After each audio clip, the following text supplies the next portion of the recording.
feeling like better rains. Whole lot of globe trotting, man, they don't know nada. Bro, gotta show something to me and go harder. So proper, nah, not that, we sure gotta give it all raw, man. Feel like Donna got us.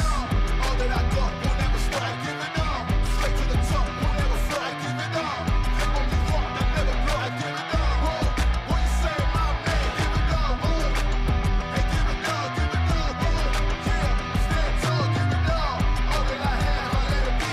'Cause nobody's better than me. What do you see? Give it all. What do you think when people look at me? 100 degrees tougher than Booker T. Couldn't agree more, but could it be? I think higher than them all. Truthfully, my pen fire and then some. A body addendum. Take this whole thing for ransom. Give it all I got for attention. Not a mention of life well lived, for instance. Give it all.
Tripping and tripping. We live and we learn.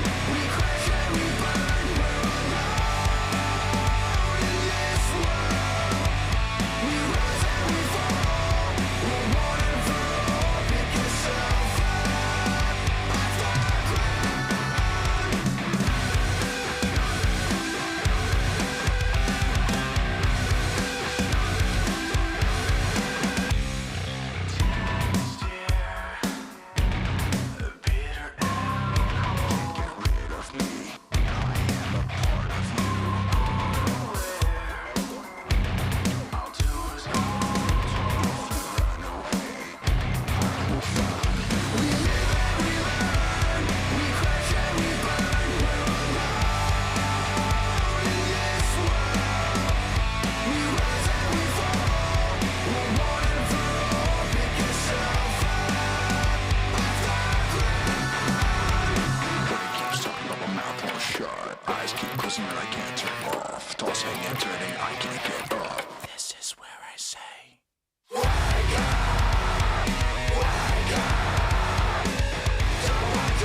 we live and we learn.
Welcome to the Regional Championship in Prague. We are here today for a second day of standard games of Magic the Gathering. It's the end of the standard season, so let's give it a good kiss goodbye with an exciting metagame that we have today. I'm here with Frank Karsten, our math wizard and Magic Hall of Famer, and we're going to tell you about what we're expecting today at the Regional Championship. A lot of players have been eliminated, some players still stand. Frank, would you explain to the viewers what we're expecting to see today? Yesterday we had 8 rounds of Swiss. Indeed, and today it's going to be another exciting day of Standard. We are going to start with 6 more rounds of Swiss, which means that at the end we're going to cut to a top 8. So that means 14 rounds in total, combining day 1 and day 2.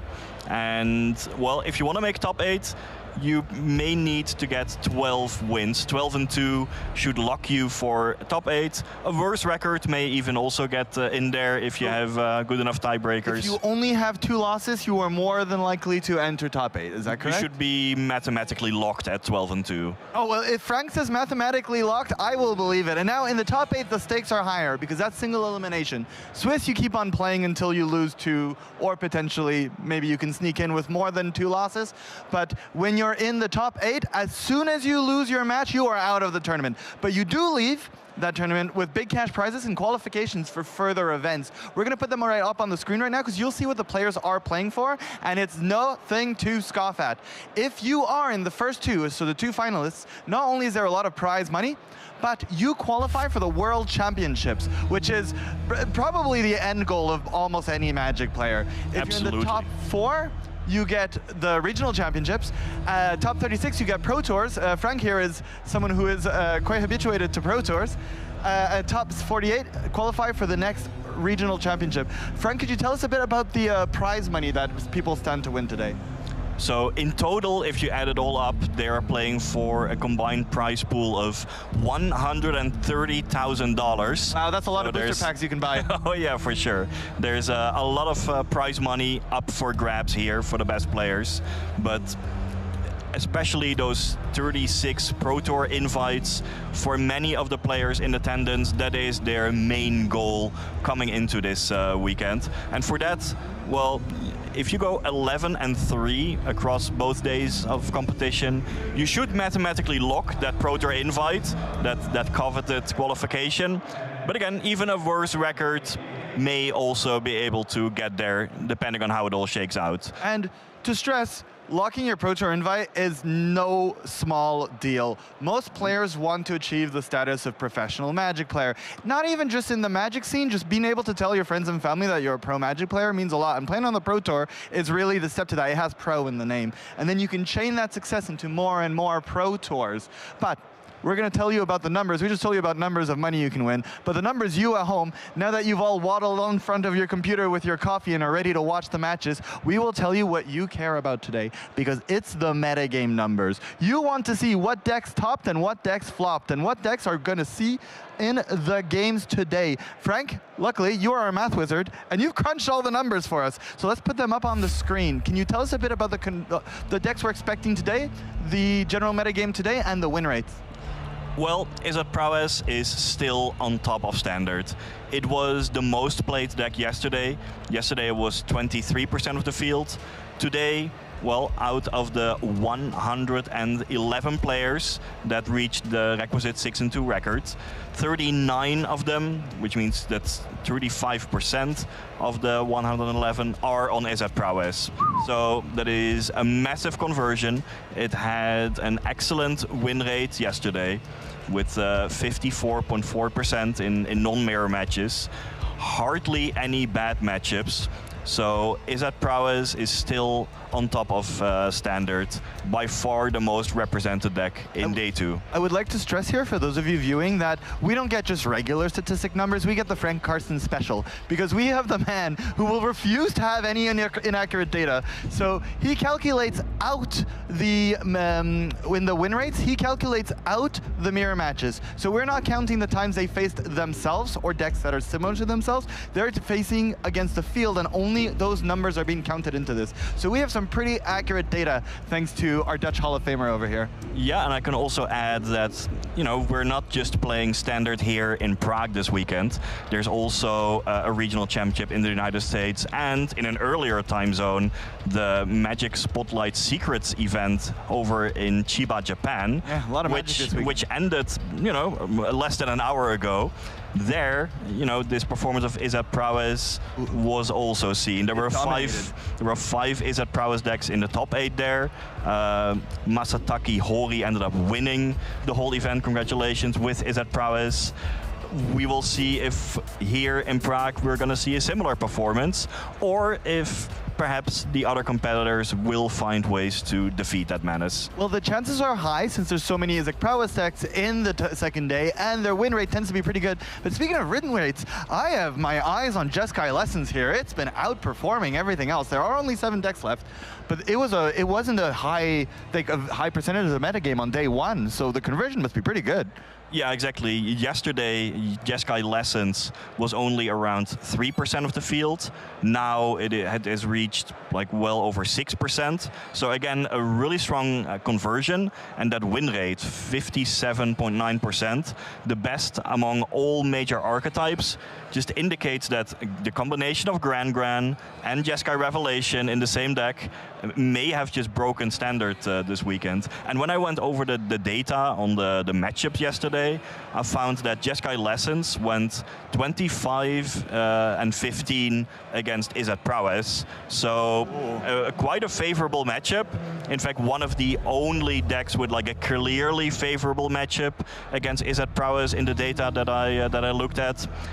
In Japan, also, Jeskai Lessons, really small part of the metagame, but one player also made it into the top 8. So perhaps this will end up being the breakout deck of the weekend. Yeah, if you're looking to maybe assemble your deck for the next tournament you're going to in Standard, Jeskai Lessons is a good deck to keep your eyes on, and you might have half the deck already, because it's basically a high 5 combination of the Jeskai control deck and the Izzet Lessons deck. So 50% of the build-up that Lessons has, but the finishers that the Jeskai control deck has.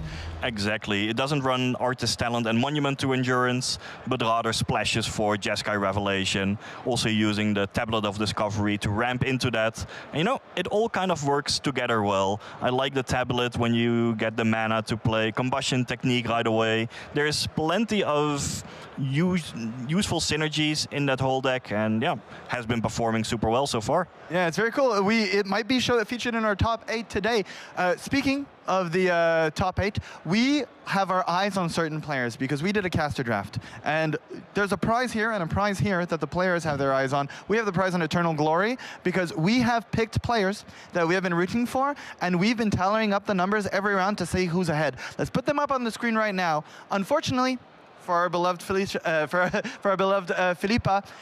none of our players made day 2. Aww. So she is out of the standing. Oh, this is not the caster draft. This is the actual standing of players, which is also relevant. We want the standing of players because what is important here is the players, less us, and the undefeated bracket. We still have Christian and Rasmus. You saw them yesterday. I interviewed them on 4 color control and Azorius Momo, which is pretty cool because Azorius Momo wasn't a deck we would have expected to go undefeated today. Well, it seemed to be well positioned in a metagame filled with Izzet Prowess. That is what Christian believed, and yeah, that assessment proved accurate given that he was beating Izzet Prowess near the end of the day. In terms of the caster draft, no one expected Rasmus or Christian to put up an 8-0 performance, but they are on top of the standings going into the second day here. Yeah, which is also important to say. I said 2 undefeated players. There are technically 4 undefeated players, but because this is a 4-color control world we're living in, they have a draw. So their score is slightly behind our 2 top headers here. We have Ricardo Diaz and Erin Macaz, who are also performing quite well with 7 wins and only 1 draw. One of them is 4-color control, which seems to be one of the top decks in performance this weekend as well. And Dimir rare Excruciator, which there are not a lot of them in the day 2 I saw. True, but well, Eren Kakmaz is running that deck. Indeed, technically undefeated, as you say, going into the rounds. And now look at people that we believed in but did not make the top 10, but some of them are still in the run. So currently, in our caster draft, I'm just going to point it out because I won't complain. I'm leading the pile because I still have 3 players in day 2. Guglielmo Lupi, who is always my caster draft pick because he always does well, is still in the run. Jean-Emmanuel Deprat, who you might find on certain Magic cards because he is a world champion, is also still running. I believe he actually started the tournament 1 and 2, but then just didn't stop losing after. Deprat Never does give what up. Deprat does, yeah. And then we have Hoshino, who of course also is doing really well with his Izzet. He's playing the best deck. Well, not the best deck. The boogeyman of the format. Currently the one we saw that is the highest chop of the second day metagame. Then Tolf is also in the run, yet firmly behind. He still has a big Z. Matel Zadelkai in the run, and Thaler, Sebastian Thaler. Yeah, and Mate is playing a spicy deck too. I love it. Opus deck. He's playing Izzet. He'll play his first land, and you'll be like, oh, okay, another Izzet prowess deck. And then everything else he'll do will surprise you. Oh yeah, you have to be ready for the improvisation capstone. He went into It's a the spicy tournament. build. He went into the tournament asking, apparently, should I play what is the good deck or the fun deck? And somehow, this excellent Magic player was convinced into playing the fun deck, and he's been doing pretty well with it. Oh yeah. Goes to show how good Big Z is at Magic the Gathering. Yep. Mengu still has, sorry? Yeah, I was going to say for the picks of Philippa and Trolf, I saw Andre Strasky and Arne Huschenbed way up there, but I actually saw both of them building their decks in the limited championship qualifier this morning. Yeah. They did not end up making day 2 here, but there are lots of awesome side events, and this is an event that also gives out coveted invitations to the limited championship in 2027. Really exciting event. What's so exciting about going to these regional championships, even if you're not qualified, sure, you can get a bunch of limited merch that you only get at these events. There might be always made by some specific artists, but also you get to potentially qualify for the regional championships. If you play the qualifiers on the day before, you qualify, the RC qualifies you for then bigger and bigger tournaments, and that's how you launch your career as a Magic Pro. But even if you don't make it to play the main event, or if you scrub out on the first day, you have the limited qualifier, limited championship qualifier. We talked about how important the Pro Tour is. If you love Pro Magic, competitive Magic, but you don't play as much constructed 75 card formats, you don't want to learn a metagame, you just want to play as best as you can, the limited championship is the avenue for you. It's like the Pro Tour, but it's only about limited, which is the best way to like show your skill at Magic by just opening packs. But speaking of packs, and speaking of Magic, and speaking of 75 card constructed, we would like to thank eBay Live for sponsoring the show and Ultimate Guard as well. And we will send you into games of Magic the Gathering because that's what we're all here for. We've got Andrea Mengucci and Filipa Carola ready to bring you the first round of the day. I'll send you right over to them. Thank you very much, Frank. Let's go. Hello everyone, welcome back to day 2 of the Regional Championship in Prague. I'm Filipa, joined by the one and only Andrea Mengucci, and we are ready to bring you a day full of standard, put 36 players into the next Pro Tour and 2 in the World Championship, which is the pinnacle event of competitive Magic. A lot of cool things happening here, and you know, Mengu, Carl was mentioning that there's 2 players that have a perfect record of 8-0. Tell us a bit about them. What are they playing? And if we are seeing them in round 1 of day 2? Yes, there's only 2 people undefeated at 8-0. I'm talking about Rasmus Engren on 4-color control and Christian Binder on Azorius Momo. I believe they're from Sweden and Austria. This is part of our beloved, Europe multinational event. Last regional championship in Turin, and we actually saw 2 Italians facing off in the final. I'm hoping for a repeat of that. As of course, I'm Italian, always rooting for my countrymen. But today we have an Austrian and a Sweden fighting off with 2 very different archetypes. On one side we have a control deck, the 4-color control that we saw in the previous screen by Frank Karsten, actually put up a below 50% win rate, and on the other side Azorius Momo, which put up a slightly above 50% win rate. So these 2 decks actually did fine. They didn't exceed, but these 2 players definitely exceeded, so their play skill is carrying a lot of the weight. And here we see Azorius Momo. This is one of the white weenie hair, you know, one of those, how many planes does this deck play? Like mostly just mono white deck with a very tiny blue splash. This deck won the Spotlight Series in London a few weeks ago, and I want to say the deck list is exactly the same as the one that Kundabos played. Actually tried this deck when I was in Brazil. I played it one of the last chance qualifier. I like Azorius Momo. I think it has a good meta game. Being favorable against the Blue or Prowess, which is, you know, the most popular deck in the format. So it's definitely a good choice, but I think it faces off a pretty challenging matchup as, you know, White Weenie struggles against control, and that's exactly what the Swedish main has, Rasmus Engren. And we see here this deck, well, it has a lot of one-offs, especially in the mana base, but the core of the deck are those removal spells, those sweeper, those card advantage, and most importantly, the 4 Tablet of Discovery, 4 Jeskai Revelation. That is the combo with also the Great Hall of Biblioplex. These 12 cards powered this archetype.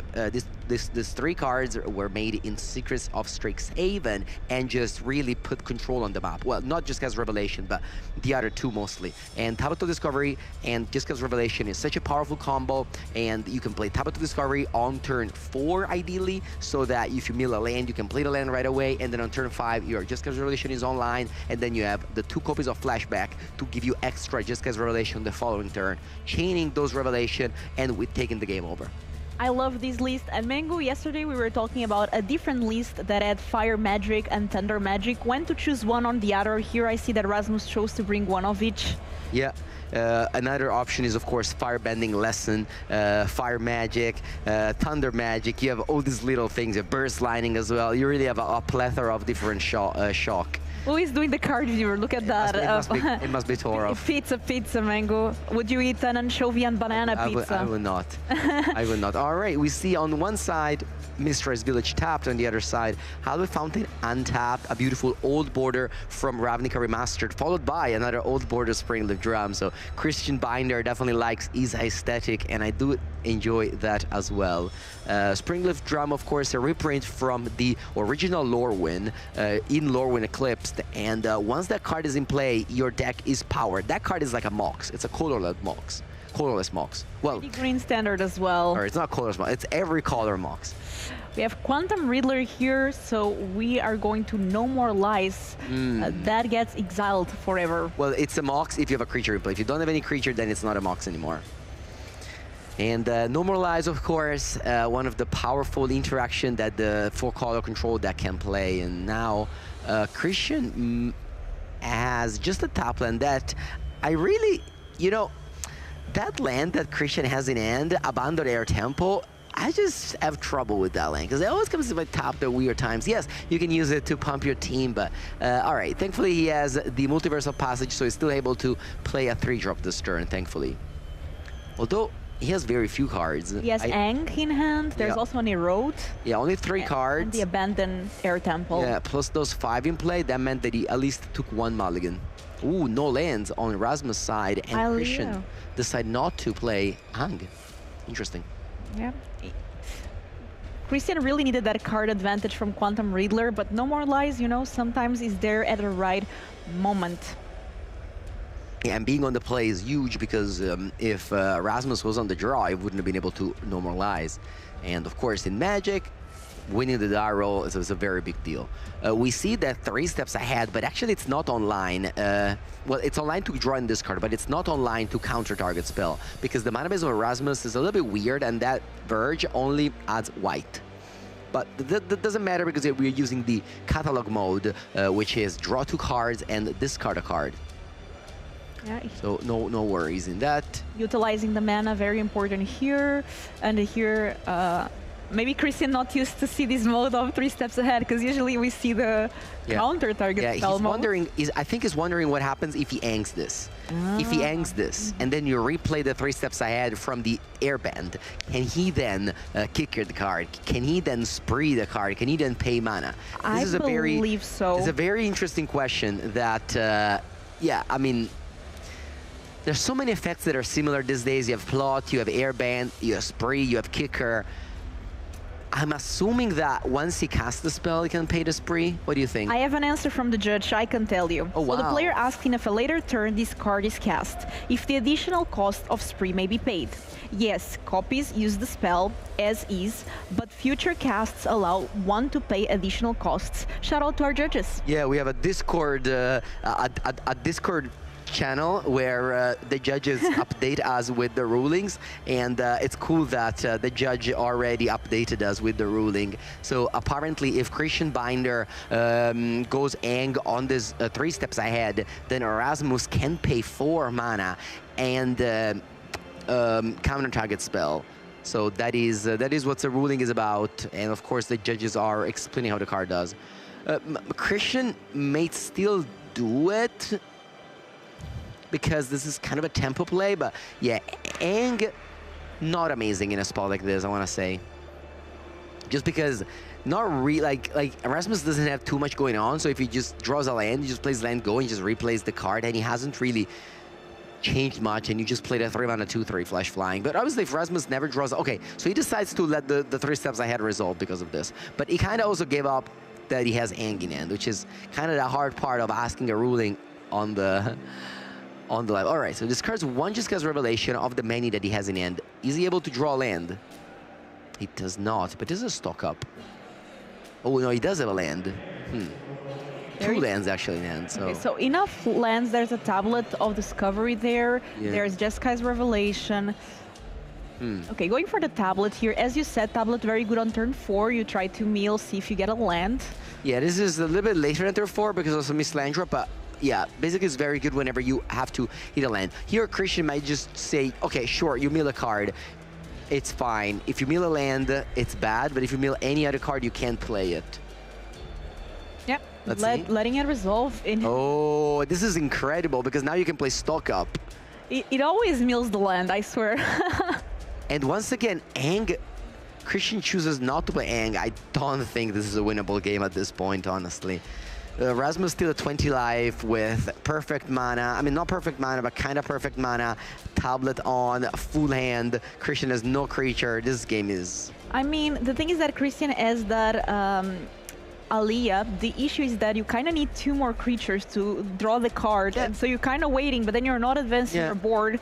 And as you said, tough one for our Azorius Momo player here versus Control. Yeah, he drew a card that works well with Aliyah, the Sage of the Skies. So he's able to now gain... A copy. Yeah, so he said he can draw a card end of turn thanks to Aliyah because he gained 3 life this turn.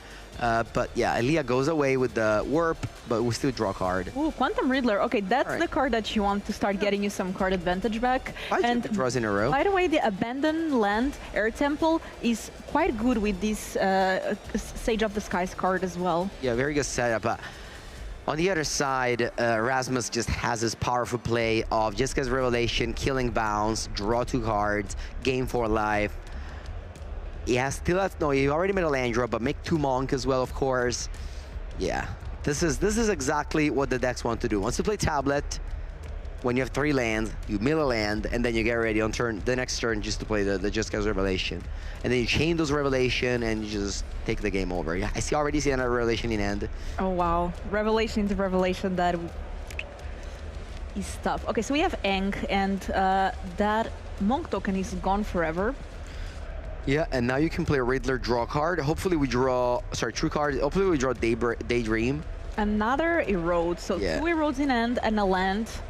Yeah, Erode is definitely a card we're gonna side out because it doesn't really, you don't really care about killing creatures, and this was a concession to mono green, a concession to maybe the Slick Shot show off, but overall definitely not for this matchup. There's Halia and Quantum Riddler in the warped area. Now Rasmus can play another Tablet and then can play Jessica's Revelation off of this. Okay, so Tablet milling a land. But we're actually not going to play that because we have to play Jessica's Revelation, so we need untap land. Playing great all of the Bibleplex instead, and there it is, Jeskai Revelation. You can bounce a land with Jessica's Revelation, so you can... looks like he's taking a white mana and then eroding a Monk. Ugh. Feels bad. It feels bad. I mean, this is again the classic matchup where the way to beat control deck is to sneak under them. The moment they get on top of you is when they win. So the goal for the Momo player to win this matchup is to Not see Jessica Revelation at all. is to just hope that the opponent stumbles a bit. I mean, Posebre will be different as he has a disdainful stroke and not even that much, honestly, just disdainful stroke. But you do have 3 Spider Sense, never mind it. That's a good card. I'm drawing a Starfield Shepherd here, I believe. Okay, so the way you can do this is maybe Aliyah, and then you can warp Starfield Shepherd, and then you can get Pixie and you draw a card on the turn. The thing is that you're making all this little value, which is like nice. Like you're getting value every time you make this plays, but at the same time, the opponent is just casting Jessica Revelation, which is an incredible card value wise. Like the number on that card are unbelievable. Especially when you have 2 tablets that give you 2 red mana. Tablet's such a good card. Honestly, after this tournament, I'm sold on it. Yeah. You know, Frank Carson was doing the EB Live interaction audits, auctions, and I would buy it. Yeah, definitely. The Tablet of Discovery, one of the most impressive card out of Secrets of Strixhaven. It's one of the, you know, on Friday, me and Filipa did a panel where we kind of highlighted the Secrets of Strixhaven cards, and Tablet of Discovery was, I think, the best performing card in my opinion.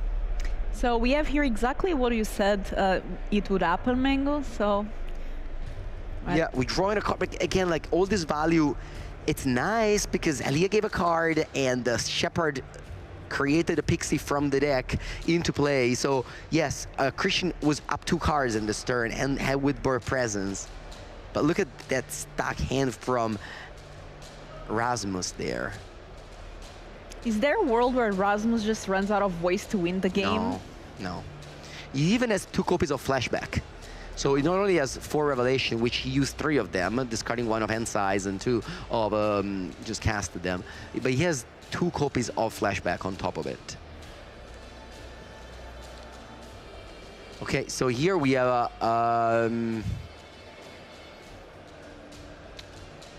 Together as One. That's a card that I did not A one-off, notice it. by the way. Yeah, I did not notice it in the deck tech. Wow. It has Converge, 6 mana, target player draws X cards. Together as One. Wow. And you can pay a life to get 5. I lost to this card in Limited. This card is so good in Limited as well. You know, So- the Converge decks are really good there as well. We dealt 5 damage, gained 5 life, and drew 5 cards. And then he can... Inevitable defeat here. That Inevitable takes care of the Pixie and drains for 3. Cannot be countered. And then he can attack for at least 6. Let's see if he plays some more spells. These monks are just, you know, getting bigger and bigger. Okay. And Christian will go down on life here at 15. Together as One.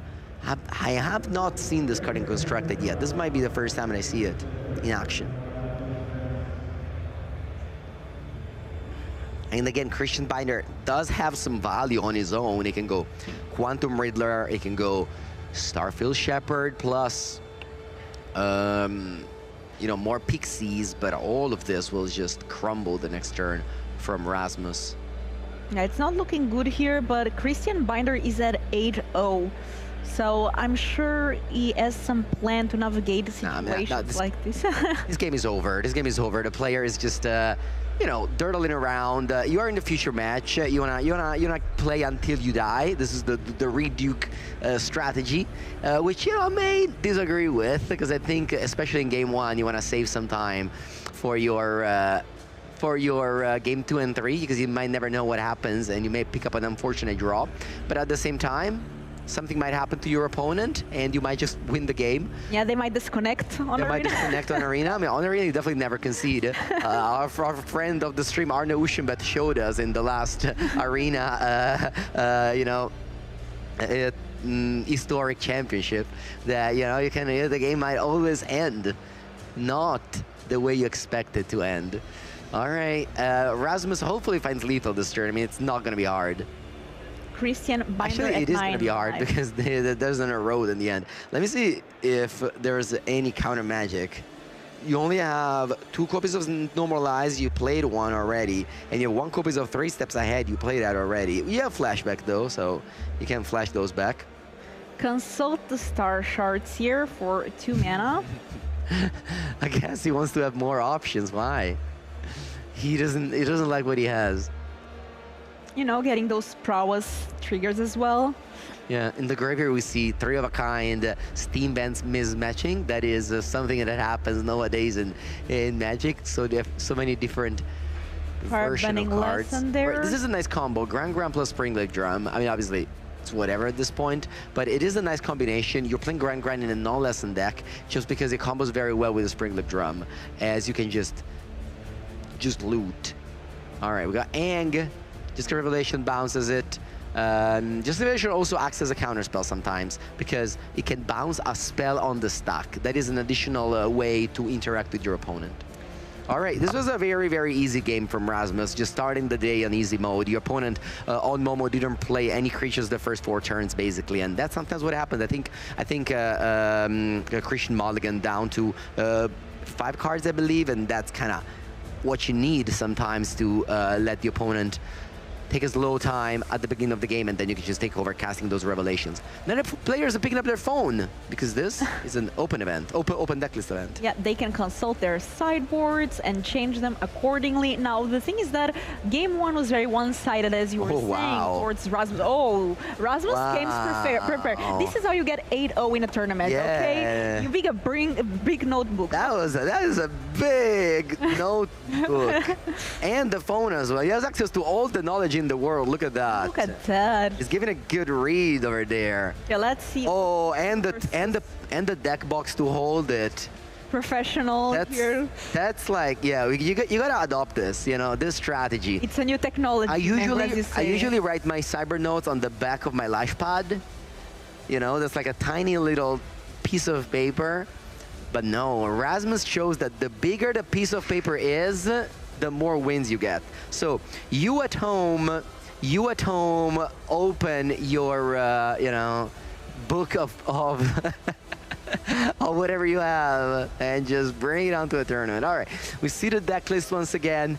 This deck is kind of impossible to play against in an open deck list. This deck is one of every single card ever printed. It's like a commander deck. Look at this. Yep. Even as together as one, that's crazy. A lot of different options we saw together as one here highlighted in game 1. And as I mentioned in the other game, the 1 Thunder Magic, 1 Fire Magic. So having the different options, a lot of different removals with Seer, Firebending Lesson, Get Lost. Overall, Mango, you said that game 1, the control deck is favored. Do you think after sideboard we will see something change, or Rasmus should still be favored post sideboard? I think Rasmus still is favored, but the Lazurus Momo deck will have more chance. Like, we're gonna see a different screen soon, which will show us the sideboard, which is what we want to take a look at the Pro Cyber game, because of course Magic the Gathering is a beautiful game because it's a best of 3 game. Other games don't have the luxury, don't have the privilege of being able to fix their deck post sideboard. As a result, Christian will be able to bring in at least 3 copies of Spider Sense, 2 copies of Disdainful Stroke, and even 2 copies of Spectacular Spider-Man, which was the promo at the Spotlight Series. When was that? Liverpool, I believe. Yep. Spectacular Spider-Man, a 2-mana 3/2 flash that can give indestructible and X-proof to a creature, but mostly does flash. And that's just the card having flash is really nice against a sorcery speed deck. So yeah, Spider Sense, Disdainful Stroke, all-time great in this matchup. You're gonna cut the Seam Rip, you're gonna cut the Erode. Very easy sideboard out there. Yeah, that Erode was a really, let's say, awkward game 1. Both Erodes. I mean, it's bad. Like, again. What do you think of Erode overall as a card? I'm not saying in this matchup, but Mango, it's a fairly recent card from Secrets of Strixhaven. People are experimenting with it. Yeah. You know, it's very good to be able to destroy a creature for 1 mana, but giving your opponent a land. How bad is it? Is it worth it? What do you think? I think it's bad. I don't like Erode. I don't like giving my opponent free lands. I don't like having a removal spell that I can only cast late game, because if I cast early game, I go behind. I think Path to Exile showed us that the card is just outdated for normal Magic. I think Erode is good in landfall because you can target your own land and get a landfall trigger, so it has multiple modes. But I think using Erode as a removal spell is not very good. I might be a hater on these like card disadvantage cards where you spend the card and you give your opponent something for free. And yes, it's good against mono green, that's for sure, and mono white Momo can struggle against mono green, so it's a concession to that. But I think in the majority of the matchup, because mono green is what, 10%, 15% of the meta, maybe 20%, but that means that in the 80% of the meta, the card is not very good, and you just wish it was something else. So to me, that's not a good card. What card could replace Erode? Just get lost 2 mana and that's it. Yeah, exactly. Maybe Get Lost also gives your opponent something. It does cost 1 more mana, but like at least you can cast it on turn 2 and not be too upset about. You don't want to cast a Road on a Grand Grand. Like if your opponent plays Lessons and goes turn 1 Grand Grand and you have a Road, man, you don't want to cast it. So you have a card in hand, in your deck, in Constructed that you don't want to cast, I'm off it. So no turn 1 play for either of the players. Now Christian playing that multiversal passage. We have Momo, we have Quantum Riddler warped for only 1 thanks to Momo. No, big side there by Christian. If he knew that the next turn he would have drawn Daydream, he wouldn't have played that Riddler, because you want a combo. You want to go Riddler and then you want to go Daydream. But now he has Daydream in hand, but the Riddler is warped already. So Christian, unfortunately, you know, played the right way. He played the right way because, of course, you wanna get a discount there with the Momo. Know, yes. Yeah, you can't know. And now he doesn't have a great turn. I think. I mean, you can go Daydream plus Sage of Disguise, but then you're wasting a Daydream. Yeah, feels bad. I mean, there's Anginand, there's... Yeah, and gets the discount from Momo all in your turn. Yeah, no, man, like Daydream Riddler is really the combo. Yeah, he's doing that play. He's going Daydream and then Sage of Disguise. But this play goes so bad. If Rasmus kills Momo, then Sage of Disguise costs 3 mana. And then you can This was such a risky play. Yeah, lucky there, no answer from Rasmus. But it does have an answer. It has Normalize, so it's going to normalize the Sage of Disguise. But at the same time, Sage of Disguise has an ability, which is when you cast it. So Normalize actually only counters 1 side of this. So you still keep the copy, not bad. Now you have a Momo and a copy. Yeah, but like sure, like in the exchange it was not bad. The thing is that Daydream ceiling, it's so high whenever you get to blink a warped card. It wasn't the case. And this is where the Momo deck shines. It's when you are able to Daydream a warped cards. This is what put the deck on the map, the card Daydream. Stock up here, let's take a look at the top 5 cards. So no actual removal yet for Rasmus, but still didn't play land for the turn. Stock up usually Actually did, sorry. Yeah, not that good because it may be punishing, but the opponent doesn't have that much of a pressure, so you're okay with just tapping out and taking a break here.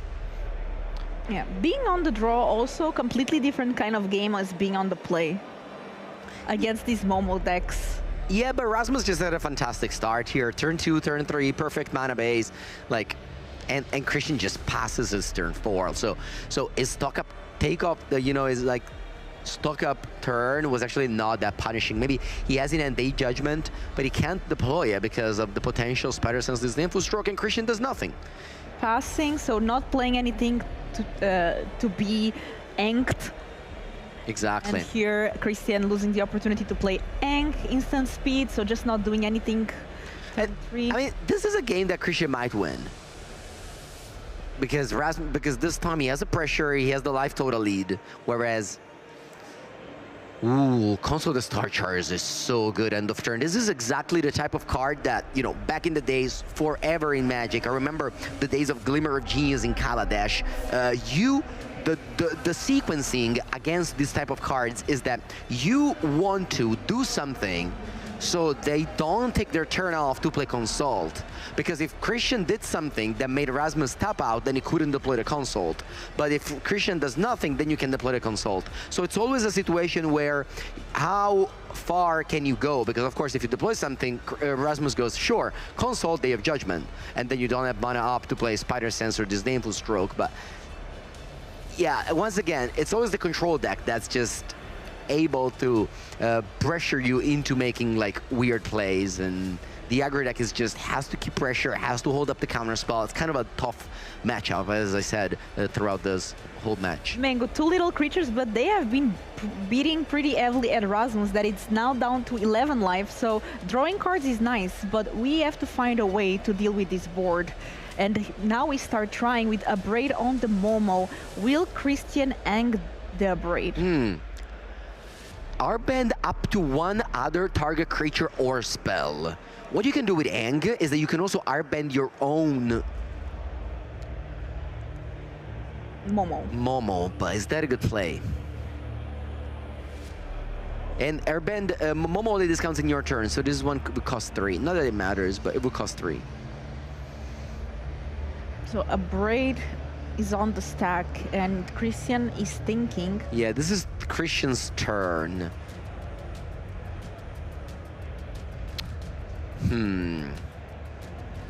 Oh, wow. Momo is gone. It does nothing. Oh, it was upkeep. Oh, Quantum Riddler. That's a great draw.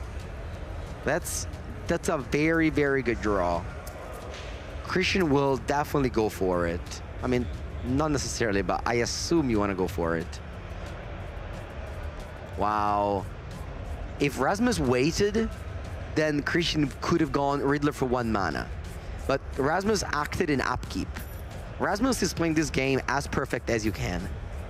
Very well played. So we have the Quantum Reader now. Showing you why the field on for color control at a 48 win percentage and Rasmus is 8-0.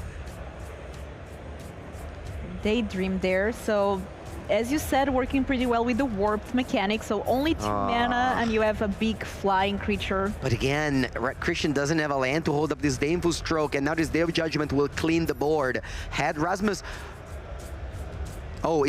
he's using Mistress Village anyway. So uncounterable. Uncounterable. He played around Spider Sense. So it didn't matter that this Baneful Stroke would have been held up. Mistress Village, very strong there. So here just art casting Quantum Riddler for 5 mana. Yeah, do we have land? Jessica's Revelation. That would be the play that breaks the game here. Yeah, we do. We do have a Sounddown Pass and the Jessica's Revelation. And I think you just have, you 100% must do it. There it is, Jessica Revelation. 7 mana, instant speed, make 2 monk, draw 2 cards, gain 4 life, return target creature to its owner's hand, and finally deal 4 damage. And make your opponent cry. To any target. Back in my days, they used to have ultimatums. They only had three abilities. Now they have 5. It's 2026, Mango. Yeah, I know. Magic has evolved, you know? Definitely. I'm sure if you showed like 2015 Mango some of the standard cards that don't see play, you would say, no, this is banned. Yeah. There's no way this is in standard. For sure. I mean, and now it's like unplayable. Yeah, we used to play with Siege Rhino, you know, in 2015. We were happy about it. Oh my god, Abzan days, remember? Yeah. Yeah, that was 2015. All right, Christian has 7 cards and just passes back. All right. Yeah, of course. When I think about Cruel Ultimatum, I think about Gabriel Nassif. Setting those lands aside. I miss Nickel Ball. Pro Tour. So that was a Japan Pro Tour. I don't remember when, but I definitely remember. 2008, I think. Okay, now Rasmus has, I mean, both of the players have 7 cards in end. Pretty clean. Tablet of Discovery. Tablet of Discovery. New cards from Secrets of Strixhaven that we have talked about here before and showed how powerful it is. So let's see if it resolves. Milling a card and then getting that free Hedron Archive, you know, 2 mana. Here, right? It's a seer, so no targets. Well, no targets now, because Christian Binder, I think, is casting Ang, so that seer will be able to be played the whole turn. Okay, we are going to stock up, which seems pretty good, just tapping the tablet and paying 1 mana. Yeah, you get Inevitable Defeat, 100%. That's a 4 mana uncounterable exile effect that also drains you life. You just want to have as many of those as possible. The only bad part of that card is that it's expensive, but at this stage of the game, Rasmus has all the mana in the world. Rasmus games are just so easy, honestly. I mean, not saying that he played you know, that his games was easy. I'm just like, by a viewer point of view, there was never a time where he struggled. He never struggled. Yeah. As a meme, something like, you know, bro forgot how to struggle. And that's kind of what happened in this match. Like, just Rasmus just had it all. Yeah, I mean, sometimes you're just lucky. Also, good matchup here. Yeah. I mean, he has a Seer in the graveyard. He didn't even bother because he has inevitable defeat, which is casting now. No, it doesn't even need to cast it. There's no point in doing anything. You're at 13. You just have so many choices. Playing Momo here, Christian just hanging by a thread and trying as hard as possible as to come back to the game now with Sage of the Skies, making a copy. These are 2/3 flying lifelink creatures. So actually now Christian has 3/3 flying creatures. Yeah.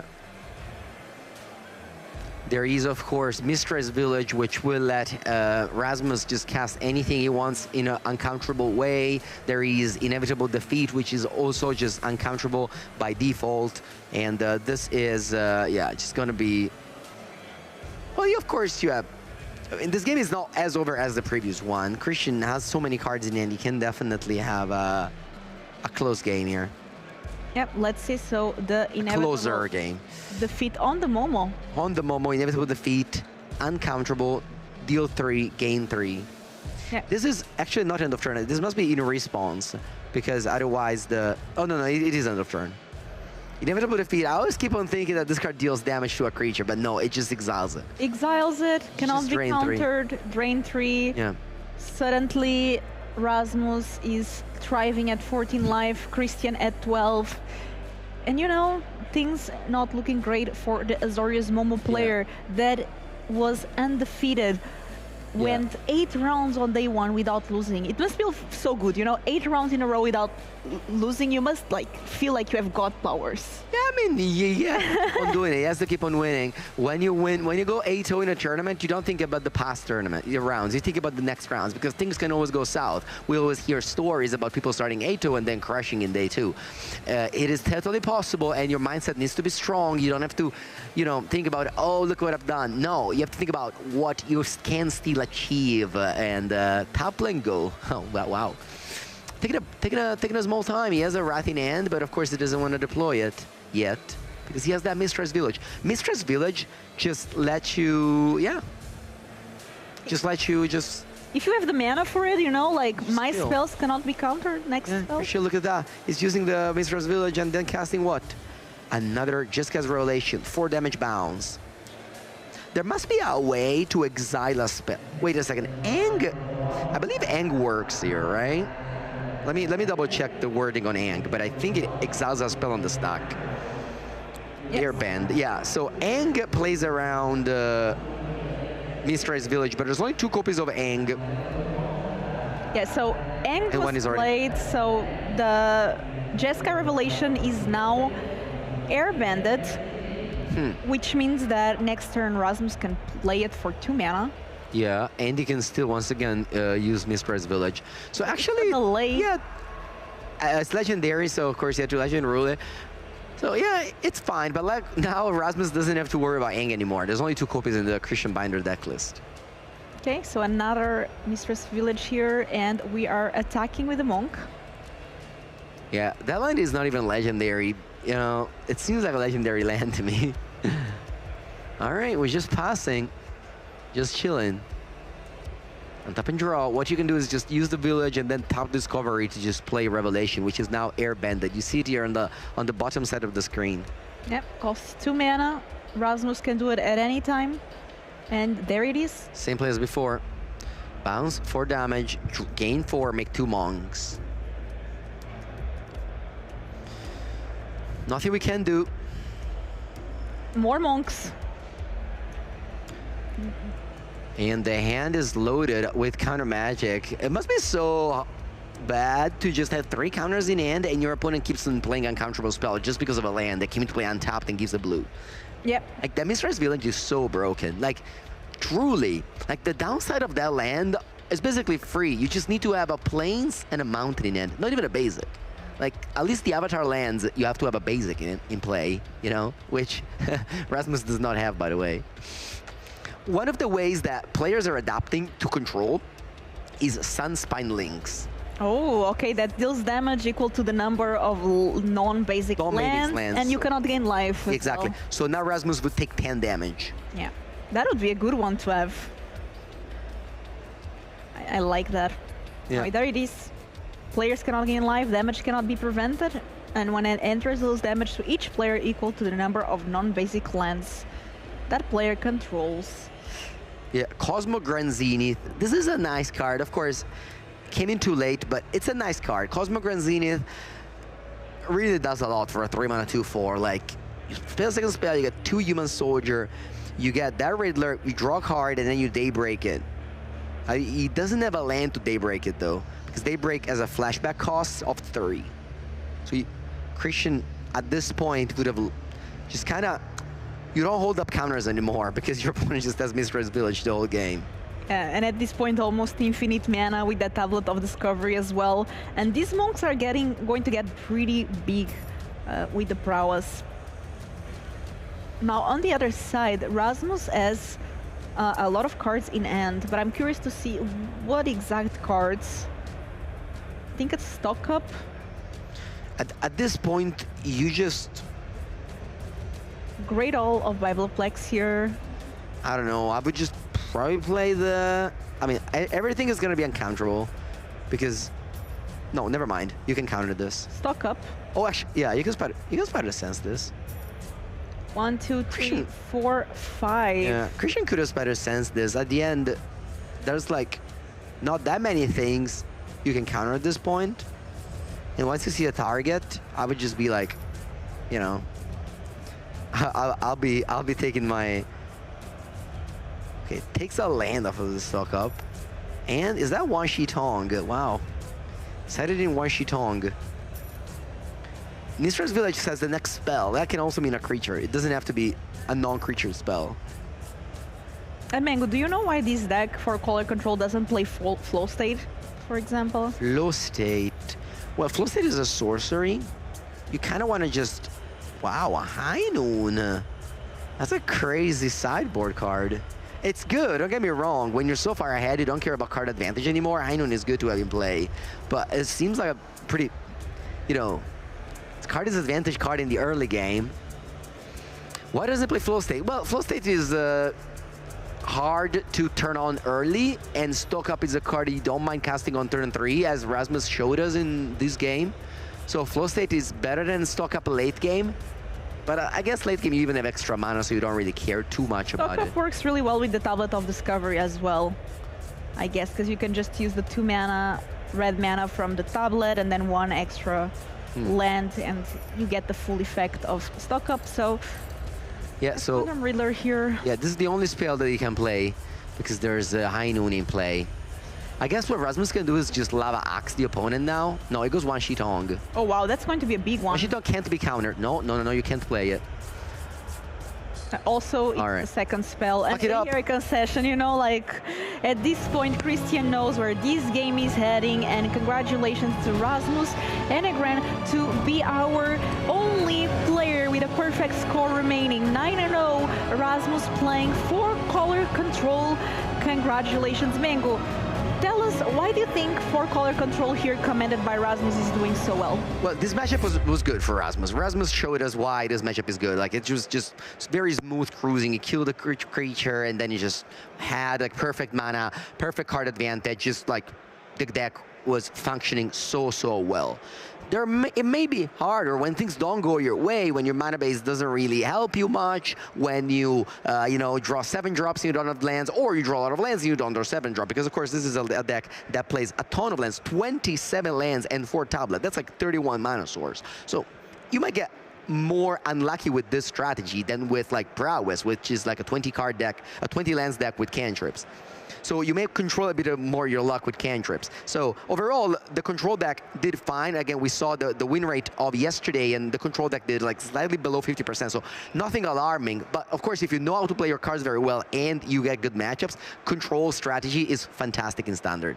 Very well done. We are in round 9. That means that today we have a total of 14 rounds. So we only have Six rounds today, so that means rounds, five remaining. 5 remaining and then a cut to top 8.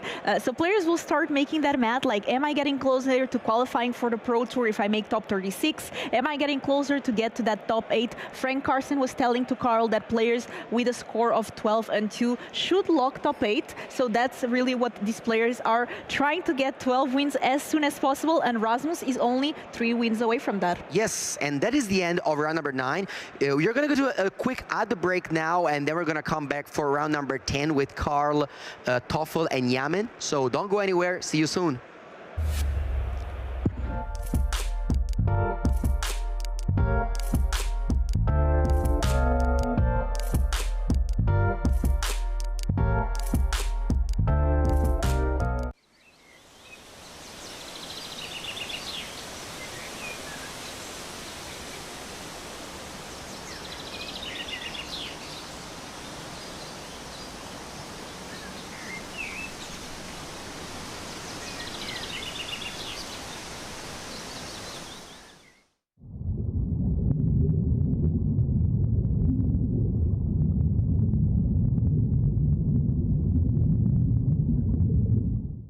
Welcome, my friends. The new Avatar The Last Airbender collection by Squareos is here, and today I'm going to show it all to you. But I'm gonna do it in style. Now this is what I'm talking about. Look at this beautiful collector's case. Of course, if there's anybody I would trust to transport the crew, it's Appa. Ooh, magnets. Look how beautifully the logo is embossed in here. Now this, my friends, is quality. And of course, it has space for your whole Avatar Squareo collection. Let's keep going! Look at this beautiful Momo deck box. I especially love the ears. This bad boy can hold up to 100 double sleeve cards easily. Just put them in there, close up, shake them around, do your monkey business, and they will stay safe.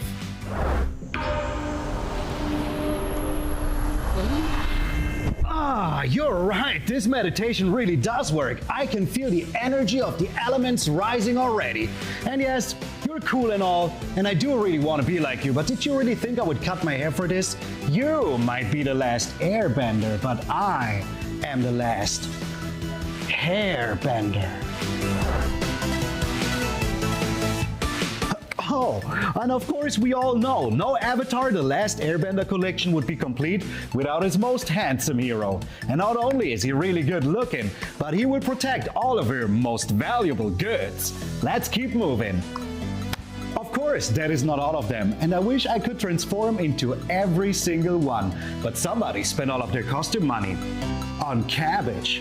We still got Toph, Katara, Sokka, Uncle Iroh, Zuko, and of course Azula. And together with them, the collection is complete. And if you want to know where to get them, check out the link down below.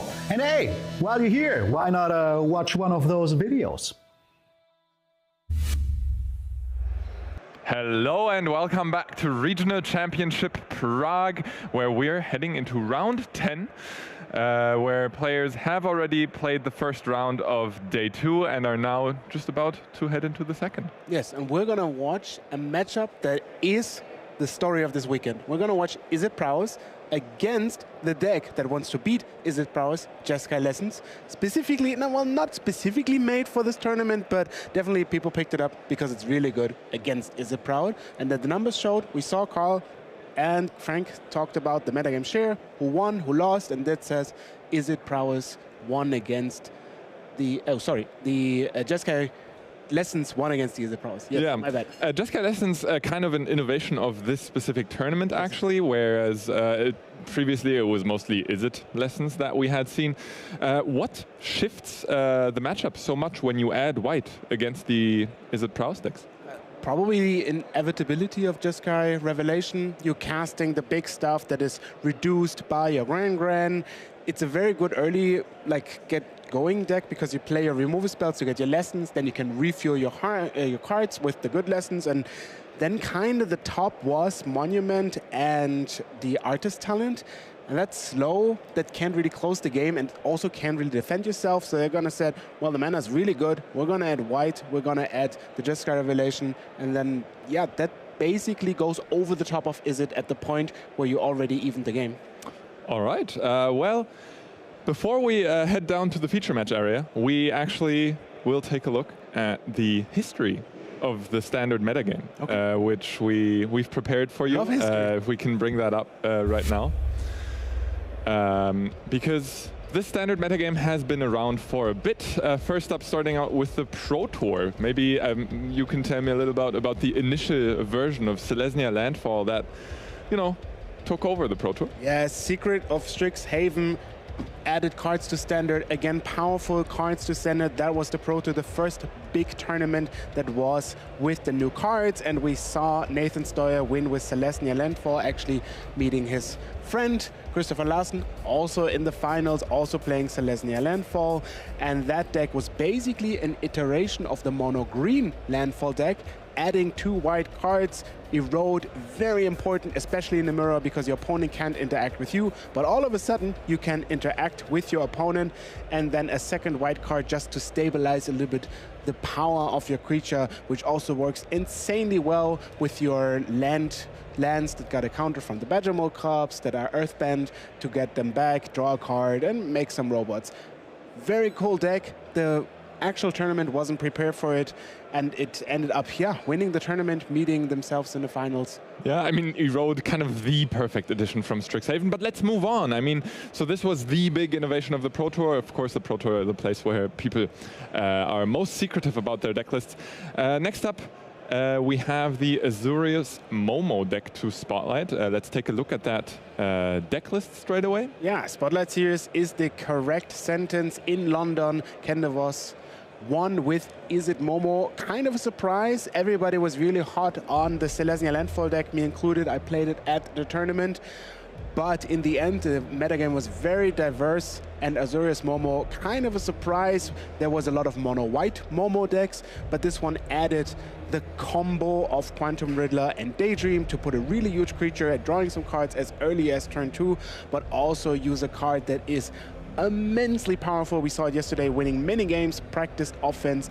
All for 5 mana, you can basically deal 16 to 20 damage in 1 turn. Yeah, most of the decks in Standard that just put a bunch of creatures on the battlefield adopted, white decks adopted the quote-unquote tech of practiced offense, and yeah, Azurius, like the whole Momo deck, no exception. And then let's move on, actually, to last weekend. Where we had SCGCon Cincinnati taken down by 4-color control. That might explain why we have so many pilots of that deck here this weekend. Yes, Standard is kind of a rotating thing where you always have to adjust and adapt to the things that happened before, and it's kind of a well-known secret that the thing that won last week isn't good anymore because people are trying to beat it. There were a lot of Jeskai controls already splashing a little bit in London, but this is now the ultimate iteration of this 4-color control that you've also seen so much in this tournament, playing all colors but green, only removal spells, topping it off with Jeskai Revelation, and as you said, the big factor that makes this deck work is Tablet of Discovery, which not only lets you play something in the same turn you played the tablet, it's basically a Soul Ring that can draw you a card. How bad can that really be? We've seen so many mana rocks for 3 mana in Standard that add a single point of mana to your mana pool, and those are never played, or very rarely. But Tablet of Discovery adding 2 mana, turns out that pushes it from not playable at all into definitely very playable, and one of the cards that enable your deck to play those 7 drops. And this is the reason why the Selesnya Landfall deck also isn't that good anymore, and people have actually gone back to the mono-green version, because this 4-color control deck is really good against the Selesnya Landfall deck. The removal spells are kind of useless. What are you eroding? A monk? Like, for real? Yeah, and then with mono green you can kind of just grind better than with green white, because Erode doesn't draw you any cards, or Surveil, or fix your hand. It does none of that, but cards like Esper Origins very much can do that. And then, if I'm not mistaken, we have one final stop to take a look at, which is kind of a fake stop because it happened during the same weekend as the SCGCon, unless I'm mistaken, in the South America regional championship, we had Dimir Excruciator take down the trophy. Yes, another deck, another addition to the formats that people have kind of known before. That was Christopher Larsen's winning Pro Tour list from the last cycle, obviously added with a new few key additions like the Emeritus of Ideation, and it's also there to beat other decks that have been prominent before, right? If you take, for example, from the 4-color control deck, all the Jeskai Revelations because of the deadly cover-up, well, the deck is kind of empty. You only play some removal spells. You can still win, but it's a totally different game. And also, they've added up so many removal spells and just ways to interact, also to win with the combo of Superior Spider-Man and the Doomsday Excruciator, which makes all of you only have 6 cards in your library for 4 mana, because you discarded the Doomsday Excruciator and then attack with the Resistance Reef, mill 4 cards of your opponent. And it's basically a cat and mouse game. Every week you have to assess what are my opponents bringing, what is hot this week, because next week Standard is moving so quickly, it's not good anymore. And the key thing that makes this kind of also really interesting is Standard is big, and I mean big, big, big, the biggest big we ever had, and that means you have so many cards to your disposal to have an idea, well, maybe I'm gonna try this strategy, and you can execute it. Yeah, we talked about this earlier off stream actually, how the rotation of Standard is currently so large, or the card pool in Standard is so large, and that's what enables these metagame shifts without new cards. Because the card pool is so large, there are so many bases that you can play as a deck that are viable, that are similar in power level, that you then have this metagame forming around it. But with the look back, let's focus on the present now as we head into round 10 in the feature match area, where, like you said, we have the matchup of the tournament play out again. So let's head down there.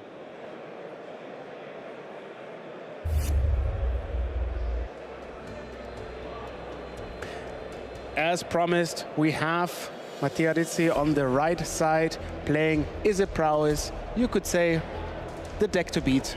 Generally, of the entire format. We've talked about the evolutions of the format, but Izzet Prowess is certainly a pillar of the format all the time throughout it.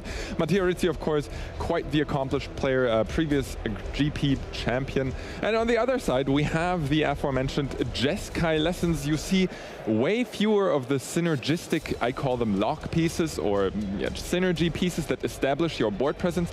No monument to endurance, no artist's talent, instead just sticking to the 4 Grand to enable your game plan, keeping with the same interactive pieces, and then having the top end of Jeskai Revelation, the card that closes out games these days because it gives you a board presence, direct burn, and stabilization, as well as card quantity, all in one package. So you're exchanging this extremely stable late game, once you have a late game, for the game plan of 4-color control, just to win with Jeskai Revelation. Yeah, you see the normal lessons package that is so needed for accumulated wisdom. You want to get to a stage where you can use it to draw 3 cards, but also we have seen a lot of those cards just used for the basic effect, because, well, you can't always get to the best state. You can always use it later, maybe with the flashback, also the second copy. You want to get the game going, but the most important is once you have stabilized, you now have a way to actually clear the game with Jeskai Revelation and even a Mistwrite Village to make it uncounterable. So it's kind of the 4-color control deck in 3 colors with a different way of achieving the removals in cards. That's a good way to put it. It's kind of like a 4-color control deck, just with 3 colors. Yes. That's how I'll call my limited decks going forward. It's like a 4-color deck, but limited to 2 colors, actually. As we head into a 4-color control deck that is actually just 2 colors and not very control-y, but more on the prowess side of things. It's Izzet Prowess. Drake Hatcher, a card we've already seen on stream yesterday. Let's go down our Izzet Prowess checklist. First off, how many 1-drops do we have? 4. 4 1-drops. How do we play any Color Storm Stallions? Yes, 4. How many Eddy Merc crabs are available? None in the main deck. And then which tech creatures do we play? And here we see 2 Drake Hatches and 4 Slick Shot Show Off. That reminds me a lot of the list we saw yesterday, because we also see 3 Secret Identity and into the Floodmaw. I'm pretty sure that is the exact 60 that we have seen yesterday in the later rounds of the tournament. Yeah, I mean, no surprise that good players work alongside each other. Vibrant Outburst, another card that stood out yesterday, specifically by being able to clear just about all blockers in any turn to give you a final swing in. One thing I find really interesting is 3 copies of Flow State. So there is the fraction that says Flow State is untouchable. You don't want to remove it up to 4, because if it's on, then you can get 2 cards for only 3 mana. It's expressive iteration, right? You've known it from previous formats, but we've seen this played a lot for 2 mana, only as the anticipate effect as well, just like accumulated wisdom. And that means, well, you probably maybe want to cut 1 or 2 as Mattia did. And we're off to the races. Mattia only playing 4 copies of Storm Chaser's Talent as his turn 1 plays, but finds one straight away. Of course, the best opening he can have. Let's see if he can follow it up with the Boomerang Basics on turn 2. Just Lepson's opening with a tap land, indicating no pressure towards that Otter token as it stands. I would assume, just given that we're still in Mattia's turn 2, there is no Boomerang Basics available, at least right now, because the opening up with Storm Chaser's Talent into Boomerang Basics is one of the best openings that Izzet Prowess can produce. Yeah, you're not only putting more creatures on the battlefield, but you're also not down on cards, which is insane. The flexibility, obviously, as well. Boomerang Basics you can use later to bounce your opponent's stuff, to bounce something else if need to be. It's such a good opener, the flexibility, and obviously if you're gonna do the best opener, you're gonna do it, and the rest is just added bonus. 2 Otters can deal an immense amount of damage even on turn 3 or 4. You play all your spells, they cost just 1 mana. Your Opts, your Sleight of Hands, you know, your other Storm Chaser's Talents. It's the way the stacks interact early and mid-game, and we've seen also late game going into infinite turns by returning your Storm Chaser's Talent with the Boomerang Basics, making other orders. It's kind of a 2-card loop. There you get a little bit extra value. All right, might I interest you in the slightly worse Boomerang Basics? It's a sleight of hand finding another Storm Chaser's Talent. You will still get a second Otter, but you're missing out on a bit of the value that Boomerang Basics would generate. As we see that first Otter head into the red zone for 3 damage on turn 2. Eric taking his second turn, now presumably playing an untapped land and keeping up some sort of interaction. Yeah, and that's kind of a worst case, because your deck, your 4-color or 3-color control deck, wants to remove every card individually before they get into parity. And if your opponent plays 1 mana, 1/1s, 2/2s, 3/3s, you name it, then you're probably taking some damage in the process. And you're trading down on mana in the process as well, as those Otter tokens cost a single mana, and Eric will presumably spend 2 mana to remove each of them. Unless, of course, there is an eventual sweeper that can get the board state back into parity in just a single cast. You know, it's also really good to save mana, the horse. The Color Storm Stallion, yeah, because your opponent can't really deal with it. They could quench it. This is the consideration Mattia has right now. Am I running out the horse? There is the rare horse post-combat option of your opponent maybe wanting to interact with the Otters, but also now maybe we just go for Boomerang Basics, playing more spells to trigger the Otters and then deal the damage for the horse later. The only issue with the post-combat horse might be that Eric is not incentivized to deal with Otters if they're only swinging in for 1 damage, because as against so many spell-focused decks, it's often not a good idea to interact with them in combat, because that plays into their game plan. That gives Mattia Rizzi the opportunity to cast his own protection spells and trigger Prowess in the process, while you could just instead cast those spells in the end step when Prowess doesn't matter anymore, as we see another Storm Chaser's Talent get out by a Quench and a Sleight of Hand resolving. Yeah, that's a good reminder. This is open deckless.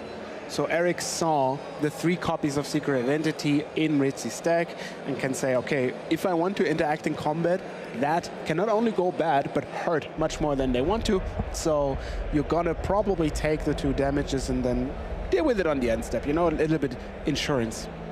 We see Matteo Rizzi taking a difficult decision here between the 2 cards in the sleight of hand. Maybe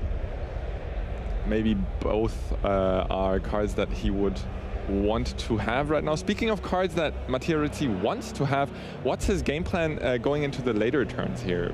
Is he just gonna keep up the aggro gameplay, or is he looking to take over with value? I mean, plan A is that just works. You know, if your opponent can't get rid of all the others or you produce more of them, then the game just ends on the spot. There's a tablet of discovery that doesn't interact with the board. Hopefully there's something more.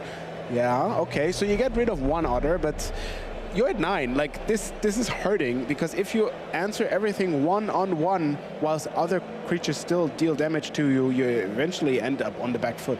Yeah, taking your turn off just to cast a mana rock when you're on 9 life, not the most pleasant feeling. However, Combustion Technique takes some of the pressure off. Now, notably, this leaves Eric tapped out, and we talked about post-combat Color Storm Stallions last turn. How about a pre-combat Color Storm Stallion this turn? That's what Eric has to be afraid of this turn, and that's what Matteo Rizzi seems to be going for right now. Heading into the red zone, attacking for currently 4, potentially 6 damage.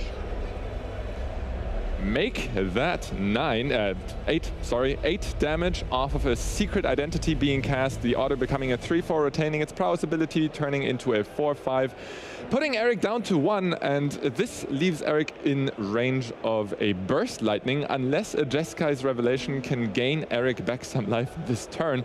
However, Eric only having access to 6 mana makes that a high ask, as Jeskai Revelation will continue to cost 7 mana.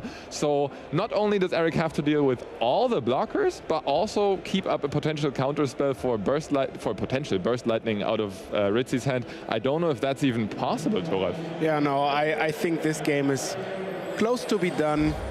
Your deck isn't efficient enough to deal with the horse and the token and the inevitability of Rizzi eventually drawing one of the Burst Lightnings, the Vibrant Outburst. So it's all just a question of maybe you find one line if you go for, yeah, your opponent only has lands in hand. You kind of have to assume now the best case scenario. And to be fair, maybe if you're finding a way to get rid of the horse now, you might have bought yourself a round, and after that, Jeskai Revelation gives you some life back. Unfortunately, all the removal spells I seem to discover are not dealing with the horse. Yeah, especially with your Great Halls of the Biblioplexus. Oh no, I'm right. That's a Combustion Technique. Yes, very good. Okay, we have a game. We have a game. We don't have a game. Matteo Rizzi reveals that one of the cards in his hand is a Burst Lightning, as that brings him ahead in the series 1-2-0 in this round 10. So Frank Carson lied. This is what I got, right? He promised me the Jeskai. Yeah, that's actually how probabilities work. Yeah, that's how probabilities work. If you're favored in a matchup, you are guaranteed to win every single game in it. And as Matteo Rizzi is now in an uphill battle, apparently, against Mathematics, let's see what he can sideboard in against Mathematics. Having available multiple counter spells out of his sideboard, which ones of those do you think are most impactful in the matchup? Andrea said last round, and it's kind of a scripted reality that we actually get to see at this end. The card that people are now bringing against the 4-color control decks is the Sunspire Lynx, which deals damage equal to the non-basic lands. And I think in this case, you are also quite happy to see this, because your opponent is playing a lot of non-basic lands. Actually, just to iterate, they're only playing 2 basic lands, which means all the other lands, 21 in total, are non-basic lands. This is Rizzi, and you obviously you bring them in. You keep the Drake Hatchers. This is your main value engine, because once they connect, you can make 2/2 flyers out of each 3 damage that you're dealing, and you're probably removing, you know, some of the removal spells, some of the worst cards that maybe the show-offs, because they're still easy to interact with, although like on the play I can see them. On the draw I like them a little less. Yeah, we see three cards that mainly interact with your opponent's creatures. In Impractical Joke, dealing damage to the creatures. Vibrant Outburst, tapping the creatures and into the Floodmaw, returning those creatures. And the 4-color control deck, not really, the Jeskai Lessons deck doesn't have that many creatures to put into play besides Gran, and that one is also taken care of by a Burst Lightning. Now let's look at the Jeskai control or Jeskai Lesson sideboard. Let's look at Eric's sideboard. I see. Return the Favor, a favorite of mine in terms of how much it can achieve. Yeah, this is also for maybe Jeskai Revelation in there. I'm pretty sure Return the Favor can redirect every target, if that's correct. But I think Return the Favor actually only redirects spells with a single target. However, you can of course copy your opponent's Jeskai Revelation. In this matchup, you're going to look for every sort of removal spell that you can find. Slack Storm, really good. Fire Magic, really good. The Broadside Barrages are acceptable. They can deal with the horses in an okay way, but you can look for other cards. I probably would have a look at the Emeritus of Idolation because they're good, they can block, they can get you a hand. You don't expect them to be countered. It depends a little bit on if your opponent maybe wants to bring some interaction, but I see you're not bringing Disdain Stroke from the Ritzy side. So I like the 5/5 flyer. All right, so we're bringing in some sweepers and potentially some really good blockers. What are we taking out for it? You shave a little bit here and there, I think. Like the flashback seems a little bit too slow. The maybe the tablet you can go down 1, Jeskai you can go down 1. It doesn't look like, because the problem on those decks that need a lot of one thing, in this instance it's lessons, to make your other lessons work, you can't really cut those lessons, like all of them. Maybe you can cut one.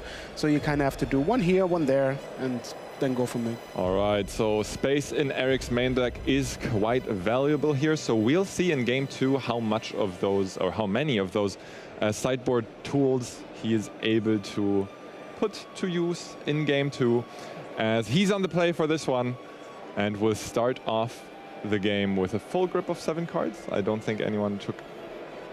Oh no, sorry, Mattia did take a mulligan, but Eric did not.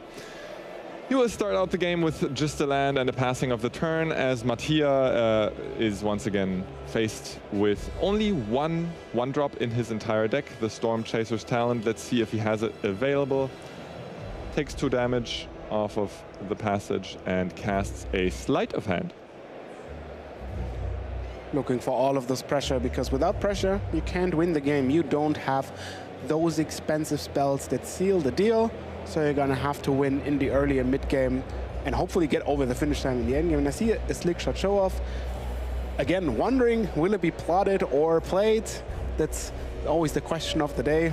Personally, I feel like in my experience in these kind of prowess versus control games, I would always like to spend my turn 2 on the draw plotting the show-off, because so much interaction on Eric's side of the board costs 2 mana. And even in this case, my opponent is clearly signaling a 1 mana like firebending lesson. So I would rather not run my slick shot show-off into it this turn, instead overloading their mana on a future turn. Something I learned from Andrena also last round is you want to maybe tax certain rounds of your opponent and therefore casting it later against the 4-color control. You want to play it on turn 4, so maybe they can cast their star charts. So maybe you want to like play it on turn 3, because now your opponent can't do 2 things in a turn. And Mattia sequencing out these spells beautifully. The Color Storm Stallion is of course only weak to counter magic due to its ward ability. So Mattia casting it on a turn where Eric only has red mana available, and keeping the slick shot show off back on a turn where Eric had red mana available. This makes it really uncomfortable for Eric to deal with Mattia's threats. Yeah, the question is what you're gonna do now. Priority 1, remove the horse, because the horse is ouchy.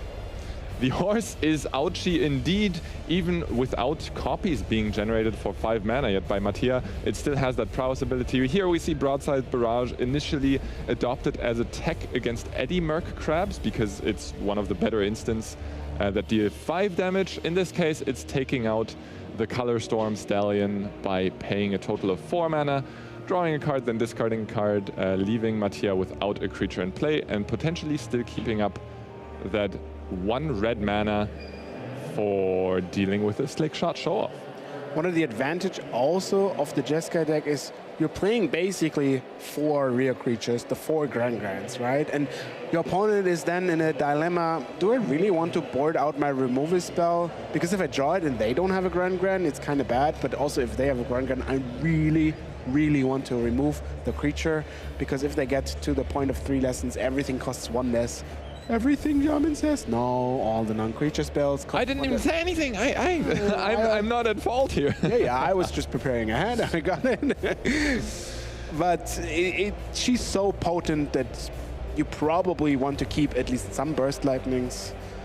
Yeah, Grand certainly a very potent card when online. Flow State, also a very potent card when online, but it's not online right now, so Mattia Rizzi just casting it as a sorcery speed Anticipate, picking one of the top 3 cards of his deck, putting it into his hand. What does this communicate to Eric about Mattia's hand?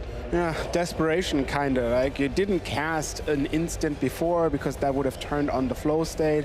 And you also didn't really wait. So that means you have no other things to do. I mean, there's also the slick shot show of in the Warp Exile thing zone, you know.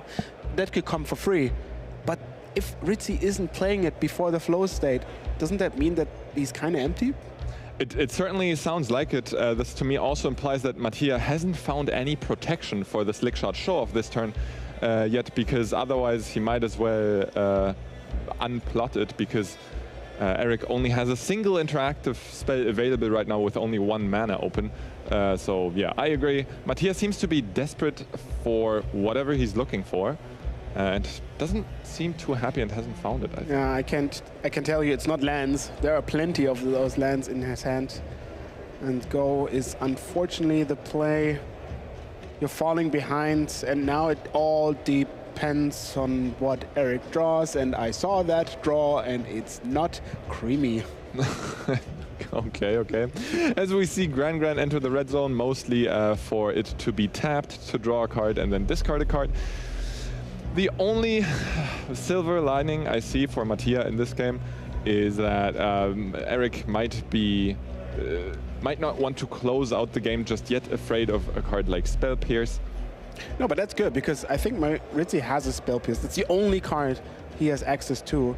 So if now this Jeskai Revelation is being cast, that could lead to exactly the disaster Eric wants to avoid.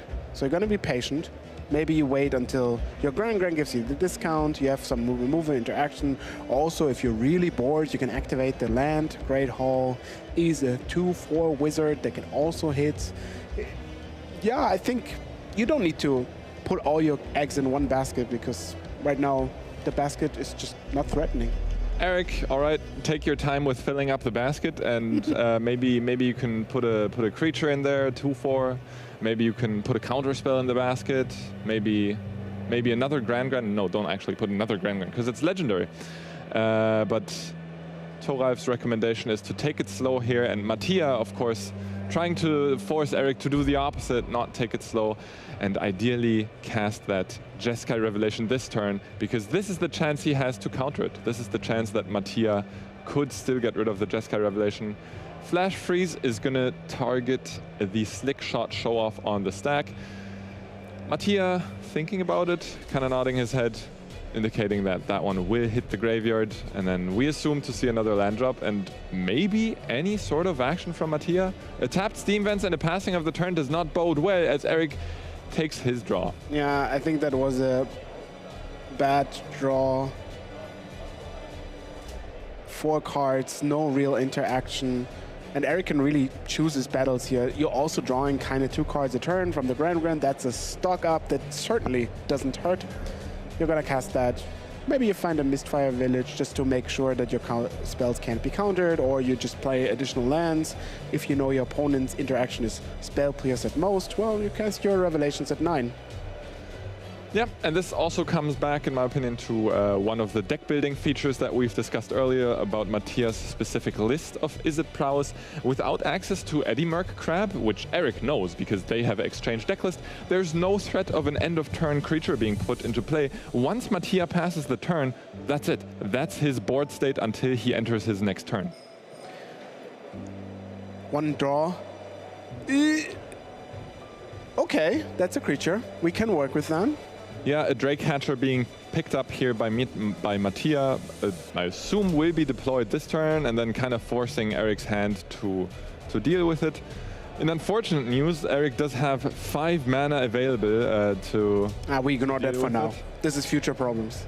This is future problems indeed. I mean, we also know that Mattia does have an amount of copies of Secret Identity in his deck, so the Drake Hatcher might not be as innocent as it looks, as Eric animates his Great Hall of the Biblioplex to become a 2/4 wizard with semi-prowess, gaining power whenever you cast one of those spells, and potentially just, you know, hanging back to have blockers for the Drake Hatcher, because then it's on Mattia to take the first step in the counter war or in the interaction war, because as long as that Drake Hatcher remains a 1/3, it's not getting through that Great Hall of the Biblioplex.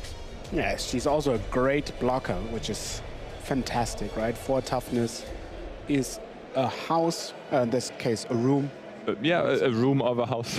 A room and of a house. I'd say once you get to 3 rooms, you're talking of a house. So if we have 3 Great Halls of the Biblioplex, then we're in house territory. Okay. Right, so we're now at interior design. We run to so many topics, right? Yesterday we had some physics, some chemistry. Today we had some mathematics. The only difference is I didn't learn any interior design in school. Oh, me neither, but that doesn't disqualify me from talking about it. Yeah. Nothing about the internet. That's what if we learned anything about the internet, it is that I can talk about anything and sound confident. I mean, to be fair, dear viewer, you're watching us talking about something, so that's your decision. And we are happy you are here. All right, as we see more of those perceived desperation plays from Mattia, casting a boomerang basic targeting his own Drake Hatcher just to draw another card, and this is very juicy for Eric here. If Eric manages to take out the Drake Hatcher before the Boomerang Basics resolves, that would even deny Mattia the additional card draw. However, Eric deciding to save his mana for this turn, may be afraid of, once his mana is spent, of a slick shot show-off with a bunch of cantrips or something similar, instead saying, you know what, Mattia, I will deal with your creatures once they actually become scary for me, and not when you try to draw a single card by spending 3 mana. What is Mattia Rich's game plan? Step 1, pray. Step 2, pray harder because you need a lot of praying.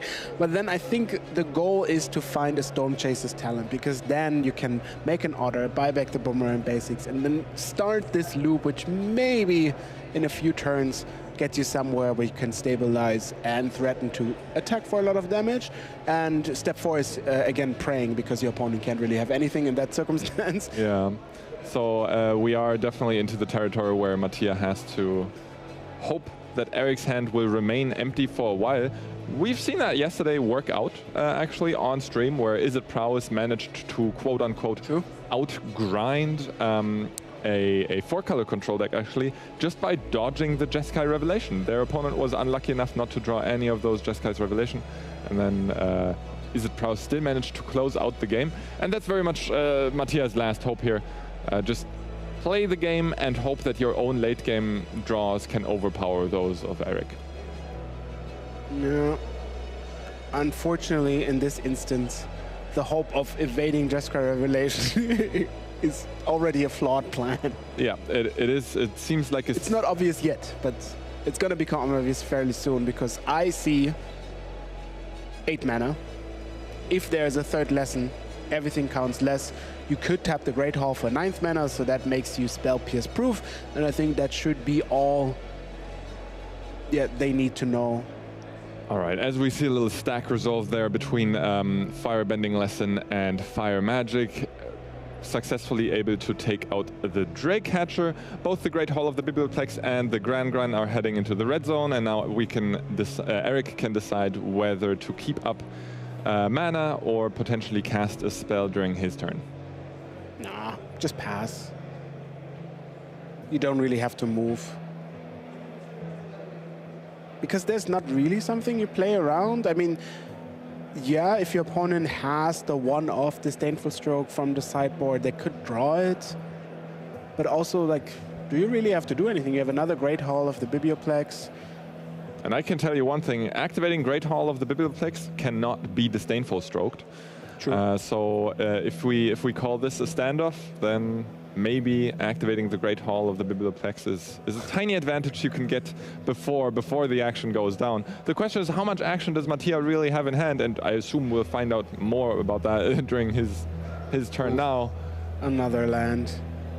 Yeah, not finding a single one of the Storm Chaser's talents has really bitten Mattia this game. Deploying another land and just passing the turn, and we see Eric follow your advice, Thoralf, in taking it slow, animating your second Great Hall of the Biblioplex, and as we established earlier, we're getting into house territory. A second room has been added to the board, and Gran is living comfortably in their 2-room flat right now. It's the side quest challenge of winning without a revelation, and I see accumulated wisdom adding insult to injury, I guess. Adding wisdom to Eric's hand, I would call that. Very good. We see it cast right now. Eric correctly triggering his Great Halls of the Biblioplex post-combat. So I don't think that added power will be relevant. Drawing 3 cards. Oh, never mind. We don't have, sorry. Ow. Our bad. We don't have 3 lessons in the graveyard yet. Accumulate knowledge, of course, reading. Look at the top 3 cards of your library. Put 1 of them into your hand, unless you have 3 lessons in the graveyard, in which case you would just put all of them into your hand. As we move into Mattia's turn, we see that he has finally picked up one of the key cards in his deck, a Storm Chaser's talent. The question remains, will it be enough this late into the game? I have good news and bad news. Hit me. Actually, I don't have good news. I just have Oh, stop! 2 bad news. It's a really good way I tried to sound more optimistic than it is, but I saw Eric picking up yet another copy of Revelation. And at one point, if Destiny just told you, here, I'll give you a card, please play it, you're going to get convinced to play it, right? And if your first one gets countered, you're going to have enough time to play the second one. Also, your 2 creatures, which are basically lethal, are an additional bonus. So let's say you attack, they counter the Revelation, you can still deal 6 damage. There's a level up. Leveling up of the Storm Chaser's talent, reaching level 2, Mattia gets to return a flow state from his graveyard to his hand, which I assume we'll see cast immediately. And by now, flow state actually online, as Mattia has the opt in the graveyard, and this is a Jeskai Revelation. Return target permanent or spell to the to its owner's hand. Deal 4 damage. You gain 4 life. Create 2 monk tokens and draw 2 cards. The entire thing now discounted by Gran, as the accumulate knowledge was the 3rd lesson in Eric's hand, and that's enough for Mattia. He's seen enough. 2 monks alongside 2 libraries, 1 library per monk is enough to do lethal damage. And notably, that wasn't directly lethal, but also, since they're now entering game 3, they have to consider the clock. You saw 21 minutes left when that game is ended, so that means after 21 minutes, the judge comes over and says, friends, you're going to only have 5 turns more, and one of you better win, because otherwise it's a draw. And a draw, let's do base mathematics again. So if you win, you get 3 points. If you draw, both get 1. How does that add up? Well, there's 1 point missing in the equation, so overall it is generally not a great experience to draw, because you're not getting the full value of your round. As we take another look at the Jeskai Lessons deck list, do you think any of the cards change value depending on play or draw? I don't think so that much. They pretty much settled on what they want. I could see Izzet changing some, but Jeskai Lessons should have the best configuration. We can have a look at the sideboard again. If they have something specifically in the sideboard, maybe they say on the play Emeritus is a better option. We didn't see it yet.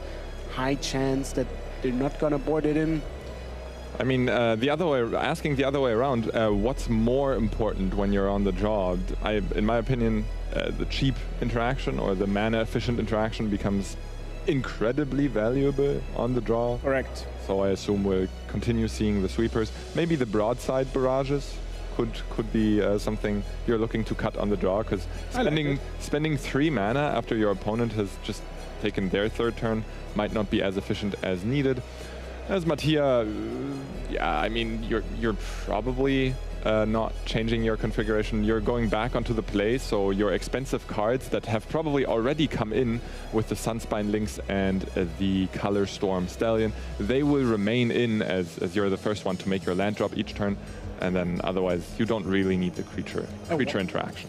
I wonder if you just bring all the creatures, because you're kind of saying, I need to win the game before you're doing the big stuff.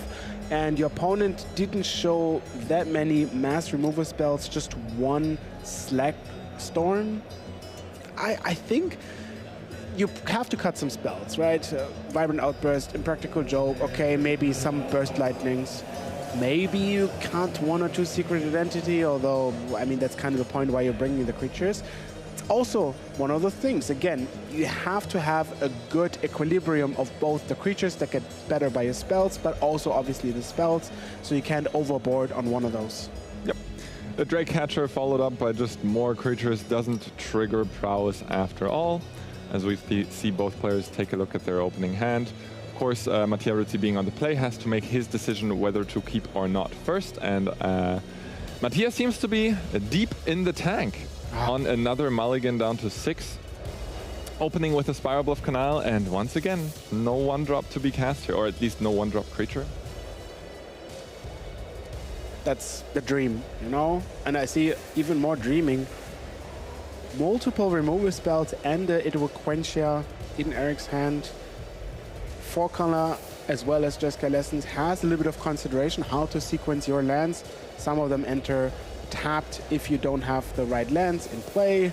Some of them, yeah, you have to sequence which lands do you want to have untapped once you draw.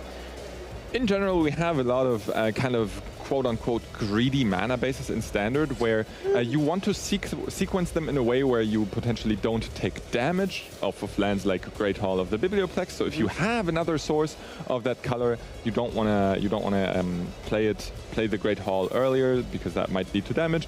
Second Spiral Bluff Canal, followed by a Storm Chaser's Talent, which resolves for Mattia. And this game will play significantly different from the last game, simply because of that one card. All the Boomerang basics that Mattia will draw from now on will have much higher value compared to game 2, where he cast it just to draw a card for 3 mana. Not only that, the Storm Chaser's Talent also has the hidden option of actually reaching Chapter 3 or Stage 3 in this case. And in this matchup, it's actually not unheard of or unreasonable. And you know what? I'm actually going to say we're going to reach it this time. All right, you've heard the Toraf Severin prediction.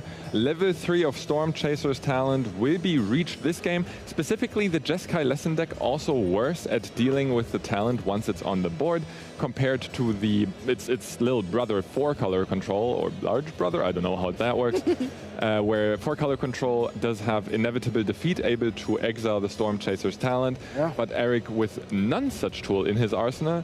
Mattia tanking for his 3rd turn, contemplating his land drop, and decides to just play a tapped Steam Vents and a passing of the turn. Tapped Steam Vents into passing of the turn, signature play for Mattia Rizzi this series. And we see Eric not playing a tapped Steam Vents, not playing a land at all, going into Mattia's 4th turn. That must be music to Mattia Rizzi's ears. That's a very smart playing around this Lynx, because it deals you damage to the non-basic lands. And one of the things is, yes, he could cast Quench if there would be blue mana, but unfortunately the 2 lands of Virtus have no basic land type, so they just add red and white in the whole sequence. And yeah, you can remove the Lynx with the 2 removal spells. That's at least saving you from dealing, getting, amounts of damage, but Steam Vents is the savior, because now you can start your game. Yeah, Steam Vents indeed Eric's savior here, because missing more land drops would have been fatal, allowing Mattia Rizzi to progress the board without Eric being able to interact with it. Eric now in the tank, how do you actually make best use of your mana, as Jeskai Lessons is able to, either use it during your own turn to improve your cards in hand, or keep up interaction for your opponent's plays? There's a tablet. I mean, you can decide on playing Gran and then have the Quenchia open, but I think just like getting the tablet on and dealing about your worries later is just so powerful. The only consideration is like you don't have lands, so next turn tablet becomes a bit better because you can play the land, but then your opponent can interact again. Rough. Eric decides here the other way. Eric decides to deploy the Grand going down to 16 in the process, if I'm not mistaken, as that was a shock land. And Mattia in his turn 5. Missing a land drop on the draw, very punishing for Eric. I mean, just compare, turn 5 for Mattia and turn quote-unquote 3 for Eric. Right, but there's a stallion, no? Isn't Mattia really happy? What is the consideration now? You can level up the Storm Chaser's talent, get back an opt. I think Mattia's main consideration here is that Eric does have the 3 lessons in the graveyards already. In game 2, it took Eric quite a while to assemble those 3 lessons, but in game 3, he has them ready to roll. And the Grand being out means that all the non-creature spells on Eric's side of the board cost 1 less. So instead of only worrying about the 2 mana interaction out of the Jeskai Lessons deck, Mattia now has to worry about all the 2 and 3 mana interaction out of Eric's deck. So mainly combustion technique because you can pay for the ward, but like, are you really afraid? Like, you always have to consider what's my move and what's the backup move, right? And obviously it's not that easy, otherwise Mattia wouldn't think that much, but he decides to get rid of the Grand, okay, saying this is gonna be a longer game, and then now you say have the same decision, but now you. That's an interesting play, especially in the face of Quench. Yeah, now you're gonna. And there is a Quench. That's unfortunate. I am actually not quite sure. I mean, yeah, the combustion technique. The combustion technique clearly very much on Mattia's mind there. Land, it's always a land. It's so good. Yeah, hitting a land with that Tablet of Discovery. That card just is a 3-mana Soul Ring that draws you a card. That is very, very powerful. As we see a level up of Mattia's Storm Chaser's talent, returning opt to his hand. He also has a land in his hand for land drop number 6. Yeah, now actually, you're not even casting the opt, saying as he casts the opt, because like if you find, if you don't really find anything you want to cast, you can level up the talent next turn to, and then have the spells ready to play, right? Like why would you spend? Okay. So far, Eric has been able to draw a single land off of his draw steps. He started the game with 2 lands in his hand, found a 3rd one on turn 4, if I remember correctly, and then milled one with the Tablet of Discovery. But Eric's draw steps have not been too kind in terms of lands.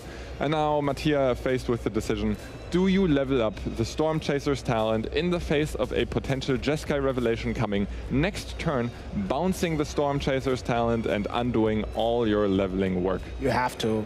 You didn't even play the opt. Like the second opt was saved just for this interaction. And it's one of those things again, it's like you're probably behind. Your opponent has 4 cards, the 3 lesson thing already checked up.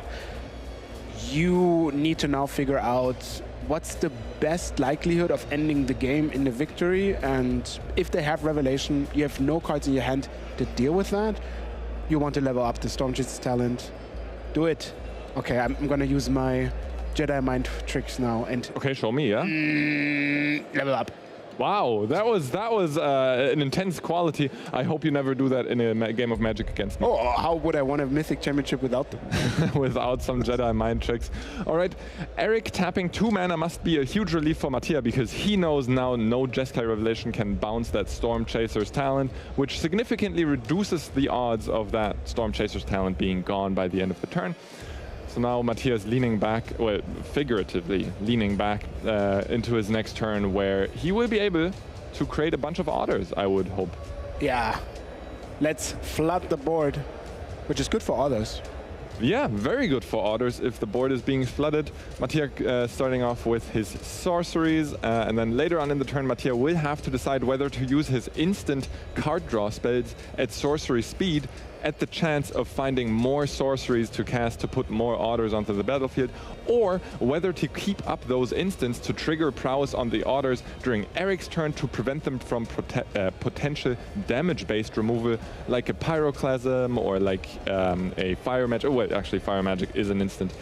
Or the Slag Storm. Slag Storm specifically is the card out of Eric's deck that is sorcery speed, damage-based removal alongside Iroh's Demonstration. Slag Storm dealing 3 damage and Iroh's dealing 1 damage to all creatures, so potentially instant prowess triggers are very valuable for Matthias to have access to in Eric's turn. Oh, Spell Pierce, and I think he said no to another Storm Chaser's talent, which is a rough decision.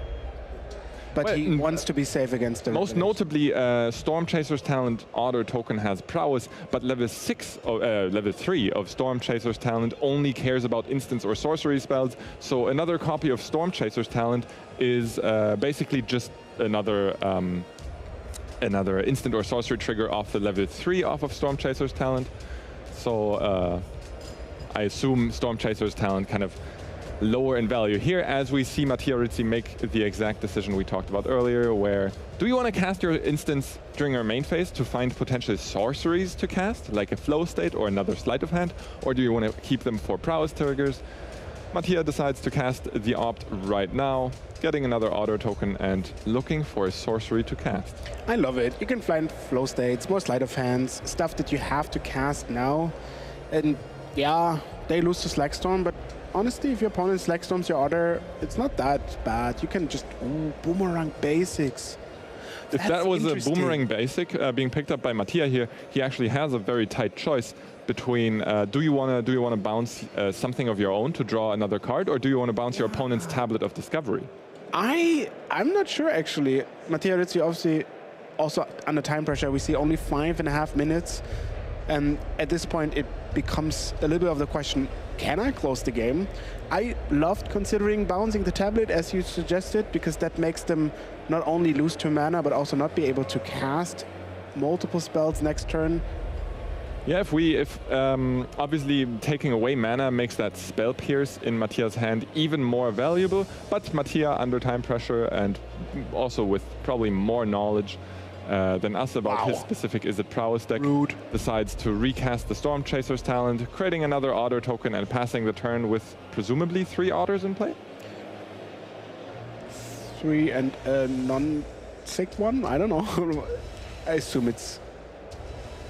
Those are not prowess triggers. I misunderstood that board. But now they're all gone.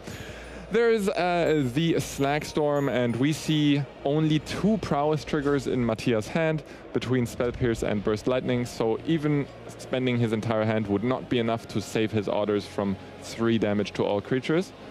And I think we're going to have to take another ride on the Storm Chaser's Talent level 3 roller coaster. Now actually you have the level 2 Boomerang Basics, level 1, level 2 Boomerang Basics loop. That might be better because your hand is so empty. So if you were at an amusement park and you had the choice between the Storm Chaser's Talent Boomerang Basic ride or the Storm Chaser's Talent level 3 ride, which one would you get on? I think the waiting line for level 3 is just so long, I wouldn't bother. Yeah. I'll just go with the fun short ride. All right, fair enough. And Mattia Rizzi does not have a fast pass for this specific attraction, so probably heading for the Boomerang Basic ride, returning that sorcery to his hand. Yes, or maybe not. Can you repeat the question? It's a tough choice. It is a tough choice, and Mattia Rizzi actually decides against it. Drawing the Drake Hatcher might have changed his mind at the last minute. Deploying the Drake Hatcher as a 1/3 with prowess. Of course, Eric knows that Mattia can trigger that prowess straight away. Having access to Opt. You can also see how easily Eric handles all of these creatures. I mean, there are still cards in hand, multiple removal spells, even though Mattia made a lot of orders. The Barrage dealing 5, very good against the 1/3 with prowess, meaning that even a few spells won't save it.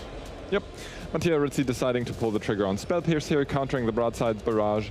And in my opinion, we see the main difference between the Jeskai Lessons deck and the 4-color control deck here, or and the Izzet Lessons deck, because if the Izzet Lessons deck came into this kind of situation with their synergy pieces established, there would be very little way for Mattia to come back. Yes. But with your synergy piece being Tablet of Discovery, which is way stronger on its own, but way weaker when with the synergies, we kind of see a shakier late game from Eric, which he still has to navigate. But would you have gotten to the point without using all the, remember you got the land from the tablet that drew your card, you used the mana. I love the tablet. It's just so sick. Look at it.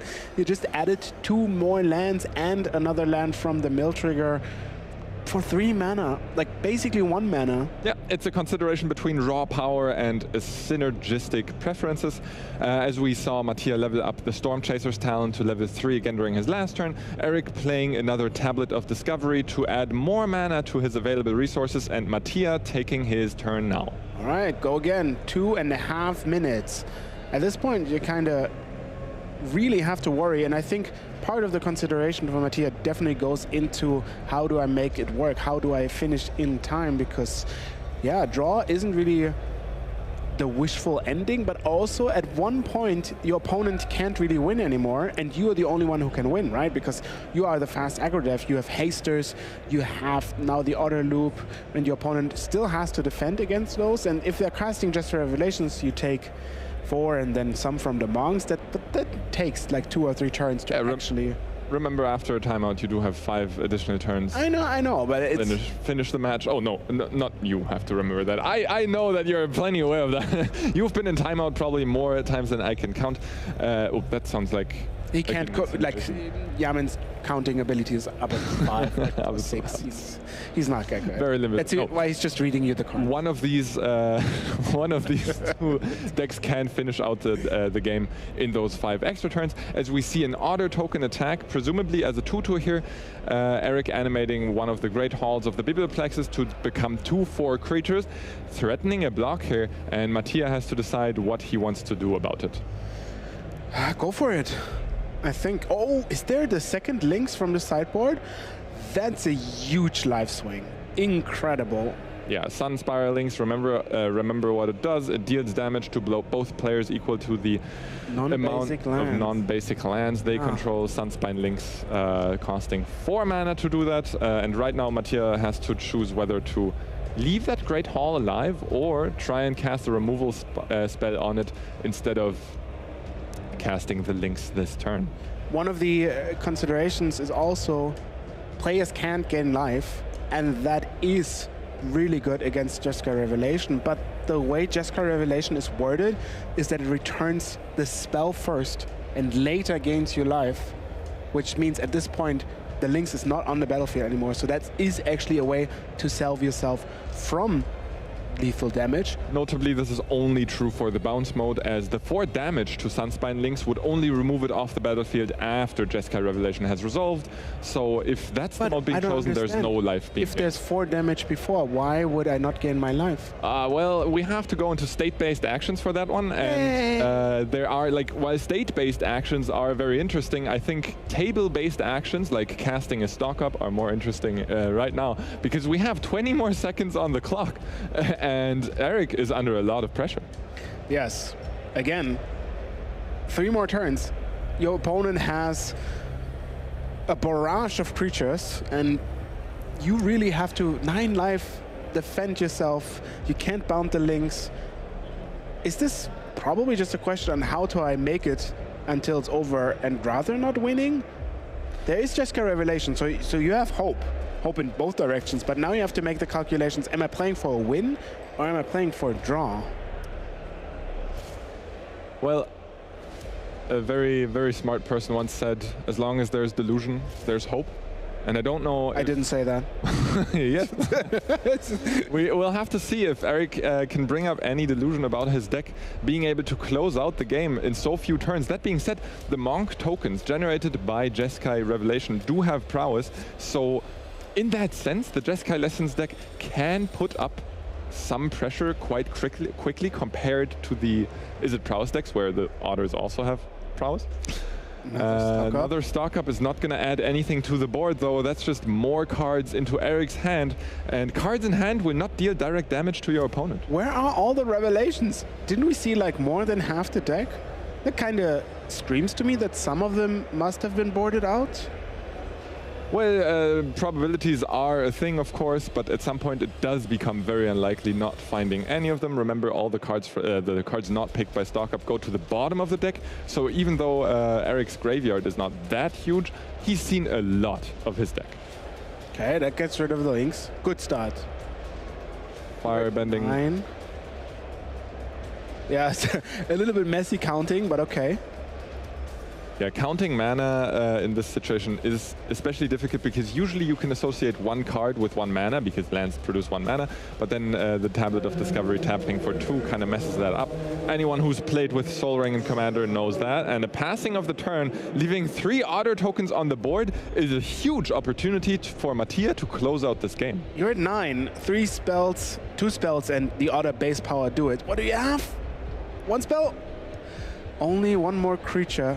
So you can play the Slick Shot, show off, deal 4. Oh, not drawing a spell. That's rough, buddy. So we've seen the Slick Shot show off. So a single spell out of Mattia Rizzi's hand would deal lethal damage to Eric. And the fact that Mattia is still deep in the tank here indicates to me that he does not have said spell, which is a sad moment for him, since that would put him to 8-2. Yeah, it's only a Drake Hatcher, unfortunately, so you can deal 3 damage, get Eric to 6, and maybe hope from keeping the Slick Shot, drawing 1 spell that draws another spell to deal the remaining damage. All right, so assuming 2 creatures and no spell in Mattia's hand, he has a few options, mainly concerning how many creatures do you put onto the battlefield. My intuition would be to always keep the show off, the Slick Shot show off in hand for the potential surprise haste attacker. Do you agree? No, because you play the card, obviously it doesn't have haste, but now Eric's at 6, and 6 means that if you draw a spell that even draws a spell, you're only dealing 5, right? So that's not good enough. I think you needed to now put all your eggs in this basket, even though you really don't like it. But in the end, if that's the one universe that gets you over the finish line, that's what you have to do. And now, there it is. Hello. Knowledge, resolving, putting 3 cards into Eric's hand, as there are 3 or more lessons in his graveyard. And now he's pondering what to do with all the resources available to him between, what is that? 1, 2, 3, 4, 5, 6, 7, 8, 9, 10 mana still available. I think there's 1 floating one off the Tablet of Discovery. Another Accumulate Knowledge, acting like an Ancestral Recall for 2 mana here, drawing another 3 cards, leaving Eric with 8 mana available. You see the little die on the red line on top? That's the extra turn we're in. Since there are 5 extra turns in total, means Eric is gonna get 1 more turn, extra turn number 4, to deal the last 12 points of damage. Let's say Jeskai Revelation deals 4 to Mattia, that's 8. How are you dealing 8 damage? Certainly not with any haste creatures in this Jeskai control or Jeskai Lessons deck. Tablet of Discovery being played, milling a land to the graveyard. And with that tablet on the battlefield, you still have exactly enough mana to cast a Jeskai Revelation, now 1 more with the land drop being made. And the grind is probably active as well, right? Oh, yes, sorry, completely missed that. So Eric actually access to more mana. I think this might even work out. You play Jeskai Revelation, you get the Monks. Next turn you have to cast a lot of spells, but those Monks gonna get big, and you have a stock up, so, and infinite mana, obviously, everything costs 1 less. I think that's quite promising. It might be the very, very last turn, but it seems in the realm of possibility. Yeah, prowess creatures certainly potent at dealing a lot of damage in 1 turn. So Mattia at 12 life, meaning Eric would have to cast 5 spells during his next turn for a potentially lethal attack. So if Eric can cast those 5 spells and clear out all of Mattia's blockers in the process, that would make for that would amount to a lethal attack. Gran not really changing the combat math here, as 2 Monk tokens together will always attack for an even amount of damage. Yeah, but get in now. Or no, she was just played. Okay, Grand Gun stays at home. Yeah, no. Right, I think any removal spell also will save Mattia. Because then... Yes, getting rid of 1 Monk token would be huge. That's an opt. All That's right. good. That's good. Opt is basically the best, right? I mean, between Flowchart and maybe other card draw spells and other challenge, but this one promises not only the slingshot deals more damage, but also you get another blocker and another card. All right, remember, Mattia will create another blocker with each instant or sorcery. Yes. And the Slickshot show-off gaining 2 power per instant or sorcery. Mattia being empty-handed makes this a prime position for Eric to potentially play one of his own removal spells to take out the show-off in light of any protection spells that Mattia might draw. Decides against it, maybe hoping that Mattia will attack with the show-off, leaving him unable to block with the flyer. What's that? What did you find? A sleight of hand. Also very, very good. Let's do it again. Second spell of the Same turn. Rolling, yeah. And another opt. We're chaining through these spells. Yeah. And with each one, Eric has to make the same decision. Do Now- I remove the show-off now? Because that Now you have to be show-off is careful. at 7 power. Yeah, if you now find secret identity, you have to deal with that now. Okay, I love it. That's very good. Eric making the correct read where you can't deal with the slick shot any later. Again, any removal spell probably saves you. Can you win? That's the question. Well, only 2 of those orders able to attack this turn. So if Mattia somehow able to take out multiple blockers with just 1 card, that might do it. But I don't think that's possible without a flow state. And when you're casting a flow state, then you need to consider that it costs 2 mana. So I don't see a way for Mattia through this. That being said, Mattia is the one down in the feature match area, not me. Yeah. Maybe he will find something. Yeah, I also don't see it, but it's going to be rough to clear all the blockers. Those are 5 orders. Something that could work is if you have deal 1 damage to all creatures, or if you get your monks big enough to cast a Slack Storm, that would get rid of all the orders. There's a Stallion. There's a Stallion, so no game win for Mattia Rizzi this turn. And then becomes a question, how much can Eric achieve during his own turn? I would assume a lot, as there is a total of 13 mana and a Grand on Eric's side of the board. And the Jeskai Lessons deck has a lot of tools to churn through their deck. Yeah, if you find the copy of Flashback, then you can target the Slack Storm that already was present in this game earlier. Eric casting an Idle Quenchia, or a Quench for short, taking 1 damage off of the hall of the Great Hall of the Biblioplex. Of course, the instant only costs 1 due to the Grand. Mattia Rizzi unable to pay 2 additional mana for his Color Storm Stallion, rendering it countered, leaving him with 5 orders, 2 of which can attack and are roughly very large. I don't think they have reached 9 power this turn, but something like 5. I think both of them should be 5/5s. It should be all of them that got added, no? Like 3 more orders is... Oh yeah, right. They should both be 4/4s. there's a very handy prowess counter basically on the board. Not exactly, but there was no aura cast or whatever. So if Eric feels... Ah, yeah, you have to say go. I feel it. That's rough. All right. Now, first things first, we're digging for answers. Or actual threats, because we have all the answers. We just need to win the game in this turn. What are the biggest answers that Eric is looking for here? I assume Fire Magic, Flashback, and Iroh's Demonstration would be the big ones. Okay, there's a Revelation. Abandon Attachment. That's okay. Revelation can only get rid of 2 creatures at one time. And remember, there are 5 of those on Mattia's board right now. Okay. Mattia handing Eric the prowess counter. Remember that die on top of your screen is the extra turn counter, so this is the last turn that Eric will take this match. And the red die in the center of your screen is the counter of instants and sorceries being played by Eric this turn, or rather non-creature spells, because both of those tokens on Eric's side of the board are monk tokens. Another Abandoned Attachments. Unfortunately, you can't activate the Great Hall of the Biblioplex because that's too much mana you're not using to finding the answer. A third spell being cast, another abandoned attachment. Eric really digging deep into the deck, and that's a fire magic. Ooh, that's enough. Yes, that's exactly what you want. Deal 1 damage to every creature. My monks are bigger than yours. And that gets no rid of blockers. all otters on the battlefield. That's no blockers and 2 5/5 monks. If Eric can make them 6/6s, Wow. that's game. With a Jeskai Revelation used to trigger the Monk token's prowess. Jeskai Revelation reduced to a mere prowess trigger, delivering enough damage for Eric to take down this match 2-0. Optimizing the game time we get to see as viewers, because that was the very last turn that Eric could have won. Oh, such close games here between the Jeskai iteration of the Lessons deck and the classic Is It Prowess. What we learned, Frank Harston was right. Frank Harston was right. Jeskai I mean, I Lessons- never doubted him. And you have no proof that I might have done, but yes. I do feel like I have a recording of you doubting Frank Harston earlier. Oh, you feel wrong. All right. Well, we see Jeskai Lessons take it down in the feature match, Eric, in the feature match area in the hands of Eric, and luckily, I think we have Eric standing by with Carl.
Water, earth, fire, air. Not long ago, we made it our mission to protect cards, shielding them from the elements. Only our Avatar the Last Airbender Squirrels could protect them. And when you needed them the most, we released them. As you can see, the new Avatar The Last Airbender collection by Squirrels will protect your cards on your next adventure from all of the elements. If you want to know some more, check out the link down below.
Welcome back to the Interaction Auction, a segment that is brought to you by eBay Live, which is a highly interactive live stream shopping experience on eBay. And I'm here with Frank Karsten, the man with all the good wares for sale, and all of them usually are very good ideas or recommendations for standard. But today you bring us something a little different than yesterday, correct? Correct. I picked out two spicy decks that ended up going 5-3 in the regional championship yesterday. So almost made it to day exactly. You need to go 6-2 to reach day 2. They came 1 win short, but still, they came close at a highly competitive event like this one.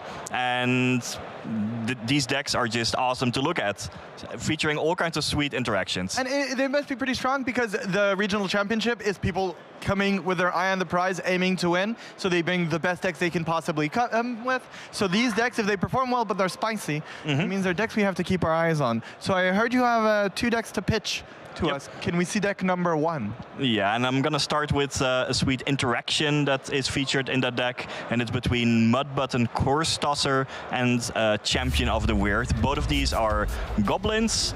Now, don't really care too much about the behold a goblin part, because imagine you play these in a goblin deck, so you will probably have 1 in hand.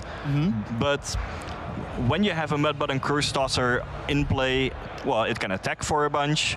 But if the opponent has an appealing creature, with power 2 or less that you would love to destroy, well, if they never block or kill off your Mud Button Course Tosser, that ability doesn't do much until you play the Champion of the Weird, which lets you, well, blight 2, which means putting -1/-1 counters on one of your creatures to, well, force the opponent to do the same. Now, if you put those counters onto the Curse Tosser, then, hey, you finally get the death trigger. You get to destroy something on the other side first. After that, the opponent has to blight as well. This is a sweet way to start to destroy your entire opponent's board. Yeah, this is some cool beatdown synergies. This is very powerful. Like a 1-mana 2-1 is already pretty good. The 4-mana 5/5 is already pretty good.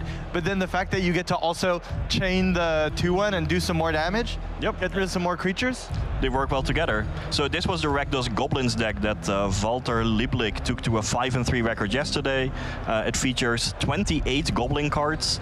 So Grub's Command, that final ability that lets you look at the top 4 and then take all the Goblin cards from there. I mean, you will typically get 2 of them. Overall, there are a bunch of cards in here that really scale off of the number of goblins you have. Taster of Wares makes the opponent discard more reliably. Boggart Curse Crafter will deal a bunch of damage to your opponent when you have lots of goblins. And yeah, it all works together as a clear goblin deck. I also love the Singleton Mutable Explorer, which makes it almost a Jund deck because you can play out the Cavernous Holes. I actually thought about labeling it as Jund Goblins. Typically, I put the dividing line at having 2 cards of a color that you can cast. But yeah, you can actually play the Mutable Explorer via Cavern of Souls and other 5-color lands. But yeah, it counts as a goblin and even brings a goblin friend along. Yeah, it's very cool. Yeah, a sweet typal deck in Standard. All right, you know what? This is an auction, and I buy. buy. This is an awesome deck. I love goblins. People love goblins. I love attacking. I love cool synergies, and you presented us a very good one. Now let's see if I'm going to spend some more money. I want to see the second deck and interaction you have to pitch. All right, so the main interaction I have is between Outcaster Trailblazer. I don't think I remember that card. Let's put it on screen. Which is a creature for 3 mana. You can plot it, so you can play it on a later turn. So imagine you plot it. Then on turn 4, you play your 4th land and play the Outcaster Trailblazer. It enters the battlefield, you add 1 mana. Okay. Right? So you now have 5 mana floating in your pool. Now, it has an ability whenever another creature at power 4 or greater enters the battlefield, you draw a card. Well, how do we get some of them? How about a Devastating Onslaught, which, again, with this Outcaster Trailblazer, you can then play as early as turn 4. Perhaps even turn 3 if you started off with Alana or Elves. Yeah. Now you create 2 tokens of the Outcaster Trailblazer, both of which, see each other enter the battlefield. The original sees the others enter as well, so you draw, I believe, 4 cards. You add 2 more mana. Those tokens also gain haste, so you attack for 8. I would say that's a devastating swing. You draw a bunch of cards, attack for a bunch of damage, make a bunch of lizards. All these things are things I want to do anyways in a game of Magic. Yep. And there's a deck that runs both of these cards? There is. Antonio Bellizzi went 5-3 with this beauty yesterday. Oh, with Temur Ferocious. Yep, very close to making day 2 again. So it has this interaction with the Outcaster Trailblazer, that's a clear overperformer. Another important card is the Temur Battle Crier, which reduces the cost of your spells based on the number of, well, as we call it, ferocious creatures, right? Creatures with power 4 or greater you have in play. There's also possibilities like the Cactus Folk Sure Shot, which gives haste to your ferocious creatures, including, say, a warped Quantum Riddler. So this is another deck capable of sweet synergies, spicy interactions, and yeah, even though it didn't make day 2, it came close, and it has perhaps what it takes to still compete in Standard. It just shows the depth of the format. Yeah, it also gets to play a bunch of really powerful cards like Llanowar for Quantum Riddler or Surak, which are played anywhere. I love the single Primal Surge, Primal Urge, the X spell, the Big Green Dinosaur X spell. This is a juicy deck. You know what? Once again, I feel like I just came here to buy, but what you're selling is always so good. I buy this as well. Sold. Frank, your words are excellent. Now, we go back to this excellent Standard because we see that it's very good. The metagame is deep, and although these decks didn't make day 2, there's a lot of really exciting decks in the others bracket and really exciting decks in the main bracket anyways. So let's get back, and we're going into the next round. Let's see some more Magic the Gathering. Thank you, eBay Live, for sponsoring this event. Welcome back, everyone. I'm Filipa, joined by Andrea Mengucci, and we are ready to cast round 11 of this regional championship in Prague. After seeing this, Mengu, I would love to be a salesman that I'm just selling to Carl because he's buying everything that Frank is selling today. Yes, indeed. Although, what's my magic finance? It's to buy high, never sell. So, maybe Carl is kind of aligning on that one. All right, but speaking of decks to buy, there is one deck that we have never shown so far throughout the weekend that is actually doing very well. It is even 9-0 in the regional championship over at the other side of the world in America, and it's green, white, Ouroboros. That's how Selesnya Ouroboros. That's how Frank labeled it. Although it's not the one that Madnas top-hated the Pro Tour with. It's playing 4 copies of Practice Offense, so it's a much different, aggressive deck. I believe the player in America when 9-0 called it green-white Timmies, which is just green dudes and just white removal spells like Erode, Seam-Rip, and of course the Practice Offense. So it's a deck that I really wanted to view, wanted to show, and I'm glad that we finally get to see it. I'm excited as well. Yesterday, me and Carl were closing the show when we saw the top 10 standings after round 8, so the rounds that we had yesterday, and this deck was featured not once, but twice. Yes. So excited to see why Selesnya Ouroboros is doing so well. I think also was the deck with the highest win rates, or one of? I think that was just Sky Lessons, the deck with highest win rate, but nonetheless, it did deck. pretty well. But I don't think this is the match. We might be giving some incorrect match, but on the other side, we would be seeing Azorius Momo. Yeah, I don't think this is the right people, because on one side that's our first ranked player, the one that's playing 4-color control that we've seen him a lot, a player from Sweden who is doing very, very well in the tournament. I'm sure we're gonna see plenty of him today. Right now we wanted to show you some aggressive strategy. Let's see what goes on over there. But yeah, so the other side has Azorius Momo. In theory. We'll yes, see what happens later. If we get this. By Jakub. So this is a second Momo player. So we have 2 Momo decks at the top of the standings. Yes, I believe those two are Mango, I have to give you credit, because I would not know until they start playing the cards, and I'm like, huh. Yeah. This seems like to have a lot of different mana bases for a Selesnya deck. Yeah. Well, I talked to Rasmus before, and he's the player from Sweden, of course. Okay, here we go. Now we have the right players, the right faces. Let's go. Jakub Pardubski. Don't know where he's from, but it may be local. It may be from Czech Republic, given the name. Anyway, Azorius Momo. This is basically the same deck as the one that won Aspola Series London, and there was Ato yesterday, except one single change, which is Emeritus of Ideation over one copy of Hyla, Guided by the Light. Emeritus of Ideation, a card that we've seen in every deck at this point, from blue-red to blue-black to Jeskai. Just a powerful threats for 5 or 6 mana. You get a Flying Ward 2 that draws 3 cards and then can draw even more cards later on. So it's a powerful effect. Although, to be honest with you, double blue in a deck with only 12 blue sources and Universal Passage can even name white if you draw it too early. It's a little bit scary to me. I guess you're Spring of Drum, so it's kind of like 16 sources, I guess. Yeah, I mean, great card from Secrets of Strixhaven. I feel like players are still experimenting with these cards, and I'm curious to see. Yesterday we saw the card doing pretty well, and now we have Dominic Asperning playing Selesnya Ouroboros that you were talking about. So this more aggressive version with the practice offense, Erode as well as a removal spell. We do have the Voice of Victory, some ramp, Surak, which is very good against all the interaction that Standard has to give. Yeah, it's so unfortunate that this deck doesn't get access to Razor Verge Ticket. That would be the land that comes into play untapped if you control 3 or less. It's really unfortunate that the standard cycle, Izzet has Parable of Canal, but Selesnya doesn't have a Razor Verge Ticket, because this deck would love an untapped land in the top 3 turns. The mana base is honestly shaky to me. Like, you have 4 Abandoned Air Temple and 2 Basing State. That's 6 lands that require you to have a basic, which you only have 9 of. So I feel like things can get a little bit clunky in your land section. But, if all these things go well, you have a very powerful late game thanks to these Avatar lands. Seems like the players are underway.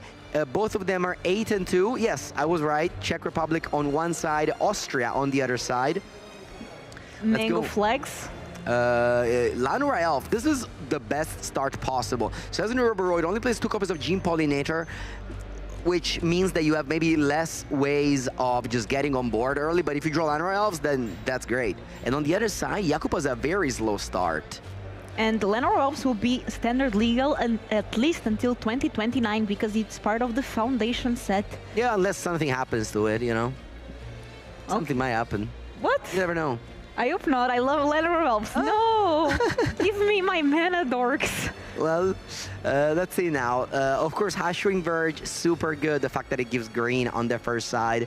We've seen that land winning the Pro Tour in the hands of Nathan Stoyer, although that was a different deck. That was Selesnya Landfall. This is Selesnya Little Dudes, as you see, the Surak. Surak with this nice alternative art from Tarkir Dragonstorm. I don't remember what they call this kind of art, but it's pretty nice. On the other side, we have a Warped Quantum Riddler, and we are daydreaming it. This is one of a very cool synergy, right, Mango, from the new set Secrets of Strixhaven. This is the combo. You want to play Riddler and you want to Ephemerate it. That's in Modern, but you can also do it in Standard. It's sorcery speed, so it's a bit worse, but it has flashback. So later on, you can play, if you have 5 mana, you can warp a new Quantum Riddler and you can daydream it again.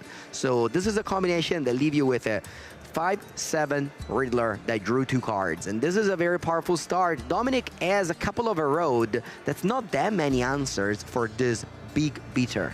And Jacob here living the best daydream in Prague, where temperatures are rising, and we have that Outpatch Recruiter. Popatch. Yeah, Popatch Recruiter here is great. This card now means that if Jakub wants to interact to the board, there's going to be 3 counter and 1 card. So I think just Jakub cannot cast any removal spell at this point of the game. Yeah, and the best part, it comes with some little offspring if you offspring it, so there's a little token there as well. Yes, indeed. Although this is not the best matchup for those cards, as the Azura's Momo isn't the deck that's very famous to want to interact. Azura's Momo is a deck that wants to just deploy creatures and win the game.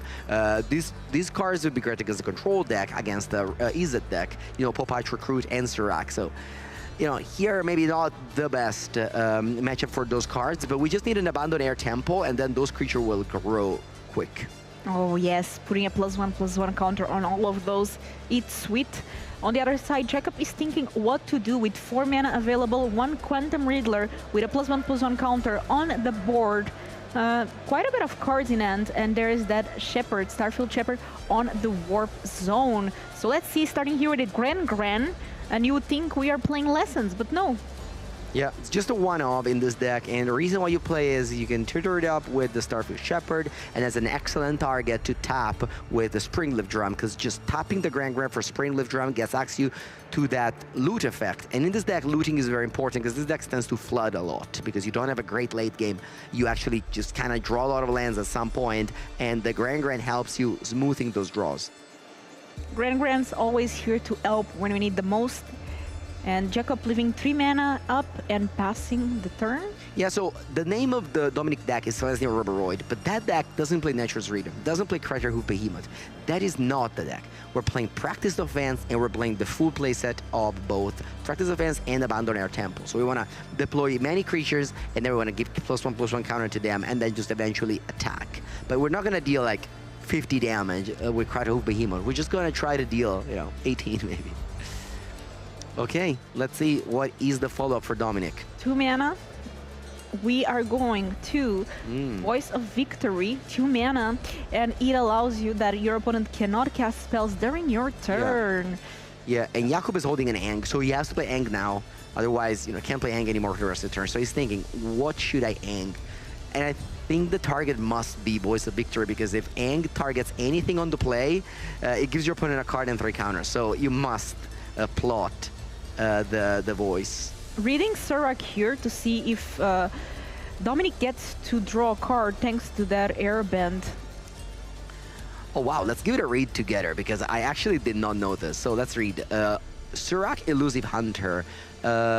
Whenever a creature you control or a creature spell you control becomes the target of a spell or an ability. I have to say, I did not know that.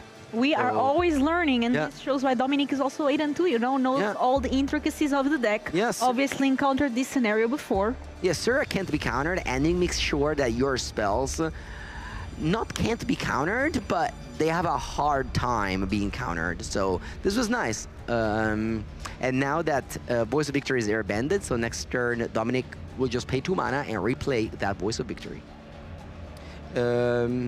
Yeah, the deck lists are available to everyone. So if you're watching this stream on YouTube or on Twitch, you can go ! I want to say standings.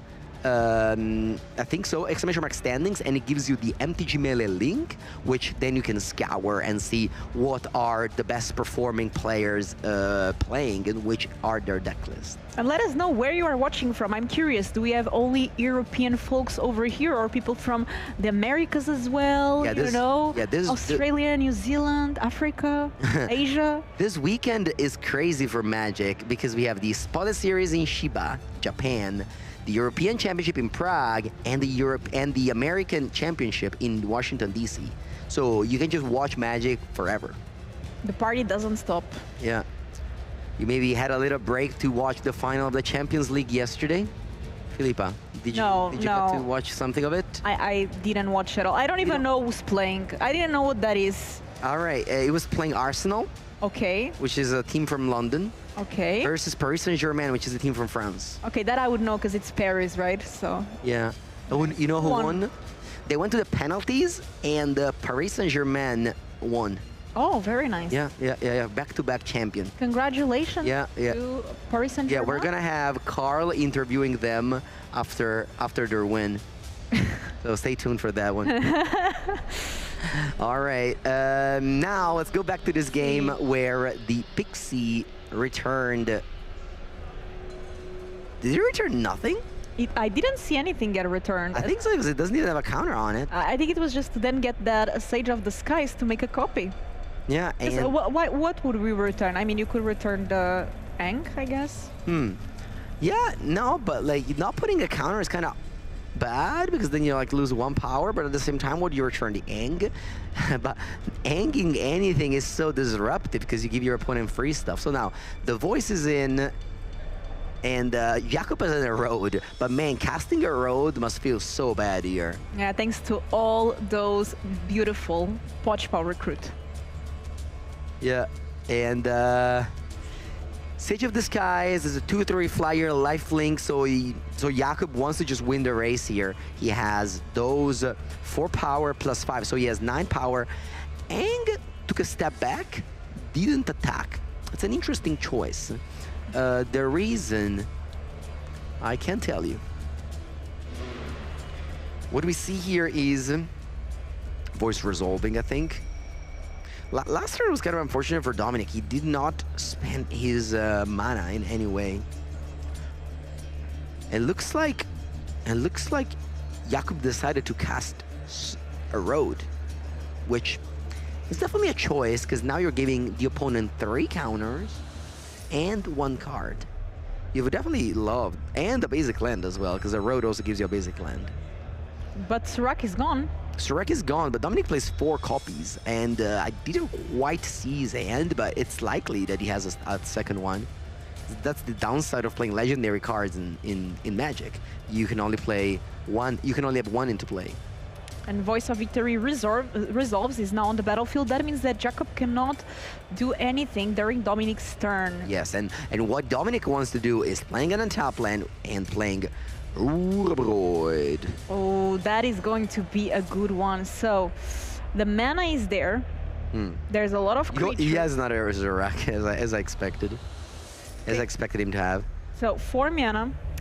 Urabroid, the card that names the deck, so it has to be good, right? That's the rule. If the card is naming your deck, it's always nice to have it in your hand. Filipa, do you remember, not that many Spotlight series ago, you sold me a foil Urabroid? I did. That's true. And that card is in my queue right now. Oh, that's very nice. Yeah.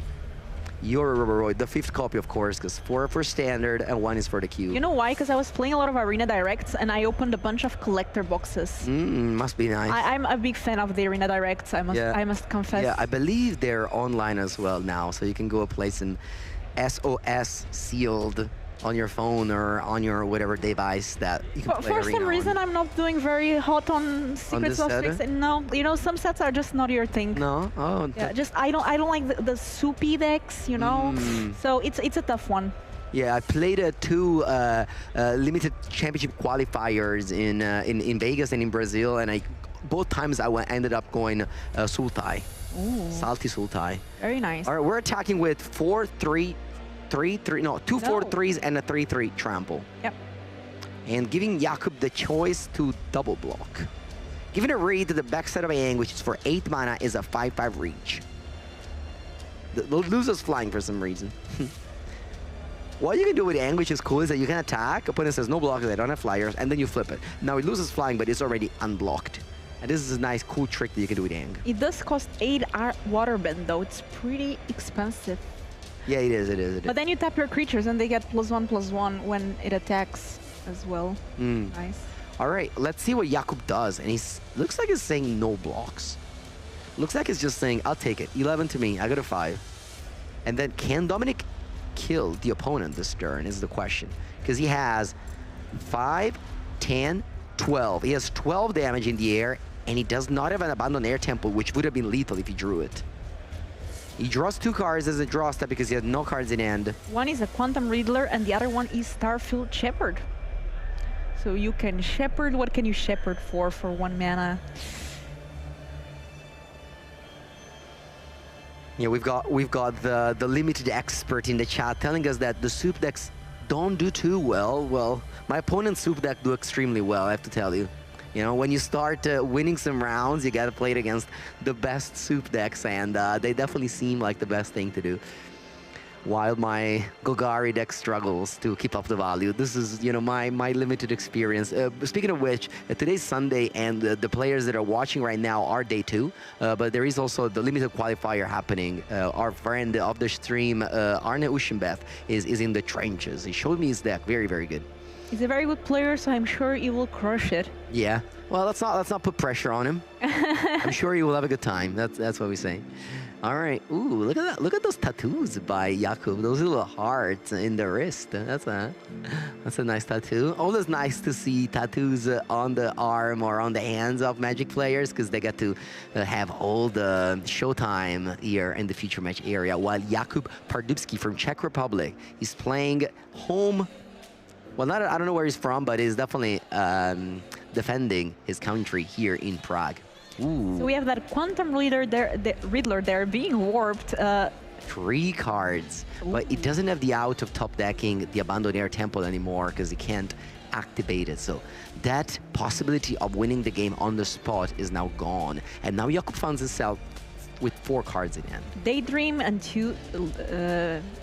one Springleaf Drum, I believe, and the Multiversal Passage that is just being played for white and paying the 2 life, going down to 3. Yeah. Risking it all. Springleaf Drum. Then what?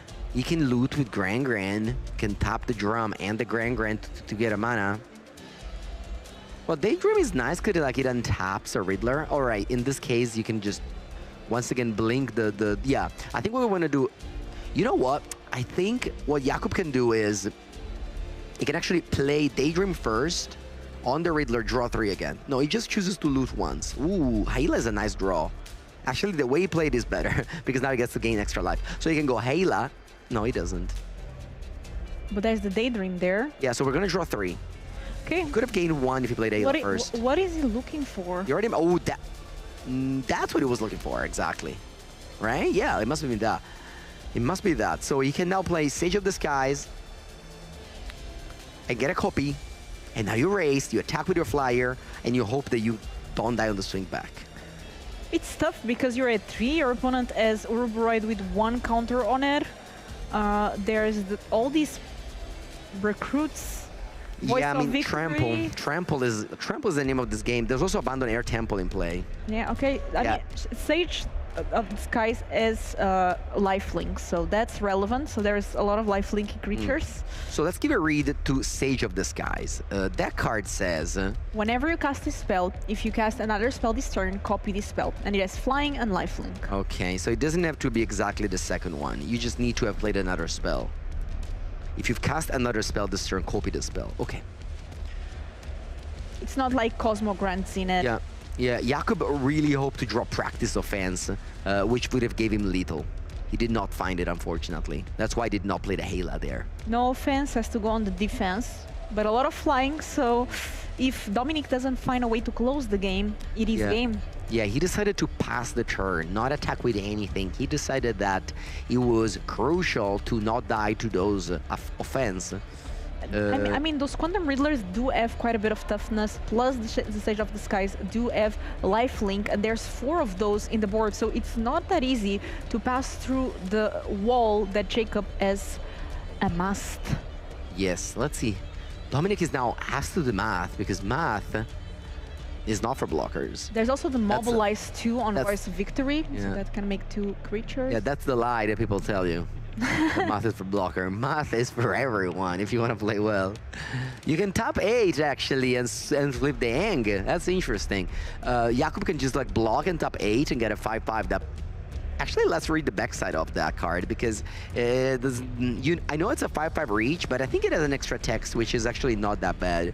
It says whenever it attacks, put a +1/+1 counter on each top creature you control. So that could be another way to have lethal next turn. Flipping Ang. It's on the left side. Angela Osin's Fury. Avatar Spirit Ally. So now we have Sim Repair being played, targeting the Pixie.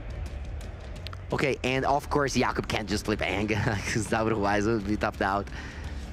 Voice of Victory, I believe, only stops you from casting spells in the opponent turn. It doesn't stop from activating abilities. Your opponent can cast spell during your turn, so he could still use the Ang ability. But never mind, now there's no more 8 cards, so there's no way for us to flip, for Jakub to flip.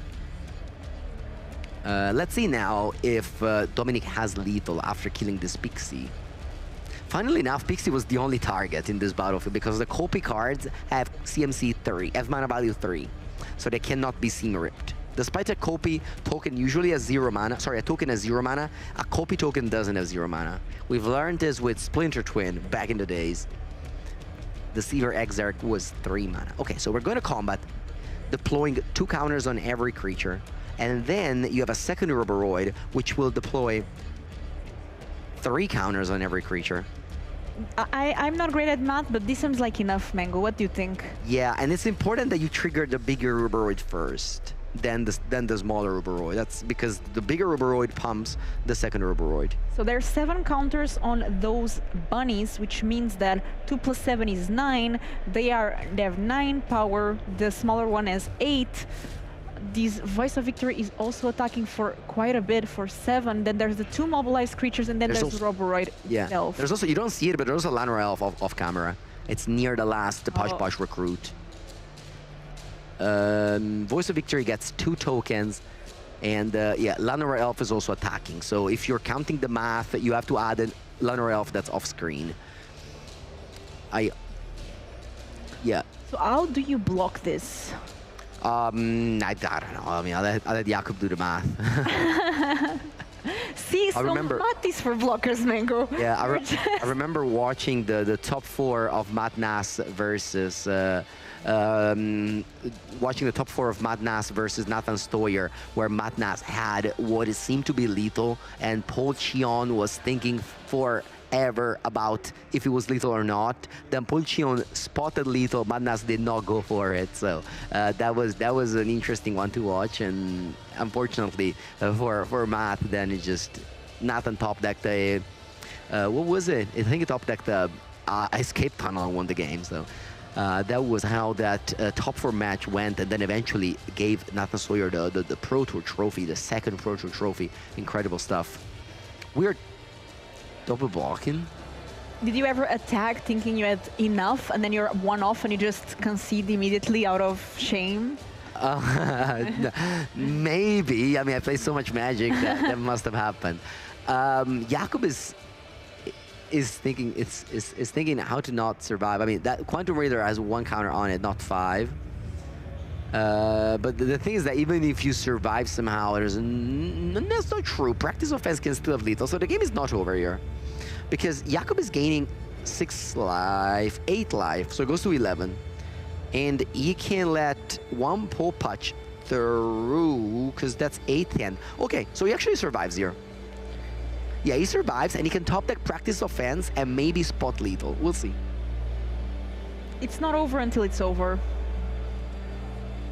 Yeah, so we're gonna... Popach Recruit is an 8, so it actually doesn't kill both of the creature. He's gonna leave some creature back. And he takes that back in the days, Lifelink would go on the stack and the damage would kill you. The rules have changed for a long time now, and Lifelink happens at the same time as normal damage. Mathematics. Have you ever played this card or gotten played this card against you? What card? Oh, Mathematics. Oh, in Sealed? Yeah, that just always wins, that card. That card must be the best card in Sealed. Yeah, it targets you and they kill you all the time. Yeah, that's my experience. I've never had it. Yeah, I've lost against it. But it's fun because you get to draw all your cards, you know, and then you just die. Yeah. All right, so Dominic, I think, is assigning damage, and the Sage of Disguise will survive. And the Ang will survive, and that's it. That's the only thing that survives. And then you go to 1 because you take 8 from the Popach token and 2 from the mobilized tokens. Yep, and that means that now Jacob has 2 creatures with flying. And, I mean, Jacob can just top deck practice offense and win the game. Let's see what happens. Practice offense just gives 4 counters. You even have the Grand, which is in place. Yeah, let's see. And double strike as well. Okay. He has another way to draw a card, and that's the Grand looting ability. So we're gonna do it now. Draw this card. Is there a practice offense here? Let's see. Okay, it's not over yet. You can daydream. Okay. All right, he conceded, but he could have daydreamed the Grand for flashback, and then... Oh, no, never mind. You can't top the drum again. And it looks like Jakub loses this game, and Dominic Aspering advances to... What game was this? This was for game 1, right? I don't think so, actually, because this seems like this was game 3. I guess when you're having fun, you're just time passes by. All right, so it was game 1, and okay. Suddenly I was doubting myself, Regu. Okay, so the players have finished their first game. Azores Momo lost. Did not draw any copies of practice offense, but to be honest with you, he only plays 2. Whereas on the other side, the Austrian player plays the full play set.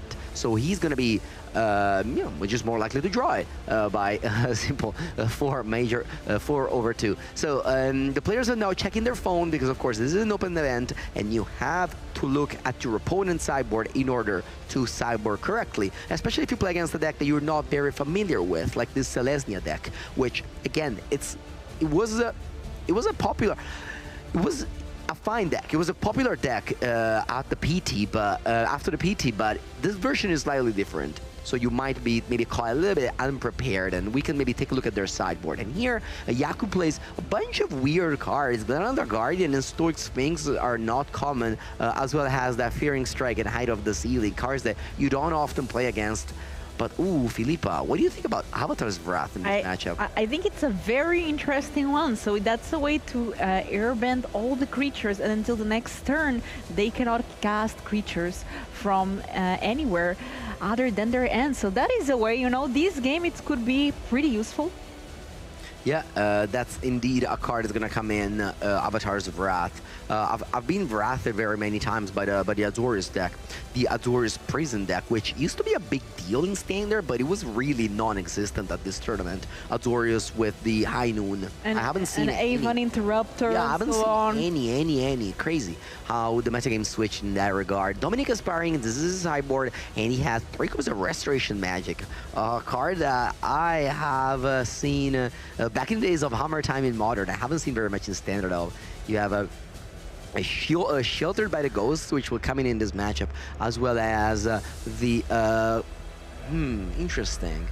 I don't know, maybe you bring in some Get Lost. Yeah, I guess you do. You need ways to kill the big Quantum Riddler, which was very good here with the Daydream, just really stonewalled the aggression from the Azorius Momo player. Curious to see how this game is going to go. We saw a game one fairly close. Things could have gone either way. Practice Offense did seem like a card that both players kind of wanted. So that is definitely a card to watch. We see now Dominic here decks Lesnia, Roboroid, and I have to say Serac. I mean, we were talking how maybe the Momo deck doesn't have that much interaction, but honestly, Serac, just the fact that it works against Eng, it's just amazing. It is. Serac did a great job there. I mean, it definitely did a great job. Although, of course, the card that won the game to Dominic was Herboroid. He played 2 of them, and they just won the game. Like, he played 1 Herboroid, passed the turn, and the next turn he played a second one and won the game. He did not win the game because he sent the opponent to 1, but like made them like chump block with the board. So Herboroid, the name of the deck, the best card in the deck, the card you want to draw as many copies as possible. And some people are confused about what round we are in. We are round 11 right now, but the tournament is actually on round 13, and that is why, and that it's because we are bringing you the most Magic possible, and the idea is by top 8 we will be live. Yeah, and we don't want to show those loading screen. We're gonna come back soon. This is not what we do here at Fanfinity Coverage. So if you open our stream, yes, you may get some ads here and there, but mostly you will just get no stop content, never loading returns. We are you know, charging games to be showed all the time. So here we see Momo Friendly. What's the name of that card? Friendly is definitely a friend. Momo Friendly Flyer. It's a flyer, of course. What is a Momo? It's a flyer. Friendly flyer. It's a Lemur. Lemur. Woohoo. Do the Lemur fly a lot? I don't know. Or just they are just wings? I have no idea. I never saw Lemur. All right. With this is a very nice start by Jakub. I mean, he doesn't have the nuts, which involves Springleaf Drum, but he goes Momo turn 1 into Shepherd turn 2 into Pixie. So what happens is that you create a card from the deck you just basically tap 2 lands and you create a 2/2 flyer from the deck because the Shepherd's gonna go back to hand. So if you look at the board state, you'll be like, wait, you drew an extra card. You know, because, well, you just created value right there, and this is very, very nice. This deck is a professional value maker, you know, just like we see so much value here with Pixie, Shepherd, just Momo works so well with Sage of the Skies.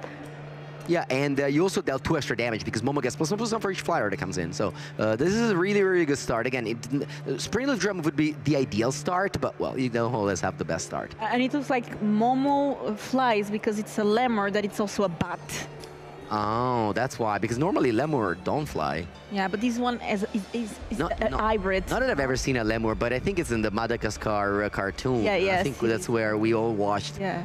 We all over 30 years old watched Madagascar cartoon. They probably made some new ones. All right, Popatch Recruit, this Power Crypt Savannah Lion. For 1 mana, you got a 2/1 trample that whenever you target a card in play, you got to put a +1/+1 card on another creature. This is a very nice creature from the Bloom Borrow set. A lot of nice creatures from the Bloomburrow set, Yes. honestly. It was a lovely set. Yeah, some of them not legal anymore. Rip Manifold Mouse. No, sorry, not Manifold Mouse. Heartfire Hero.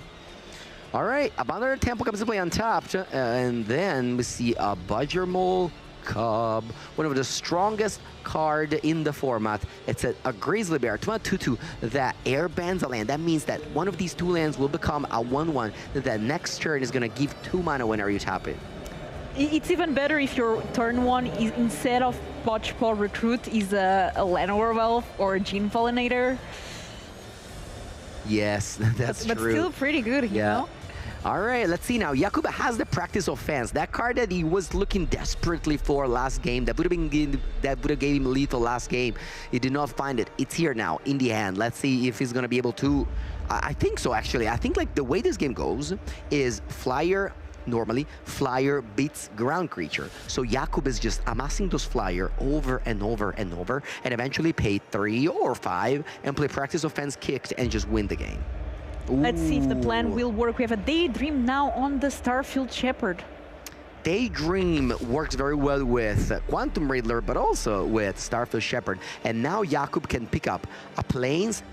Oh, that's interesting. He picked up a second copy of Momo, but that's a legendary creature. I'm sure there's a plan in there. Yeah, so that Lemur gets +2/+2 because True Flyer came in. And then, yeah, now Pix is not great. And he may not have a... Because like now getting Grand is not good anymore because you don't have the drum. Grand on its own is really bad. It's just not a good card. You may have sided out as well, actually. Let's see what's Jacob planning here, because he seemed pretty fast at making this decision of taking Ooh, Momo. yeah, Seam Rip, that's why. Seam Rip does give you a counter with a Pole Patch, but you don't care. I think Jakub just wins this game. He has such a strong start. This is turn 3, and look at the value. As you said, just having the these Flyers so early on against ground creatures, just going to fly by Dominic's strategy, and the Budgermole Cub is gone, so now the forest only gives 1 mana again. So that means that Dominic's plan of ramping up is cut short. Yeah, and like look at this. Like this is kind of like limited gameplay. You go 1 drop, 2 drop, 3 drop. Of course, like eye power level, but this is like creature. You know, and Flyers beat ground creatures. This is what we learned in the previous game. The things changed because of Herboroid, but this game, Dominic Herboroid will come into play on turn 4, and that's like before it was turn 3. Like when Dominic played that turn 1 Llanowar Elves, it was. I mean, obviously this is an hyperbole, so don't quote me on that. But Llanowar Elf is kind of like Time Walk, in the sense that you play a 4-drop on turn 3. In a game that lasts very few turns, that's a big deal. Absolutely, and one card that I see is a card from sideboard, Sheltered by Ghost, which can be very interesting because it also gives one of your creatures lifelink. So now you get to exile the Starfield Shepherd, and you can attack. You're going to attack here with the Podgepaw Recruiter, and you're going to deal damage and gain life as well. Yeah, game for life. Here, notably, I think the best target would have been Momo, because if the Shepherd by Ghost dies, you get back a card with an ATB. But you know that Jakub took a second Momo. So Jakub picking up a second Momo here was actually a great play. It was an insurance plan for exactly what Dominic had planned. So if that play at the time didn't make too much sense, it does make a ton of sense now. So heads up play by Jakub, who's piloting a deck that got about 50% win rate yesterday to a record that's a lot higher than 50%. He's 8-2 with good chances of making the top 36 to get a pit invite and then the top 8. And honestly, when we see a play that we don't understand by a player and it's the first rounds, you can like, okay, maybe it was a mistake, but when you get to see a player at 8-2 make a play, you have to take a sit back and think, why are they doing this, you know? What are they thinking about? And usually there's something behind that. Yeah. What's gonna happen here is that we're paying once again a 1 mana Starfield Shepherd, and we have the Daydream in the graveyard, which you can, you know, Filipa, I always call Daydream Daybreak.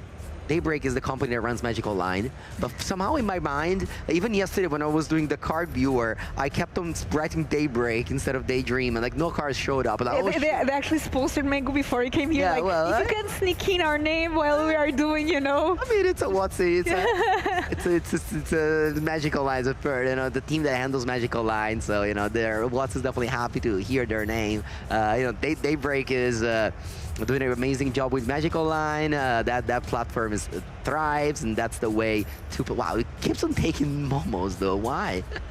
That's why it's called Azorius Momo, because every chance you take, you want your Lemur bad ally. Yeah, no, I mean, I would have taken, I don't know, a Pixie here, but Jakub keeps on taking momos. He has now 2 in hand. Maybe as a quest, if you have all 4, you win. You know, you win a prize. You win the game. You win a I don't know, some Avatar Ultimate Guard product. We've seen the ad a lot by MTG Malone, and Ultimate Guard, of course, is a sponsor of the stream alongside eBay Live, which you see on the left side corner. Okay, so Jakub got some ATB there. Once again, Momo is a 4-power creature, 3-power creature, and the Pixie is a 2-power creature. Ooh, but looks like Jakub wants to stay back with the Pixie. Interesting, because he wants to double block that Recruit, because of course, if you want to raise a lifelink creature, you lose. So Jakub decides to just stay back. With also, if you manage to get rid of the Power Recruit, you get your Shepherd back. So that's always a plus. Yeah, and Dominic has, I believe, Seam Rip in hand, so you will be able to Seam Rip that Pixie and keep on attacking, although there's the Starfish Shepherd, which now can trade. So we'll see now what's going to happen. Dominic keeps his cards close to his chest and far away from us. This is not very good, I have to say. Kina Curator. Well, I think that Daydream already has been flashbacked, so there's just no targets.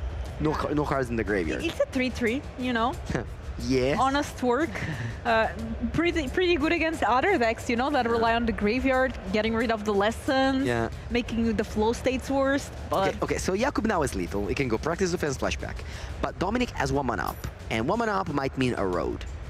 So Jakub is now thinking, what should I do? Should I go for lethal, or should I just, I don't know, hang around? We'll see. Because of course, 12 and Dominic at 13. So we can do the math here, and you can just put counters, double strike to one thing, put counters, double strike to another thing. Dominic erodes the biggest thing. Do we still have lethal? We might. But how does it work with these on the graveyard, and then with the Kenai Curator? Yeah. How does the trigger happen? So if you try to exile, you don't have priority. Because when the spell resolve goes to the graveyard, and then priority is back to Jakub, and it can just flash back right away. So not even that option for Dominic. So just going for it. No, and he flashes back immediately. There's no window for Dominic to exile this card in the graveyard. And he's probably vocalizing which card gets double strike. We don't hear it, but the players know. I'm assuming yeah, exactly. Okay, so there wasn't even a erode, so that was lethal. So once again, practice offense is the mirror breaker. And Jakub was looking for it in game 1, didn't draw it and lost. Found it in game 2 and won. Let's see who's gonna draw it in game 3. And you know what, Mango? I was thinking, you look at these decks, Azorius Momo and Selesnya or Royd, both very aggressive decks that want to do their strategy fast. But we have 10 minutes left for game number 3. Do we? I think so. I think I saw 10 minutes. It didn't seem like that. Because time passes fast when you're having fun. Ah, wow. The game was pretty long. Remember, in the end, you're even like, is it this game 1 or 2 or? Huh. I don't know. So actually, we don't have that much time left, but we are taking a look here again at our players' deck list as we get headed towards game number 3. Frank already said that to make top 8, you should be able to do so 12-2. And these players are 8-2, which means if they lose, they're like, okay, I'm kind of out of top 8. Being out of top 8 is not bad, though. This is the tournament where top 8 matters the least. I mean, I know it sounds bad to say, but the people that join this tournament, ultimately their goal is to qualify to the Pro Tour. And this regional championship awards 36 slots for the Pro Tour. That means that you can, I think, X3-1 and even some X4 can make it to the Pro Tour. Top 8 should be X2-1 or X2. X2 guaranteed, but X2-1 also should be safe. So these players are just playing their best, and they don't need to care about math. They just need to win their game one round at a time here. One step at a time, and now we are going to have our Selesnya Urobroid player on the play, trying to get to Urobroid and finish the game before Jacob that gets to deploy all these flyers. Yes, indeed. Yeah, I mean, taking the second Momo when you already have one in hand is like an insurance in case your opponent has removal spells, which I believe there was a Seam Rip in hand. But yeah, I don't know. Maybe you just didn't want to get a Pixie because you had nothing to bounce. You wanted to attack it right. Ooh, we start already. You're underway, and this is a very good start from Dominic, which has Recruit, and then, oh, yeah. Second land is missing. This is a big deal. Might be a fast one with 7 minutes left on the clock, and Jacob missing second land drop, and Dominic here finding that third land drop, having this Recruit being attacking for 3 and gaining 3 lives as well. This is not looking good for Jacob. Now we have Surak, and if this is not a land, it's Oh, wow. He doesn't want to play. He says, I kept the one-lander. I could have mulliganed because I had this Shepherd, but I decided to keep because I had Momo and then Shepherd. Shepherd fields you another land, and then I would have a Pixie to bounce my Shepherd. Shepherd gets you another land, so you can just grind that value. But Dominic was ready with the Sheltered by the Ghost, and the green-white deck advances to 9-2, and this is honestly a new, I mean, it's not new because the cards aren't new, but it's kind of a new deck. And it is interesting in this standard format, which, you know, so many cards are legal, but at the end of the day, there's always new stuff going around. And the deck building is very, very tough when the card pool is so big. Love to see it, love to see the Selesnya Urobroid, Azorius Momo as well, just showing that you can be doing very well at this tournament and not bring Is it Prowess or 4-color control, these decks that we see more on the top tables. I believe we go straight to commercial, and then we have round number 12. Stay tuned. We are getting very quickly through these matches. We're going to keep up with the rest of the tournament for the top 8. We're going to see how many people, well, 36, who will get those pit invites, who will make the top 8. And I'll see you soon for round number 12. See you soon.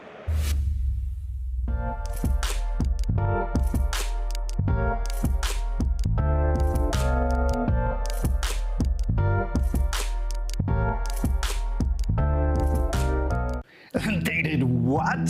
Oh, hi, I didn't see you there. The new Avatar, The Last Airbender collection by Squaros is right around the corner, and you, the community, want to know more about it. But worry not. Today, I'm here to break the ice and answer all of your burning questions. So let's waste no time and jump right into the action, shall we? Which characters will be released as Squaros? Well, you can expect all of your favorite Avatar The Last Airbender characters like Aang, Momo, and even Uncle Iroh over here. But hey, never forget my favorite, the Cabbage Merchant. Isn't he the best? Will there be any special deck boxes for different factions or elements like fire, water, earth, and air? Well, we already have all of our favorite benders over here. We even have fire. But the next factions, well, that is something that will happen in the future, so keep your eyes peeled for that. Malone, how big are the Squaros compared to other cards and figures, and how many cards can you fit in a deck box?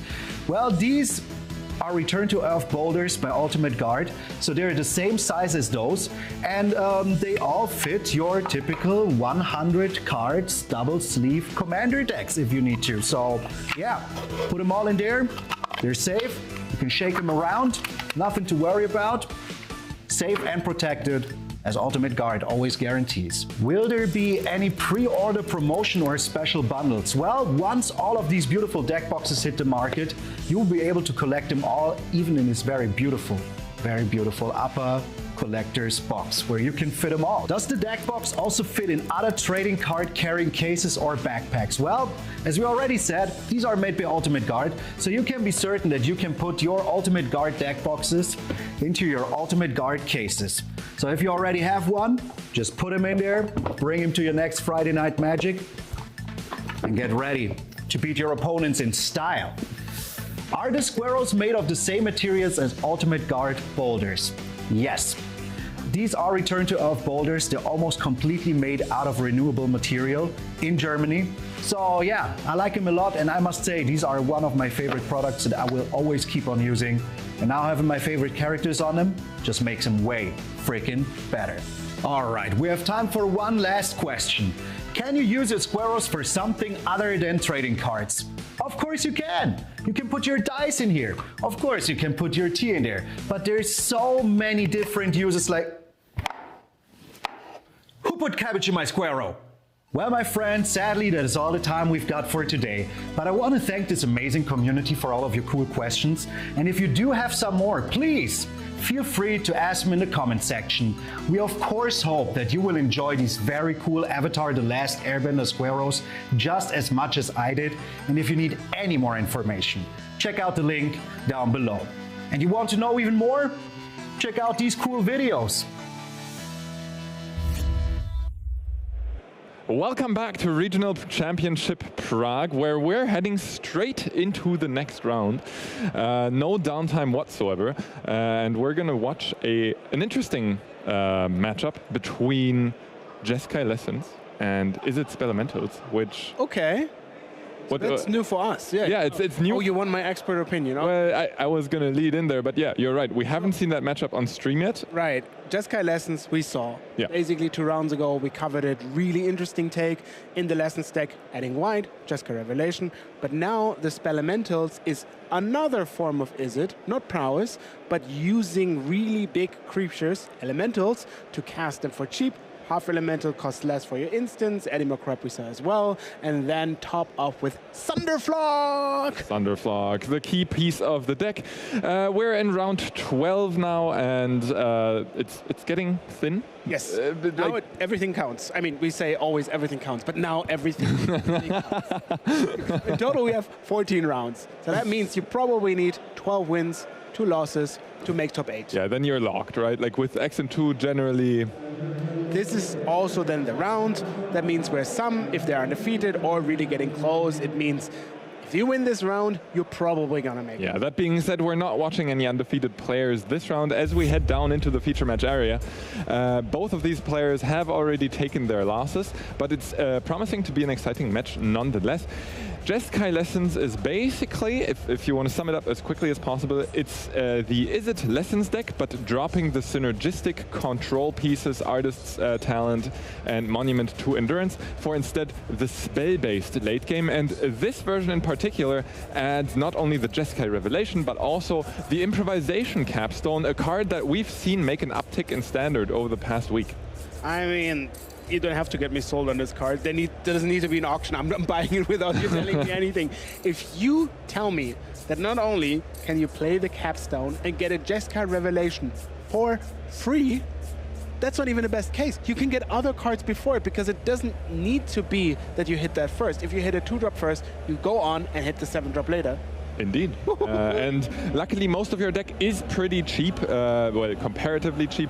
As we take a look at Izzet Spelementals, you said it earlier, Thunderflock, the card of the deck, and then how do we get to Thunderflock? Well, it gets discounted by the greatest mana value among elementals you control. What are the mana values of the elementals we control? They are 6 and 7 in Hearth Elemental and Eddy Merc Crab respectively. So with either of those on the battlefield, you'll be paying a maximum of 3 mana for your Thunderflock. And how do we get those onto the battlefield? 6 and 7 mana are a lot.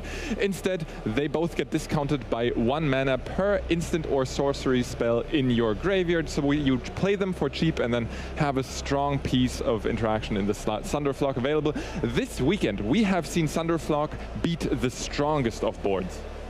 Yes, you notably can see all the spells cost 1 mana, but if they don't cost 1 mana, they cost 2, but also put 2 spells into the graveyard. So that means basically for 1 mana you spend, those elementals reduced by 1 mana. You might realize that sounds a lot like Delve, which is one of the most powerful mechanics of all time, and yes it is. And then you're asking, well, if we spend so much mana to do nothing, how do we get back into the game? And the answer is, the cards you're playing, Eddy Merc Crab and Thunderflock, also do something when they enter to buy you back the time. Indeed. I mean, you've basically got the strongest interactive pieces discounting your biggest threats. As we see the game off to a kind of slow start, with all those Spelemental things in your deck, you can't really afford the 1-drop of Storm Chaser's Talent. So your game plan is going to be a bit slower, but more resilient.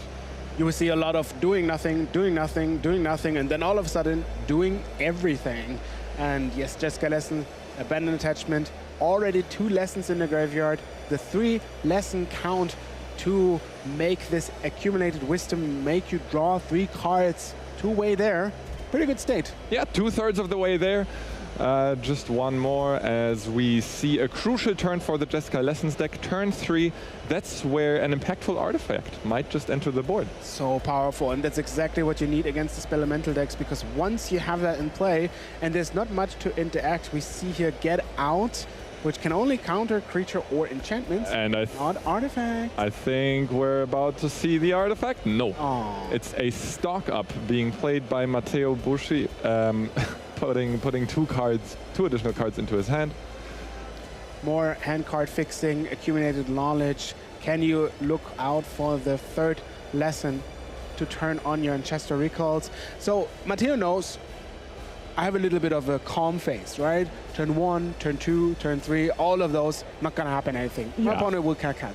The question is, how prepared are we to the point where those crabs and elementals enter the battlefield? And this is where they need to be prepared, because then the onslaught starts. So how long is that slow phase at a shortest for Thomas Pedersen? Well, if you use 1 mana, we've acknowledged that 1 mana equals 1 card in your graveyard for almost all the spells. That means if you've used 3 turns of 6 mana, 1, 2, 3, you can already start casting your spells. So the earliest that we'll see an elemental enter the battlefield for Thomas here will probably be turn 4. Technically 3 is possible if you use all the spells and then the last mana you're using on 6 is a Hearth Elemental, but that would be the best draw, basically. All right, so specifically Hearth Elemental we could see on turn 3, but Eddie Mercrab surely only coming down turn 4 or later. Yeah, and you see here there is turn 3 a Hearth Elemental in the hand, but not enough spells. Yeah, Thomas actually very close to it, right? You mentioned it. If Thomas was perfectly mana efficient, it could have come down there, but... And the nice part about the deck is also you're working hard to make your creatures cost less against counter spells. This is really good, because then you're starting to play 2, 3 creatures in 1 turn, and they're big, so they can't be removed by mass removal spells, Slackstorm or whatever. Even for some of the lessons, like the Firebending lessons, doesn't deal enough damage. The Combustion Techniques needs a lot of lessons in the graveyard. And we see an end of turn Burst Lightning to discount the Hearth Elemental into a quickly deployed Hearth Elemental for 2 mana, leaving Matteo to respond to it. Matteo tapping 2 mana. This is presumably, well, no, cover me surprised. That's an abandoned attachment, as Matteo abandons the attachment to a Firebending lesson from his hand to draw 2 replacement cards. Yeah, and it's really nice to get those cards away without needing to play them, because that means you're equal on the cards, but also putting all the lessons in. Ooh, a Chester Recall denied.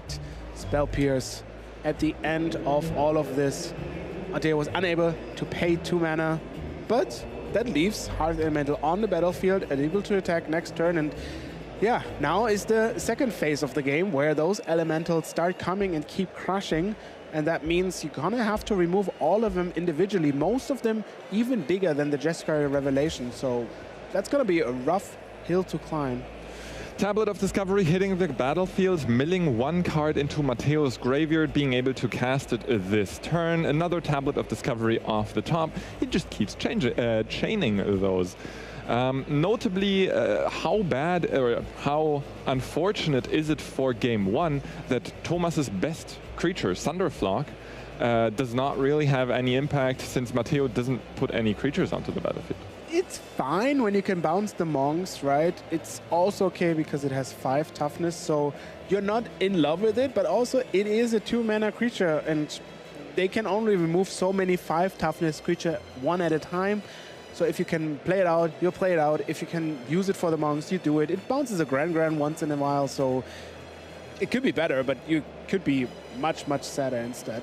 It's very fun to me that both of these decks are teched very much against creature decks. You see lots of firebending lessons in Matteo's hand and lots of cards like Get Out, Burst Lightning and Traumatic Critique in Thomas's hand, and specifically the Thunderflock, also excellent against creatures.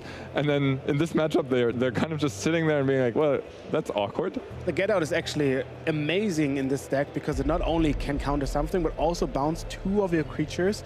So that means if they try to remove it, if you even play 2, you can do it for 1, but for 2 would be optimal. You can redeploy them, and that makes them have yet another move spell for your expensive elementals.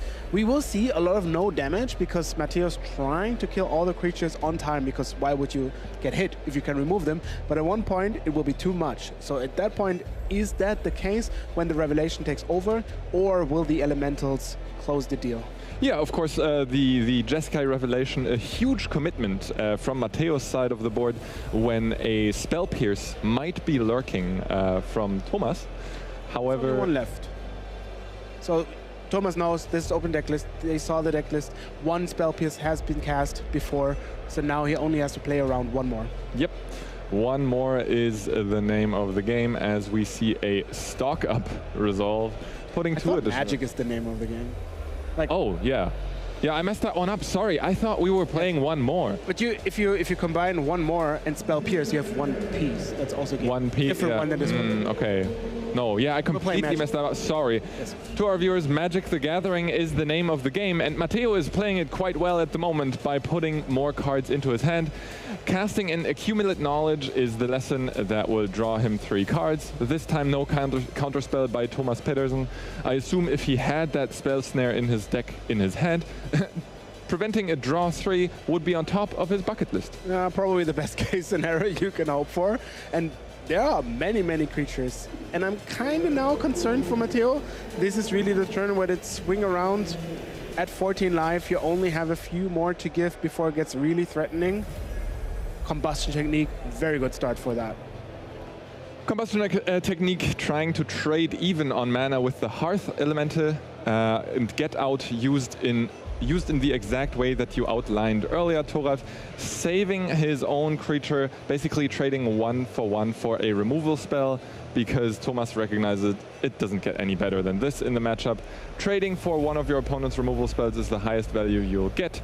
Thomas kind of confined on red sources here with his Universal Passage naming blue. There's only the Verge available to tap for red, and that way has to pass the turn back to Matteo, who will take his draw and count his mana. Yeah, putting the Verge on blue, the Passage on blue really hurts here, because only red spells in hand. Each of those red represents 1 more elemental that could have been played, but unfortunately you're stuck on 1 a turn, which is not the amount of speed you want to present. Yeah, I mean, adding 4 power to the board is nice, but especially given Thomas's total land count, which is currently 5, yeah. 4 power is not a lot. If you had more mana available, the Traumatic Critiques in your deck would become very threatening very quickly, as it deals X damage to any target, which could also be Matteo directly. But with just 5 mana available, that's a mere 3 damage available. It's not the speed, the amount of things you want to work for. If you worked so hard to get all the instant in your graveyard, you don't want to just play 4 or 5 ones at a time. It's like cooking, you know? You spend all of that time cooking, an hour maybe, and then you eat for 10 minutes. Like, yeah, that's why I meal prep, and I just freeze my meals and I unfreeze them. That's efficiency.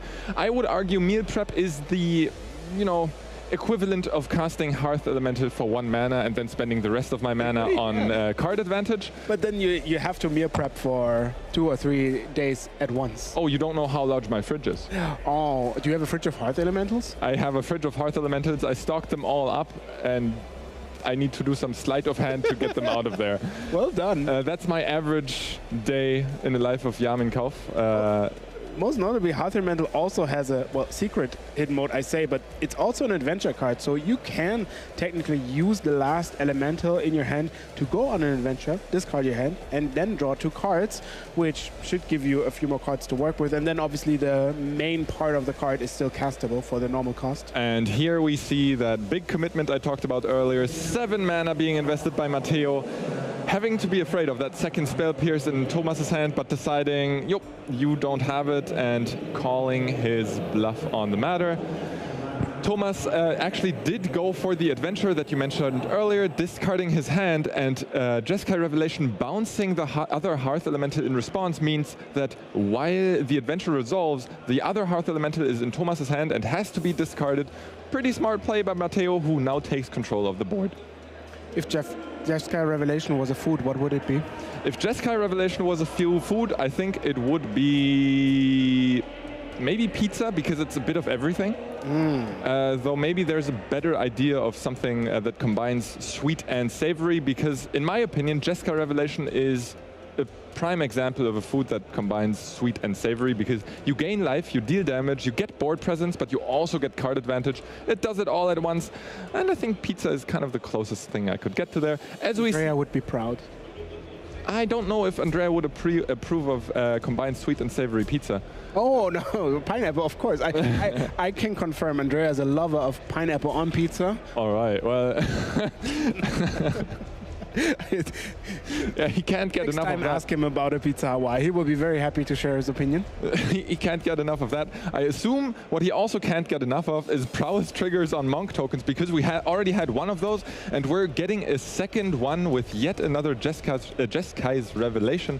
So those monks growing to 3/3s, getting joined by two of their brothers as 1/1s, drawing Matteo 2 more cards, and this turn feels like the backbreaker for Thomas. Yeah, what is the best way to trigger the prowess of your monk? Yet another Jeskai Revelation. It's also so convenient because it draws 2 cards. It's like it chains in itself, it removes your problem, it gives you life, it kills your opponent. It's basically the one doodle everything. I think Andrea is communicating with us in spirit. Good old. The ghost of Andrea is hidden in the cards. Eddimer Crab is gonna save Thomas's life this turn, but not if it gets quenched.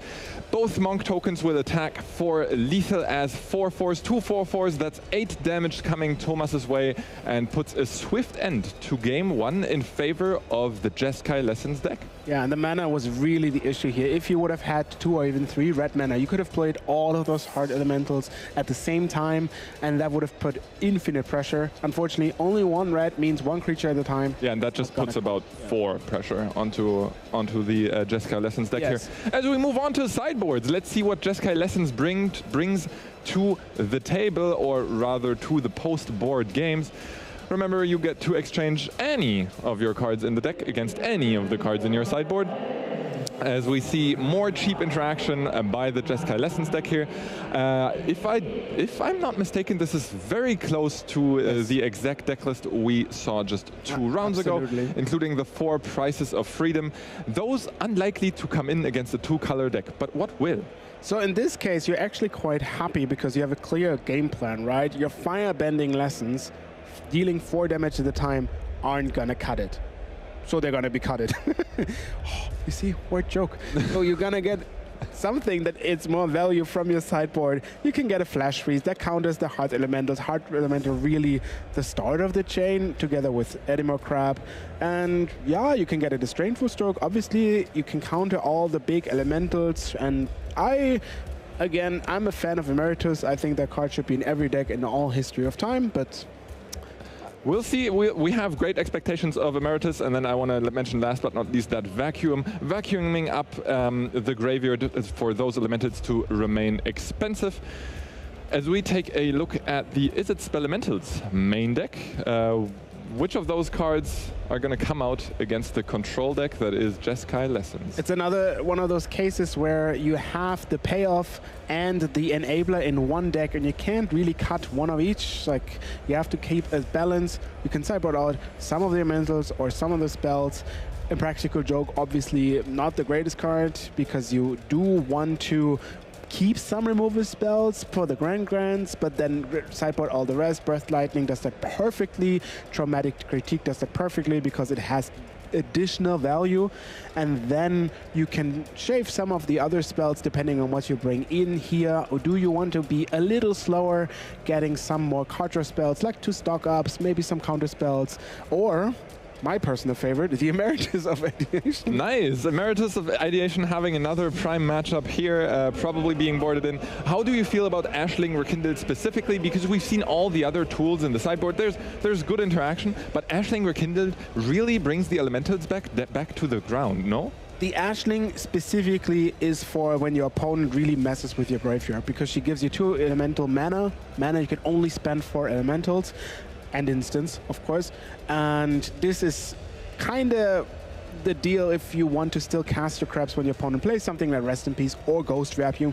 I think they just come in because if you expect your opponent to sideboard out cards like Firebending Lesson, less threatening, she lives longer, and she's a bit more early to start your board presence. I agree. It you know, enables you to do something on the board within those first 3 turns that we previously discussed are otherwise pretty empty from Pedersen's side, where yeah, you're casting instants and sorceries, but that's really all you're doing. And worst comes to worst, your opponent even meddles with your graveyard with that vacuum. So at least the Ashling, some sort of, while not life point pressure, still like value generation pressure on Thomas's side.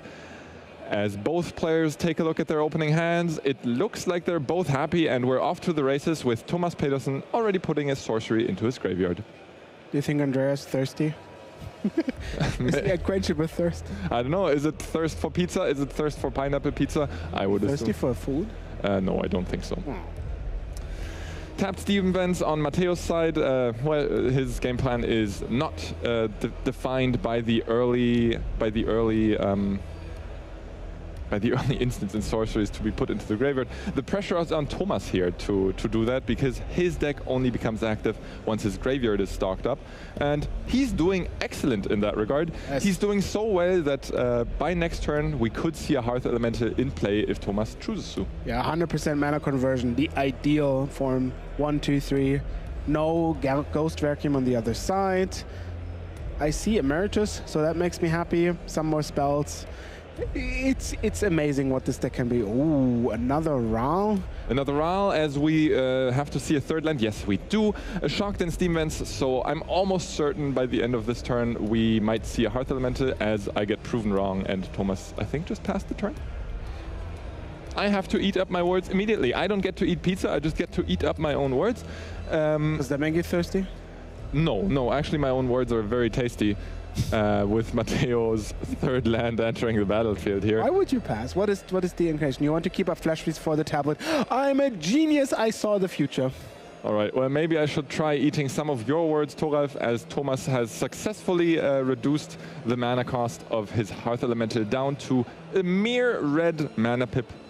Such a beautiful, like, you have to have some will of strength to decide against the Hearth Elemental, which is fine, but then also just getting the prime option of countering your opponent's best card in the deck, and now playing a Planeswalker uncontested. You get rewarded so much here, your opponent tapping out, only having access to 4 mana next turn, and you having a 5 loyalty Planeswalker on the board. You gotta feel good about this, right? Okay, Planeswalker check.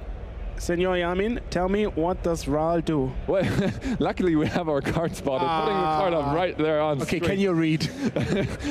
I can indeed read.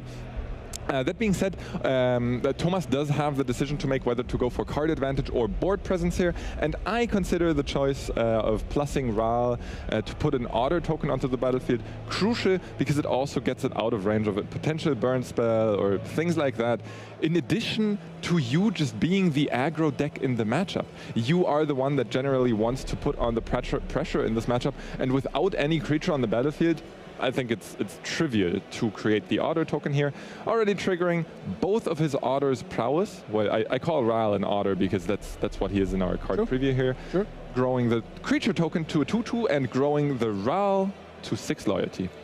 Yeah, and you're right. This is not a 4-color control deck. As you mentioned last round, they don't have access to Inevitable Feat. So the only way of getting rid of that Ral is Jeskai Revelation. That costs 7 mana.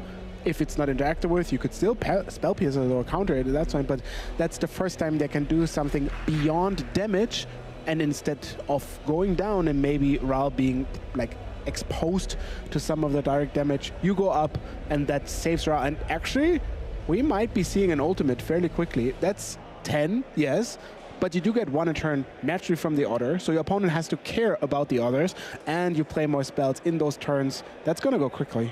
Well, for anyone who has played Secrets of Strixhaven Limited a lot, you will know that Ral's ultimate is tremendously fun, because all of your spells just having Storm is completely and utterly game ruinating. You will win those games as long as you have a single burn spell or something available, because all of your cards just draw you like 7 cards. If you go opt into Sleight of Hand into anything, your hand will be full. Yes, and you can then kill with Burst Lightning easily. And so Thomas doesn't really mind if Matteo spends his resources taking care of the creatures he's casting, as long as that Ral remains in play until next turn, because if there's just 3 more spells, you will have that inevitable game win via Storm spells. There's not much to do, because now you're on the back foot, and you still can cast Jasper Revelation. You can, I think. Never mind, I miscount. No, no, can. yes. the With a tablet land next drop, to you it. can't. Okay, and your opponent stepped out, so that leaves the natural question, do you cast it now, because your opponent might have a counter spell? And if so, what are you going to do with it? You're gonna have to bounce Ral, just a mana optimal play, but then you can't kill the Hearth Element because it has 5 toughness instead of 4. It's rough. In an ideal world, Matteo would have enough time for the same play that he showed us in game 1, where he bounced the creature in response to Thomas Pedersen discarding his hand, but obviously the pressure on the board does not allow for him to do that. Instead, he goes for exactly what you just said, bouncing the Ral, not enough damage to take care of the Hearth Elemental, creating 2 Monk tokens, and Thomas Pedersen's Ral is back to base loyalty if he decides to redeploy it, which I would assume in the face of a tapped out opponent is his play of choice. Yeah, just get that Ral going, pump it up, maybe deal with the monks, put some pressure, and you really got it all. The alternative would be, if you have a 6th mana, you can cast Emeritus and already draw 3 cards. Remember, Emeritus of Ideation has the readiness cast of Ancestral Recall, being able to spend 1 mana to draw 3 cards, or force your opponent to draw 3 cards. And we don't see a 6th land drop by Thomas, instead opting just for the Emeritus of Ideation, making use of his ward ability, making it pretty pesky to get off the battlefield. One of the advantages here is that if Matteo has another Jeskai Revelation, that can't touch the Emeritus because it has ward 2. And it can still be countered. Sometimes Mistfire Village prevents that, but in this case, the Emeritus is safe from that spell, just in contrary to the other Ral. Yes, it is prepared. Right now it is prepared. It can become re-prepared if Thomas exiles enough cards from his graveyard. Interestingly, Izzet Spelemental is of course one of the decks that care very much about the cards in their graveyard. As we see Matteo cast Abandoned Attachment, discard 1 card, draw 2 replacement cards, and also trigger Prowess on the Monk tokens. If those Monk tokens attack, Thomas will need to consider how large they can grow via Prowess before making a decision to block or not, because otherwise that Emeritus of Ideation I don't think will be touched this turn. Question is, how many lessons do you have in your graveyard? Is that enough for Combustion Technique to maybe kill one of the creatures? Are you going to look for 2 more cards? Are those monks attacking? So many questions. Magic is complicated, Yamin. Magic is complicated, and Matteo's going through all the steps. Luckily, you're 10-1, so you've been proven to be very excellent in making very difficult decisions. Yeah. Again, winning here is just 1 win away from going into the top 8. Huge stakes, and therefore, obviously, very exciting. As we see the attack by the Monk tokens, Thomas indicating no blocks by grabbing his pen and noting down the life total change, but Matteo might have something to say about that before damage.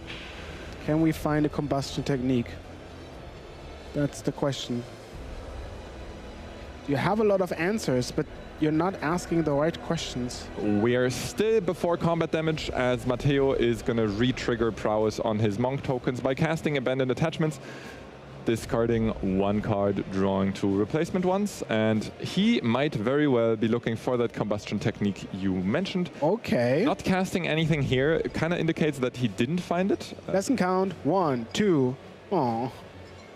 Okay, never one mind. more. Yeah, okay. Well, with only 2 lessons, he wouldn't have cast the Combustion Technique You anyways. can deal 1 to everything, and then cast Ancestral Recall. That leaves you wide open. but at least you're dealing some damage, killing the Otter in the process, and also drawing 3 cards. Yeah, dealing with the 1/1 Otter might not be the biggest relief for Matteo, as he's facing down way more power between the Hearth Elemental and the Emeritus of Ideation. Also, leaving yourself tapped out against an opponent who is known to have a Ral in hand might also be too difficult, but it might just be what Matteo needs to do here. Decides against it, keeping up counter magic for Thomas's turn. That was a cool pass. And we've seen it coming. Thomas couldn't await it. Cast Ancestral Recall, one of the most powerful cards in Magic. However, even Ancestral Recall might not guarantee a land drop for Thomas this turn, which would slowly prove to be difficult with his hand full of cards, but no land to be played, presumably. Heading into the red zone first, attacking for a bunch of damage, though not lethal yet. Hearth Elemental, the Otter, and the Emeritus looking to connect to Matteo's life total. There's so much interaction in Thomas Petersen's hand. Look at that. Annul, Spell Snare. 10 damage now. Matteo down to 5. 11 damage actually. There was a prowess trigger by the Ancestral Recall being cast. It's not in the graveyard, but that's because the Emeritus is unprepared now. The spell didn't actually ever exist. And that means with the traumatic critique, you can deal 4 damage for only 6 mana. So your creatures don't need to carry you over the finish line. You can do that yourself with the 6 mana while also having a lot of interaction in your hand. So if your opponent ever taps out, lights out. Yep, and tapping out is one thing the Jeskai Lessons deck is quite good at, trying to resolve a 7 mana spell in the late game. As for now, it looks like a 2 mana spell will be deployed by Matteo, deciding on which one to cast, as Thomas seems to have given over priority in the combat step. No, never mind, sorry, in the second main phase, looking to end his turn.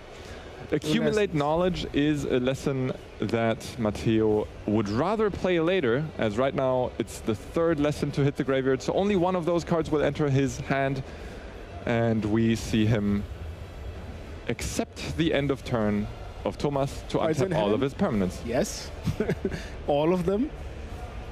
Oh, whoa, whoa. Okay, I don't really see a way before drawing cards, so we have to somehow find new cards to work with. Grand makes everything cheaper. Now, the 3 lessons in the graveyard, unfortunately not for the Ancestral Recall. There's a tablet that can find a new card. Let's see what it is.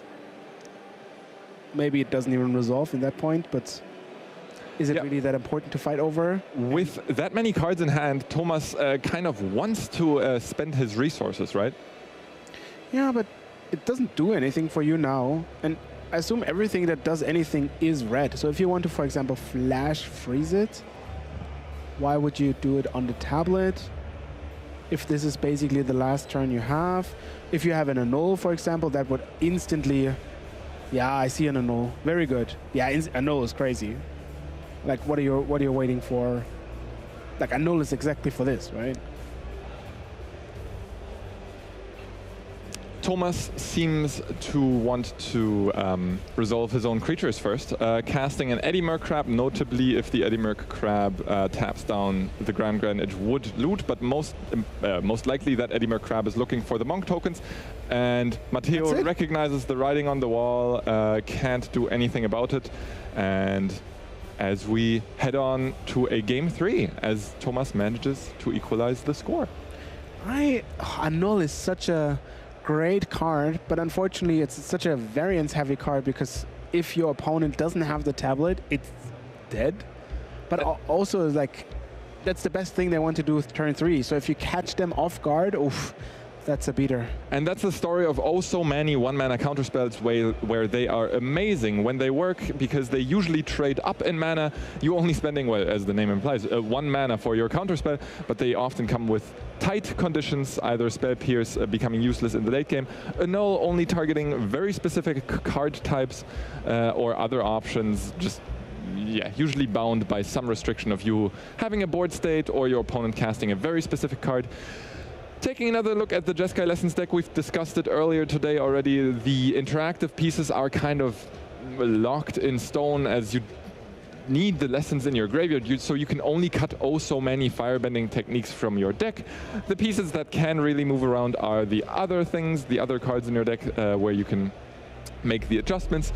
And as we talked about already, the prices of freedom are not for this matchup, but some of the interaction can really be swapped around. And you see, the players are changing quite a bit, at least Matteo does it. So there is some form of sense of a play-draw situation. Matteo now being on the draw, because winning the last game puts you on the draw. And that means maybe you want some, what do you want more on the draw? My first intuition when considering play or draw decisions in sideboarding is always mana value, so maybe the Emeritus of Ideation is simply a card that you're afraid of having in your deck because turn 5 is so late when you're on the draw. As for Thomas, he didn't have these concerns because he's going onto the play from being on the draw. So if those Riles were good enough for Thomas on the draw, I assume they're good enough for him on the play. Yeah, again, nothing I see here that makes a huge difference if you decided already to have annuls. I would be a friend of maybe having only one annul, but I'm trying to figure out what annul is for otherwise. So you probably very consciously decided to have 2 annuls just for the tablet, and therefore you're going to board both of them. Yeah, if annul is only a sideboard card against specifically Tablet of Discovery, then I assume the choice of 2 annuls is very intentional by Thomas.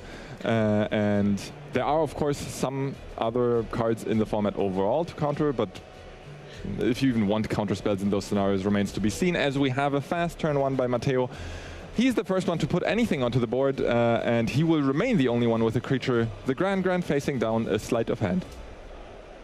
One of the better parts of the deck, or the cool part, is that you quite have some selection and some filtering. So even if you draw things that you can't apply right now, too late for the annul, for example, you can still loot them away with Traumatic Technique, the Hearth Elemental, and then they're still in the graveyard. And in the graveyard, they count as a spell, so all good for you. Really an upside of many red decks where if your cards are less valuable, you can exchange them for other cards. This is true both in Constructed and in Limited, as Matteo is having the exact same decision, looting with his Grand, discarding a land, playing a Great Hall of the Biblioplex, keeping up 2 mana for interaction, and letting Thomas Pedersen untap, casting a second sleight of hand. I feel like I'm having a deja vu because we've seen 2 sleights of hands on the first 2 turns out of Thomas Pedersen, both in games 2 and 3. Let's see if he can again make it 3. Putting 1 card on the bottom of his library, playing another land, and no 3rd sleight of hand. So not the full mana efficiency for putting spells into his graveyard yet. Oh, interesting question. Yeah. Do you want the abandoned attachments to get counted? And I thought there was a little bit of a thinking pause.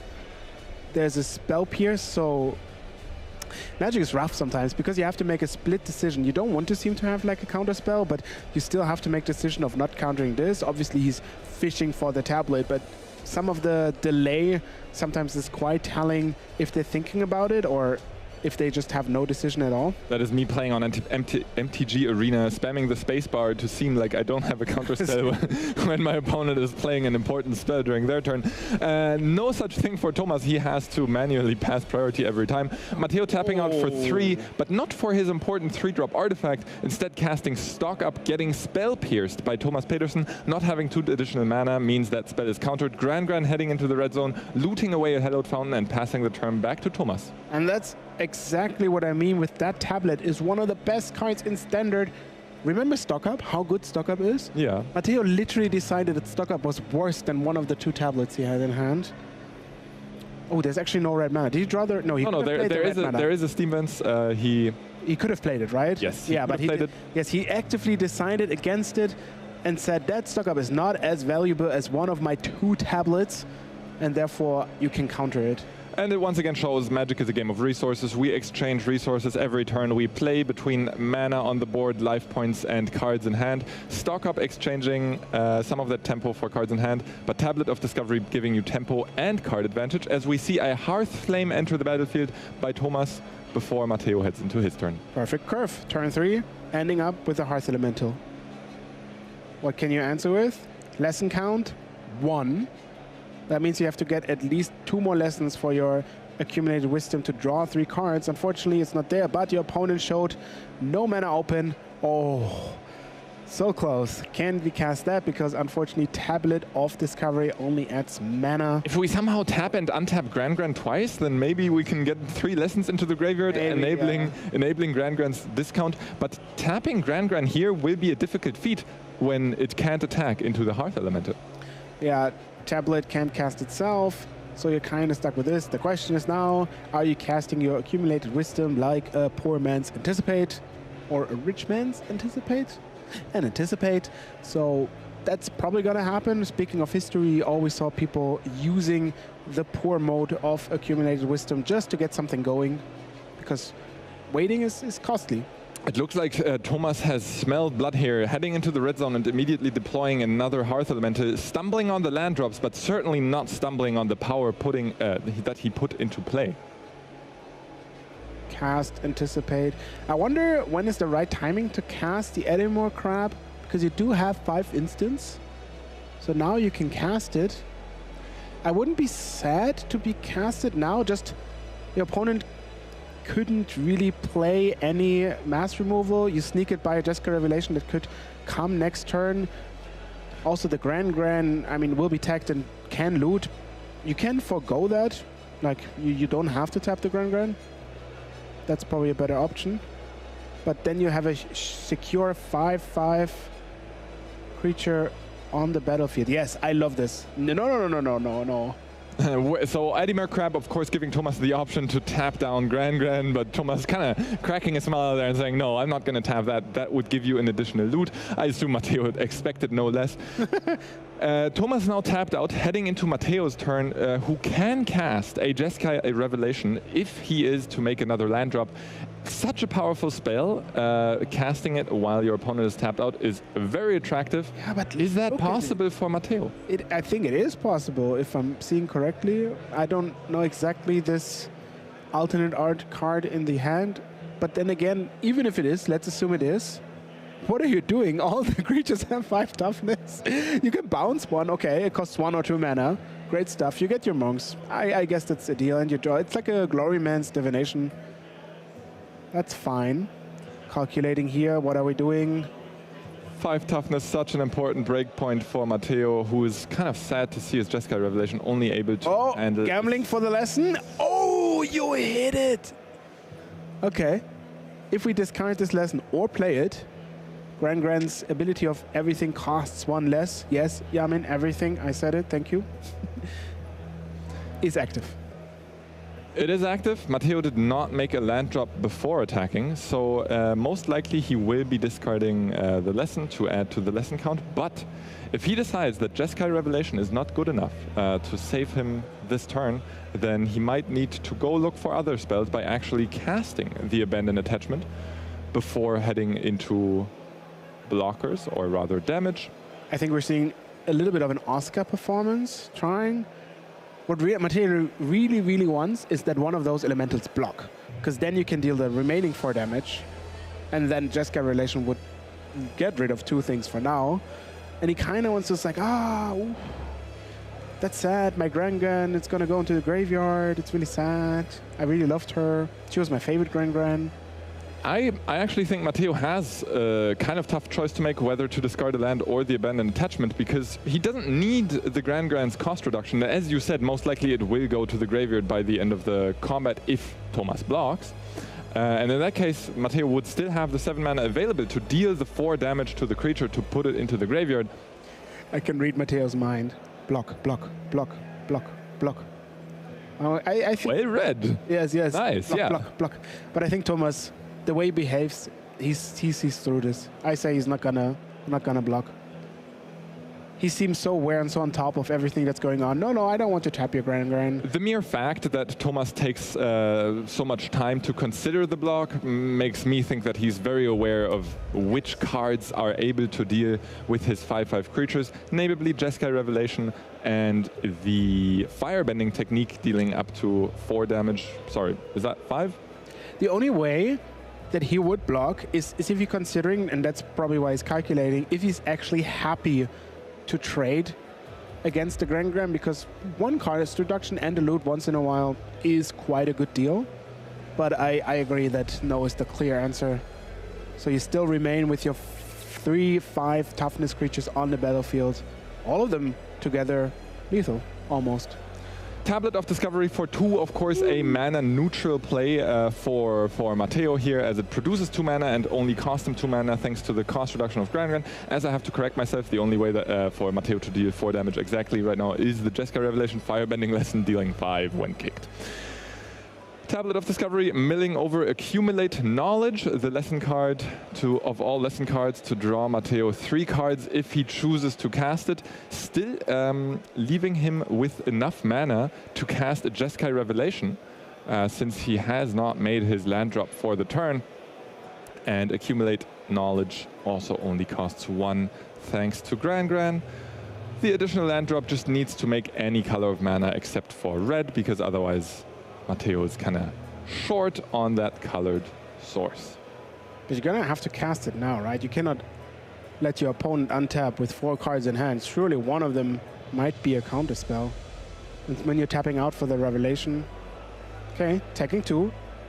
That also pretty much promises casting something right now. All right, we see 4, 6 mana being tapped. That's the magic number for Jeskai's Revelation with a Gran in play. But now it costs a life, right? Because where does blue and white come from? Yes, you are absolutely correct. Matteo should go down to 11 here as the Great Hall of the Biblioplex. Only tapping for colored mana once you pay life for it. Picking up 2 additional cards off the Jeskai Revelation, making 2 Monk tokens, and bouncing that Hearth Elemental to Thomas's hand. The damage, of course, going directly to Thomas. As you said, both of these remaining creatures have 5 toughness.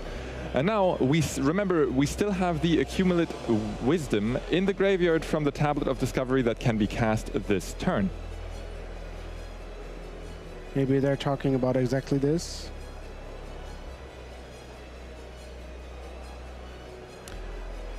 Matteo, I presumably will cast that Accumulate Wisdom until the end of turn, right? Because you can only cast that card this turn. Other cards from Secrets of Strixhaven with similar wording, of course, allow you to cast the card until the end of your next turn. But this one, only this turn, yeah, and you see Matteo point towards it. I would like to cast an Ancestral Recall, please. Thank you very much. You're welcome. Thomas going into his turn with a total of 9 power on the board, finds his 4th land and looks at how much he can achieve. Ooh, another crab, so that's a guaranteed 9 damage, plus more cards to follow up. At some point you do have to worry about your own life total. Thomas Pedersen at 11 life, down, let's say 1 more damage off of the Gran, meaning that if Matteo casts 4 spells and both of those Monk tokens connect, that's lethal damage for Thomas without any life gain in the deck. Matteo now deciding whether or not to block with his own Monk tokens. I can read Matteo's mind now, and it's like, lethal or block? Lethal or block? Lethal for whom? For Matteo? Counting the spells? Yeah, from Matteo. I assume, I mean, 4 non-creature spells are kind of an easy feat when you have the cost reduction in the Gran in your hand. You can already see a Tablet of Discovery there, potentially even drawing him another card. So not an easy decision by Matteo. But of course, 5 or 4 damage respectively. I don't know, sacrificing a Monk token just to gain 4 or 5 life might be worth it if you think your late game is as tight as possible. And looking at that hand, it's kind of damned if you do, damned if you don't, because that hand promises not much. So that means blocking kind of leads to a longer game where your hand doesn't promise a lot of value. But also if you don't block and your opponent has an Edema Crab, a second one, that non-block is horrendous. So you're going to go the middle way and just block with 1. You're throwing away the Monk token that gains you 5 life rather than 4 as you see another Hearth Elemental being deployed. And oh my goodness, that is 18 damage. Facing down Matteo by the next turn, should that Eddie Merc crab of Thomas' side resolve. If it resolves, you also don't have any blockers anymore, and you're left to deal with a lot of 5 toughness creatures with just your spells. Yeah, big crab attack. Time to find something. Tablet's gonna mill 1 card. Is it good? Well, it's an is-it card. Yeah. You put it in your deck, so it can't be that bad. Can't be that bad, but it's certainly not going to help with the crab situation. And yeah, Matteo generated a lot of mana by casting lots of Tablets of Discovery, but now he's just stranded. Yes, a lot of lands, 1 removal spell. At least that is able to deal with 1 of the 5 toughness creatures. This one. Combustion Technique dealing tons of damage to Hearth Elemental, getting met by a Spell Snare, countering target spell with converted mana cost 2, which of course Combustion Technique is. Nice. Matteo keeps pulling the Flash Freeze to the front of his hand, but ever so unfortunately, that does nothing against blue spells. Pretty much. I guess you can counter Burst Lightning, but there aren't many red spells besides the Hearth Elemental that you really want to counter. Traumatic Critique for a big amount obviously would be ideal, but the rest is, yeah, Flash Freeze is now kind of stuck in your hand. And that might just be part of that desperation for any sort of cheap interaction that Matteo could have in the face of being on the draw against the Izzet Spelementals deck. Looting away yet another land by Matteo.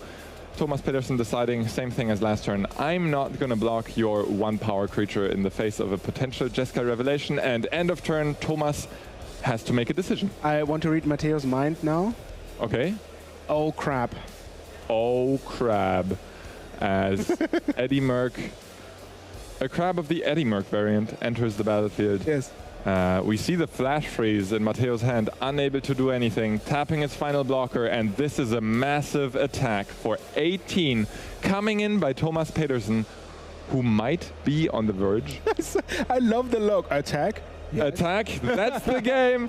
And you can see Thomas, he's so happy about making it to that 11-1 record.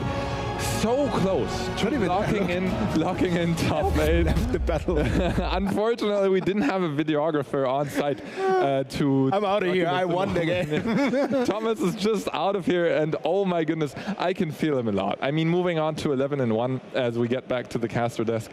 That's 1 more round to go before you potentially can claim to have officially made it into the top 8 of Regional Championship Prague. Possibly really even drawing, who knows? That depends on the standing, but at least you have one of the best shots in the whole room to make top 8. Yeah. And I think that also guarantees at least a Pro Tour invite, which is one of the goals. You know, yesterday we talked about making day 2. Now that you're day 2, your next goal is to make the Pro Tour unlocked. Yeah. As we move towards the day, players can unlock higher and higher tier of rewards as they reach more and more wins. And as you said, one of those is reaching the Pro Tours. Remember, our finalists today are going to the World Championship. That's no easy feat, but yeah, even this Izzet Spelemental deck has a long way to go before that. But let's hear it from the man himself. He's with Carl right now. Thomas, congratulations, well done. Thank you. Thank you. So far, you're on quite the tear, and you're playing Izzet Spelementals, but you're playing a little bit of a special build. Can you tell us about it? Yes, so I won the Magic Online Challenge with the normal Spelementals list, and then I thought the prowess matchup was a bit tough. And then I saw all these Japanese pros in the RC 2 weeks ago. They were playing 0 Winter Knights, 0 Flow States, to be more aggressive in the first game. No card advantage, only card selection. Yes, in game 1. And how do you find that it's helped you with your matchups with Prowess so far? Do you have some regrets, or has it really been smooth sailing? It's been really smooth. I've faced Prowess 7 times so far, and I only lost 1 game where I didn't play around a Burst Lightning game 3. Sometimes it comes to bite you, but you'll never forget about this. You'll always play around Burst Lightning now. Could you explain for the viewers why exactly is the card advantage maybe not optimal against the Prowess decks? Well, But the way you win against Prowess is usually you just need a few big elementals, and they don't Some beaters. and then you just slap big creatures fast. So it's all about tempo. You have to kill them fast, or they win late game with the talents and all the card advantage they have. Okay, so far it's been doing well. Well, we just saw you beat one of the decks that is like in a small quantity, the Lessons deck, but that is also mixed with the Jeskai control deck. Is that a matchup you had already in mind, prepared for? I was prepared for the 5-color control, and this is basically the same matchup, except you keep in Burst Lightnings, and they are, I think, a much worse matchup because they are much more linear to the ground, whereas control, you can sometimes easier out-tempo them by piercing a Revelation, but the Grand is tough. Yeah, a lot more card selection as well, and like a good burn game plan. Well, listen, we're rooting for you. Keep this up. The Smell Elementals list is really awesome. Now go get some rest, because I heard you celebrated a lot last night. Thank you. We'll send it back to the casters for more magic.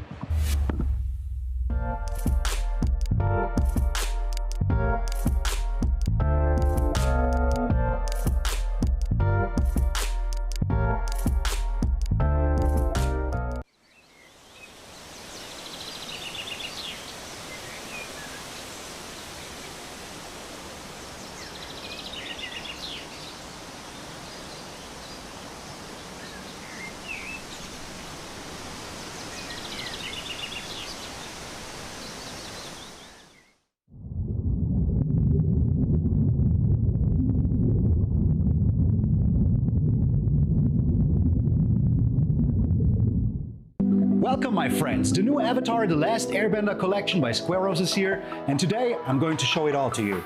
But I'm going to do it in style. Now this is what I'm talking about. Look at this beautiful collector's case. Of course, if there's anybody I would trust to transport the crew, it's Appa. Ooh, magnets. Look how beautifully the logo is embossed in here. Now this, my friends, is quality. And of course, it has space for your whole Avatar Squareo collection. Let's keep going! Look at this beautiful Momo deck box. I especially love the ears. This bad boy can hold up to 100 double sleeve cards easily. Just put them in there, close up, shake them around, do your monkey business, and they will stay safe.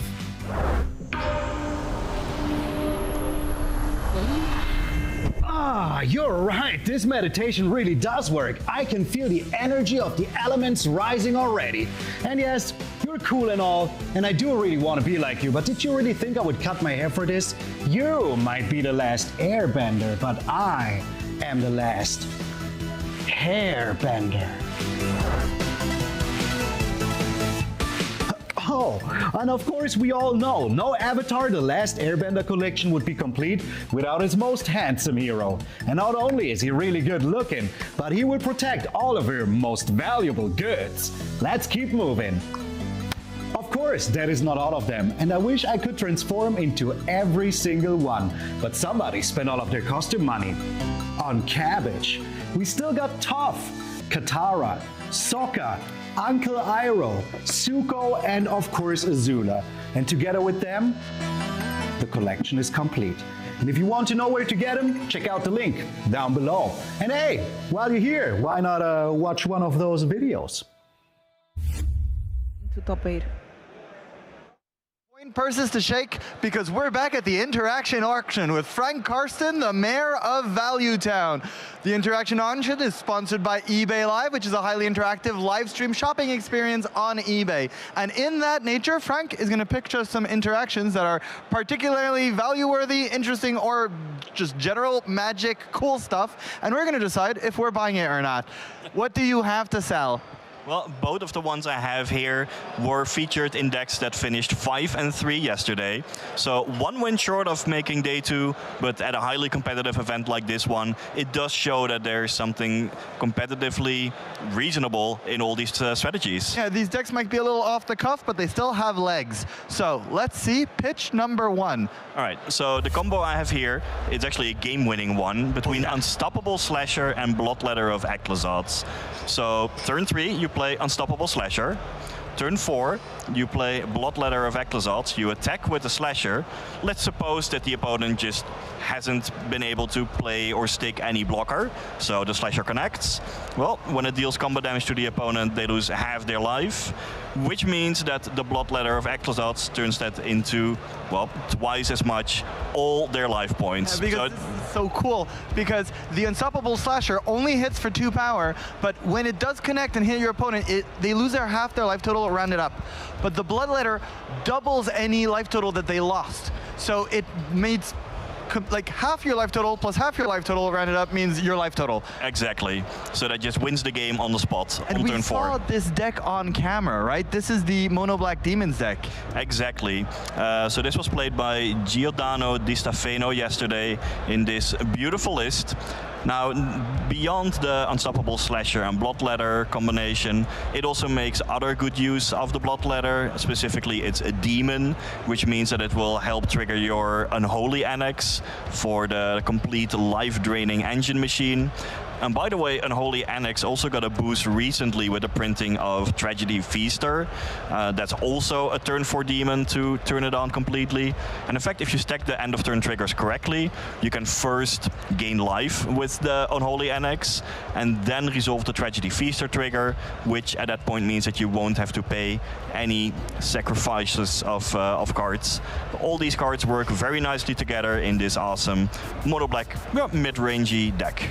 Yeah, this is an awesome, awesome deck that did almost well enough to make day 2, which would usually put it validated as a tier 1, potentially, I don't know, strong archetype. It didn't make it, but sometimes Magic has a lot of skill, but sometimes luck is against your side. I would have bought it, but I've been outbid by someone who was also bidding. So this is the first one I didn't manage to add in my collection. But I'll see if I manage to buy the next one. Let's hear about the second interaction.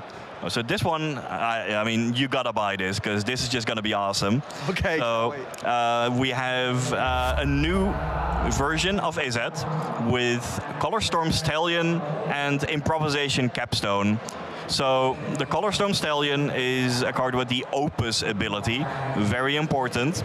And whenever you play, whenever you pay 5 or more mana to cast a spell, you get more copies of those horses, and that can all add up quite quickly. And one of the sweetest ways to trigger Opus is with Improvisation Capstone. It's extremely powerful. You get a whole bunch of value with it, even on consecutive turns, and all the cards may help you dig for additional spells, which on subsequent turns you can perhaps play for 5 or more mana, get more horses, and just keep going off. Yeah, we called you the mayor of Value Town, and you're really showing that you deserved that award, because this combination is wild. Colorstorm Stallion is cool because one thing that matters is you had to pay 5 or more. And if they just said a spell that costs 5 or more, that card would be absolutely bananas because you would do all the pitch elementals and everything and you just get infinite horses. But the other one, usually when you win it, because of the, not Opus mechanic, because of the mechanic that is... Paradigm mechanic. Paradigm mechanic means you can play every turn and get a bunch of cards, but in this time, it gives you a bunch of cards that you can play to make even more horses.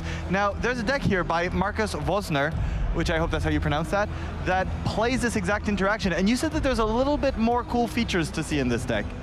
Yeah, for sure, because beyond just the Improvisation Capstone with the horse copies, which is the main way to win, there's also a cute interaction with the adventure lands. Specifically, there's Lindblom in the deck, the red adventure land. Well, the way Improvisation Capstone works is you keep flipping from the top of your deck until you hit combined total mana value 4 or more. So if you hit lands, well, they just count for 0. But then after you have flipped a whole bunch of cards, perhaps maybe ideally first a Burst Lightning, then, I don't know, Prismari Charm, still keep going, hits 2 more Lindbloms, then, say, another Improvisation Capstone or Ashling's Command. Then, once you actually get to the playing card stage, you can play the adventure sides of those lands that you flipped over for free. So you can flip them over, they don't count for the cost, but then you can play them as spells. and that is just a cute additional interaction in this deck. Marcus went 5-3 with this yesterday, but Matej Zadelkai is actually in day 2. I believe he was 9-3 last I checked. And yeah, it just goes to show that this version of Izzet also has what it takes to compete. We saw Matej Zadelkai, Big Z, as he's sometimes called, and it's for a reason. He's not medium Z, he's Big Z because he's very good at Magic. Unfortunately, the 2 times we saw him on camera were his curse. That room is not good for him because it's the only 2 of the only times he lost. But if you want that deck, you should look at him play it. It performed not so good on camera, but he's been crushing it off camera. In the meantime, speaking of camera, we'll show you more matches on camera. Right now, I'm going to send it to the casters, and we're going to bring you more Magic the Gathering. Thank you, Carl, and welcome back to the Regional Championship in Prague. We are in day 2 and we are getting closer to the top 8. This is round 13 out of 14 before we make our final cut to top 8. Things are getting excited and we are going to have kind of a win and in into top 8, right, Mango? Yeah, the match that we're going to show now is going to go to X&2 with 1 round remaining. These players have very good tiebreakers, so they'll be able to draw whoever wins. And whoever loses out of the top 8, but still playing or maybe drawing into the PT invite. So these 2 players are very good position in their tournament. And we have on the left side Marco Camilluzzi from Italy, on the right side Matt MT on Discord. We're gonna see his full name as soon as possible. And the players seems like they're already starting here, but we're gonna show their deck for you. They're playing green, white little dudes, green, white Urboroid. We've seen this deck winning in the previous round against Azura's Momo, playing the 4 full copies of Practice Offense that's alongside the 4 Urboroid, and that's your way to actually Camilluzzi only playing 3 Urboroid. That's a surprise. You know, and then whenever a card gives the name to the deck, you would expect to see 4. But Mark is still playing Formidable Speaker as a way to get your 4th Urboroid, but also as a way to get maybe your Leaderhead, your Kina Curator, kind of as a toolbox card. And let's see, I'm curious to get to know Mardu Discard from Matt MT. Both players, as you said, Mango, are X&2, so they have been doing excellently well here at this event. And we have a look at this Mardu Discard with Ardner Academic, a new card from Secrets of Strixhaven. Yeah, Ardent Academic has been, you know, ever since this card has been printed alongside Practice Offense, this deck is a thing. Before with Cool But Rude, with the Monument to Endurance, it was kind of a fringe deck, Rakdos Sacrifice, Rakdos Discard, but now this is one of the best decks in the format. It made the final of Spotlight Series London, it won the RC in Canada, and it's now, maybe you can win this tournament as well in the hands of Matthew Miller Tag, who has proven to be very, very good player on this archetype. Every time he was on camera, it really, you know, played very, very well, this deck. I'm really curious how this plays out and who takes the lead here. Players are so close to top 8, and that means a lot. Top 36 of this event, of course, gets the qualification for Pro Tour, for the next Pro Tour that is going to be in Amsterdam this July. Yeah. Also, first and second place will get an invitation to the World Championship, the pinnacle of Magic. Of course, the player that wins the World Championship gets his own Magic card, which is very nice. And we are ready to kick off round 13 of the Regional Championship. Yeah, this player already locked the PT invite, I'm pretty sure. And they now need to lock their top 8. Camilluzzi kept 7 with a nice strong hand with Lanora Elves, whereas Matthew is mulligan and I believe Camilluzzi is on the play. Well, actually, I don't know about that. I just had a guess. Let's see. Yes, he was so ready to start. He really felt like, I'm gonna play this 4th and this Lanora Elf, which has been printed in many Magic the Gathering set, and it's legal in Standard thanks to Foundation. I'm really big fan of Foundations, to be honest. It brought a lot of nostalgic cards back to the Standard pool. On the other side, Marauding Mako, which is also a key 1-drop from the Mardu discard deck. This one doesn't give mana though. No, but it goes very well with Cool But Rude, which Matthew has 3 copies of in his hand. So he's gonna in this turn go land Cool But Rude, attack, discard draw, which filters his hand, being able to discard one of these extra Cool But Rude that he has, and then he can put a counter on the Marauding Mako. Cool But Rude attacking with the Mako. Cool But Rude is a pretty cool card. I mean, it's going to be able to deal extra damage on that 2nd class chapter, and then on the 3rd chapter he can pick up a, you know, anything really. He can pick up Iron Shield Elf and just discard his hand and deal 2 damage for each card you discard this way. This is how that can win the game. So Camiluzzi without any cheap card, but now it draws an Urboroid. That's a 4-drop, and that's gonna go straight into play, I think. Wow, turn 3 Urboroid on the play, and we are kick-offing things. And if Matthew doesn't have a way to deal with Urboroid, which honestly, what removal does Matthew have? Erode. There's X that doesn't deal with the Urboroid. Rip doesn't deal with it. Yeah. X doesn't deal with it. Only Erode. Just one Erode. I mean, it's a strength of Urboroid. If unchecked, wins the game. We've seen it against Lazarus Momo earlier. Camiluzzi has some answers. Last turn, he could have gone Seam Rip on the Mako. He chose not to, which is interesting. By the way, there's... If he had done that, you know, it would have really made the game a little bit worse for Matthew. I have noticed that on Marco Camiluzzi's hand, that is one of the new cards, Practiced Offense. And that with Urboroid can be very interesting. Yeah. Plays 4 copies, so, you know, very important one. Now the Mako will be a 4-4, using twice the loot effect on the Cool But Rude, discarding... Wow, discarding Sim Rip, interesting. I guess you have a requiting... No, that's Cecil, okay. So we deal 4 damage here, and then we're gonna go land on top Cecil. Cecil is a 2-3 Death Touch. Death Touch, very good there. But he dies to Sim Rip, so now Camiluzzi can go... Sim Rip, Elf, Practice Offense, give double strike to Urboroid, and that's gonna be 6 damage. Which, I guess no, it's a lot more than 6 damage. It's 12 damage. Mm-hmm. It could be actually lethal, let's see. Yeah, because you go Seam Rip, land, Practice Offense. Urboroid becomes a 3 with double strike. So Urboroid becomes a 6, so that's 12 plus 5. I believe he has 17 damage. Okay, just making sure here that's nothing. I think Camiluzzi has lethal, if I'm not mistaken. He can go untap land, Seam Rip on the Cecil, and Practice Offense double strike. And that should be 3, 6, 12, 17. All right, let's see. I've done my math, Filipa. Let's see if my math is correct. Sounds good to me, Mango. Of course, yes, to double check, triple check, quadruple check. Because you want to make so sure... So you put +1/+1 on each creature. Yeah. It's even more, because the Elena Roelf will deal 6, right? 6, so it's 18 damage. So I think he has 18 damage. So not playing the Seam Rip on Cool But Rude turned out to be a game-winning play. Okay, so plays the land, and then goes top of planes, or whatever, it doesn't matter. Plays the Llanowar Elf instead. Okay, but if he plays Llanowar Elf, it doesn't have lethal anymore. Are we missing something? I think it's 18 damage. No, I've counted enough times.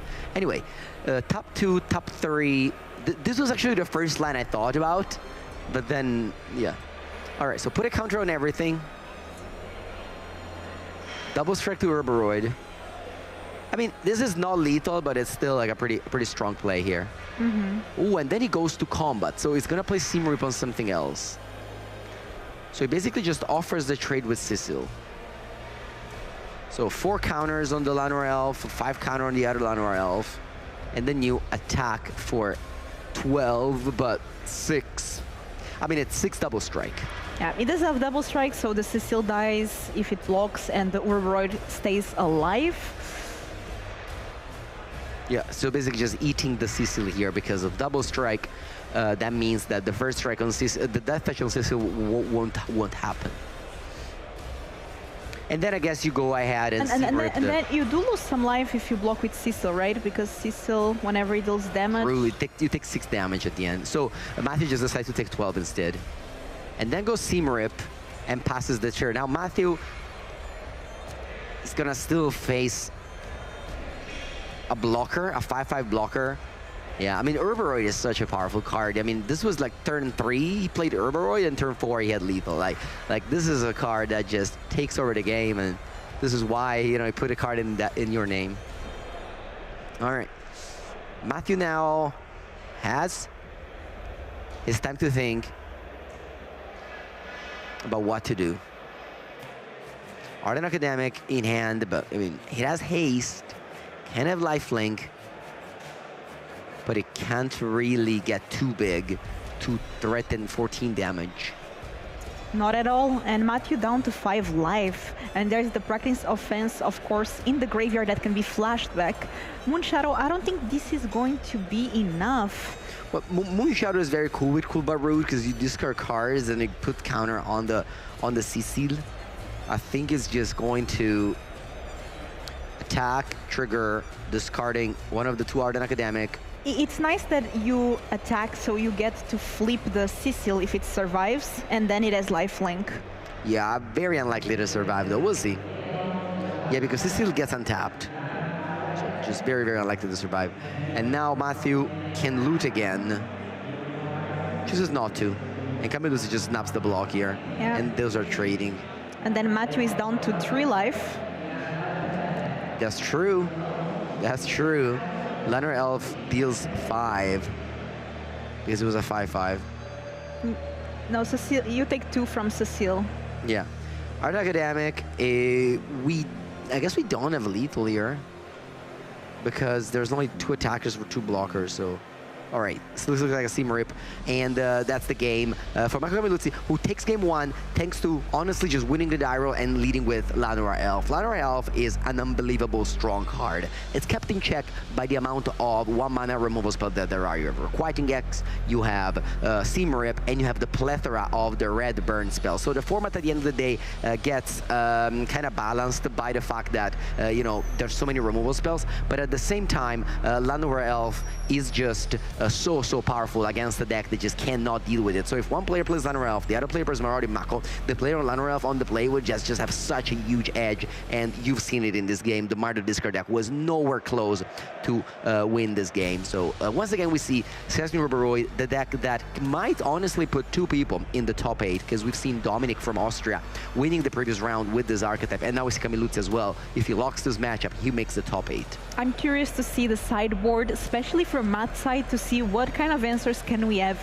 to Uruburoy that just took over this game completely, paired by that practice offense.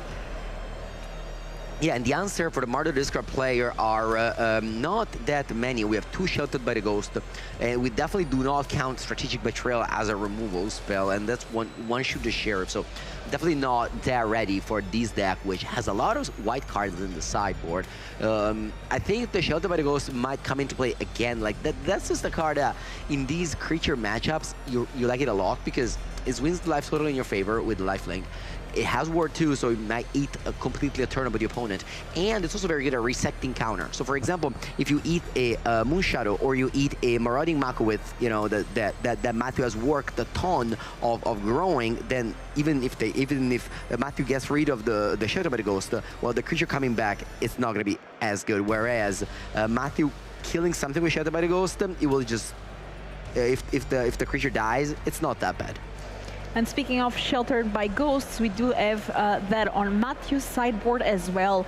As alongside 1 more Steam Reap, 1 Shoot the Sheriff, 2 Strategic Betrayals, 1 Pyroclasm, Voice of Victory, Ghost Vacuum, Soul Guided Lantern, Inti. What do you think might enter? Yeah, so on the play, I think Inti is nice. I think Inti is a card that just on the draw struggles a bit because if the opponent builds a defense, you can't really attack with Inti. So, but on the play, I think it's a strong card. So I like to bring in Inti whenever I'm on the play, especially in these kind of like solitary matchups where each one just does their thing. And honestly, just the 3 removal spell I mentioned before, you're gonna bring in a Shelter by the Ghost, a Shoot the Sheriff. I don't think I want the other removal spell. You might bring in Pyroclasm, but at the same time, there's a lot of 3 toughness creatures in the deck from Marco Camilluzzi. So I don't know. I mean, you deal with the Popatch Recruit, but you do not deal with a lot of other stuff. I think it's still fine enough to bring it in because you're a deck that can just discard the bad cards at the right time. It's a lot of lands in for Matthew. Let's see if he keeps regardless. Matthew that is on the play and deciding whether to take the Mule or not. 4 lands, 3 spells. That's a mango keep. Yeah, that's a mango keep, but he's not me, and I'm here commentating his game, so let's see what he does about this. On the other hand, I haven't seen Camilluzzi hand, but looks like he has a Llanowar Elf once again. So that's good enough to keep. Moonshadow, let's go. That's a good turn 1 play there by Matthew. On the other side, we have plain Steam Reap taking care of the Moonshadow. And let's see how Matthew is going to follow up. Yeah, I mean, drawing, I don't know how I felt about that keep. I think even a mango keep, maybe would have kept mango keep at the time. Now I think I would have mulliganed. All right. Hindsight. Temple Gardener and a Lanora Elf. I think Mako did not have a green land. He kept 2 white lands. I might be mistaken here. But drawing that Temple Garden saves him as he's able to just deploy his green cards from now on. So Matthew has Marauding Mako attacking here, and that is going to pass through 1 damage. Yeah, and another Mako has been drawn, but I think what Matthew needs to do is to cycle before the damage resolves. Oh no, never mind. He's just playing it.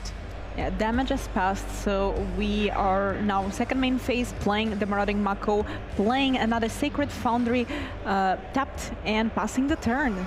Oh, and Kaminuti draws Urboroi, and that is the perfect draw. We've seen how strong that card is in this matchup in game 1, so it's going to be boom, just once again, honestly just the perfect curve here. Removal spell into Mana Dork, into Urboroi on turn 3, and Matthew's hand is just so bad. I mean, he kept not a great hand that did not draw well. Let's see if he find a removal spell. Another land. This is not looking good. This is, yeah, I mean, Urboroi unchecked can't lose the game. Like you just win the game when Urboroi unchecked, and Camiluzzi can even go practice offense next turn. I mean, we've seen exactly the same cards in game 1, honestly. Seam Rip, Urboroi, Lanora Elf. It's a remix.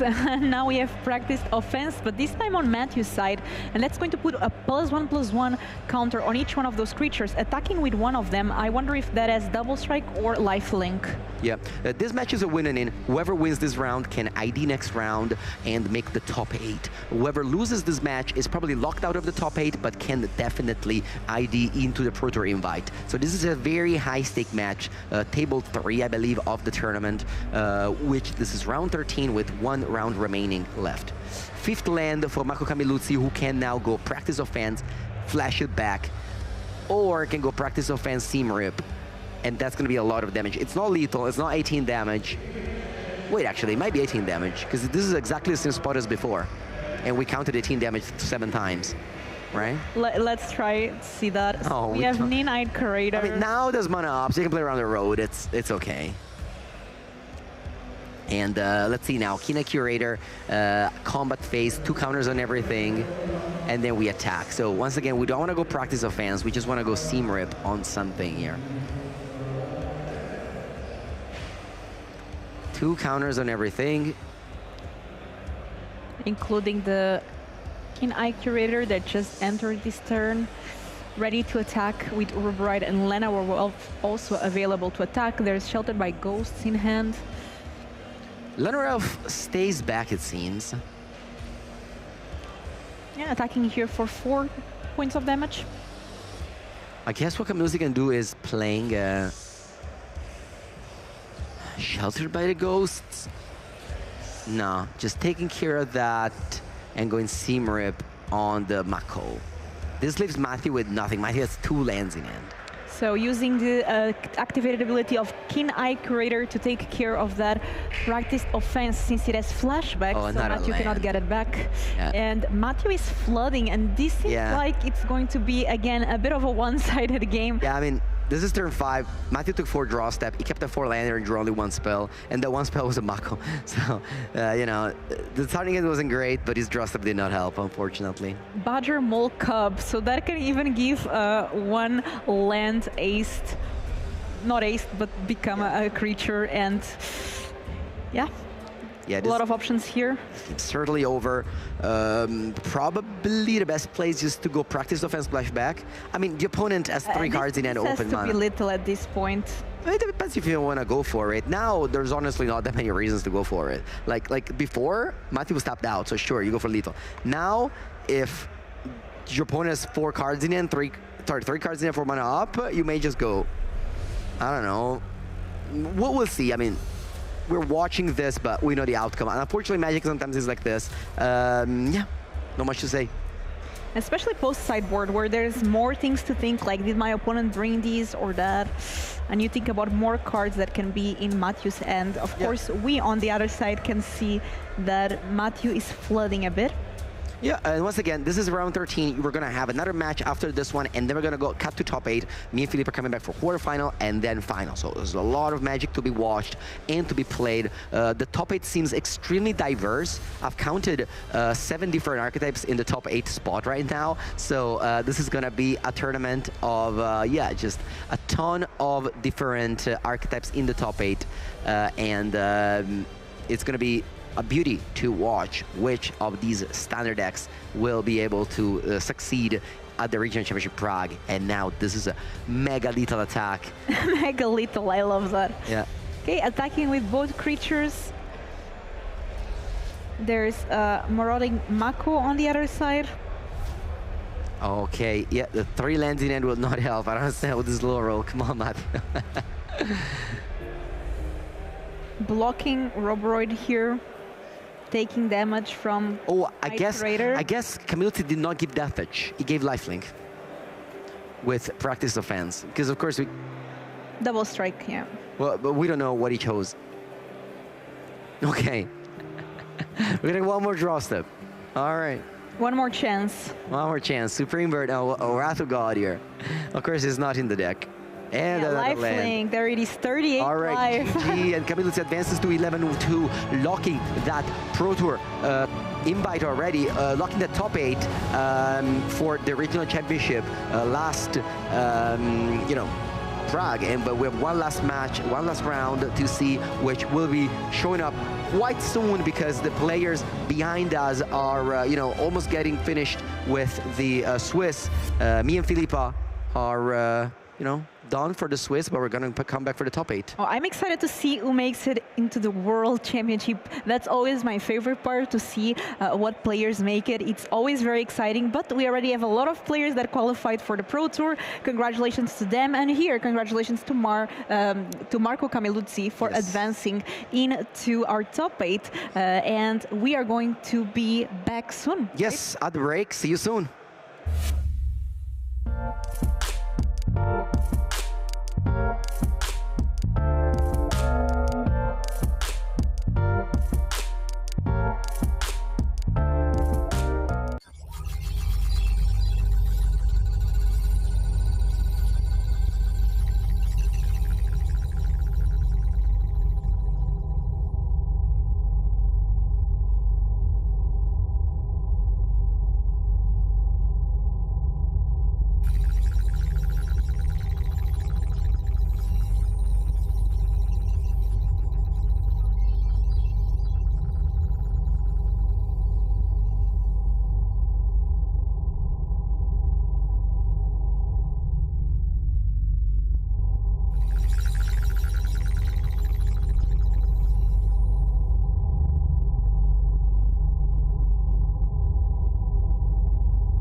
Water, earth, fire, air.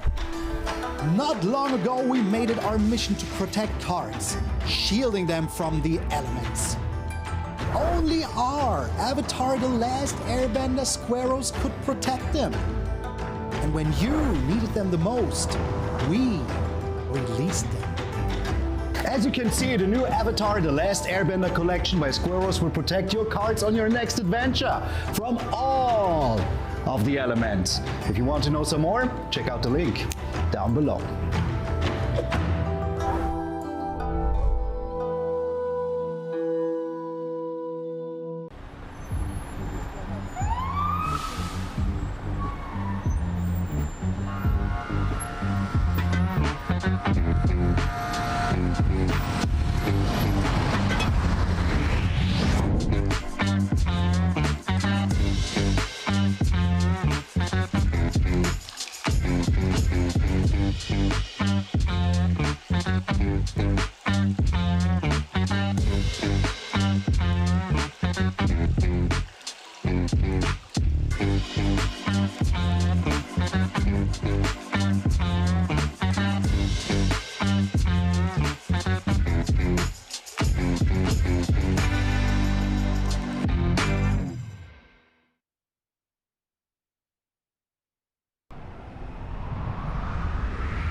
Welcome back to Regional Championship Prague, where we are heading into round 14, the final round of Swiss for the entire tournament. After this round, we will know who advances to top 8 and who is out of the tournament.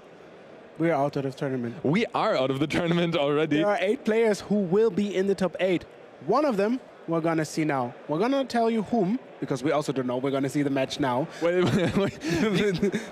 the math kind of gets shaky, right, towards the end of the tournament. And it really depends on how the top tables play out or draw their matches. Yes. So the match points kind of jump around in between. And we have a match between Jeskai Lessons and 4-Color Control up ahead of us. And both of these are still in top 8 contentions if the match points fall their way. And I don't mean match points falling their way as in winning the round, but all the other match points shaking out the way they would like to. So we have already a lot of people set. There are only 2 tables fighting for their top 8 spot. One of them might be this. So winning is essential to make top 8, but even then, since we don't know yet, we don't know if the winner is going to make it. I understood. Thank you for explaining it so clear to me.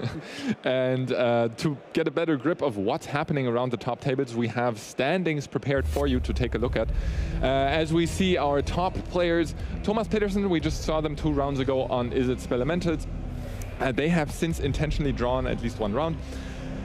And we see they drew against Andrea Botti last round, and then we have a bunch of players on 11 and 2, and then we have Ricardo Diaz right there at number 9, who is one of the players we'll be watching this round.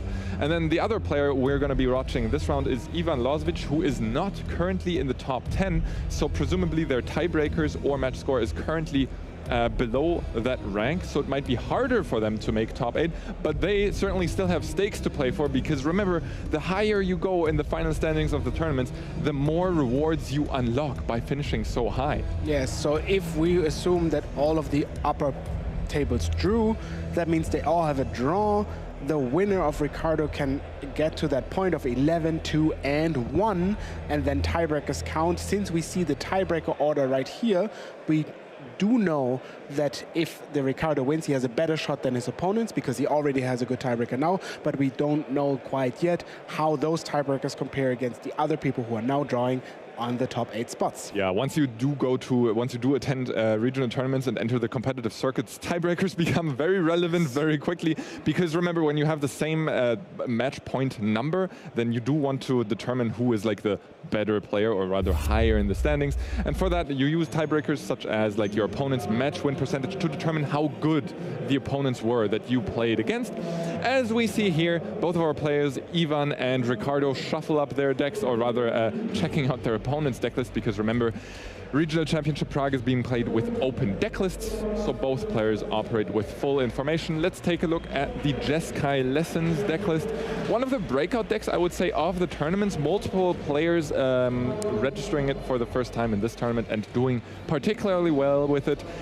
To catch you up to speed, it's basically the stock Is It Lessons deck, but it swapped out the synergistic control lock pieces like Endurance to Monument to Endurance and Artist's Talent, and swapped those out for the late game of 4-color control, namely Jeskai Revelation, to close out the game faster, though less confidently.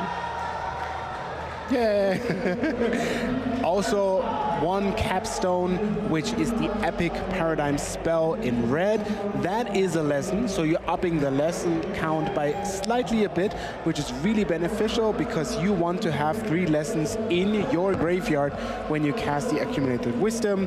And here we see 4-color control and a semblance of good spells and good lands, and they all try to be in the same order, in a good order of getting the right colors and then casting the best you can offer in standard. New edition Tablet of Discovery, which not only adds you 2 mana to cast your Jeskai Revelation, which costs 7, 2 turns earlier. It also mills a card that you can play, adds a red naturally, and then we see a Northwind avatar as the expression of choice, probably against some control decks, so you have another win option once your Revelations go, but also good in other senses. Once you cast, you can switch one of your cards in your sideboard to put it into your hand. Let me set the scene. As players enter this game, they know each other's deck list, and the game will be off to a slow start. I can promise you that. Okay. Neither Jeskai Lessons, dropping the Monuments and the Artist's Talent, nor the 4-color control deck will put any creatures onto the board early, except for maybe a Grand. So they're both racing to get to late mana stages. All right. And in the theme of resource exchanging, mana is crucial. Because if you have more mana than your opponent, you will most likely be able to cast more spells, generate more card advantage, and since both of these decks kind of look to interact with each other, you can then kind of grind out your opponent. And so certain cards will play a much bigger role than others in this matchup. For example, the one of Northwind Avatar I consider very relevant in this specific matchup because it gives you so much utility to potentially very potent cards out of the sideboard. First one that comes to mind for me here is the Emeritus of Ideation, a threat very difficult to deal with that also nets you a bunch of card advantage. Unfortunately, Gran just bit the dust. One of the very important early removal spells here, because Gran, once she gets looting and... Reducing? Looting and scooting? Looting. I was looking for a rhyming word, but the one I found was good enough. So she's trying to get the lessons into the graveyard and therefore reducing your spell's mana cost. Unfortunately, she died an early death, and now it's just about playing those lands, and we will see a lot of land go, land go, land go. And both of these decks, of course, teching heavily for creature matchups. You have to have these cheap removal spells to be able to keep up with the likes of Slickshot Show Off and Storm Chaser's Talent. And Gran, in my opinion, particularly valuable in game 1 here, because you still have all these useless lessons in your deck. What are you going to do with a firebending lesson, Ivan? The answer is, of course, you're going to loot it away, as that's what he also did here. Not with the Gran, but with an abandoned attachment heading into his own turn 4. Yeah, huge advantage. If you can get rid of the useless spells and then play your counter magic, your accumulated knowledges, now lesson count 1, 2, there's 1 missing. I see a flashback in the hand. It's a stock up as well, but chose to not play it right now. Patience is the key in this matchup, right? If you play a land, you're happy. If you don't, you might have to find a different way to get to those cards. Control mirrors in the old days were decided by who had to cast their spells first because they ran out of lands to play. Because the one that has to tap out allows their opponent to presumably resolve a spell during their own turn then, and that just kind of goes down the drain. Because then you're at a disadvantage. In this case, Ivan actually manages to resolve the stock up. Let's see if him only being able to keep up 2 mana punishes him in any way against the 4-color control deck. End of turn, Ricardo deciding to pay 5 mana to exile the top card of his library. That Slackstorm most likely not being cast this turn. That's like a card drawn. Crazy. That is like a card drawn. Would never want to draw that card, yes. One of the key differences in this matchup is one single innocuous land, and that is the whole reason why the 4-color control is probably advantage, because Mist-Right Village can make your spells uncounterable, and that means they cannot be countered. Wow, what an expert analysis from your side, Toraf. Both the Mist-Rise Village and the Quarry Mountain Monastery are great ways for Ricardo to pull ahead in the card advantage game. Tablet of the land. Yeah, Tablet of Discovery obviously present in both deck lists and awesome at that. Pulling ahead in mana and in card advantage. We see a stock up resolved by Ricardo. I saw the land. I saw the land. Oh, yo, yo. A Mist-Rise Village in the top 5 cards for Ricardo, and he's sure to pick that one up as uncounterability is at a premium when it comes to facing blue decks. Yeah, and there are not even like some shenanigans you can do with the Aang. In order to return the spell from this deck to your hand, you need your own copy of that Revelation and 7 mana, which, let me count, not the case. All right, as we see a Grand deployed to the battlefield and a flashback targeting the stock up, we want to cast a reduced stock up, and by that I mean Ivan wants to cast a reduced stock up. Wow. Oh my goodness, that's a lot of red spells. Those are all useless in this matchup. Yes, it's like in Traffic. Red, bad, blue, good. Yep, that's how I approach Traffic usually as well. Did I mention that I am colorblind? Well, helpful if you see blue as green, also concerning, but in this case, yeah, you dodge all the red cards, you're trying to draw 3 cards. If you have 3 lessons, that is the case. 3 cards assembled, Grand giving the reduction, but now you're all out of mana and your opponent has access to Jeskai Revelation mana. Does your hand full of spells help you in that case? We're gonna find out.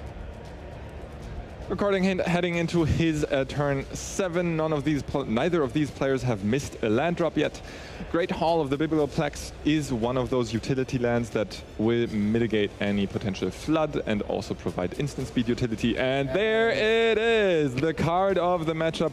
Jeskai Revelation, setting your opponent back a land while taking control of the board and generating card advantage is brutal. I've seen many comparisons from Jeskai Revelation, but Ulamog is not one of them. But this reminds me of the Ulamog. When you play it, you remove 2 of your opponent's lands. It's still a nice beater. Crazy, yeah. Even harder now to get to Jeskai Revelation. Gran again is going to be replaced, but is that going to be good enough? Tablet is a good start. I would argue that currently Ivan is not out of the game, though definitely unfavored. Is that all lands?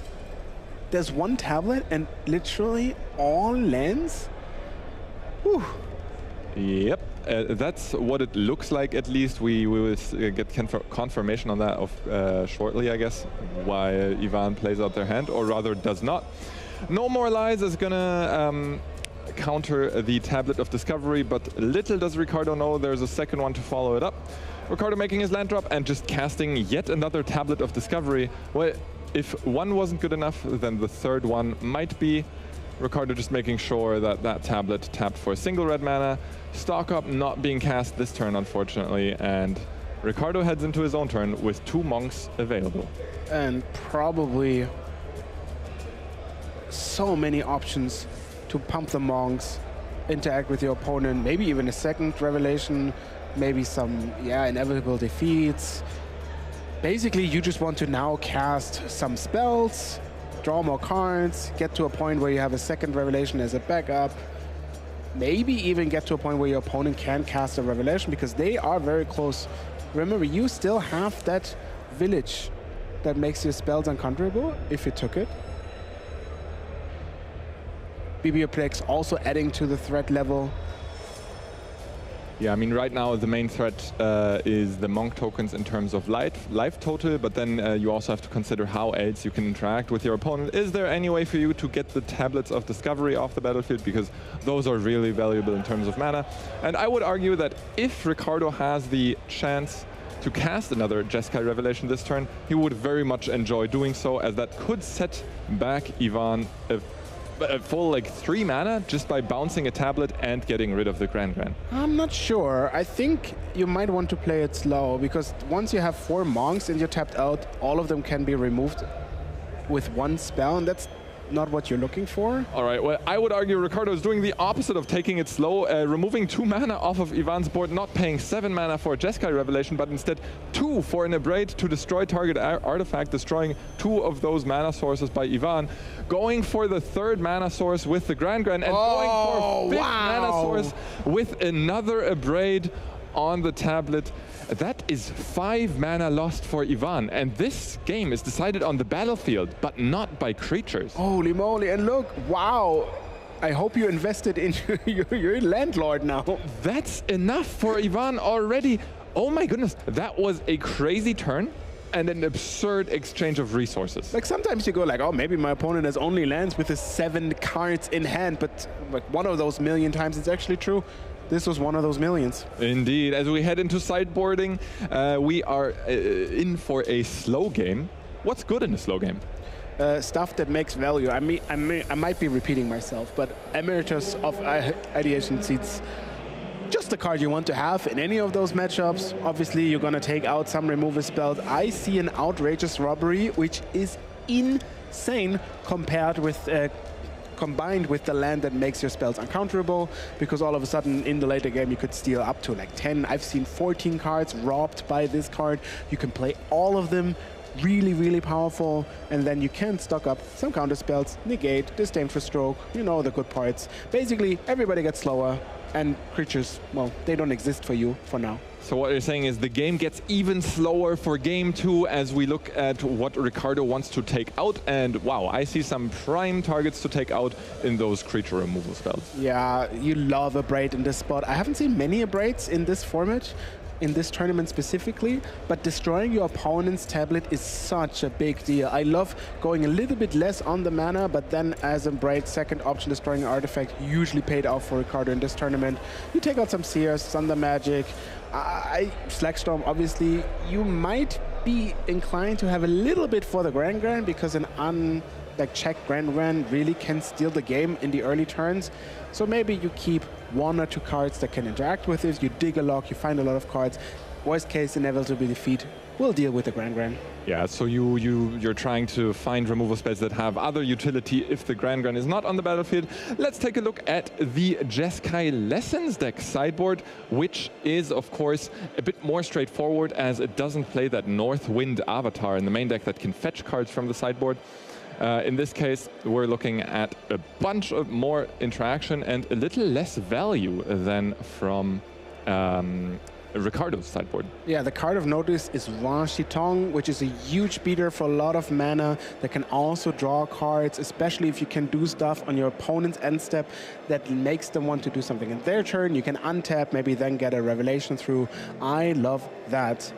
Is this finally the time for Price of Freedom to go in? I don't know, you tell me, but if land hate is good against one thing, it's against greedy mana bases, and let me tell you, 4 colors are a lot of colors. So let's do the basic land shank. I see 1 mountain and 1 plains. So if your opponent plays 2 basic lands, is that good enough? Well, if you want to cut them off black and blue, because those are the basic land types I didn't mention, then you're in luck. This can happen.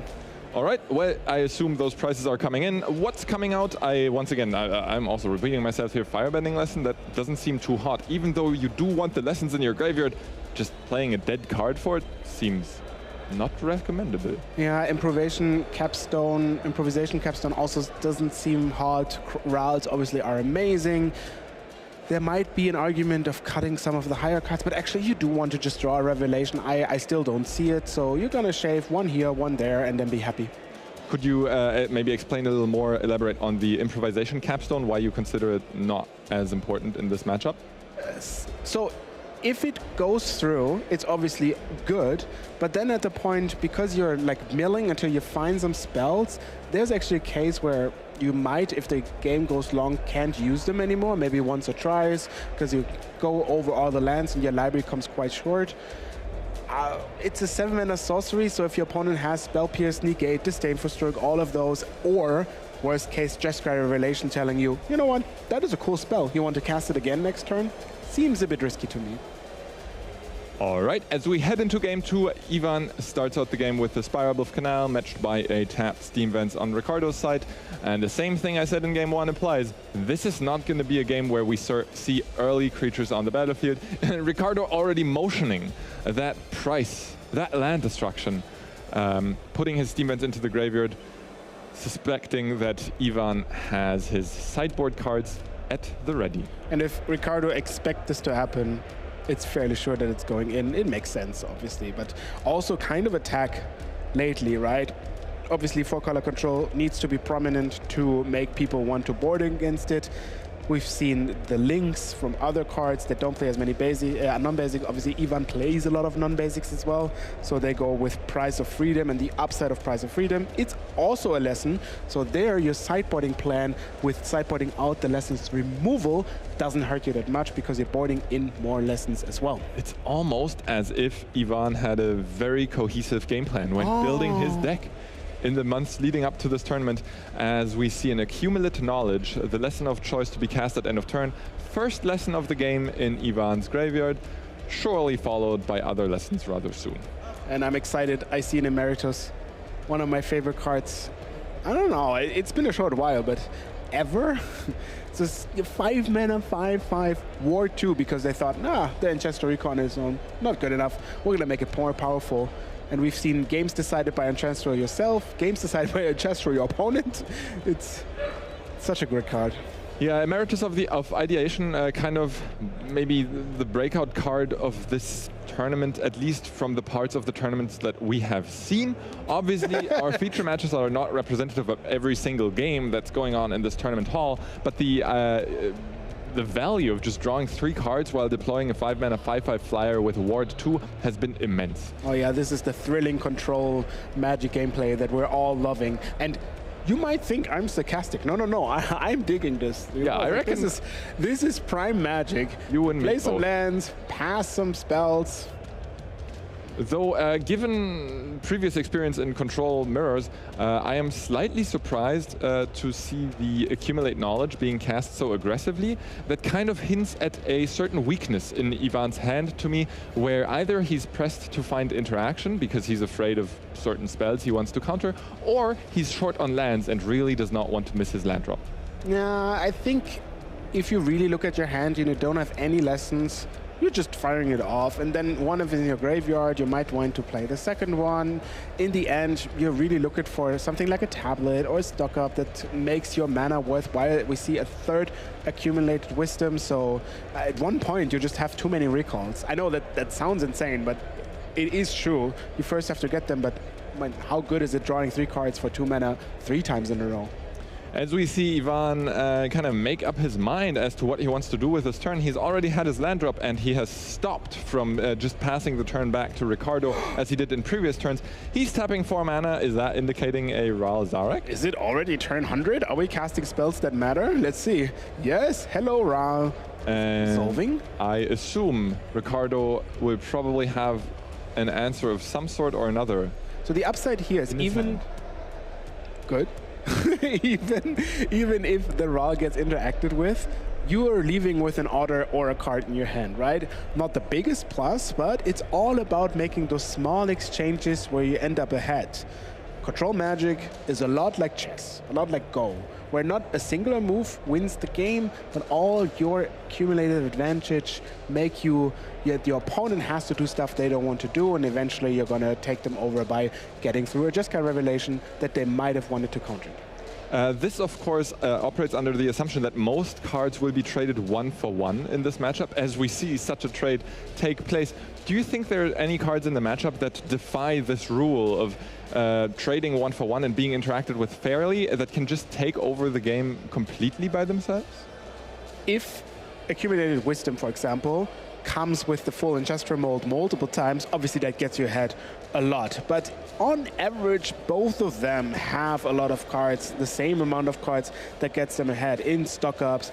The 4-color control plays Consult the Star Charts, where the Jeskai Lesson plays the Wisdom side of Injustice Recall.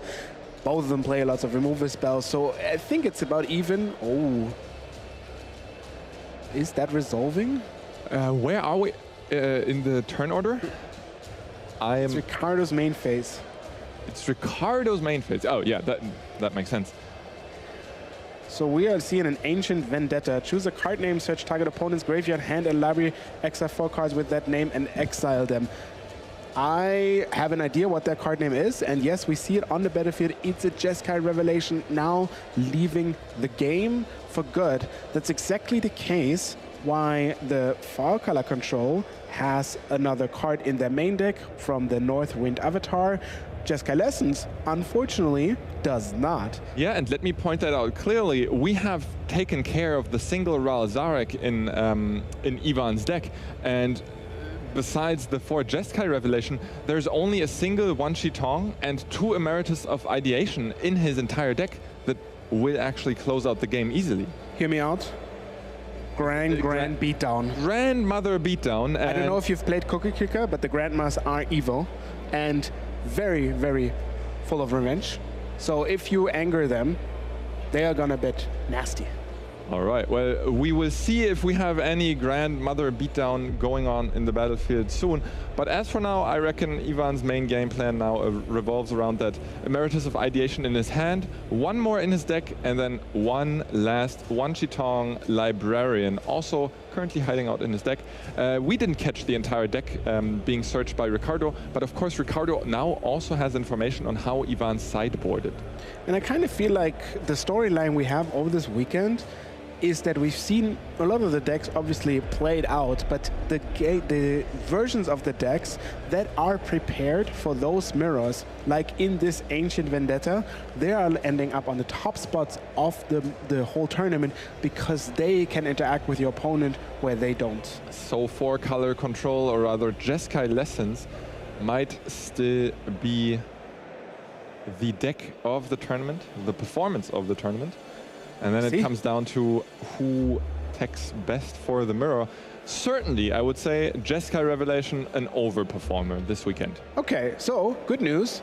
We have an Emeritus, right? Can instantly draw 3 cards, 5/5 beater. That's not nothing. We also have lands to our disposal. The Grand Hall of the Biblioplex, even just being a 2/2 can add up damage, especially if you have multiples of those. So it's not all over. It just got a little bit less exciting. Well, you delivered the good news, but I have some bad news because Inevitable Defeat is a removal spell that you can't even counter. So what are you going to do against that once Ricardo eventually finds it? Okay, step 1, pray. That's a good step 1. Step 2. I will see if Ivan is folding his hands properly, and then maybe the magic gods might hear his prayers. What's the step 2? Well, find more of the stuff that... Oh, no, sorry. Step 2 is pray again. So, and then step 3 is find more of the stuff that actually deals damage. It's getting scarce. Yes, you're right. There's another Emeritus, some lands. It's gonna be tough. So what you're saying is once 3 Inevitable Defeats have been cast targeting 1 Emeritus, and 1 Shitong, this game truly becomes the Grandmother beatdown? And some lands, yes. Well, good luck to Ivan, I say, as Ricardo is looking at 5 cards to put 2 of those into his hand, and every card that's an Inevitable Defeat will lead to the Inevitable Defeat of Ivan.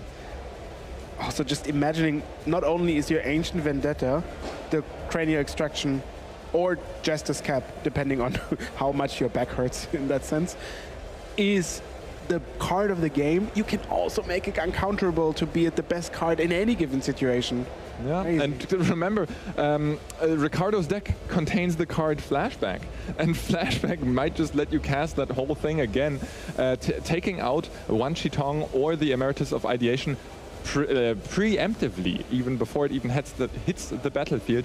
Alongside the Mistrise Village, there's very little that Ivan can do against this game plan once once all of his threats have been exiled. But good news, Emeritus is still on the board. Tapped out, you know, you're gonna get attacked with it. There's a land, you can also activate it. That's 7 damage. You can cast a spell, that's 8 damage. That's a good start. I would consider it a win, given the situation. And yes, there's still like 2/3 of that life total to go for, but you're starting. It's not hopeless. You're gonna have to make some assumptions and some constraints of what your opponent can have and what you can play around. It's not 0%, but you're gonna have to find a way to get over the finish line quite quickly. All right, this game very quickly spiraling into a spot where only very few cards really matter, because a lot of the card draw engines and all of that are kind of the same, and pure card value doesn't matter at this point anymore. We see Gran on the battlefield, and we also see a Great Hall of the Biblioplex entering the red zone very aggressively, signaling that Ivan knows what's up. He is aware of the inevitable defeat that is lurking in Ricardo's deck in the form of just exiling all his threats. Ricardo here not quite passing the turn yet, instead having to discard to hand size. Sorry, Ivan not quite ending his turn, discarding to hand size with 8 cards in hand. Passing to Ricardo, who is only looking to take care of the board. Yeah, it's the whole task force of all the 3 creatures remaining in your deck to attack. I actually would have liked to see, I don't know, some form of trying to fill the graveyard and maybe get another Enchester instead of dealing the damage. Because yeah, it's true, you're pressing the damage through, but now that everything's gonna get removed, you're not getting those 3 cards, and you have a lot of hands in your hand that are doing nothing. You would have liked to discard them as well. It's a tough choice. It's not every day that you get a second Enchester recall, and especially not if you're really looking for answers. Look at that hand. So many potent spells. Abrade, Jeskai Revelation, stock up. Oof. Abrade going after Ivan's grandmother here. Gran once again hitting the graveyard. Ricardo now still needs to find an answer to his opponent's Emeritus of Ideation. Maybe that's just his own Emeritus. Very good sequencing here. Removing the Grandma first, missing, then letting your opponent miss 1 mana so they couldn't cast something like Disdainful Stroke, for example. And now you have your own Emeritus, which I think in this case is just hoping to be a blocker, right? Well, without Jeskai Revelation, there will surely not be a bounce spell targeting that Emeritus. If anything, Ivan will need to find a different kind of removal for the 5/5 flyer. And also here I wonder, I think I see a Strategic Betrayal in hand that would have maybe removed the whole graveyard, including a creature. Strategic Betrayal would have been another option to take care of the Gran, conveniently also exiling the graveyard. But of course, Ricardo is hoping that that card can snipe a better spell, a better creature out of Ivan's board. So instead going for the mana-efficient play, deploying Emeritus of Ideation. And we see Ivan tap 3 mana in what seems to be a pretty decisive game in terms of his option. Okay. Good news is we found the land destruction spell for the Mistfire Village. Mistrise Village, right? So now if you take away that land, at least you can counter the spells again. Prime position, and both of them are going to be taken, and I assume cast, because not only do they do the stuff they're doing, they're also pumping the Great Hall, which is more damage.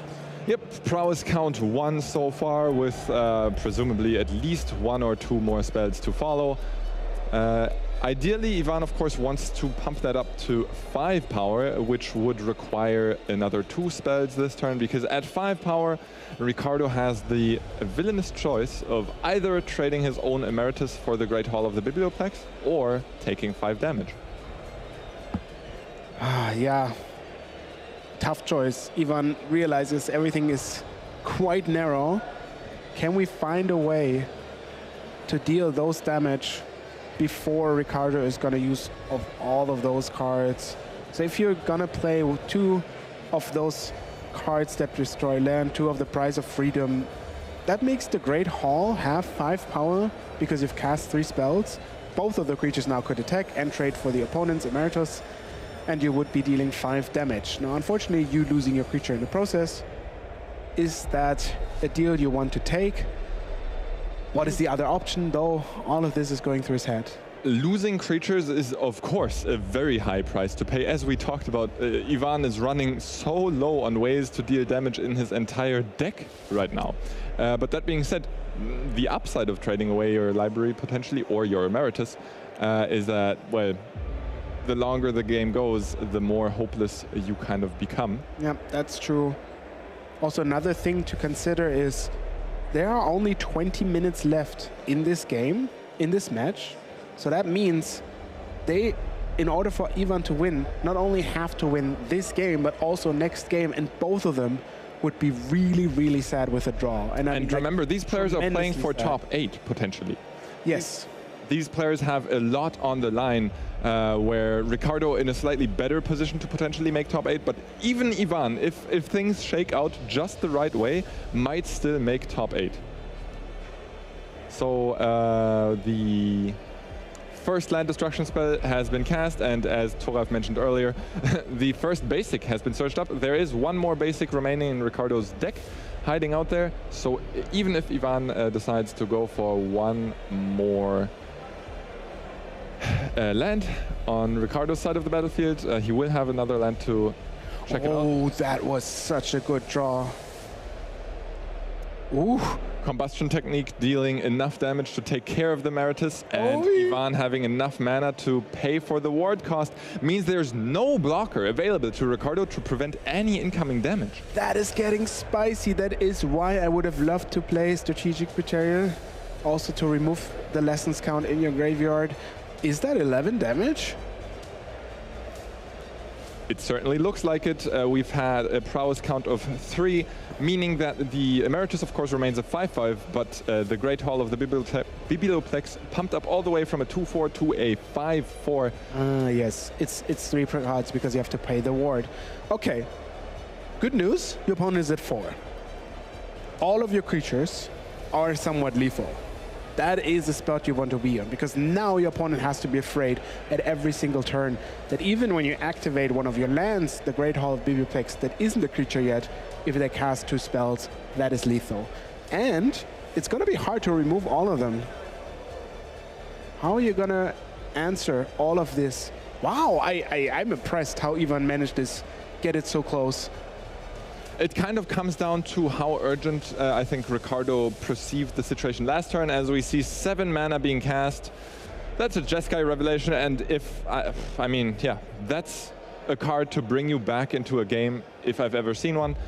Bouncing a land of Ivan, gaining 4 life, leaving the Emeritus of Ideation on the battlefield. Now casting Strategic Betrayal, forcing Ivan to exile one of his own creatures, notably not triggering the ward ability of the Emeritus, because the spell doesn't target the creature. Yeah, and you can easily go down to a low life total because you know your opponent can't have Revelations and you can tap out with impunity. Ooh, there we go, Capstone. Revealing cards until you find cards with a converted mana cost of 4 or greater, and then you can cast all of them even if it is 4 or greater. All the other cards are exiled, and you may choose to cast that card in every one of your main phases starting next turn. May I note that this is not the best improvisation capstone Ivan could have hoped for, but also these cards get significantly worse once 4 Jeskai Revelations have been removed from your deck. True, yes, it's kind of a mill yourself quicker state now. But you have a Gran, so she does 1/8 of your opponent's life total worth of damage.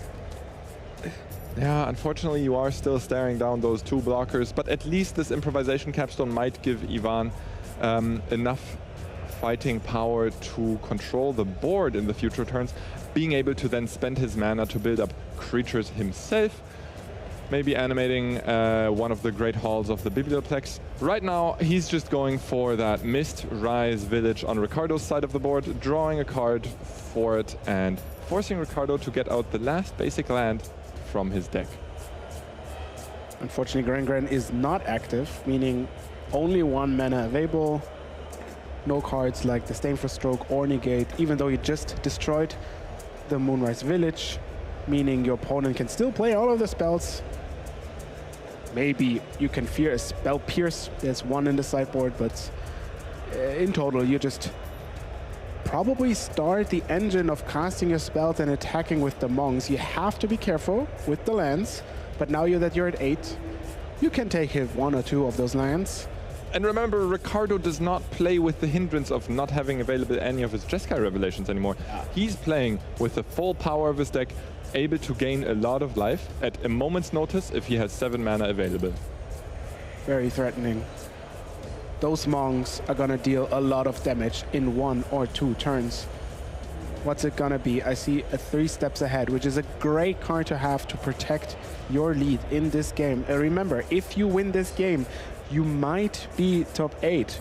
Ricardo actually might be top 8 more securely than Ivan, but both of them have a chance. And if you're winning this single game of Magic, you're gonna be in top 8 for Ricardo. So you wanna make sure everything goes really well and exactly how it is planned, even though your opponent is, well, humping on their knees, asking like for a draw, like in the Coconut movie.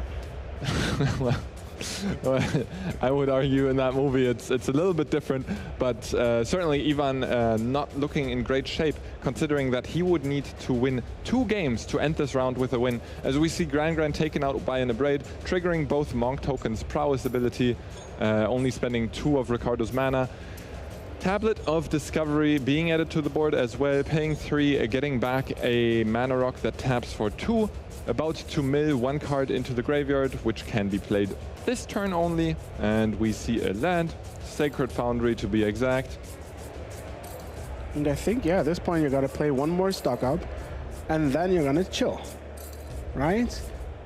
I don't know if I would call it chill if those monks are potentially heading into the red zone. Well, you're gonna be very aggressive, and then you're gonna chill. All right, well, let's see Ricardo aggressively stocking up his hand. And then we'll see if he can aggressively head into the red zone. Another Mist-Right Village again. Also being taken here just to make sure your spells can't be counted. It's kind of a mean thing, you know? It's like you're playing a control mirror, but you say like, you know what? You can't counter my spells, but I can counter yours. That's not a fair ground to fight on, I have to say. How much damage will that be? I'm counting at least 6. Yep, it sounds like 6 to me, between Abrade, Tablet, and Stock Up.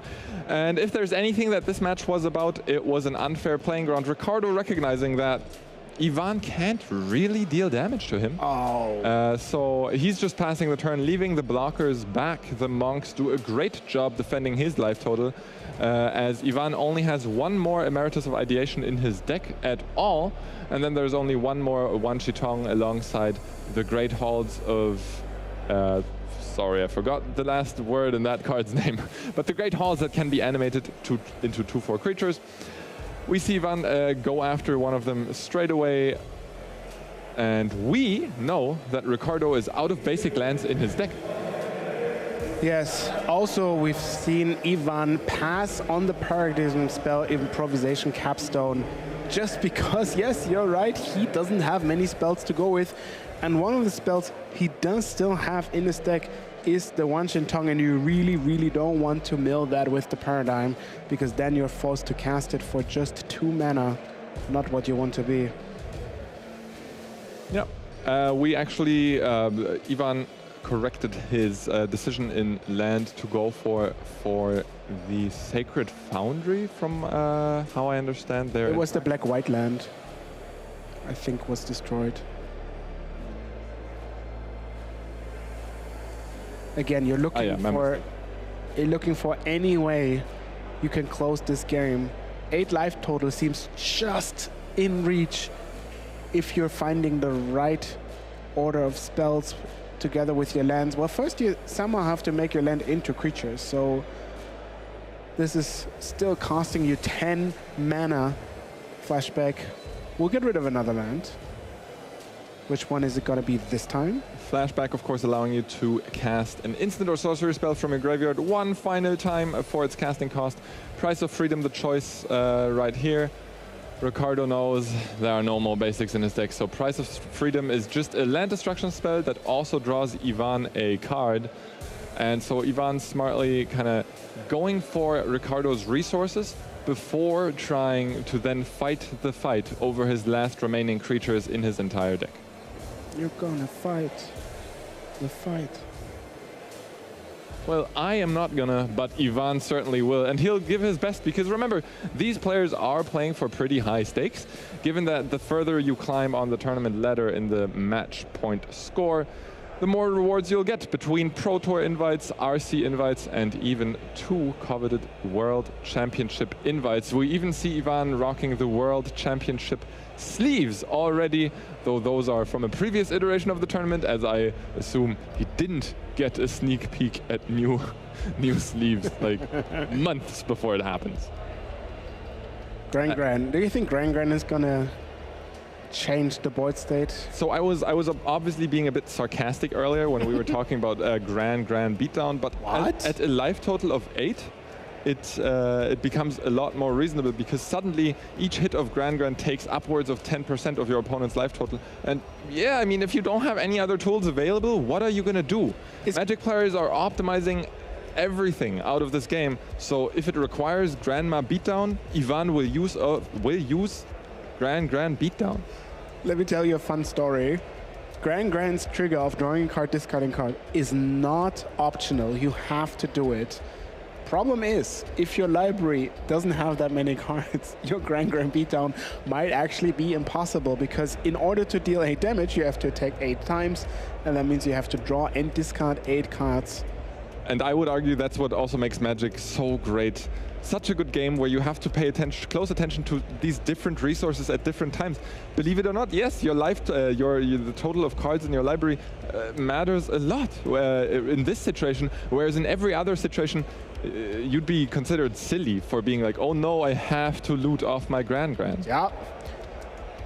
Ricardo here really just chilling. What do the Zoomers say nowadays? Bing chilling? I've heard that in the internet before. Yes, I've also heard that. But I think that was 2015 maybe. That's a very real phrase. Very real people say on the internet right now. I mean, no. Write it in the chat. This is a common phrase. This is true. I'm not making this up. I'm not the guy of the internet, but I have been told from very credible sources that Bing chilling is a thing they say in the early 20s. Very credible sources, the best sources. Just the best sources. They're all saying Bing chilling. Here, look, chat says it's from 2001, which is only 5 years away. Well, 2001 is 25 years away, but 2021, yes. Yeah, very real sources, very real words. The best sources, one could say. And as we see Ivan go through his turn, cast another Price of Freedom to thin out Ricardo's access to mana, which Ricardo is currently pondering how to respond.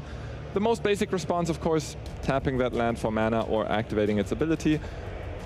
Mistrise Village, extremely important in the matchup, as both decks bring a lot of counterspells to the table. And now, I think Ricardo just decided that I don't need to risk anything. My monks are basically my defense. And that's true, because none of the things that can happen to you are flying, except for Washitong. So you always have to look out for that card, but your 3 steps ahead is basically just promised for exactly this card, and then can't be interacted with because of your Mistrise Village. And then, like, good luck attacking with your Gran or your lands if my mocks can block, and then I can cast a spell to trade with either one of those. All right. Yeah, I mean, as in lore accurate descriptions, monks kind of defending the monastery that is Ricardo Diaz's life total, as he takes a quick step away, most likely to ask a judge a rules question, just specify how something interacts. This could be in relation to the Price of Freedom currently on the stack. You know, there are so many niche interactions, and as any tournament player will tell you, it's always free to ask a judge for advice. Well, technically not advice, just rules clarifications. Yes. So I have a question for you. if you are Emeritus and you could cast a card as your signature spell, what would that be? Oh, my signature spell. So the spell I think I've cast most might just be Lightning Bolt, because it's used both in control decks and in aggro decks. So I think maybe I'm just the actual red Emeritus that we have in School of Strixhaven. But another one I've grown very fond of was Collected Company. Look at the top 6 cards of your library. Nice choice, put very two good creatures into play, and I feel like that's also a flavorful spell to cast when you're prepared. We head back into the game. Ricardo has finished his judge call. The Price of Freedom is still on the stack on Ivan's side of the board, presumably targeting the Mistrise Village. And Ricardo still pondering how to respond that. I see a 3 steps ahead being cast here for 4 mana.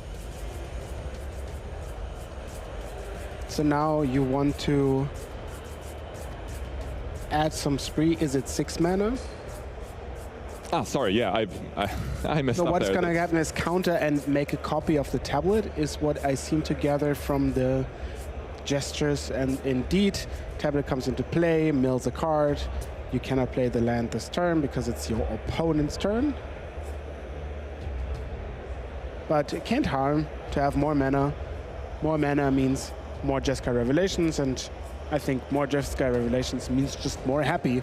I'm not a math ecologist in life happiness, but I think that equation checks out. Frank Carson is already on the job in the other room trying. Oh yeah. No, I can hear him on my comment. He agreed. He agreed. Wow. Yes. Frank Carson as fast as ever in his mathematics of life.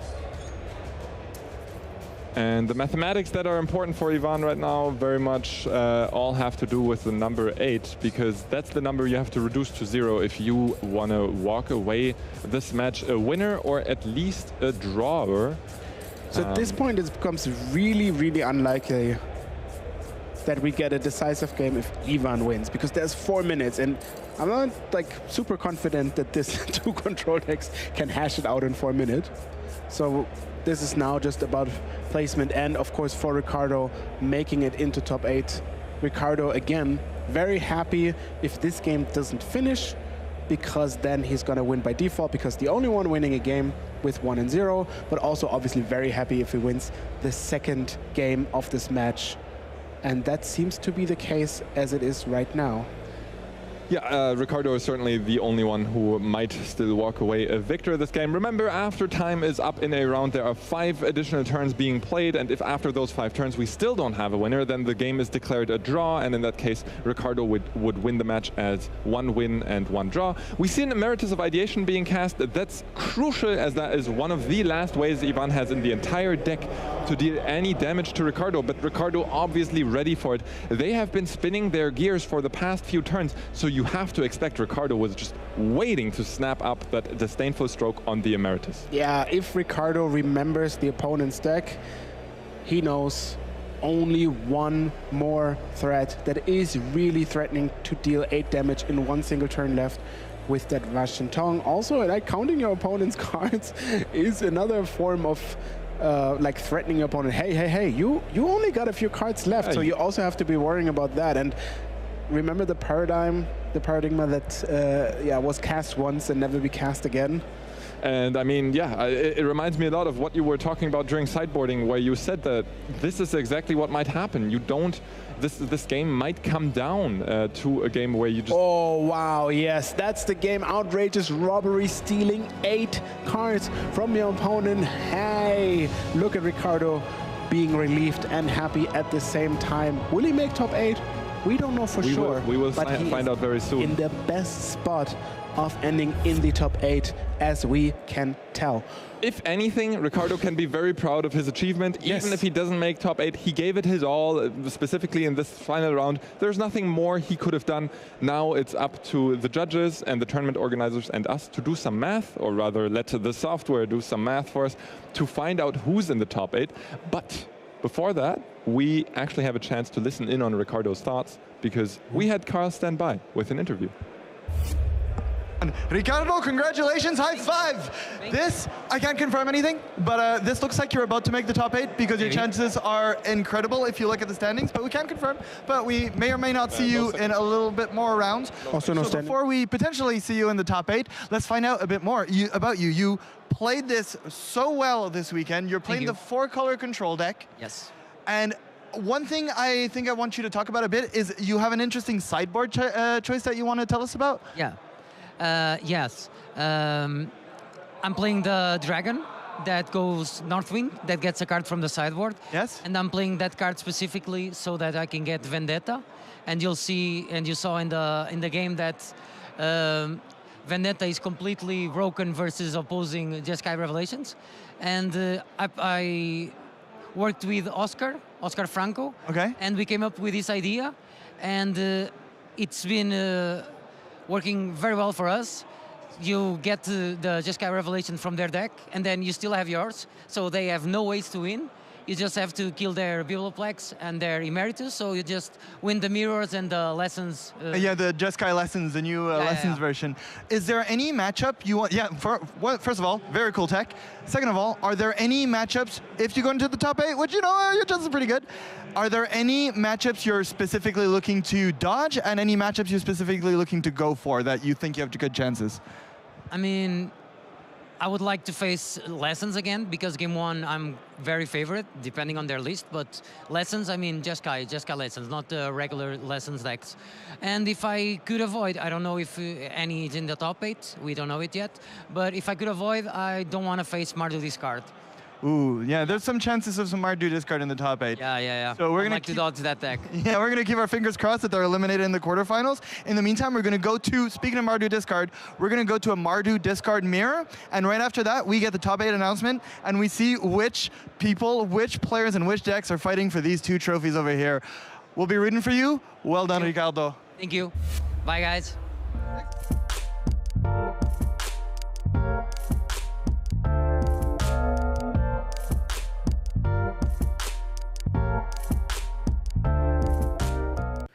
They did what? Oh hi, I didn't see you there. The new Avatar The Last Airbender collection by Squareos is right around the corner, and you, the community, want to know more about it. But worry not, today I'm here to break the ice and answer all of your burning questions. So let's waste no time and jump right into the action, shall we? Which characters will be released as Squareos? Well, you can expect all of your favorite Avatar The Last Airbender characters like Aang, Momo, and even Uncle Iroh over here. But hey, never forget my favorite, the Cabbage Merchant. Isn't he the best? Will there be any special deck boxes for different factions or elements like fire, water, earth, and air? Well, we already have all of our favorite benders over here. We even have fire. But the next factions, well, that is something that will happen in the future, so keep your eyes peeled for that. Malone, how big are the Squareos compared to other cards and figures, and how many cards can you fit in a deck box?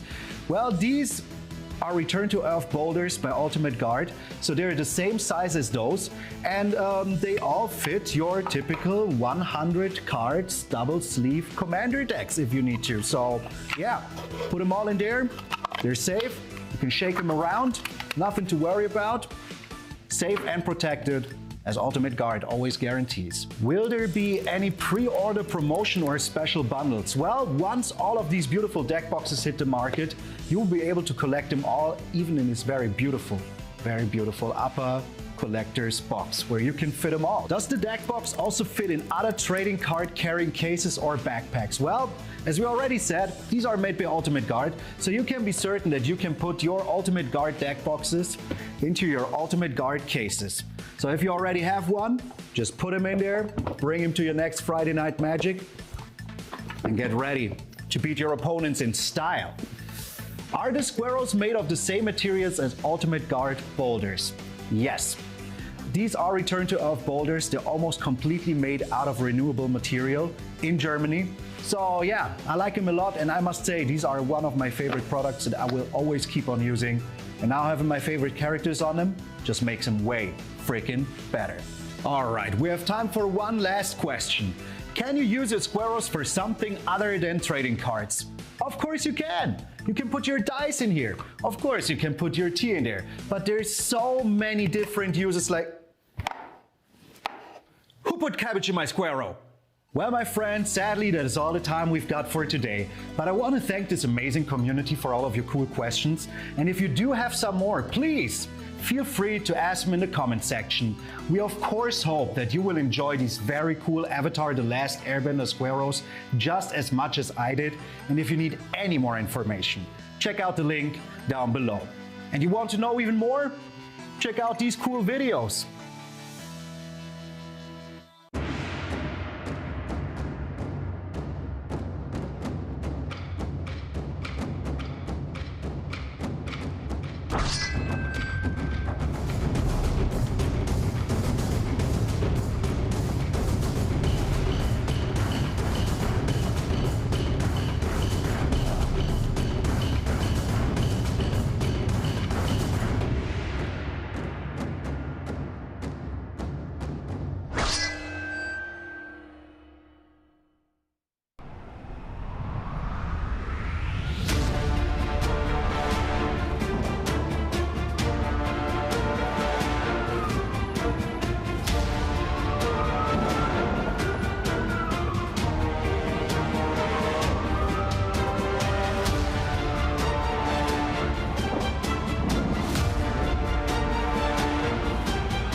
Welcome back, everyone. I'm Filippa, joined by the one and only Andrea Mengucci. Yesterday here at the Regional Championship in Prague, over 800 players qualified and play throughout the weekend. 8 are left, and it's the time to know which players made it into our top 8 and now will be battling not only for the prize money, but also the top 2 gets an invitation to the World Championship. Yes, indeed. We have 8 names that we're gonna, tell you now, I guess. René Hubrick is the first in our Swiss with mono green landfall, a deck we haven't seen too much of, but nonetheless a very powerful deck, followed by Domen Luzin, Mardu discard. This is gonna be the match that we're gonna feature. Then we have Ricardo Dias from Portugal. Very happy to see Portugal here featured. It that just won. We saw him win the previous match in 4-color control versus Matteo Bruschi from Italy on Jeskai Lessons. Yes, indeed, Matteo Bruschi. You always correct me on the pronunciation of Portuguese people. Now it's my time to correct you on the Italian names. Matteo Bruschi. Exactly. CH in Italian, it's like a K sound.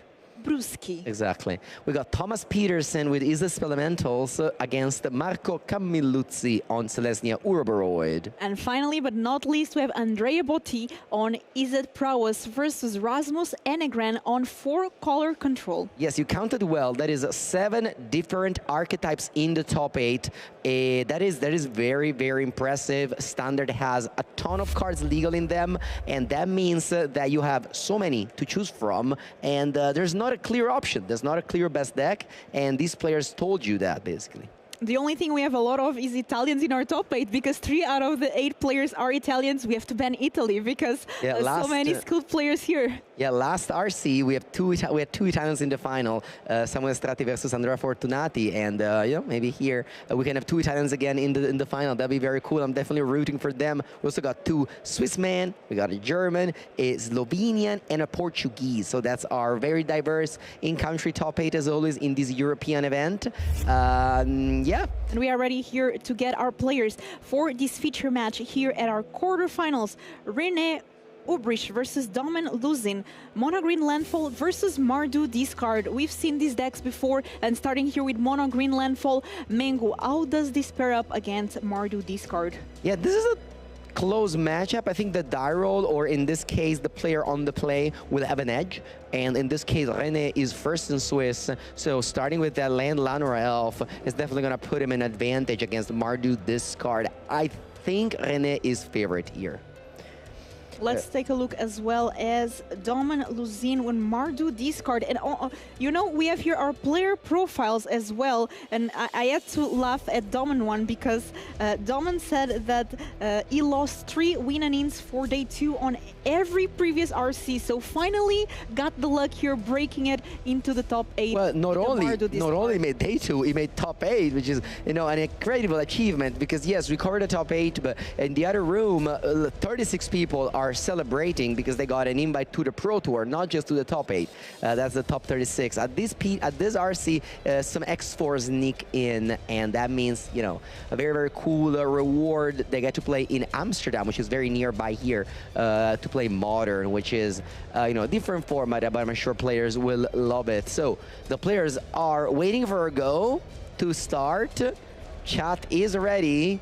And we're going to see a Forest followed by which card is the question. I think it's Llanowar Elf. They always have it.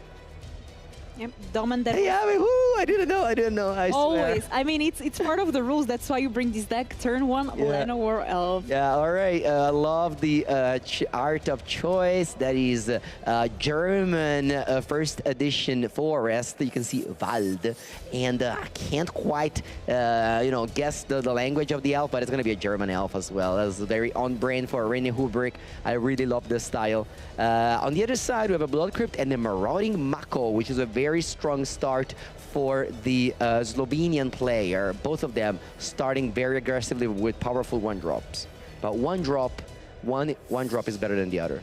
That is true. Llanowar Elves, definitely we saw how that was powerful on the Selesnya Uroboroid versus Mardu discard, and now it just took over with a turn 4 Uroboroid. But this time, the mono-green deck is very different from the Selesnya Uroboroid we saw before, and with a different strategy. So let's see how that pairs up.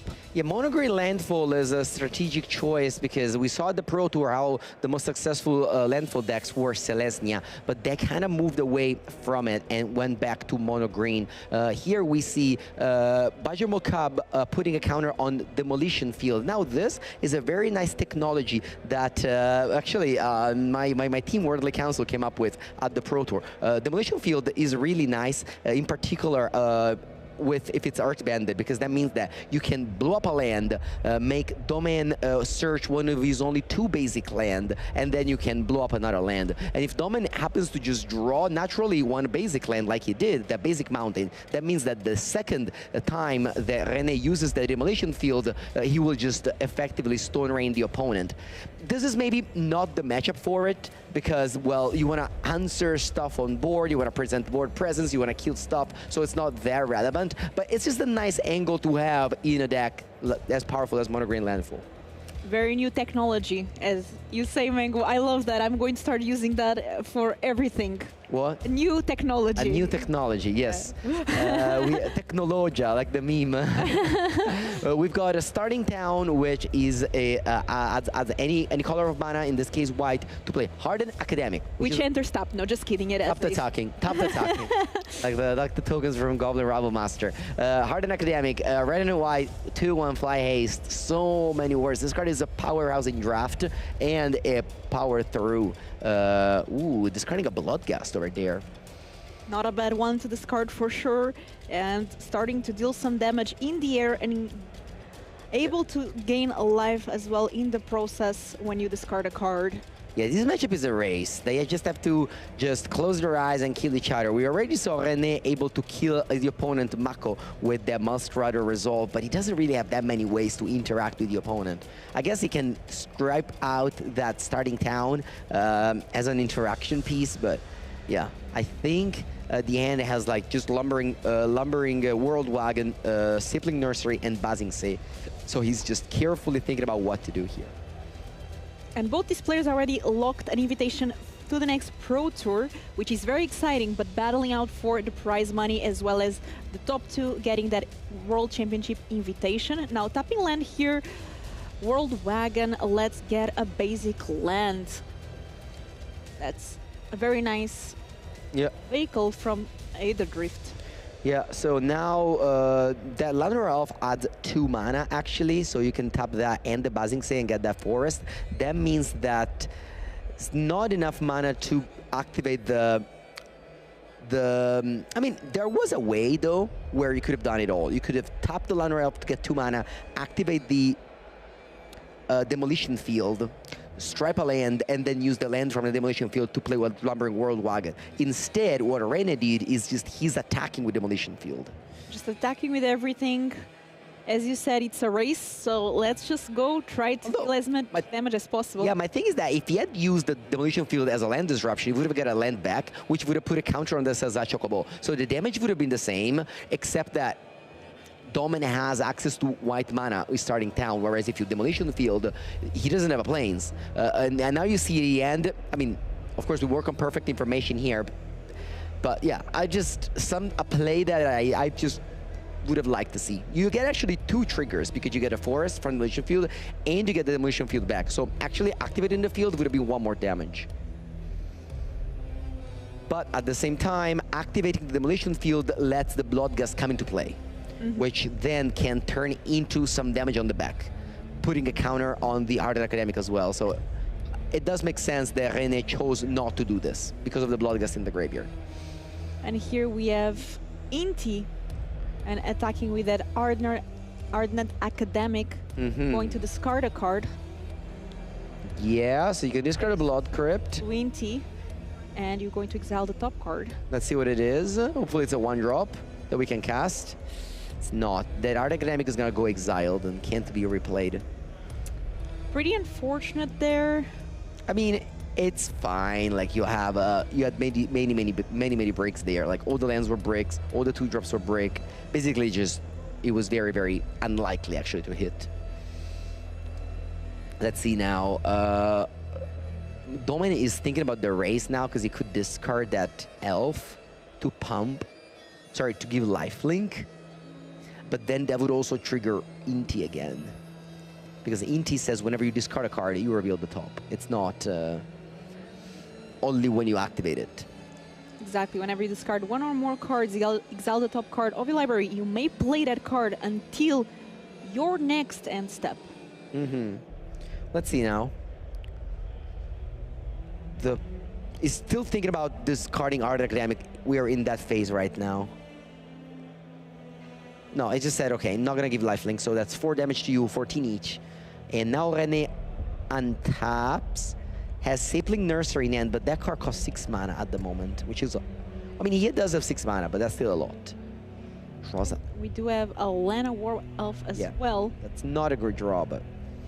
Well, what we can do is we can tap 4, 6, play the Nursery, attack with World Wagon, get a basic. Yeah, whenever this vehicle enters or attack, you get a basic, and then you can get a 3/4 reach.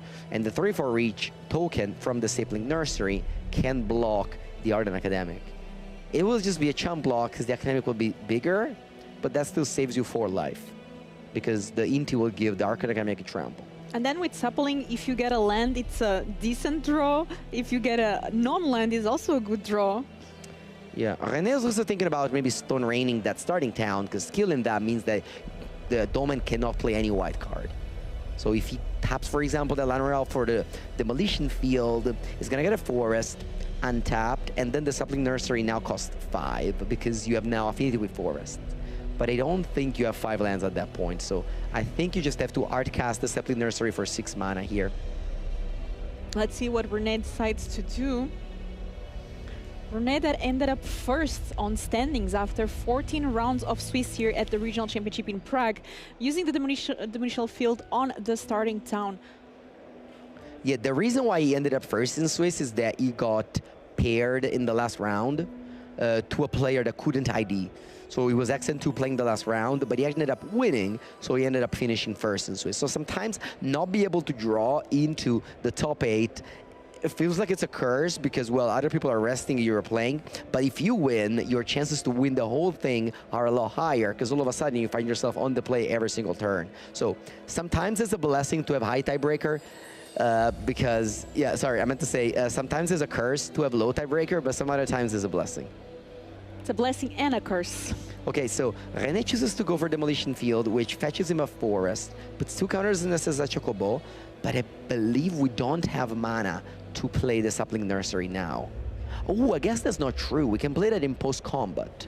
Because we can crew the Lumbering World Wagon, attack, get a forest tapped, and then we will have 4 forests so you can play Suppliant Nursery. But you don't have a land to get a token. Get the benefit from it, exactly. So here we are going to be shuffling the decks. Yeah, and that's the last basic Domen has. And René knows it because we're playing open deck list. So that Demolition Field that's in play will just be Stone Rain. yeah, a powered Stone Rain next turn. Very nice. So tapping here, that's 3 mana, getting the nursery. What that am I- is discounted by 3. What am I missing though? This isn't enough, right? Is there... Yeah. So Llanowar Elves is... No, one sec. No, mana. Domen. Oh, what am I missing? Is Buzzing Sea a forest?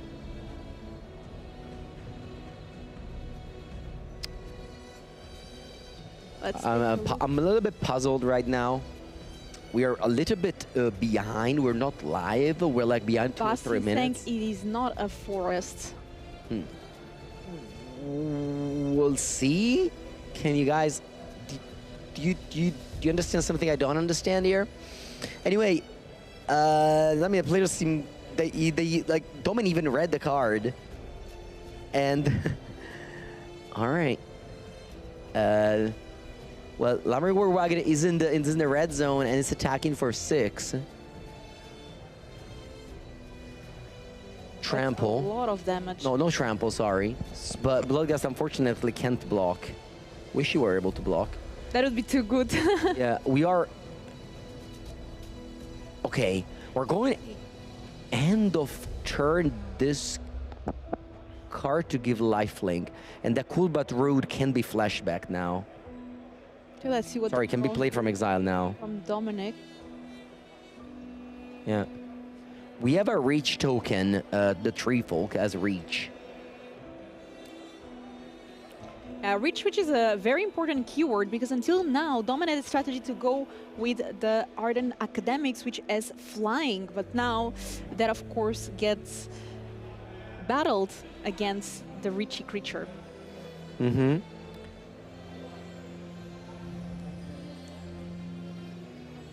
Okay. Now we see Cool But Rude that can be played. And we can attack. It can attack, get the trigger from Cool But Rude, but now there's a Tree Folk, which is going to be able to soak up 4 damage. It's not going to be able to trade because the Art Academic will be a 5/4.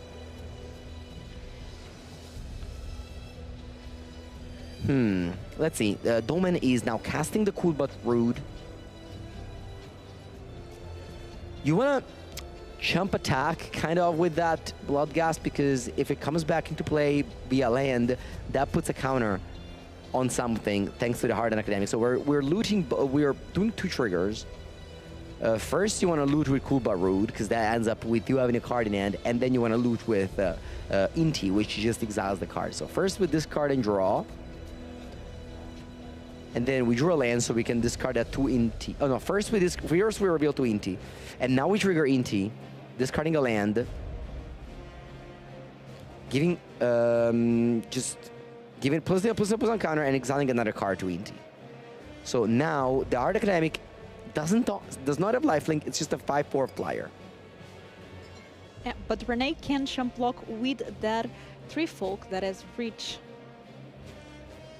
Renee is at 14 life, Domen at 7. Yeah, and so you can go Godless Shrine, Iron Shield, Elf. But, I mean, René now has the advantage. His hand is just a Llanowar Elf, so it's not that amazing. But he has the Basing Sea, which he can Earthbend on the Demolition Field, so he can Demolition Field the Blood Crypt. Opponent fails to find a land, you find a land, put counter on your Zachukobo, put a token, and then you can Demolition Field again. Or you can just choose to not Demolition Field again, and you just have that Basing Sea Demolition Field late game plan, which it seems like a lot of effort. But honestly, Demolition feels so good in a format that has such a greedy mana base in a sense. Yeah, I mean, I don't know exactly how it went, but I definitely know that I was testing in the in Las Vegas for the Pro Tour with my team, Worldly Council, and Marco Del Pivo, my teammate, came up with like, what if we play instead of the Promise in Vain, this Demolition Field, which is really good against the Jeskai tablet deck, which my team had access to as well, and they just love the Demolition Field so much. I remember because even against Prowess, sometimes the Prowess deck can just have a weird draw where they just have like 2 basic island and a steam vents, and like Stone Raining the steam vents came up that it was actually very annoying because we don't play any mountain. So Demolition Field was actually huge in that testing, and you can see now René also doing that with Buzzing Say, which is pretty cool. Yeah, and here Domen paying 2 mana to cast the Elf. 3/1, you can discard a card and it becomes indestructible. Okay, draw step is just a forest, but again, the advantage right now is so high thanks to the Sapling Nursery that every land that comes into play is huge. You saw that René just chomped here, leaking 1 damage through because of Trample. Yeah, but now we're taking over. Now we're taking over. Like 4 mana Buzzing Say on the Demolition Field, and from there on, it's just a huge advantage. Yeah, the sapling is just so good. Now again, you draw any card or almost all cards will be good for René.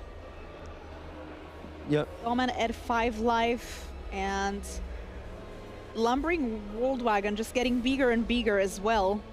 For sure, although it can just be, I was gonna say, it can just jump and discard to the Elf, but unfortunately Domen is just empty-handed, which very often happens, honestly, with that deck.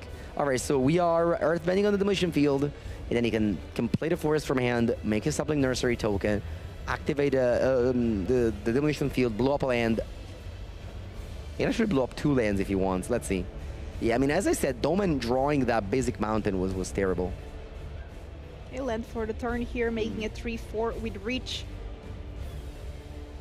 What's happening here?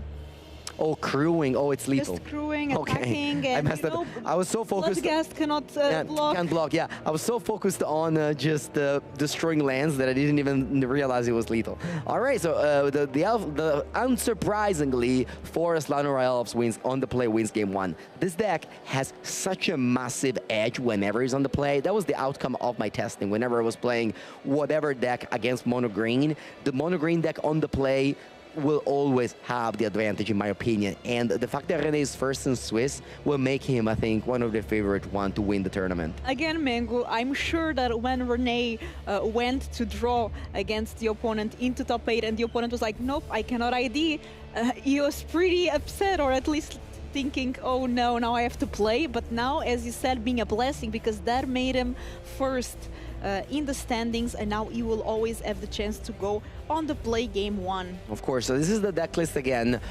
Honestly, very stock deck list to what Mono Green Landfall was before the Pro Tour. Kind of funny to say, because at the Pro Tour it seemed like the Team Cosmos broke it with Selesnya Landfall, but the metagame kind of full circle around Landfall just going back and just being mono green with main deck Sapling Nursery, main deck Maelstrider Resolve, and 4 copies of the what's it called? The Crucible of Worlds green creature. You guys know what I mean. The Ice Steel Explorer, of course, which Team Cosmos only had 1 copy of. So yeah, this is definitely the changes that happened in the Landfall world. Although that deck is a lot less popular nowadays. Just not that many mono green Landfall. This may be one of the first one that we covered this weekend. Maybe our other pairs covered mono green Landfall, but me and you, Philippe, I don't think we've ever seen a Landfall that I'm very excited to see one, though. Mono green Landfall is a fun deck. It has been in standard for a long time. There's a lot of good cards, and it has been evolving as well with the meta. So a lot of nice things and doing well in the tournament. Okay, so let's see Domen's sideboard now. A very Orzhov sideboard. I see copies of a card that we don't usually see very much these days, Pest Control. I wonder if that card comes in. The main deck, again, pretty straightforward, very similar to what came second at the Spotlight Series London, and then continue to win the original championship in Canada. We've seen Mardu discard a lot this weekend. This is a cool deck, and it's playing some cards from the most recent set here. We have Casey Jones Vigilante in 3 copies. Some people play Terza, but Domin chose to go with this card that draws 3. And then you discard next turn, but for now it draws 3. It's a pretty big deal. And discarding in this deck sometimes can be an advantage, so a very nice choice there. There's also new cards, as I said, from the most recent set, Secrets of Strixhaven. We have Erode, as well as a card that a lot of different decks seem to be playing. And honestly, Mango, I will say it here first, I think is the card of the weekend, and that's Practiced Offense. Practice Offense is in every deck, honestly. Wait, I think I can cast it. All right, Dolmen is ready for game number 2, starting with Moonshadow, a card that does so much in the older formats thanks to Fetch Land and Mishra's Bubble and Stray Wraith. But here, you're just gonna power it up with your Cool But Rude and other ways to discard extra cards. So here, Cool But Rude is the draw step. Taking 2 damage with that Blood Crypt. This mana base is now online, and then boom, Cool But Rude able to pump that Moonshadow already. Starting very well here, and this time the turn 1 from Renee was Cesar Chocobo and not Lana or Elves, so maybe a bit more fair between the 1-drops. Yeah, discarding a land, drawing a land, so not much changes except you take 1 more damage. Yeah, and this Moonshadow is slowly but surely going to grow until 7 power, and it has Menace. Yeah, putting a counter there, and now you see a card straight from the limited games, Philippa. Do you know that card? Let me check. Dragon Sniper. That's from the sideboard. Yeah, it's a 1/1. Yeah. Vigilance Reach Dead Touch from Tarkir Dragonstorm. Yeah, I'm sure you drafted plenty of that because I remember buying from you some cards from this set from the Yeah, but honestly, booster box that you won. Honestly, it's a good card, but I didn't play too much with it because I was too busy making 4-color decks with a lot of dragons. Ooh. But it's still a nice one. Yeah, this is a Dragon Sniper. That's true, especially when paired with something like the Maelstrider's Resolve. So very nice to be able to fight. I think you won a lot of these boxes because I remember I bought a lot of cards from you. Mango, from this I'm an Arena Direct expert. No, just kidding. I did win a lot of Tarkir Dragonstorm and of Edge of Eternity. Yeah, I actually never drafted this set because it wasn't in the, there was no Magic Con or Pro Tour tied to the set, so I kind of skipped it. But I'm glad that, someone is skipping up the limited games here. Speaking of which, on the other side of the room, we have the top 8, the 4 different top 8 of the limited qualifier happening. By the way, shout out to Dana Fisher over in Japan, who came very, very close to qualifying to the Limited Pro Tour, losing the final to Hall of Famer Shuei Nakamura to miss the Pro Tour invite, but making all the way to the final. The 14-year-old from the US going all the way to Chiba, Japan to play the Spotlight Series, and this is like such an amazing story. I retweeted the story. Yeah, very, very much rooting for her. I am absolutely sure that she will make it soon because I was in Las Vegas playing that same event and she made day 2 and also missed it quite close. So I am sure that one of the next times she will get there. Yeah, we want to build a generation of Magic players that doesn't play Commander only, but plays competitive Magic. This is why we're here. This is why 800 people were playing this tournament today. This is why we have over 1,000 people watching this show, because we want to make competitive Magic thrive. And here we have the first quarterfinals. René Uberg from Germany versus Domen Luzin from Slovenia. The players are in their turn 4, and the game looks very, very close so far. Very close. We have that Iron Shield Elf, which another one of those cards that I played a lot in drafts, or that I saw a lot in my drafts. 2 mana, 3/1, discard a card. This creature gains indestructible until the end of the turn, but you have to tap it. Ooh, looks like a 4-drop is coming in, and that is Avatar's Wrath. Ooh, we've seen this card before in sideboard, so that's going to airbend all creatures, and your opponent cannot cast cards from exile in the next turn. So. Yeah, and notably, you reset the counters on that Sajat Chocobo. This card reminds me of Doomblast from all the way back to Dragons of Tarkir, you have this powerful card that lets you leave, like you just, Iron Shield Elf sticks around, the other two things leave, and Rene cannot cast them next turn. The following turn, he will be able to cast them, but not now. Oh, Popatch Formation. It's a nice aggro card coming in to take that Cool But Root away. Destroying the enchantment away, but that Iron Shield Elf, as you said, Mengu, stays in the board because when you use Avatar's Wrath, you can choose one creature that doesn't get airbended. Rene just has a Lanra Elf now, and now Domin looks pretty good here. He wished he had another card, of course. That's how Magic card works. You always wish Magic games work. You always wish you have another card. But here you can just deploy both of these. I guess you don't want to deploy both of these. Attacking with Ardent Academics here. The Is he gonna card. Yeah, he deploys both of these, but he can't attack with Elf. Oh, honestly, could have. You could have attacked with Elf. You trade with Lanra Elf. I don't think it's that bad. Elf for Elf. Elf for Elf, yeah. Except one is, you know, costs 2 mana, airbending. And then for 2 mana, you play the other Chocobo. So now we can play those cards from the airbended exile. Yeah, and put a counter on the Chocobo. And passing the turn. But once again, that Dragon Sniper is trying to snipe that Hardened Academic. Yeah, and here Domin, very unfortunately, drawing a land, but we can level up this Cool But Root. Yeah, that's a cool part of this deck. Even if you get to the late game and draw land, you have so many ways to gain value. Now Domin, I think, is going to just level up the Cool But Root and go get, I think, Bloodgust? Or maybe Practiced Offense. Let's see. I mean, I'm just watching Mar do this card, whereas Domin won 12 matches, so he definitely knows what's the right play. Discard and draw. Okay. 2 damage to you. Ooh, Practice Offense was the draw. Nice. So Domin can... It's kind of bad to... Yeah, we'll see. I mean, sometimes you gotta make unfortunate trades. Yeah, that is And a here that trade. Dragon Sniper sniped really well. Wow, passing the turn, not leveling up the Cool But Root. And Renee drawing what I believe is a forest, but now we have that Fable Passage that will put some counters on Chocobo, but it's not as good as having the sapling in play. Attacking for 1. It's not what you're going to do with your Lanra Elf on turn 5. Do you know, Mengu, that one time I cracked Fable Passage and went to look for a land in my opponent's deck? No, I did not know that. That's illegal. Yes. Cycling the Mako deals 2 damage. I don't know why I saw Practice Offense. It was not there. And then leveling up the Cool But Root, which will deal 2 more damage. Let's see what Domin searches for. Practice Offense here.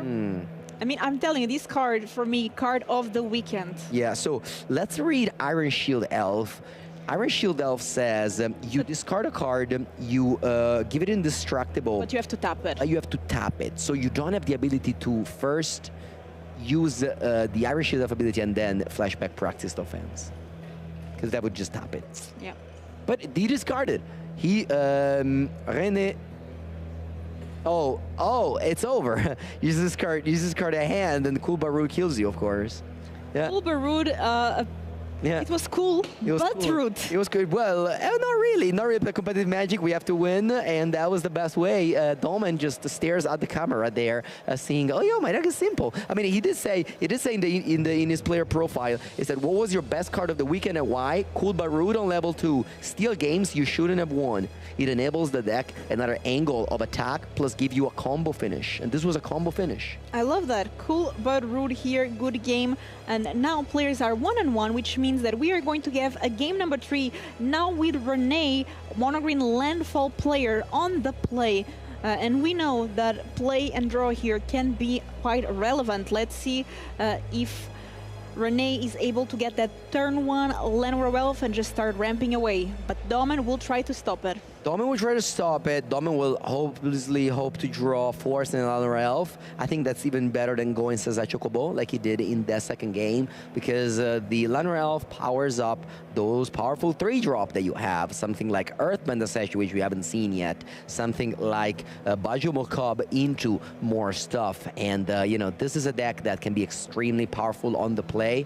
And the players already shuffled their deck and ready for their game number 3. This is the first quarterfinal. Unclear if we're gonna be able to show you more quarterfinals or we're gonna go down straight to the semifinals as you know, the event is happening behind us in the back. We are a little bit in delay, but I don't know, maybe like these matches, if it We are lasts... catching up, Yeah, exactly. very soon. There's like two 4-color control deck. They might take a while and they might just slow the tournament down. So this is the beauty of pre-recording some of these games so that the coverage never has any loading screen. This is one of the privilege of the Funfinity coverage that you get to enjoy.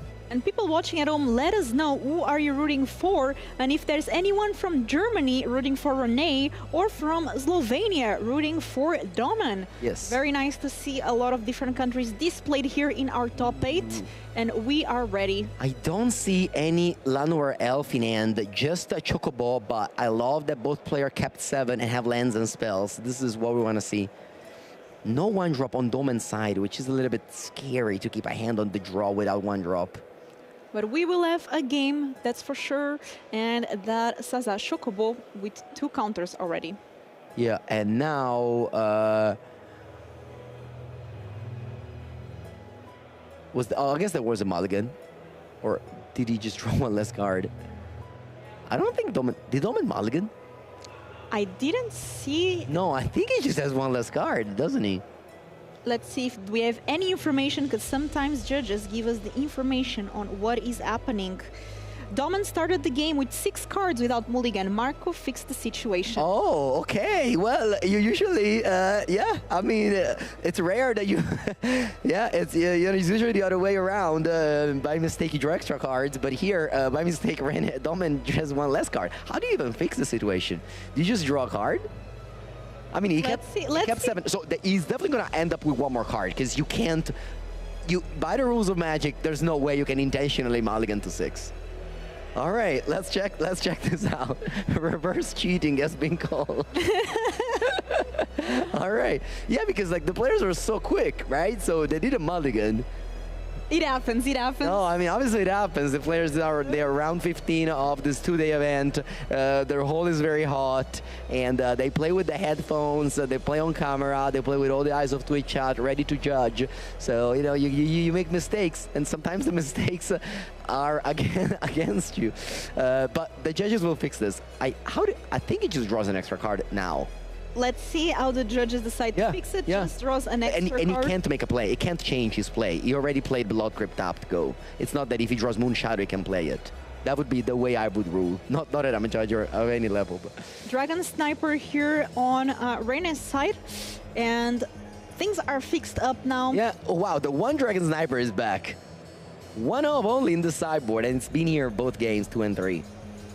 That's how it works. When you sideboard cards, they will appear on game 2 and 3. Yeah, we drew Intimidation Tactics now, which is a little bit awkward because, well, you're now off curve. You have a billion 2-drop, and you would love to go 1-drop, 2-drop. Instead, here, what do? Do we go 2-drop go? But then we let Rene go Bajramo Cub? Okay, maybe. Okay, decided to go here for the Orange Shield Elf. We saw it before, 3-1. You can discard cards to give it indestructible, but that's Saza Chocobo getting big very fast. Yeah, Rene has a lot of force in the end. I caught a glimpse of that. He might just go for Demolition Field on the white land. We know Domen only has 2 basics in his deck. Ooh, jumping. And it was an Intimidation Tactics that here Domen missed on turn 1, so actually they could have played it on turn 1. I don't know, I think they drew Intimidation Tactics for this turn, so it wasn't the extra card he drew in the middle of the previous turn. But anyway, he just decided to discard a Practice of Fence to gain 3 life. Interesting choice. Ozora gets to prevent 3 damage. All right, here in draw step, we're going for a Demolition Field. So the white land, once again, it's going to be traded for a mountain. I think a mountain, but yeah. Ooh, looks like Rene is using the window of the extra land to play Get Lost. And you remember, Felipe, you asked me, what do I like? Do I like a road? And I said, no, I don't like it. And this is why, because now you wouldn't like to go a road on the Chocobo. It's like it would feel so bad. it feels so bad, but you don't mind going Get Lost. Yes, it's one more mana, but Domin now is able to use 2 lands. If I was Renedo, I think I would have used the Demolition Field in my own turn. I wouldn't wait my opponent to untap, because Domin was able to use that Concealed Courtyard to float mana. Yeah, and now it doesn't have access to white anymore. I think he has a Secret Foundry in hand, if I saw correctly. So he can go Secret Foundry, cool but rude attack. I'm surprised Domin chomped there. He just discarded a card to gain 3 life. That's the same as playing Healing Salve. I wouldn't have done it. But he's the man who was able to bring this Mardu discard deck to the top 8, the only player who made the top 8. Oh, it's an Inspiring Vantage, my bad. But yeah, same deal. Actually, It still gives white, yeah, so... much better than Secret Foundry. Yeah, you don't have to pay 2 lives, so... Yeah, and I was thinking about going Cool But Rude, going Inti, or going Iron Shield Elf, or Intimidation Tactics, because Rene has 4 Ice to Explore in his deck. Let's see here what he decides to do. This is a very decisive game, as it's game 3 of the quarterfinals at this regional championship. So Intimidation Tactics here. Let's see what Rene has to present. Land. Yeah, I mean, obviously, we know the hand, so I would have gone Cool But Rude. But going Intimidation Tactics just makes you a little bit clunky now, because next turn you have 3 lands, and you want to go like 2-drop, and you have a mana floating that you don't use. But obviously, you know, if Rene had in hand Ice Explorer, he would have loved to go. Ice Explorer maybe on top of the deck here.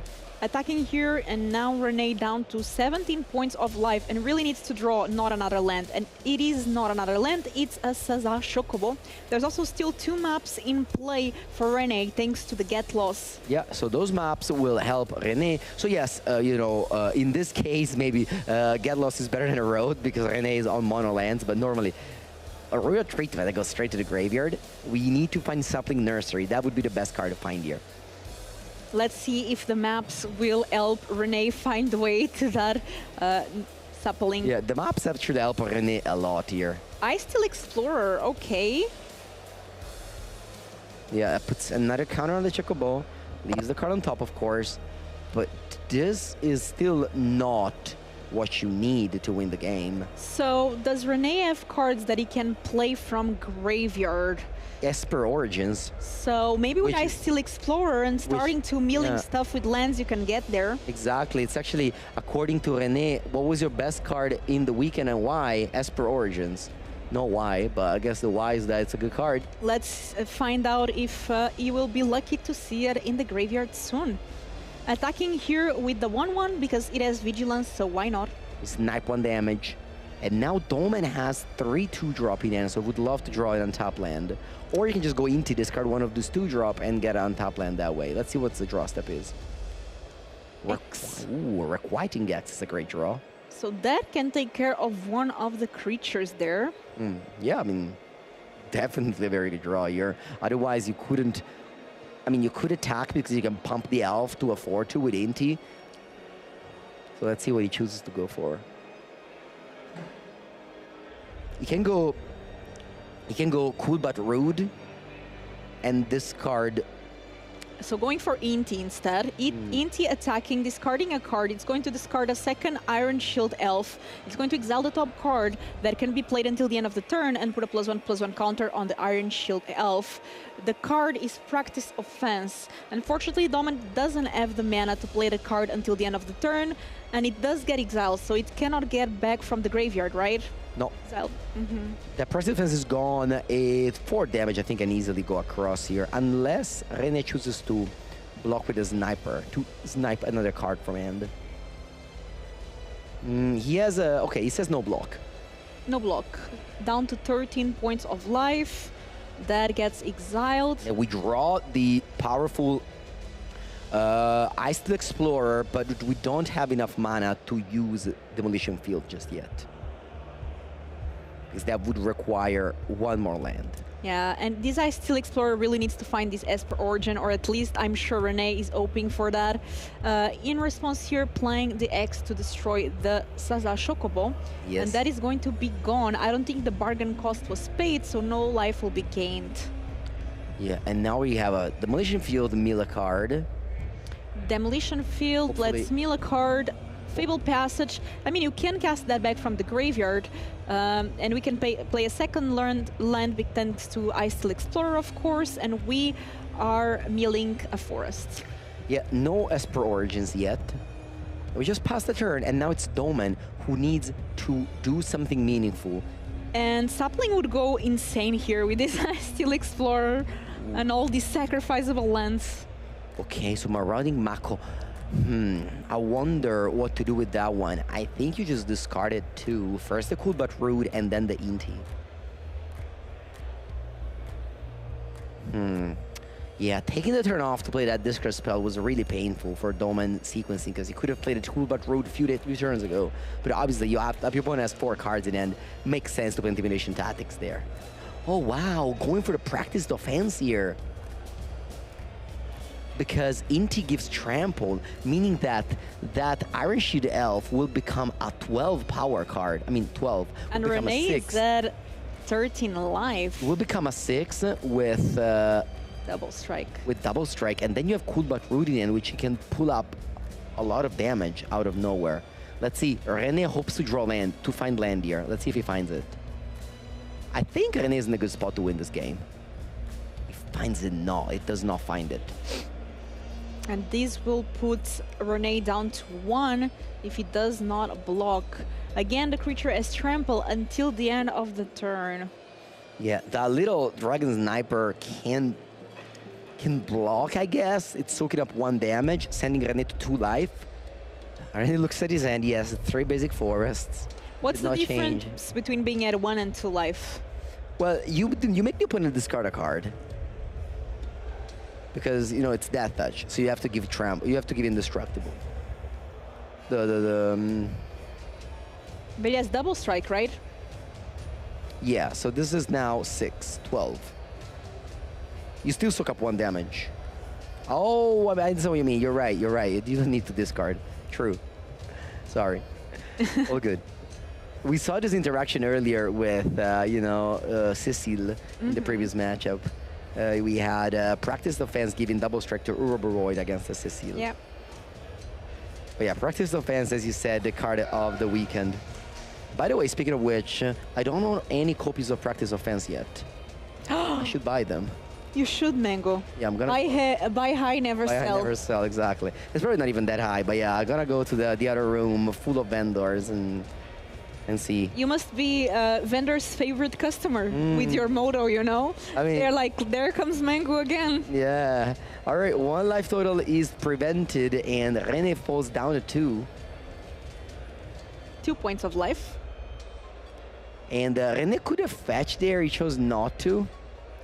I think you fetch. I mean, I honestly don't understand why you got Escape Tunnel instead of Fable Passage. Fable Passage is strictly better. I guess not necessarily because you can give it in this double unblockable to Ice Steel Explorer if you draw exactly the Might Form Harmonizer. Yeah, I guess it makes sense to get Escape Tunnel. But I get Escape Tunnel next turn anyway. Anyway, we're in end step now. Ren is thinking whether to fetch or not. This Demolition Field Fetch, do you not? did not matter at the end. The hand of Rene Ubrik is 3 basic forests. The hand of Domin Luzen is Cool But Rude. So if Domin draws a land, they can go Cool But Rude, level it up.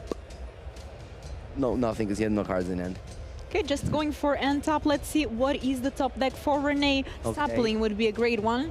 And it is a land. Another land. Not what Renee wants to It's see. not over yet, though, because you can mill Esper Origins.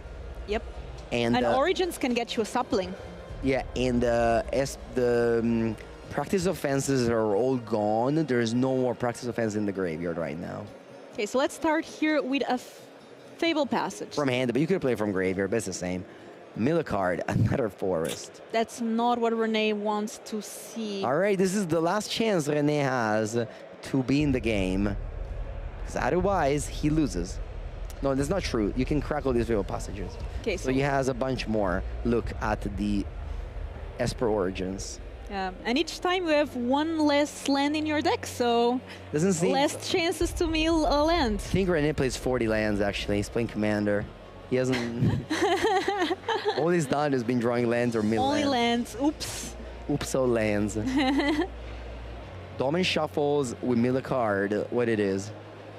Oh, Doesn't matter. World Wagon, that's Yep, not that's- what René wants to see. There's some more Okay, looks. let's try again. Vivo Passage. Let's mill a card. Ooh, ability on the stack. Yeah, this is with what ability on the yeah, stack. this is what you have to do. This is the proper way to play. Yeah? You want to get a forest first, and then you want to mill 2. Because you reduce the chances of milling milling up a forest. that forest that you tutor. Okay, let's see. Ability in the stack, we also fetch the escape tunnel. Which we're going to get a tapped forest, and we now have to mill 3 cards. Okay, Honestly, let's see. at that point, you can also use the demolition field. Might as well. Okay, so Intense game, Mango. Intense game intense game, but for all the marbles. yeah, Domin drew 3 lands versus 12 on the other side. Yeah, exactly. He has to do it again. He has to use the the demolition field as well. Yeah. Yeah, so he's gonna mill 4 cards now. And there are 8 forests in play, 3 forests in hand, 1 forest in the graveyard. That means that there's only 2 forests left in the deck because René plays 13. Do you believe in the art of the cards? Depends. If it's my cards, yes. But I don't pass my, you know... Yeah, you just I save it believe for yourself. For other people, yeah. Okay, let's see. Exactly, I just save it for myself. All right, the players are shuffling each other decks, which is important to do at this level of gameplay. Mill 4 cards for René. 4. 1, He's looking for Esper Origins. 2, 3, 4. And this that's is going it. to be game, and Dominic here winning the first match of the quarterfinals with Mardu discard versus Mono Green Landfall. First of all, congratulations to both players as they made it to the Pro Tour and amassed a good amount of money as well, but especially here to Domin on Mardu discard that advances to our top 4 and is 1 win away to making it into the World Championship, which is the pinnacle of competitive Magic, the biggest MTG event of the year. Very exciting things, Mango. Very exciting stuff. I'm sorry, René, because you won game 1. I said you're in a great shape to win the tournament, and then you lost the next 2 matches, got flooded and lost. It So, happens. I'm sorry. But congratulations to Domin losing. We've seen Carl behind him who pulled him up, and now put it in the office right there, ready for an interview. So stay tuned to hear what Domin has to say with Carl. See you soon. Domin, congratulations, high five. That was a win. That was a long and grindy game for 2 really aggressive decks. Can we talk about the moment in game 3 that you kept a 6-card hand? What happened there? I'm so embarrassed because I didn't even notice that basically I drew 6 cards. It never happened to me before in my life. And the first 6 cards I see, I'm like, this is a very good hand. Yeah, I'll just keep it. I'm on the draw. I may draw something better. And then the judge stops us. And I was like, okay, what is the problem? What did I do? And then he says, you were on the draw. And I look at my hand. And basically, when I see my hand, I have 6 cards, and I'm like, this is weird. So basically, I get a warning, and then I just draw another card, which was Intimidation Tactics. That's so good, because if you are in the quarterfinals of the regional championships and you keep your hand, you're like, this is a good hand, and they say, wait, you get another card. That must be the best feeling in the world. And speaking of that Intimidation Tactics, this is a moment when watching your game that I knew that you won, because you cast Intimidation Tactics, you look at your opponent's hand, and it's all lands.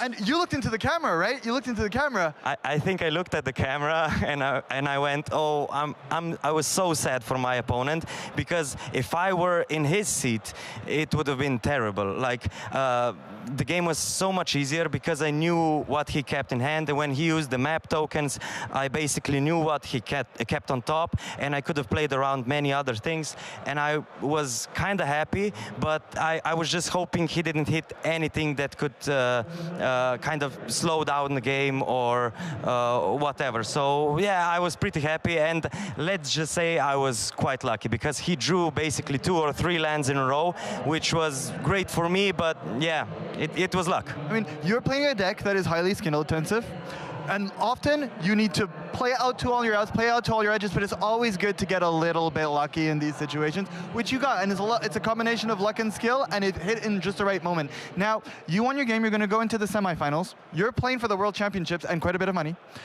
You're either playing against Jeskai Lessons or 4-color Control. Which of these matchups are you most afraid of? Basically, kind of none, but... Oh, that sounds good. You might be in this again.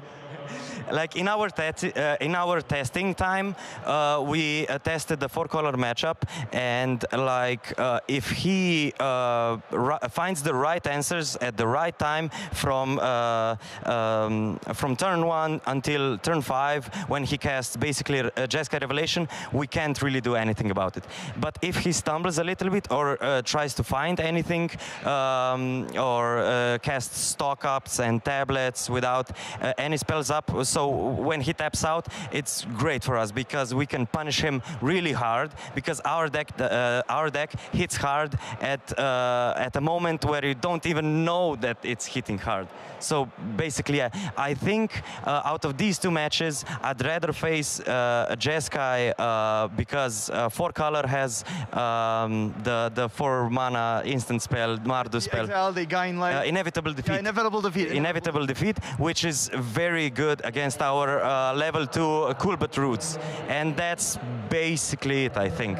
Yeah, you named Kulbet Ruled as one of the best cards in your deck, but we are going to talk about it maybe potentially soon in the next time we have you in this seat, because apparently your matchups are very good. Luckily for you at home, we have another match of the quarterfinals to bring you. In the meantime, congratulations. I'm so happy for you. Well done. We're going to send it to Filipa and Andrea, who are going to bring you the other quarterfinal match to watch. Thank you, Carl, and congratulations once again to Domen for winning this first quarterfinals. And I say first because we are showing one more. Yes, we're going to watch my favorite deck. The deck of my heart, playing by an Italian player whose name is Andrea. So, you know, I must root for Andrea Botti on Izzet Prowess. Playing against Rasmus Enengren on 4-color Control. We've seen Rasmus all the time because he was first in Swiss today. He won 8-0 yesterday. He kept on winning. He actually, though, picked up some losses throughout the event and had to win the last match to make it to the top 8. So he's going to be on the draw here. Andrea Botti is the only Izzet Prowess deck in the top 8, and it's playing with 0 copies of Eddie Merc Crab, a card that at some point in the history of the standard format was main deck 4 copies in Prowess. But then after the PT Team Cosmos showed us that the deck is more functional if you just don't play the Crab and you play cheap curve, low to the ground, and this version from Andrea Botti is extremely cheap. You have 4 Elusive Order, 2 Colossus Stallion, and 4 Show Off. That's your creature package. Of course, you have talent as well as a creature. But then you have cheap interaction, and a card that I love, and is still underplayed, I think, in this archetype, is Vibrant Outburst. 3 damage to any target, top target creature. It's also playing some green lands to use the Grove's Bounty. That's the adventure side of the Elusive Order. So this is an extremely aggressive build of Izzet Prowess that made it all the way up to the top 8. Very exciting to see. Let's take a look as well at Rasmus' deck, 4-color Control. Very interesting one that we have seen throughout the weekend. As you said, Mengu, is Jeskai Revelation the biggest revelation? of the Yeah, weekend. yeah. I mean, Jessica's Revelation plus Tablet of Discovery is a combination. You want to go turn 4, Tablet of Discovery, mill either a land or a spell that you can cast to gain card advantage, and then you want to follow it up the next turn, casting that Jessica's Revelation, and then chaining them, either drawing more copies or drawing flashback. That is kind of the way this deck takes over. You have interesting choices in this deck by Rasmus and Engren. You have Toph together as one in one copy. You can play the 5-color thanks to the Great Hall of the Biblioplex, which is an amazing creature land that has proven to be very powerful in both this deck and in the Just Get Lessons deck. Absolutely, I've became a fan of that land myself, and we are ready as Andrea was seed 3 and Rasmus was seed 6, meaning that Andrea Botti will be on the play with Izzet Prowess. Yes, indeed. Rasmus Enengren from Sweden. I think we've got their names wrong for a while. I think before they showed us a different flag, and we told that they were from Denmark. Now we see the player profile. Maybe we have. Oh, that's true. We can read instead of guessing the flag name. Stockholm, Sweden. All right. It's officially Sweden. I want to say, all right. I think it was a different flag before, but anyway, we are here with Rasmus Enengren from Sweden, who just has a top land. But look at that, Andrea has the nuts. The nuts, meaning Stormchase Talent and Boomerang basics on the Stormchase Talent, drawing a card, playing the Stormchase Talent again, and now we have 2 waters and a lot of advantage. Yes, and we have here, this is the combo that you want to do, because what you end up happening is you play a 1/1 Prowess for 2 mana that draws a card on turn 2, and that is unbelievable if that card ever gets printed. It's a great technology, Mango. Yeah. Rasmus has this the Verge that just has blue mana. That's fine. You have like Normalize, you have a Braid, you have a bunch of cards you can play. Are you a fan of the standard mana base? Yeah. I mean, I prefer a smaller standard set. This is a very big standard set. 2 mana plotting Slick Shot. Show off. Let's go. Not showing off yet, but it will be showing off later on for free. And then, wow, look at that. Elusive Otter. Elusive Otter. Rasmus has Day of Judgment in his deck. Andrea doesn't care. Andrea just going all in, you know, trying to finish the game as soon as possible against 4-color control, because if Rasmus gets into the later game, we know that this 4 control has a lot of ways to turning the board around. Playing 3rd land of the turn, and how are we in terms of mana base? So this one gives you white and blue as well. Yeah, all right. Andrea draws Flow State, so what he can do is play that Slick Shot Show Off and play Flow State. Or he can keep the Show Off there for a post Day of Judgment. Let's see what he does. Thinking about getting that Slick Shot Show Off from the plotted zone. He's thinking also about, like, am I gonna use the Secret Identity in this turn? Because if he does that, then the Flow State is online and he can pick up 2 cards in the second main phase. But that also means that Flow State doesn't deal 5 damage, because if he goes Show Off Flow State, then that Flow State deals literally 5 damage, because he has creature with prowess. But again, then Day of Judgment may just clean the board. But also, I mean, Andrea, it's funny because Andrea's surname, Botti. Botti? Yeah, it's often in Italian means like burn spells. Oh. So Vibrant Outburst and Burst Lightning are burn spells that are in his deck. So if he pushes enough damage this turn, then he can finish off the game with his surname. So Andrea Botti into the win. Exactly. You can burn out the opponent with this Vibrant Outburst and future Burst Lightnings. 2 mana, we have a Flow State. That Flow State is an Anticipate right now. It's Anticipate, that also deals 3 damage, but so he decided to play around Supreme Bird, Day of Judgment, and not play the plotted Show Off. No More Lies exiles this Flow State. So no more Flow State. Exile the Flow State. Exile the Flow State. And then we attack for 6. He can consider going Secret Identity, which would deal 5 damage. basically 1 mana lava axe. So Rasmus is at 15. If Yeah. the damage that is currently on passes through, If he had played a show off, this would have been lethal. Barring a burn spell from Rasmus. okay, secret identity on the elusive order. And Rasmus does not have the burn spell because he would have played it last turn. And now he attacks for, I don't know why he's not tapping the other Otter. One has Vigilance, but yeah, the other doesn't. This match happened a while ago, so we definitely cannot fix the board state because all the matches happened at the same time. We're just showing you an extra match.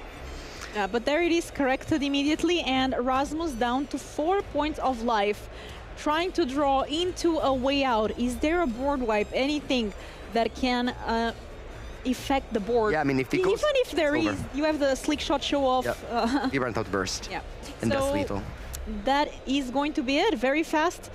Slick shot show off. As I said, That's it. the Andrea Botti. The first game here of the quarterfinals, making it into game number 2. Now things will change both sideboard because both these players are prepared for each other, as these were decks that were heavily represented in our weekend. So let's start here with Andrea Botti. What does Andrea bring versus 4-color control? All right, so we're going to bring extra threat. We're going to bring the Crab, the Stallion. I would not like the Hatcher because the Hatcher just dies to removal, as funny as it sounds.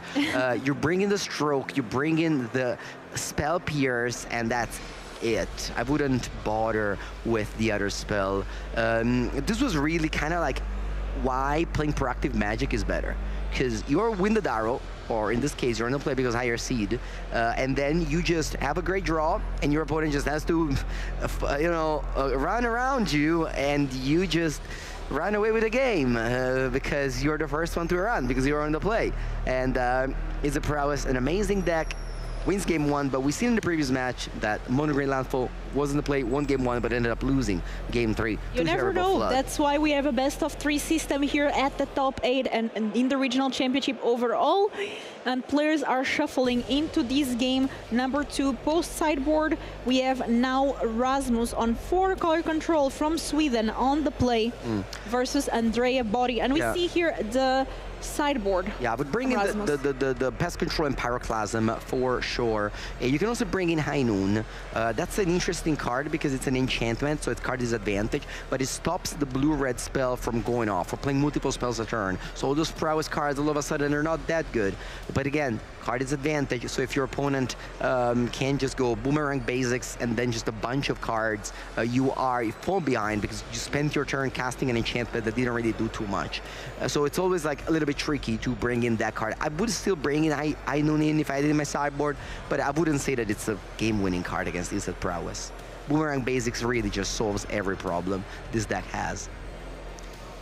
Okay, the players are ready. Of course, Rasmus is on the play now and is slowly drawing his cards. And he says, I'll keep, doesn't even think twice. And the opponent also keeps, doesn't think twice. You got lands and spells, you must keep. Those are the rules of Magic. So Sacred Foundry tapped is the first turn here for Rasmus. On the other side, we start immediately with that Elusive Otter that we saw be quite good last game. Yeah, Elusive Otter, I was thinking if we would decided some of them out on the draw, but Andrea chooses not to. 1 mana, 1/1 Prowess. Yeah. And creatures with power less than this creature cannot block it. Yeah, that side of the card is not very good here. We're killing with the Upgrade. So the opt still resolves, and that's going to be on top. Ooh. It's a Spell Pierce, and we are going to be playing a Steam Vents tapped and pass. Why tap? You have Spell Pierce. The opponent can go stock up here. Okay, I guess he knew that Rasmus wouldn't have stock up. So yeah, confidence. We saved 2 life. All right. You can go for the Colorstrom Stallion, which actually survives every single removal spell. But at the same time, Rasmus can go now no more lies and then untap and go tablet. They are so fast immediately, you know, exiled. I love this. This is exactly my favorite type of Magic. Fast. Yeah, you can go, yeah. Stock up, let's take a look at the top 5 cards of the library, and we are going to choose 2 to go into our end. The other 3 will be put in the bottom. Yeah, Stock Up here is a card that Prowess used to play as well, but that has been replaced by Flow State. Andrea Botti with 4 copies of Flow State, 0 Stock Up. Stock Up nowhere to be seen in the standard Izzet Prowess deck. And here we see Rasmus having a tough choice to make. Which cards will I need in the next turns to win me this game versus Andrea that is 1 game up? Well, you certainly need a land because you need to make land drops in this control deck. He has 2 in hands, so he might just go for spells then. I think I saw Pest Control, which is an excellent answer to Storm Chaser Talent. But I don't know if he picked up with that one or not. Putting 2 Tablet was added to his hand. Yeah. Playing a tapped land, and this one does Surveil, and whatever card is on top is of Rasmus' excitement because it decides to put it on to keep it on the top. Now we do have a Horse Beatdown. Okay, so Andrea chooses to not play the Sleight of Hand and hold up Spell Pierce. The reason is that a tablet might come. Ooh, looks like we're gonna go High Noon. High Noon, so each player can only cast 1 spell per turn, and you can pay 5 mana to deal 5 damage to any target, and you sacrifice it. Yes, so one of the 2 Stallion is exiled, the other one is in play. What Andrea can do here is Boomerang Basics the High Noon and then play Sleight of Hand, which would also deal extra damage because of that Color Storm Stallion. I think that's what's happening here. Playing an untapped land first. Multiversal Passage here. Let's see what color is it going to say. Blue for sure. Not even need to represent it. If I play Prowess, I'm just always gonna choose blue. Whenever I choose red, then I change it. And I, visualize it. I don't know, whatever. Of course, it is we're in a future match, so you have to. So that is going to be tapped. Yeah, do a Boomerang Basics on the High Noon. This is really. But that's going to be Seared the Horse, paying 1 for the ward, and that High Noon is now bounced back. Yeah, and Andrea could not Spell Pierce that Seer because, of course, High Noon prevented him from casting a second spell. So very well timed by Rasmus. And then you go Show Off. That's just 1 damage. But on the other side, Rasmus, that is at 16 life, does have plenty of mana available, not missing any land drops here. 2 mana, High Noon again, and go. Yeah, that means that the Slickshot Show Off is a bit worse here. Attacking with the Slickshot. You know what, Filipa? The Multiversal Passage should have chosen green, actually. Now we draw that Otter, and we would have loved to go for the green side. See, you not always choose blue. Not always just blue. Well, I don't play Otter in my Prowess deck, so that's fine. All right, so unfortunately, once again, that Consolidated Star Shards can't be Spell Pierced. No, it cannot. And the game is now slipping away. Rasmus was able to just be on the play with good mana and good answer, but most importantly, Andrea did not draw Storm Chaser Talent, and that is the card that gives so much power level to the Izzet deck. And I think drawing here a Great Hall of the Bibleplex, a new land from Secrets of Strixhaven that we saw steal away some games. We're casting 1 spell, and it's a Tablet of Discovery. Tablet, okay. Yeah, there's no cards in hand of Andrea that can counter this. We have a Stroke and a Spell Pierce. There's High Noon there, so that means that Rasmus needs to hit a land, otherwise it cannot cast whatever comes from Tablet. Yeah, whatever gets milled, but what Rasmus wanted to do is just ramp up a bit and then just cast either the defeat, inevitable defeat, or the... Wow, we're going to Spell Pierce. That's surprising. Okay, Spell Pierce here. Rasmus is going to play 2. Talisman Resolve. It's a land here. It's a special land, though. Yeah, because this one allows you that your next spell cannot be countered, but Rasmus here playing the Great Hall of the Bibleplex. And the reason is that he wants to have the Inevitable Defeat mana up, which if you play the Mysterized Village, you cannot cast Inevitable Defeat. But Rasmus doesn't want to. Rasmus says, sure, just you jog me for 2, it's fine, I'm not gonna do anything. I didn't want to cast this Consult, because then you can Spell Pierce it. Torolf and Yamin are here today. They're gonna cover the top 4 match. So after this one, we're gonna have a top 4 match, and then we're gonna have the final. And they will show you what 2 players will make it into the World Championship. Very exciting stuff. Semifinals, very important at the regional championship level. Absolutely, and then me and Meng will be back for the final, where we will show who is the big winner of this regional championship Prague, which is a title that you can hold on forever, besides the cash, World Championship invite, and all that comes with winning this Until event. there's a new regional championship in Prague. At that point, you'll be sharing it with another person. Yeah. There's already some, because we already had regional championships in Prague before, right? Did we? Yeah. When? Last year? Or was it a Spotlight series? I don't think so, but yeah, it might be. I love to come to Prague. I come to Prague every time, honestly. I was in Prague last week, actually, for some more magic. All right, so consult the star charts, gets to look at the top 8 card, picks up a couple of Jessica's Revelation, and wins the game. Well, doesn't win the game now. It's so bad when you cast a 4-drop and your opponent cannot disdain full stroke it.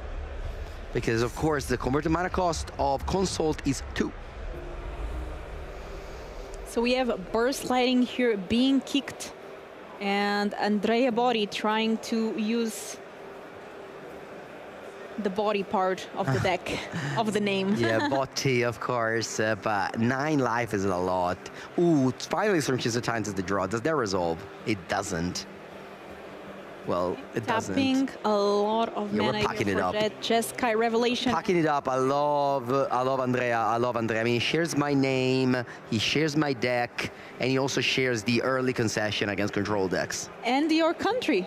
And of course, Also yeah. from Italy. Yeah, not that many people are called Andrea. Is outside Andrea of Italy. Botti your secret identity? He didn't even play it in his player profile. Where is he from? He just said Italy. It's a player of the country. Yeah, but he said that he qualified in Milano. In Milan, so maybe All right. it's Milan. All right. How do you call someone from Milan? Milanese? Milanese, yes. Oh, very nice. So we have sideboard once again. What is going to change here? Well, now Andrea Body will be again on the play and can try to go with the body beat down plan again. Felipe, is it true that in Portugal, Milanesa, it's like a fried cutlet? Like it's like a cutlet. What is a cutlet? A cutlet. It's like meat fried. Because I know in South America, they call Milanesa like, no, it's not in Portugal. I don't it's just think a South so. American thing. Let's see if there's some Portuguese people in chat, because Oh, you don't eat meat. You don't eat meat. I eat chicken, but I don't That's eat, true. I don't eat red meat. That's so. true. This coverage team is extremely vegetarian. No, it's just... I'm the only one, right? I think only me. Only Carl is vegetarian, and no? I eat meat. I just eat chicken and fish. Oh, okay. Interesting. Yeah, but Milanese is a brand of pasta here in Portugal, that I know. That's yeah, true. because remember we had lasagna here at the catering food, and I was the only one eating it. It's like, oh, this is so good. But I was the only one eating it. I was like, wow, you guys. More for mango. You guys. No, I only had one. Yeah, I had to limit myself. Otherwise, I can't do coverage. That's the rules. That's the rules. Yeah. You can only eat one. Yeah, exactly. If you're hungry, well. Yeah. All right. The players are sideboarding. We talk about food. We are gonna have dinner. Oh, actually. Dinner arrived. Filipa, do you know it's 6 p.m. Yes. Dinner just arrived. Dinner time for the old people. Dinner just You arrived. know that in Portugal, if you eat at 6, they will call you an old person. Yeah, I mean, it's the hospital time. Like in Portugal, we eat at like dinner at 8, 9, sometimes 10, and we have an espresso after, and we are good to go. Yeah, here at the coverage team, I feel like I'm a chicken, honestly. They just always feed me. You know, food arrives every time, and I just eat because it's there, and it's like, you know, it's very good food today and this weekend. Always love the Fanfinity Catering. Shout out to Driss, who's listening to us, and he probably doesn't have a say on what to eat, but he, you know, just thank you. You never know, and while we wait for our players to start here, game number 3, a quick shout out to our sponsors, Ultimate Guard and AI Live, for making this stream possible. Without them, me and you would not be here, as well as the other casters, and we would not be eating the amazing pasta, as you said. Starting here though, Andrea on the play and starting immediately with Sleight of Hand. Yeah, I believe Ultimate Guard and eBay Live are responsible for well eating in the weekend. All right, once again, Andrea doesn't start with Stormchaser Hand, but he finds it off of Sleight of Hand. Better not be like, ooh, and also Boomerang Basics. My money, my virtual money, are on Andrea because he has a very good start here. Stormchaser Hand and Boomerang Basics. Let's go. Storm Chase Talent and we make a little otter. Very. Boomerang basics on the Storm Chase talent, and we know that's the key to success. Yeah, well, ideally you go turn 1 talent, turn 2 boomerang basic talent, but we'll take this one. High Noon. The card No, but- that dictated the game too. Ooh, but look at that. We have a boomerang basics, but we don't have a third land. Well, I'm still gonna go boomerang basic talent here. But not having a third land is huge. Okay, let's bounce the High Noon to be able to cast that Storm Chase talent, and now we have 2 otters. And Rasmus goes down to 17 life. Rasmus on the other side does have that third land, and it's a Surveil 1 that is going to decide whether that card goes to the graveyard, and it does. It was a Steam Vents. 2 mana, we're going to cast High Noon, and now Andrea can only cast 1 spell per turn, same as Rasmus. Or you can go boomerang basics and cast the second spell once again. The options are limitless. I think you just should do that. I think you honestly should do that. That pulls so much damage. Of course, we're missing land drop, which isn't great, but burst lining you. Yeah, Andrea's playing this exactly as I would play, which, you know, might mean is right or might mean is wrong. Yeah, this is a lot of damage. I'm not gonna count. There's gonna look at that number go down, and Rasmus is at 9. But 9 is still very high. Like, it's not, you know, if he goes to your judgment now, I'm not. Yeah. We'll see. There's no day judgment in the end, though. There's Pyroclasm, though. Ooh, we can go Pyroclasm. Is that a Seer or a Pyroclasm? Maybe it's a Seer. I think it's the Seer from these promo packs. I actually had one. Okay, so you can go Seer plus High Noon. Or, yeah, Seer plus High Noon. I think it's okay. 2 mana, and we are going to get that High Noon back, passing the turn, keeping that Seer up, as well as other options in hand. And now Andrea trying to get that flow state, triggering the prowess from the otters, and that does resolve. Land! No! No land, never lucky. You can hear that I'm a little bit biased here. I can see. I will be rooting for Rasmus just to try to balance things out, you know? Yeah. I'm a 2 mana balance. Yeah, man, missing land drop is so bad here. Oh, I think only 2 damage instead of the, I don't know, 3. But also just making land drop is huge. Okay. I guess there's High Noon, so I couldn't have played a spell anyway, so it's fine. All right, 5th land, what is this? Is this an Emeritus of Ideation? It is. Wow. 5 mana, 5/5. It does have ward as well, and it is prepared, which means that once Rasmus has mana available, and if his Emeritus survives, he will be able to Ancestor Recall in Standard. That's right. Yes, but we are looking bad here. Andrea doesn't have a good turn. There's High Noon in play. You know, this game is slipping away. My money were on Andrea. I think I lost. Filippo, you have all my money. Okay, oh nice. Okay, okay. Just some of you them. heard it here. Twitch chat, please. YouTube viewers, you heard it here. I have all my... This is a promise on stream, you know? If you see me on trip, you know. Yeah, you go to the next regional championship around the world. I'll be the one seeing the world. All right, Andrea, what are you doing now? For 2 mana. No, but this is so few options. You can go flow state, dig for a boomerang basics. Tough one, tough cookie. Yeah. And this is an important one because the player that wins this game will go into our semifinals, and the player that wins that game, that match, then gets an invitation to the World Championship.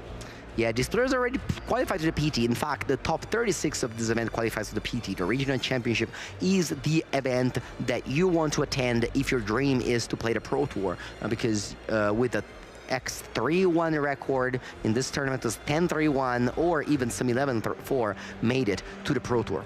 Sorry, 10-4 made it to the Pro Tour, which is going to happen in Amsterdam this July, alongside the MagicCon. Lots of things happening. Me and Filippo are going to be there. True. Filippo, you told me already that you're hosting some events in. Oh, it's a secret. It's a Secrets of Strixhaven. Now, I will be there for sure. Stay tuned to see what I'll be doing. Can't say anything. I'm not hosting anything. Don't worry. We are playing a Slickshot Show Off and passing the turn. Pretty sad, honestly. You can cast an opt in your opponent's turn, but not looking good here for our Italian from Piacenza, according to Twitch chat. Rasmus draws. He's so chill. He just untapped with his Ancestral Recall. He's ready. He's relaxed, laid back. We have 5/5 flying Look at that that. I noon on. I think you just, you know what? Lead with Ancestral, play top land, pass with 7 cards in hand. Top 1 land, draw 3 cards. Okay, there we go. That's Ancestral Recall for you all. Of course, Rasmus cannot follow up here because of that Eye Noon, but we'll have 4 mana available to cast anything or on Andrea body turn. On the other side, we play 1 mana Opt, which is a lot worse than 1 mana Ancestral Recall. Plus 5/5 War 2. Yeah, tapping out for Emeritus of Ideation is just such. It's like I'm playing Opt, you're playing Ancestral Recall. Are we in the right? You know that I casted a tournament that it was Pioneer, and a player ended up showing up with a full modern Merfolk list, and he was trying to play on round 1, and the opponent was like, "This is Pioneer." Yeah. Sorry, but you know what's Pioneer? The events next year, Pioneer is going to be back in the competitive Magic. In 2027, we're going to have regional championship, we're going to have qualifiers, we're maybe going to have a Pro Tour as well. So if you have that John Sacrifice deck from 2024, well, it's time to dust it off because you can play some Cat Oven again. Cat Oven, that's a fun deck. Yeah, Cat Oven. Sacrificing cats to drain life, the dream. Yeah, and we also have a ban list in Pioneer. Chorister Cutter was banned. That's a card that, you know, was banned in Standard. It's one of the best cards in Modern, and it was also legal in Pioneer for a while. Inevitable defeat immediately on that Stallion. And you don't have to pay Ward. Yeah, because it cannot be countered. And Ward, it says counter unless you pay 1 in this case. Yeah, you don't have to pay Ward. You gain 3 life. You do it all. You live the dream. Tablet of Discovery, 3 mana, and it's going to mill a card. It's a land, so if Rasmus wants, he can go ahead and play it. That's what he does. Eye Noon doesn't allow him to play another spell, though, for the turn, so just passing. Yeah, High Noon is the name of this game. If it wasn't for High Noon, I think Rasmussen might have lost this game, but it is High Noon, so he's just gonna... Inevitable defeat again. Wow, and this is also draining for 3. So that was already 6 drained life. Yeah. I mean, Inevitable Defeat is such a strong card. You're splashing black for literally 4 mana removal spell. That is kind of, yeah. He hasn't played a spell yet. And the spell will be Elusive Order. It's time to cast him just cast Revelation, Rasmus. Thunder Magic here. Ooh, attacking. Bye-bye. Slick Shot Show Off, and it's time to attack. That's game, and Erasmus taking here our 2nd quarterfinal of the weekend. And honestly, congratulations on the 4-color control. Mango, what did you think of this game? I mean, again, Andrea Botti managed to win game 1, but the game 2 and 3, these control decks just have so many things from sideboard. I'm sad, of course, I was rooting for my countryman, but obviously Rasmus is a great guy. Been talking to him throughout the event. Always had a pleasure. Also, whenever he plays, it's so chill. You know, just laid back, peeling his cards one at a time. You know, I like how he plays. A very good board presence at the table. So it'll be a pleasure to watch him in the semifinals. He's gonna play a very high-stake match for the world's invite. Filippa, we have done enough. We have done enough. Food is waiting for us. Do you think it's pasta? I hope so. Pizza. Let's hope we will tell you on the finals. And then we're gonna come back for the final. So stay tuned. But before that, we have Toralf and Yamin. Toralf and Yamin will cover the top 4. So don't go anywhere. Don't change the you can take a bathroom break, but don't change Twitch channel or YouTube channel wherever you're watching. See you soon. Bye. They did what? Oh hi, I didn't see you there. The new Avatar The Last Airbender collection by Squaros is right around the corner, and you, the community, want to know more about it. But worry not, today I'm here to break the ice and answer all of your burning questions. So let's waste no time and jump right into the action, shall we?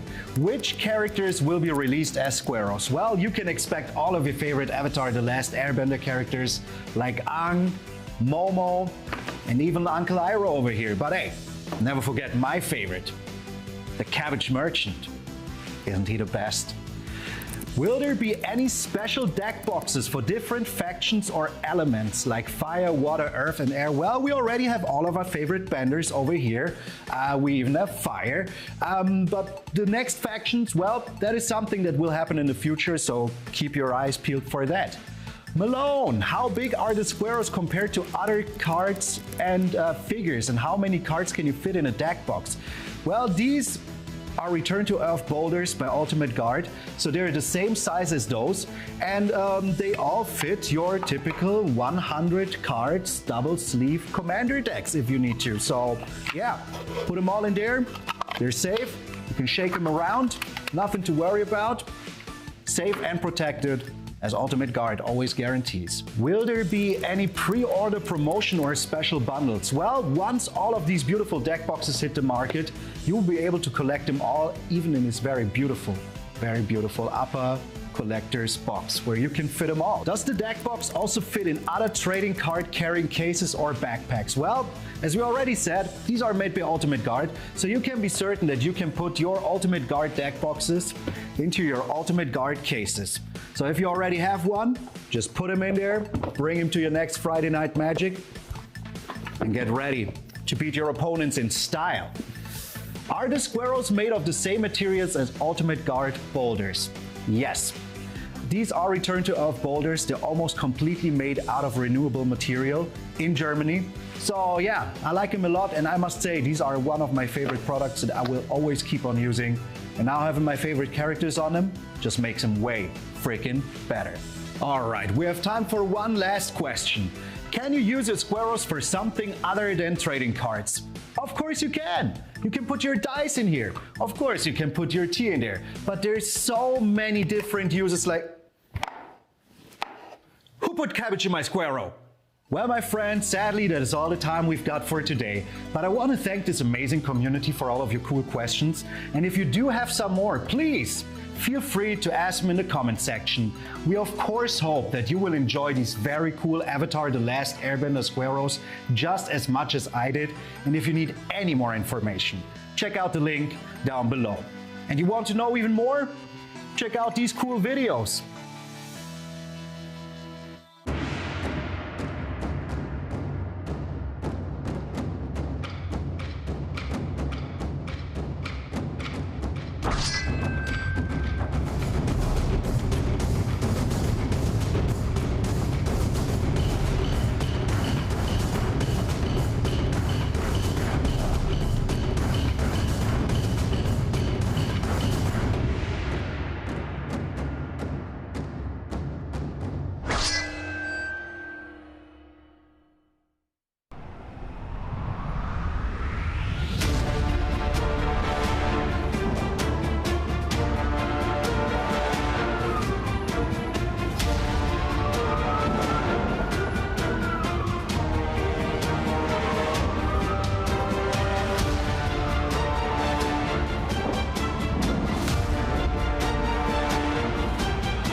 Welcome back to Regional Championship Prague, the place where we're about to head into the semifinals. But before we do, I actually brought Carl here because, Carl, I heard you have special intel about the standings of our caster draft. Well, we are here to see who wins the Regional Championships in Prague. But before, most importantly, I know you were dying. The anticipation was killing you. You just want to know who won the caster draft. Well, I certainly want to. we have a booster pack on the line, actually, a collector booster. So we're really invested. We can tell you right away, I'm so sorry if you're a Philippa fan. Philippa's wonderful, but I'll tell you now, you were probably expecting this once you saw the score. She came in last place. She had no players in day 2. I was worried I came in last place. No, you have players in day 2. You're fine, you're fine. That's a relief. But if you're at home and you have a little table, you can start doing a little drum roll, because we're about to put the graphic on the screen and we're going to find out who won the caster draft. I hint they will be wearing a crown in the graphic once it comes up on screen, and it's Oh no, where's my hat? It's moi! Carl, you're missing a hat, but congratulations on taking down the regional championship Prague caster draft. Yay! I can promise you the original graphic had a crown, but apparently it was deemed unfit. It was too regal, I think. I was flying too close to the sun with the one. We also had little tears on Felipe's face, so... You overtook me by 3 points. Did I see that right? It was close. I have the only player in the top 40. Which is Mira, who is the nickname of Messiah, who I trusted in the first shot when we sat down. Andrea was going to take him, and I sniped him for round 1. And Andrea was even kind of salty. Andrea was like, "Why are you taking him round 1? He's like a 3rd pick." No, he proved today. In the future caster drafts, you take Mira immediately. Yeah, I feel like you've made enemies because you also picked away Joshua Bausch from me. Like, next time I'm going to study up on what you will take and pick it away the first time I can. Yeah. So. Speaking of the caster draft, I won it. I'm very happy. But we have another winner that is maybe a little bit more important than me coming up. And it's going to be decided between the next 4 players for the semifinals. And 2 of them we know straight away. We have Rasmus and Thomas. Spelementals versus 4-color control coming up. Oh, Carl! That's my crown! You got my crown! Yay! That's the graphic I was talking about. Not illegal after all. Finally. Do not avert your eyes. Yeah, okay. Well, actually, we have corrected standings. You're 6 points ahead of me. The order didn't change between that final round, but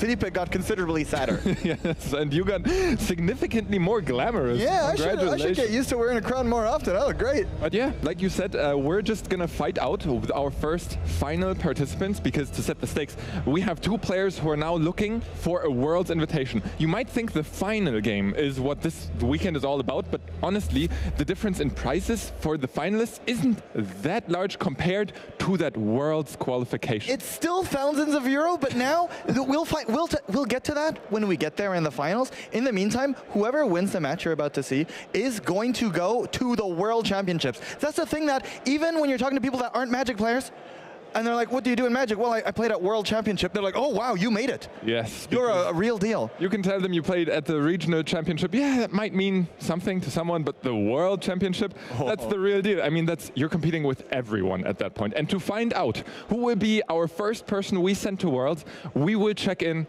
on our semi-final happening in this feature match area. For that, Carl, I have to let you go as we will be casting that with Toref, but I'm sure we will see you soon again. Actually, if you close your eyes right now, oh, perfect. If you look at the screen, you might not even notice, but my voice is going to change. It's going to go a little bit lower, sound a little bit raspier, a little bit wiser, a little bit more condescending. But I promise you, I'm still very good at talking about Magic. I'm interested to see that new version of Carl. And it is done! Wow, card market transfusion. The second cast. Wow, what a transfusion. What a transformation. What did I miss? Did I win the draft? You did not win the draft. Carl did by picking away Joshua. I am Carl. Oh, yeah, right. Okay. You did win the draft. Where's your crown, Carl? We are about to send 1 player to the World Championship right now. Well, and when I say right now, they still need to fight for it on the battlefield in the feature match area. Rasmus.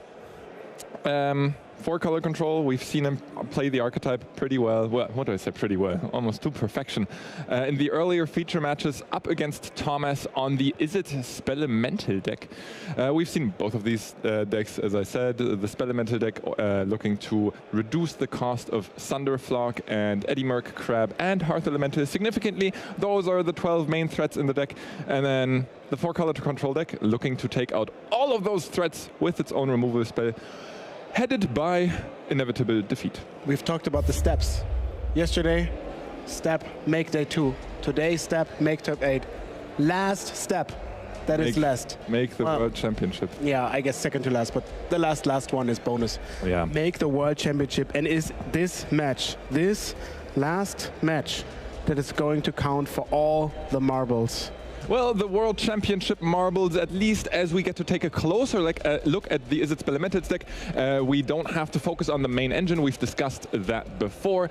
But specifically in the 4-color control matchup, which cards become more valuable and which become less valuable. Personally, I already see an impractical joke. That's kind of a joke of a card in this matchup, no? Yeah, unfortunate. You're lucky enough to not draw it because actually you just want to get them into your graveyard. The spells don't really matter because what you really want to achieve is your creatures becoming cheap enough to play them. Because you look at them, they cost 7, 6, and 9 mana. Are they going to stay that way? No, because most of them are going to be reduced by your instant and sorceries in your graveyard, and Thunderflock reduced by your elemental. So then, step 1, put elemental into play. Step 2, cast Thunderflock. 2 plasters, cast your instant. All of them are super cheap. We're talking 1 mana and 2 mana for putting 2 cards in your graveyard at least. So we can go as early as turn 3 to play a Hearth Elemental and then go from there.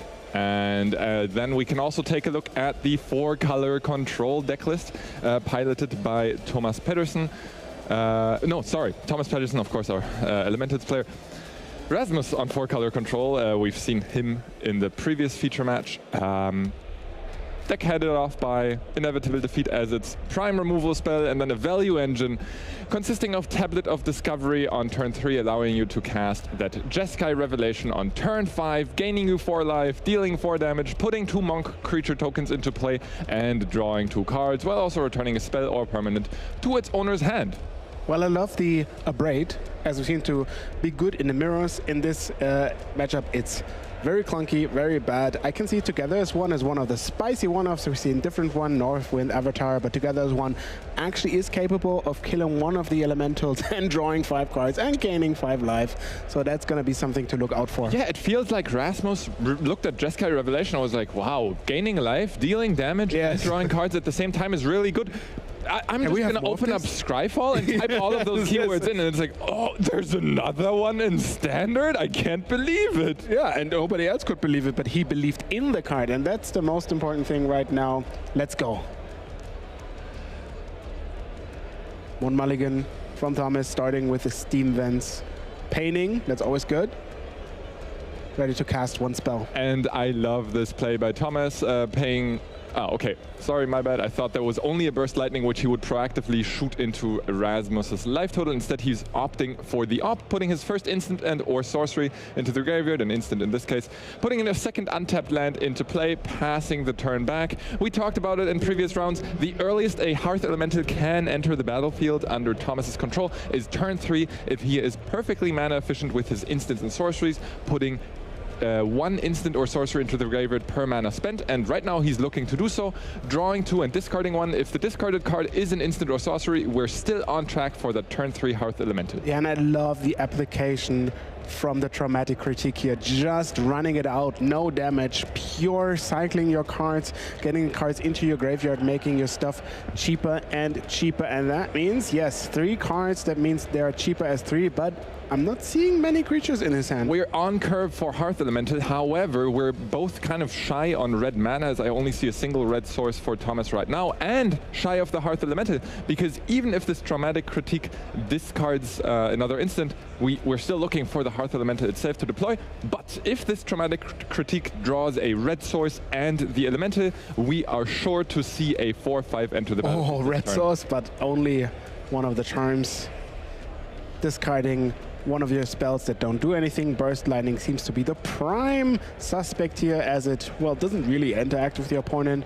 So you're basically up a card now, and that's a Verge. As Thomas ends his turn without a creature presence, how bad is it for him to end his turn 3 without a creature on the battlefield against this 4-color control deck? Yeah, especially adding a tablet now, which ramps the control player up a lot. You still haven't found a creature you could cast now. There is a Thunderflock, but Thunderflock costs 9 mana, so you're not really casting it. Some of those you can say like, okay, no, you want it, I'm going to cast it for the fair mana cost, but Thunderflock isn't one of those. So you still have to dig more to find those elementals, and once you find one, you can start your chain.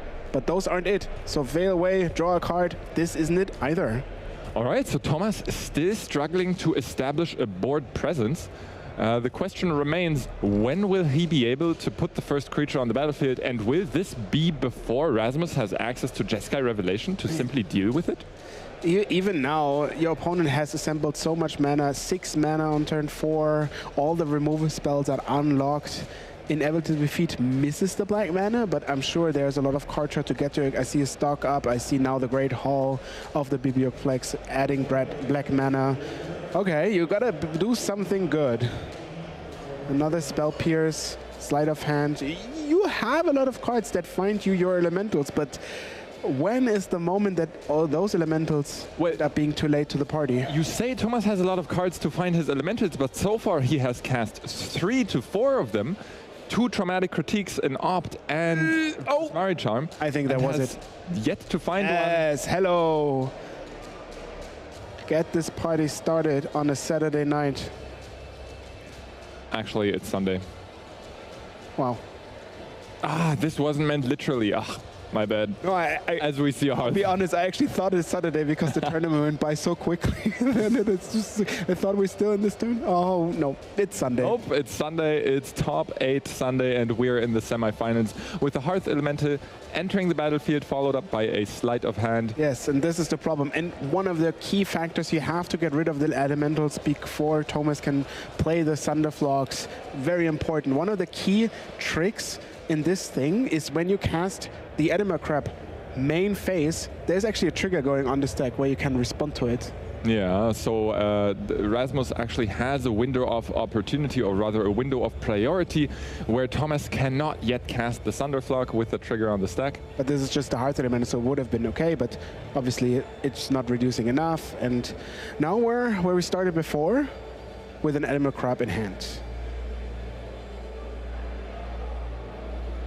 Eddymerc Crab slightly more efficient at reducing Thunderflog's casting cost, however, also, as you said, slightly unusual in that it puts a trigger onto the stack when it enters the battlefield, so Rasmus can actually respond to the trigger by removing the Eddymerc Crab. The question is, how will Rasmus be able to remove that Eddymerc Crab? Presumably another Inevitable Defeat, which he hopefully finds between all the tablets and card draw and stock ups. I saw a Day of Judgment, and it's a tough choice to put that away because that is a clean answer to a board. If your opponent assembles 1, 2, 3 elemental one at a time, you can get rid of all of them, and that's quite appealing, especially with the land that lets you not counter your spells. Mistrise Village, certainly a key card we've seen play a huge role in multiple matches today, as Rasmus has currently tapped his copy to pay for the stock up.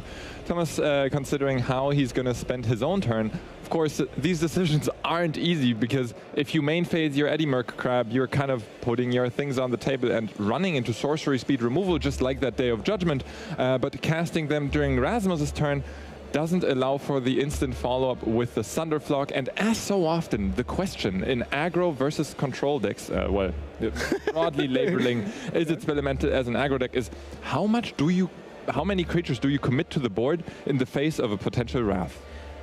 Most of the decks aren't good against 4-color control in the first game, so some of those you have to say, you know what, I'm gonna do extreme measures to maybe win game 1, because that's not the plan, that's how it's supposed to go, and take risks and maybe get rewarded instead of playing a longer game where 4-color control might win inevitably.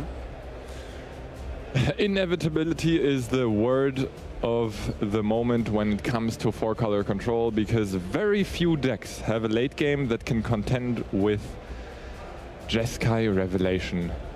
Thunderflog. Very good. Thunderflog entering the battlefield, mightily bouncing away all non-elemental creatures, of which there weren't any. So still bouncing away all non-elemental creatures on the battlefield. Eddymerc Crab, of course, both an elemental and a crab, heading into the red zone for 5 damage right now. Thomas playing the Thunderflog pre-combat to potentially get around Rasmus, removing the Eddymerc Crab in combat, which he is currently trying to do with a Thunder Magic. Yeah, and the beauty is you're casting something now, your opponent might react with a Spell Pierce in this case, but then you're free to go on your turn because your opponent only has 2 cards left. Actually, 2 very potent cards. I see another Spell Pierce that could play a major... Oh, that's another Day of Judgment. Day of Judgment being cast here. Destroy all creatures. 3 words only, but 3 very potent words. And Thomas realizes that a potential spell pierce does nothing in the face of 4 untapped lands for Rasmus. So without another creature in hand, he just has to pass back the turn to Rasmus, who's stocking up on resources. Yeah, and those are coming quickly as the first Jeskai Revelation hits the battlefields. Normally, I would say the first one equals the playing field. This does not feel equal anymore, Toralf, as 2 Monk tokens will be added to the board, 2 cards will be added to Rasmus's hand, and a life total exchange, a life total point swing of 8 will come through for these players. I would say... Life totals. This is the first thing you're doing, and Thomas is already at 7. Yep. Cards like Inevitable Defeat and Jeskai Revelation do make up for huge life total swings, and it being cast at the end of turn only adds insult to injury, and the Monk tokens are immediately able to attack. Yeah, and second Revelation does it on the spot. Even some of the card draw does it on the spot. Honestly, your opponent has 2 cards. You know the deck list. Obviously, you have to remember what their way of engaging is, and that's not much.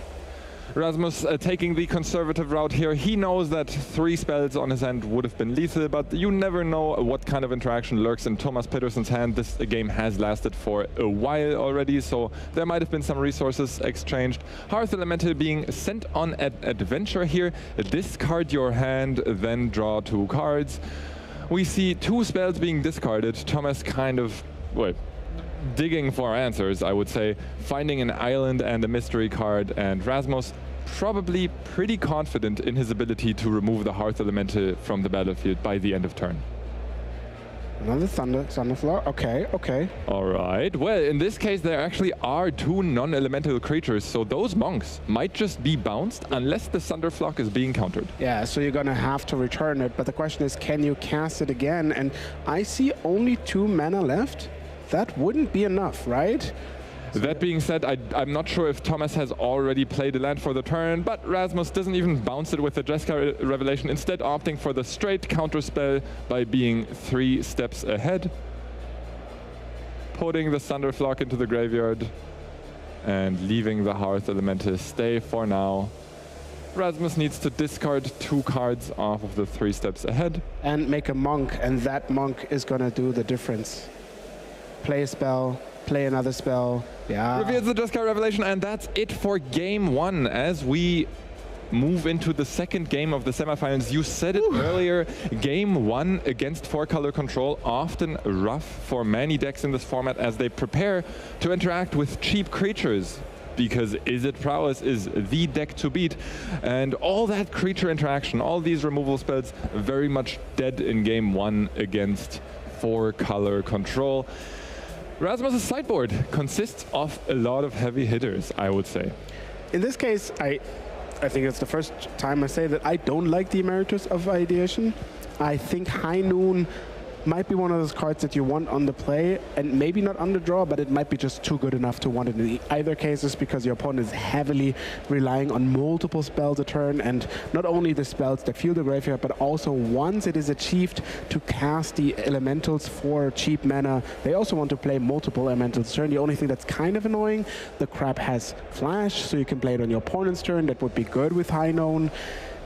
It's a card, but Day of Judgment seems great to me. Strategic Betrayal seems also good to me. Removing the graveyard is a prime example of interaction in this matchup.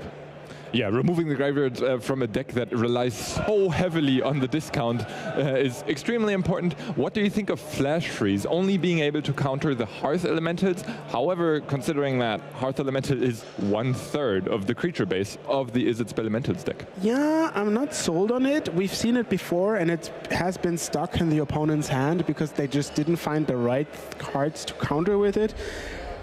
And you can't really get rid of it once you draw it. I would pass on it.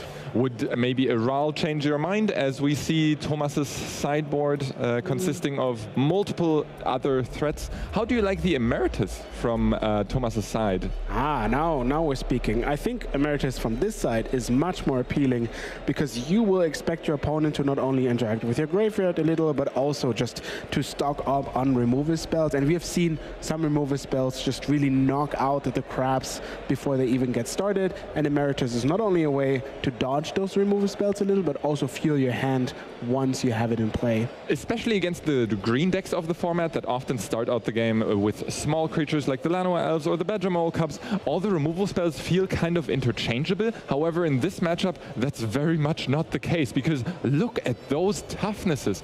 Edimer Crab, 5 toughness, Hearth Elemental, 5 toughness, Thunderflock, 5 toughness.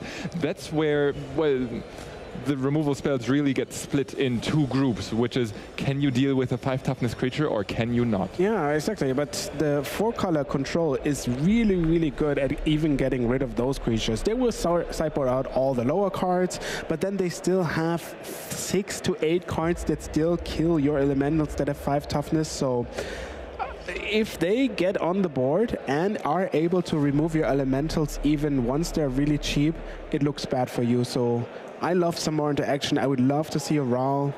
And maybe in this case, if you're expecting a Ral, you also board 1 Flash Freeze. I see it. All right. Well, Thomas Pettersson once again on the play, and hopefully this time able to add a creature to the board earlier.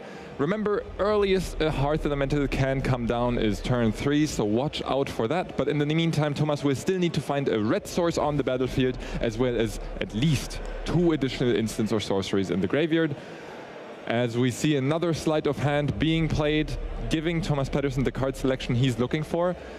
Will he play another untapped land? I assume he will. There we go, passing of the turn, and we need to see another instant added to the graveyard at end of turn. No instant, so once again, second time this match that Thomas cannot build a board presence, turn 3. And it's also kind of low on cards themselves that feel like it. I see a Broadside Barrage, which is a very heads-up board against your opponent's Emeritus, maybe, and that's kind of now stuck in your hands. On the bright side, you have 2 Emeritus on your own, so once you have a land, you can just slam the thing and hope it does it. But yeah, this is kind of the downside of sideboarding. If you draw too many of your sideboard cards, then your instants are so scarce that your elementals might not be cheap enough to deploy them on time. Well, certainly feels like that in this game, where Thomas not able to even add a 3rd instant or sorcery to the graveyard by the end of Rasmus's turn 4, starting off his own turn 5 with an opt, leaving the card on top, giving it a draw, and then playing another untapped land. 3 mana 4/5? No? Okay. Interesting. Thomas not wanting to give Rasmus the opportunity to interact with any of his spells so far. Rasmus not playing a Tablet of Discovery, has a very passive game plan so far. Yeah, you want to go for the crab. I can see it. Ideally, if your opponent plays something, you have a 1 mana interaction spell like Tablet, Spell Pierce, then you can cast the crab and play an instant at the same time. Unfortunately for Thomas, that's not the case, as this one is not spell pierceable. Very good play. Not spell pierceable here. Rasmus making his land drop before playing that one, even though, of course, he does want to hit a card to play while milling 1 off the tablet, but very aware of the card spell pierce. Makes his land drop before and saves his tablet. Generally, I am a great fan of spell piercing things even when your opponent is able to pay for them. However, the Izzet Elemental deck is simply not able to put up as much pressure for that to be a viable play. The regular Izzet Prowess lists can regularly make that play just to bind up your opponent's mana, but in this case, Rasmus is still on 20 life. And I love the tapping of the mana here. Not only does it allow no more lives to be cast now, if Rasmus does end up milling one of the inevitable defeats, then this is able to be cast. So that would disincentivize Thomas to cast the crab and buy 1 free turn of nothing happening. That's the Spell Pierce Dimension. That's maybe the exact spell sequence that Thomas is thinking of. The ability to cast Inevitable Defeat. And so Rasmus will not be able to do that. And it's a very proactive play, a very decisive play. And I hope it pays off for Thomas because he clearly gave it a lot of thought. Yes, now Emeritus, can you pair? No, there's no sixth land for the Ancestral Recall. That was so important. Whatever might happen to that Emeritus, I'm sure there's no removal spell in Rasmus's hand. Yeah, I'm sure about that. Well, let's see. Stock up first. Okay, well, actually, I said this sarcastically, but Rasmus going for the stock up first leaves very few answers for the Emeritus that are still able to pay the ward cost. The prime one, of course, inevitable defeat, as you don't need to pay for the trigger. The ward ability is worded in a way where it counters the spell that targets the Emeritus, but inevitable defeat, of course, unable to be countered. I like the play. You're fishing for a Day of Judgment. If that happens, you can get rid of both. If not, you still have the nice removal spell, inevitable defeat. That means the crab still stacks around, so you give your opponent a chance, a window to cast more of those, but well, it's only 5 damage, right? That's what you have life totals for. If not, life is a resource. Life is a resource, and speaking of resources, our players are pretty much even in resources, I would say. Rasmus with a slight advantage in terms of both mana and cards in hand. However, Thomas obviously ahead on the board, being able to actually force Rasmus to proactively do something about the creature in play, namely the Eddimer Crab that's hitting Rasmus in the face for 5 right now. There's a second Emeritus, but still no sixth land. So now I have to weigh up. Do you want to run this out again? Maybe it meets the same fate, or are we setting it up and wait another turn, but then you have to deal with the consequences? And Thomas coming to the conclusion that yes, running it out is necessary. He's not winning the game if this goes on for much longer and we just stockpile resources. And we'll see what happens to the second Emeritus of Ideation. Another inevitable defeat. That would be prime, maybe a Jessica Revelation and pay for the ward. That would also work. Rasmus has exactly enough mana to do that exact play. Yeah. Rasmus acknowledges the ward trigger proactively, sending the Emeritus back to hand, creating 2 Monk tokens, and certainly trading up in tempo here, spending 7 mana to get rid of the Emeritus, but also gaining 2 cards for life and 2 Monk tokens in exchange. Not to mention the splash damage of 4. Third time is a charm? No sixth land. Okay. Third time is the Prismari charm, apparently, as Thomas is casting one of those right now to deal 1 damage to both Monk tokens. Rasmus tapped out, not able to trigger prowess in response. Thomas heading into the red zone twice, tapping his crab twice, so it ends up face down or upside down, dealing 5 to Rasmus. And having a crab open. Okay, I dig it. Rasmus is still on the back foot. There needs to be this one turn where he can cover the board state and then get ahead. There's a flashback casting another Revelation. You have access to 10 mana. Surely one of these things is going to do something. Most notably, the flashbacked Revelation will still be able to pay for the Spell Pierce, since Rasmus did hit his land drop for the turn. Yeah, but you Day of Judgment, right? Like, this is a free gift. Getting rid of both of them. Well, I certainly wouldn't call it free if I'm paying 4 mana for it, but you are, of course, right that Rasmus is opting for that Day of Judgment. However, that has a convert mana cost of 4, running into the Disdainful Stroke, which is itself being countered by no more lies. That's the parity Rasmus was looking for. Even mana open if something is coming. What's the follow-up? We need a 6th land. 6th land and we have a game. Emeritus and Ancestral Recall. Rasmus opting for the stock up, taking 1 damage of the Biblioplex, adding 2 cards to his hand, but once again being tapped out, leaving Thomas to develop the board however he wants. Maybe opting to recast that Emeritus of Ideation. The barrage is not looking great. I understand you have to... Oh, that's the 6th land. That's the 6th land, and you have to imagine taking the opportunity is ever so attractive for Thomas Pedersen here to play the 6th land, play Emeritus of Ideation, and play one of the most powerful cards ever printed in all of Magic, in Ancestral Recall. 1 mana, target player draws 3 cards. Most of the time, that's yourself. most of the time, not all the time. Good design. This is just in case your opponent is 3 cards away. Giving the sweet time. Yeah, I mean, you are playing for a World's qualification, World Championship on the line, and you're down 1-0. You want to give it your all. You don't want to lose the game to a hasty decision, especially when you're already behind on cards, behind on mana. The only angle you're still fighting for right now seems to be life totals, and we don't know for how much longer that will last, as there are 4 copies of Jeskai Revelation looming in Rasmus's deck, looking to turn the corner. And yes, do it now. I love it. 3 cards refueled by Thomas Pettersson, passing the turn to Rasmus, who now has an immense 10 or 11 mana to work with if he hits his land drop. Another Day of Judgment being used not to pay the ward cost on the Emeritus of Ideation. And now, is this parity anymore, Toref? Negative. That's another Emeritus for Rasmus, adding Ancestral for his own. Now that you can say it's fair, either one has 1 Ancestral, but also one of them has 12 mana and a full hand, and the other one has 6 and a few pieces of cardboard that I'm not sure interact in a nice way. Rasmus is playing Magic, not Formula 1, but still he's firmly in the driver's seat here with more mana, more cards in hand, and more board presence. Thank you. Finally, the backside barrage does something.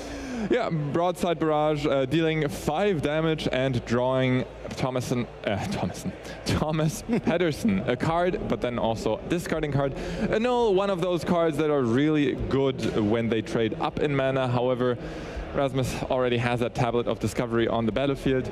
Thomas has so few resources to make this work, but if there's something that he can do to pull back in the game, it is playing 1 mana 4/5 creatures.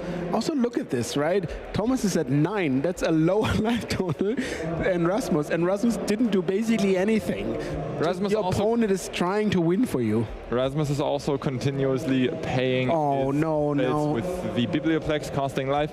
And now Thomas's creatures will cost full price as Strategic Betrayal exiles his graveyard. Emeritus of Ideation re-enters the battlefield. Yeah, and that's another Ancestral Recall. He's smiling. He can see this is going rough. And now not only your graveyard is gone, but also it's really hard to put anything going. You're at 9. That Emeritus is 5 damage. Any Jeskai Revelation will seal the deal. Your crabs aren't like as good anymore because they cost whopping 6 mana if you want to tap the Emeritus. That's 8 mana. You have to build up from your own, but now it's turn 20 instead of turn 2. As grim as it may look, you are in the semifinal of the regional championship, so you will continue doing your best. So Thomas has to start over, rebuild his graveyard and attack from there. Let's see if he can make it work. There's 5 damage coming his way this turn. Ancestral for good measure. Yes, I love it. Because when you attack, you can refuel just in case, you know. The 4-color control deck caring about its graveyard way less than the Izzet Elementals deck, so the cost of refueling or re-preparing the Emeritus of Ideation is pretty low compared to the one in Izzet Elementals. Thomas kind of forgetting that his Murktide Crab, nope, not Murktide Crab, Eddy Murk Crab costs a bunch of mana this turn, so he's not able to afford the ward cost on the Emeritus of Ideation, having to take 5 damage in the air, going down to 4. The tough choice, yeah.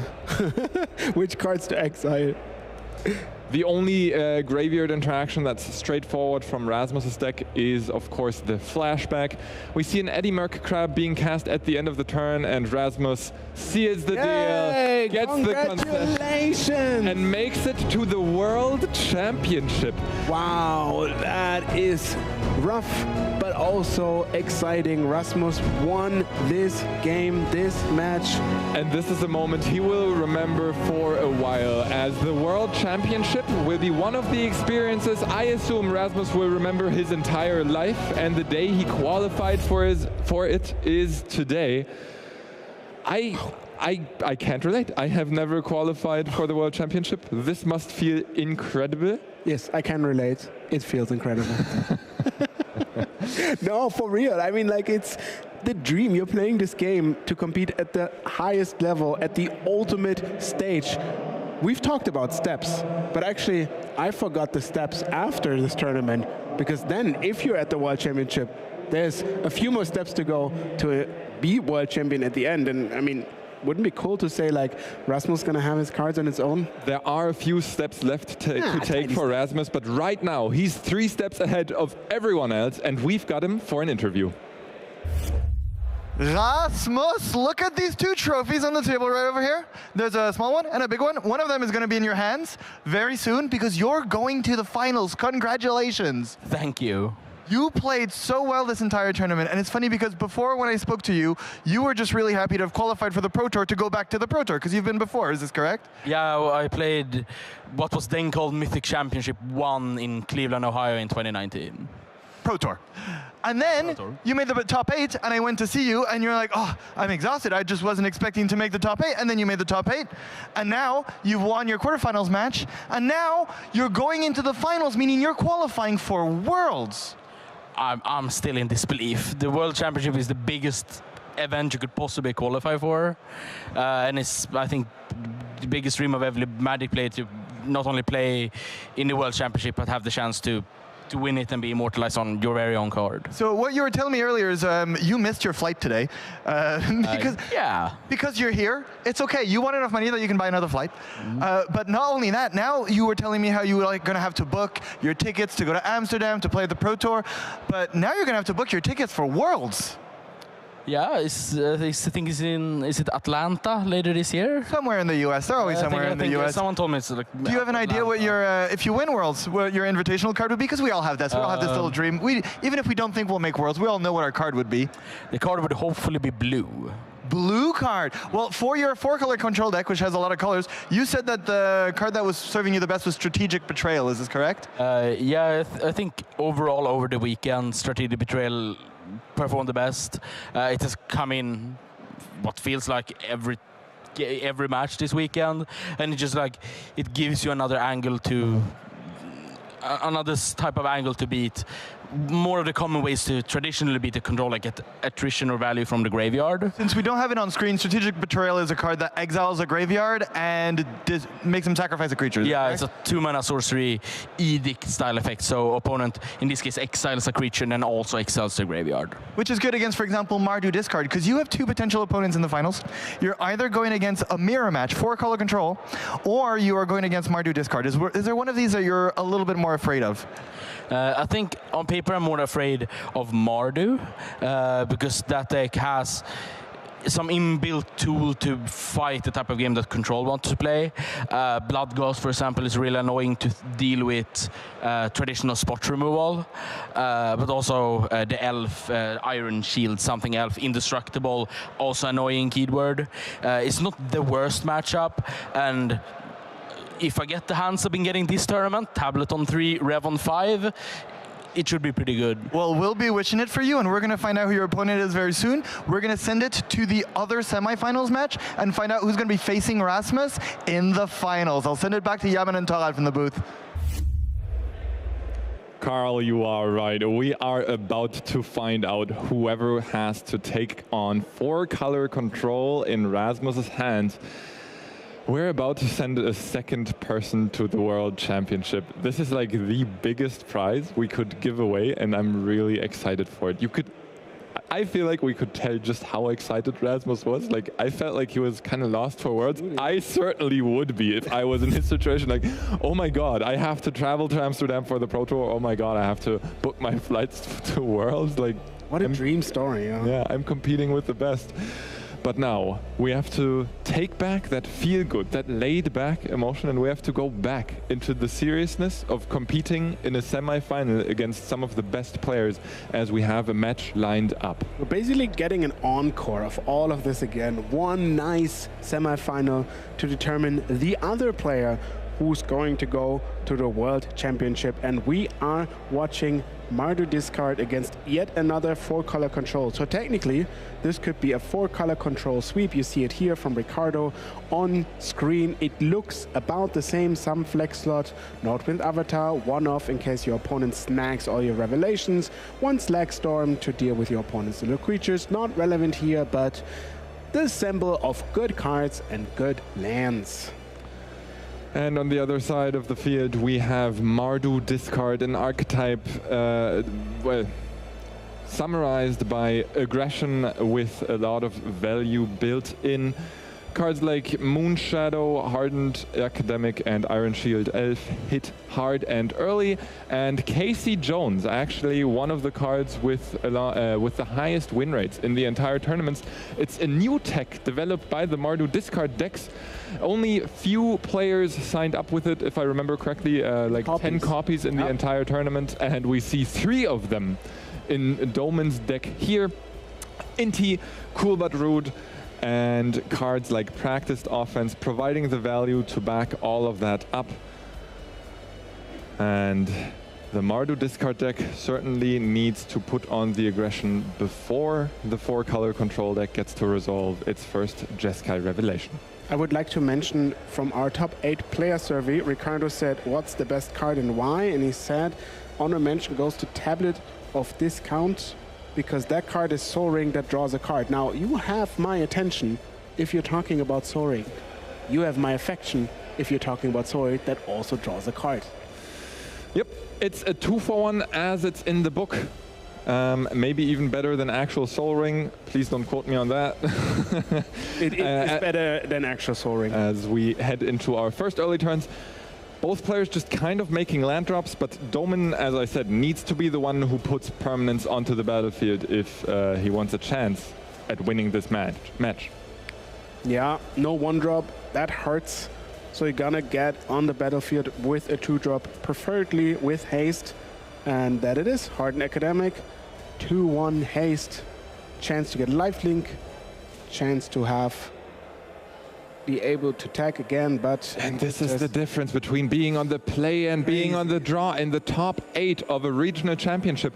4-color control, so many 2-mana interactive spells, preventing you from even getting a chance to get onto the board. Yes, and then you play a land, pass the turn, your opponent is, do I have to go through that again? Is there yet another interaction spell? And the answer is, yes, there is. It's the same one, just with 1 more mana.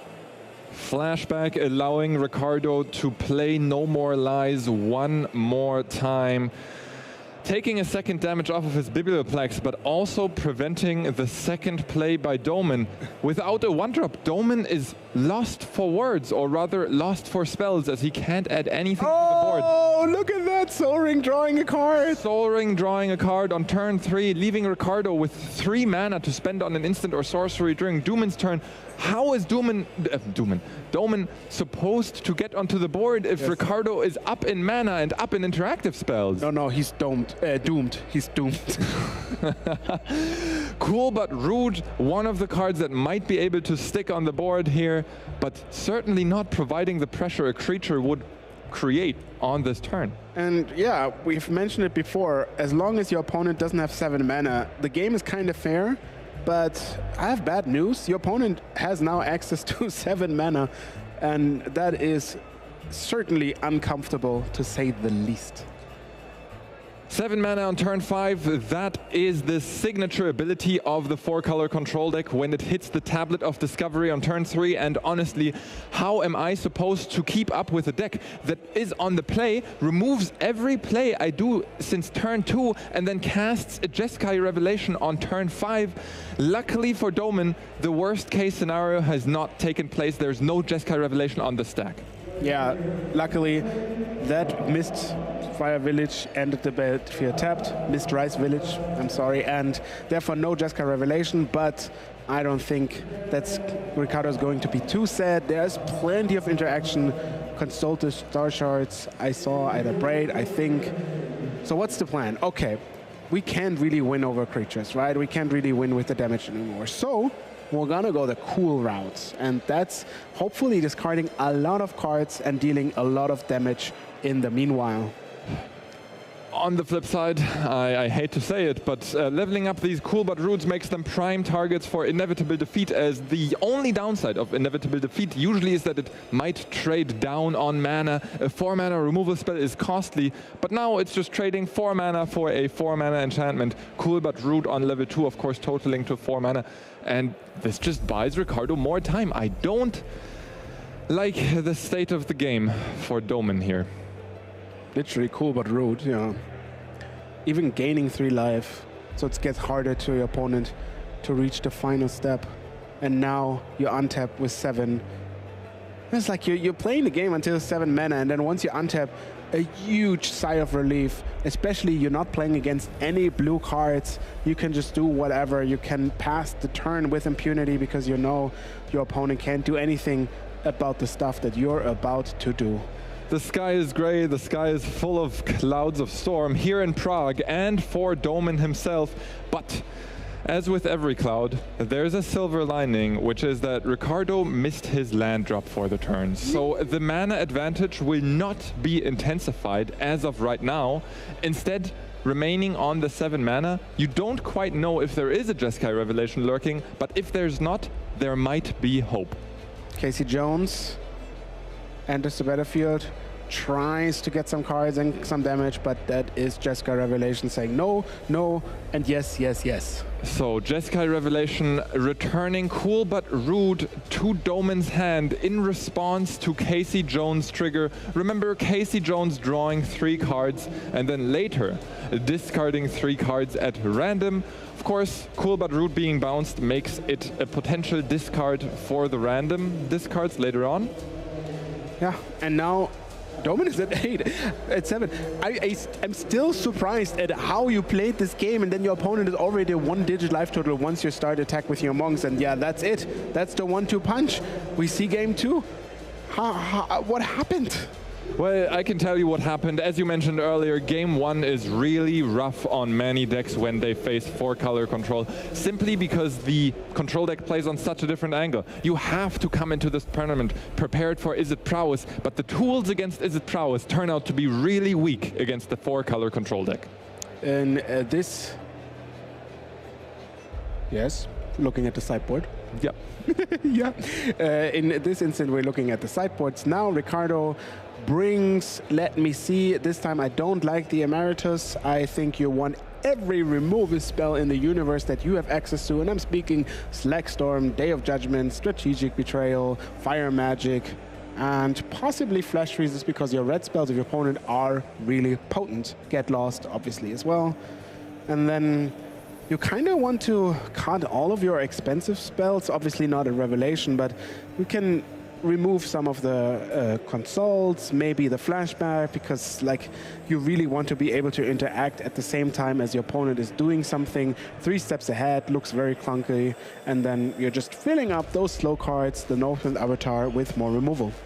And then we look at the side of the table that needs significantly more help from its sideboard. Doman on the discard archetype has to cut out some of those removal spells and make his deck even more aggressive, or at least interactive with the 4-color control deck. Oh, that's interesting. Obviously, Duress, prime card. You always want to trade 1-for-1 for your opponent's best card.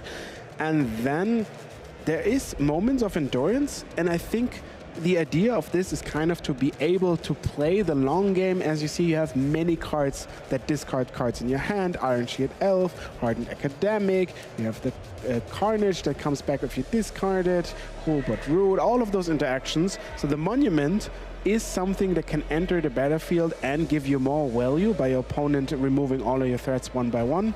I'm interested. I think I would board it. It seems like a cool card. Yeah, I mean, it seems like a threat that's very potent against so much creature removal coming in from Ricardo. However, Ricardo on that 4-color control deck, diversifying his removal, only playing a single Lightning Helix and instead playing 2 Abrades, which then are also an answer into the Monuments to Endurance. This time, Doman starting out the game not only on the play, but also with the 1-drop already, looking much sharper heading into game 2. Yeah, Moonshadow is the dream. 1-drop, 2-drop. Maybe get a discard in to make the Moon Shadow bigger. Notably, only permanent spells make the Moon Shadow bigger, so this duress doesn't count. But Moon Shadow getting huge in a few turns is definitely a good start. As we get full information on Ricardo Diaz's hand, let me spell it out for you. The bottom card is an inevitable defeat, followed by Jeskai Revelation, Stock Up, Slag Storm, No More Lies, and 2 lands in Ricardo's hand. Doman with a full grip to choose a card to discard from. Another dream hand with dream cards. Not only you have the turn 2 interaction, you also have 2 spells that are ridiculously good on turn 3. I wouldn't even know where to start. Maybe one option would be to attack that turn 2 play from Ricardo, overloading the turn 3. However, Slag Storm is looming, and if Doman can't grow the Moon Shadow out of range of the Slag Storm in time, that might still be looking grim for him. Depending on your hand, yeah, Slag Storm is a very potent card, especially if all your creatures are dying to it. Ooh, that hand is really, really light. I only saw an Inti as a relevant spell. So you're saying, okay, you can keep the Normalize. I have a lot of lands. Maybe I can pay for it later, but also, is that really your plan? It really depends. I would not expect Doman to cast a spell this turn, as he knows about the No More Lies in Ricardo's hand. But if you're not casting a spell, what are you really doing? Yeah, and the downside of the No More Lies is it won't even touch the graveyard, so your Moon Shadow doesn't get bigger, which is yet another downside. And now you're not even making your opponent cast the No More Lies. That means it's up next turn or the turn after. And you really don't want to wait until turn 5 to cast your 2-drop. At the very least, it prevents Ricardo Diaz from exchanging his hand cards against yours. But how much progress are you really making when you're only attacking with a 1/1 each turn, while Ricardo is amassing mana to finally, in the end, cast Jeskai Revelation and Inevitable Defeat? I don't know. Ricardo, you could see clearly him thinking like, what is my opponent's hands if they keep doing nothing? And one of the downsides of you not playing this card into No More Lies, the Inti, is that once you draw something that is actually really good, you also can't cast it. So now you're kind of baited yourself into waiting until turn 5. Yeah, you've opted into the really long game. However, did your hand really give you another option? I'm not sure, as if you draw that many lands, you can't just run your few threats that you do have into the counter magic. Ricardo stocking up quite literally and giving Doman 1 turn to deploy a threat. But then if you're waiting until turn 5, your opponent can do slightly better stuff on turn 5. Let's see, stock up. I would like a tablet, I would like another land. So next turn you can go tablet into another removal spell and then have all your cards unlocked the turn after. That's the dream, right? You have a prime setup. Hopefully, Doman can put something in the way to come back into this game. As we see, Ricardo has made his picks of 2 cards to add to his hand, playing a land and passing the turn back to Doman. As I said, giving him 1 turn to deploy a threat. But I hope that threat is ready for an Inevitable Defeat to be cast. And Doman... Wow, look at that hand. 3 Jeskai Revelations, a tablet, Normalize. 1 more land and the tablet. Unlock everything. And in many matchups in this standard format, just casting the Jeskai Revelation when you hit 7 lands is kind of risky, because so many decks are playing Spell Pierce, so many decks are playing Disdainful Strokes, especially post-sideboard, so many decks are playing Negates. But in this case, a Mardu deck does not have access to any counterspells. So once Ricardo hits 7 mana, the gears start turning. Turn after turn, Jeskai Revelation after Jeskai Revelation. This is the biggest threat that Ricardo will have to put up with. 2 3-drops, I'm sorry, Monument to Endurance and an Inti on Doman's side of the board. Will he be able to overcome it?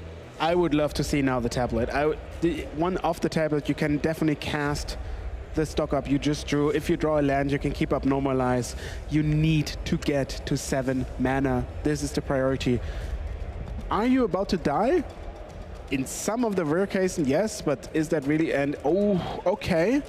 Unfortunately, not something you can do now, but stock up will give you the 7th land. There it is. 1 turn left for Doman to prove an advantage. And this match, or rather this second game, really comes to a climax during a turn where Ricardo allows Doman to take a tapped out turn from him. No counter spells from Ricardo, as he only has one land drop left to make, giving Doman one full turn with 6 mana available next turn, an Inti and a Monument to Endurance. Let's see what Doman can make of it after Ricardo has made his choice for the stock up. There's certainly some form of cards that can deal not only a lot of damage, but also put some inevitability. I'm talking Casey Jones into Bloodghast. A lot of individual discards with the Monument are good. This game is not over. It's just advantage Ricardo, but depending on the next draw step, it can be a wide open game. So let's see what that draw step brings for Doman. As you said, there are really impactful cards available, especially with the synergistic pieces Inti and Monument in play. One time. Doman untaps and takes a peek. A Duress. Not what the doctor ordered. Certainly not what the doctor ordered, but Doman might not be aware because he doesn't know what's looming. This might be my favorite form of duress. It's the duress conceit, where you see your opponent's end and go like, uh-oh. I doubt either of our players will offer a concession when, as long as they're playing for a spot at the World Championship. We see Doman's hand refueled between the Monument to Endurance drawing him a card, Inti exiling the top card of his library, and him still having a land drop. This turn is far from over for Doman. He just has a lot of decisions to make. Yeah, unfortunately you can't cast the Inti number 2 because it's a legend, and that would be awesome if you could get all the triggers from both of them. But now we're gonna duress, and I have bad news. Doman cracks the smile, yes. Seeing the 3 Jeskai revelations. He knows what's about to hit him. However, should I talk about silver linings again? You should talk about platinum linings, because it's gonna be a rough one. Platinum linings, well, I have one, which is, so far, Doman only has 7 mana available, so the follow-up will be weaker. You know exactly what you're dealing with next turn. However, the thing you're dealing with is also quite potent. And as far as I can tell, no good way for Doman to get rid of that tablet of discovery off the board this turn. So he knows what's coming and has to respect it. You can play the Hardened Academic. That would deal another few damage from the attack, the haste, the discard. The only way is that makes me think that this is not a good idea is your only shot might be some form of practiced offense into a Hardened Academic, because that's the way you fly over the monks. It's really hard though to put that onto the battlefield while your opponent has Jeskai Revelation mana up. So I would suggest casting that now, and then hopefully your draw steps are very kind and you get something going from there. Because Hardened Academic with Monument is quite a potent thing, right? If you discard, even if your opponent's turn, you can basically get those discards for free. Maybe you find a Bloodghast, maybe you get something going to your graveyard. I hope there's something. Yeah, remember, Monument to Endurance says this trigger, well, you can only choose each option once per turn. However, your turn ends, your opponent's turn starts, you get to re-choose those options. So if Doman manages to discard cards during Ricardo's turn, that is a full trigger. All right, as we talk about triggers, Inti discards the Hardened Academic, keeping the 6th land drop for Doman available. Never mind, Doman asking for a bit more time to make his decision. He does indeed have 2 triggers, he correctly remembers, puts them both onto the stack, decides which one to resolve first. I didn't quite make that out, but having 1 discard first. Ricardo also clarifying which trigger is resolving first here. Hardened Academic being the first discard, drawing another card, and now Inti being the trigger of choice, discarding another card. Now the Monument triggers. From this discard, you get another discard. The Monument triggers again. That's 3 points of damage and a treasure. And now we have exhausted options for the Monument to Endurance this turn. The final land in Doman's hand, being the land drop in combination with the treasure token that is just about created, will enable him to potentially cast the Iron Shield Elf or level up the Cool But Rude this turn, whichever he thinks more valuable. Ooh, and the Bloodghast. Okay. Is there something happening? I mean, that was certainly one of the better turns. You can imagine multiple spells, multiple damages, a Bloodghast, a Cool But Rude, they're ready to level up. Is Jeskai Relation now maybe just a way to equalize the game? And we see Iron Shield Elf, one of those ways to trigger Cool But Rude, or rather the Monument to Endurance, during your opponent's turn. But Doman is fresh out of cards in hand. And Ricardo's tapping 7 mana. Which spell could that be? 7 mana? No, I think they're just going back to the turn, asking a question. I was so ready to make a funny joke about Jeskai Revelation and it costing 7 mana, and that being very unexpected because we've not seen that spell cast this tournament. No, I got you. I knew I could get there. I knew I could crack the smile. I wouldn't even know what it does, but luckily it's on the screen. So imagine, right? You're making a shopping list and you're saying, okay, you have a 7 mana spell. What could it do? Well, how about return target spell permanent to its owner's hand? You know the game where you have to always add another thing? Okay, return target spell permanent to its owner's hand, and I want to have 4 damage to any target. Okay, what else do you want? All right, I will return a spell to its owner's hand and deal 4 damage to any target and draw 2 cards. Toralf, what do you want to add? I want to return target spell permanent, deal 4 damage to any target, create 2 1/1 red monks token, and draw 2 cards. Well, you listed my option last, but I will also do all of that, and in addition, even gain 4 life as we head into Ricardo's turn. Taking a read for Cool But Rude. Remember, whenever you attack, you do get to discard a card and draw a replacement card, and then on level 2, you do get to deal that sweet, sweet damage for each of your discards. Ricardo, you have 7 mana in play, and a card that costs 7 mana in hand. I better suggest you give that one a good thought. And it's a pretty rough choice now because Cool But Rude, the Monument, and Iron Shield Elf is a combination that is really potent because not only for each discard you get to draw a card once, you also get to deal 3 damage once. If you level up the Cool But Rude, everything of those make 2 damage. You're at 9. I wouldn't believe it, but this is actually a crazy happenstance. Incredible, actually. Doman built a board where Ricardo is not able to cast Jeskai Revelation. That was the entire goal, and he achieved it, buying himself 1 more turn without that game-breaking spell entering the battlefield. And remember, Ricardo has 3 of those in hand. He would love nothing more but to get started casting them, but he can't. And unfortunately now, in hindsight, that would have made the Duress discarding the flashback a much better option because that was one of the plays that saved Ricardo in this turn. The inevitable defeat would have been good, I agree, but the Slackstorm obviously was now the best choice and leaving you with only 2 permanents and no discard outlet. Except for leveling up the Cool But Rude. All right, Cool But Rude seems to be hitting level 2 here. Okay. So now, whenever Doman discards, there will be yet another trigger. Ricardo thinking about that activated ability, leveling up. Yep, it resolves, and Doman can proceed in his turn.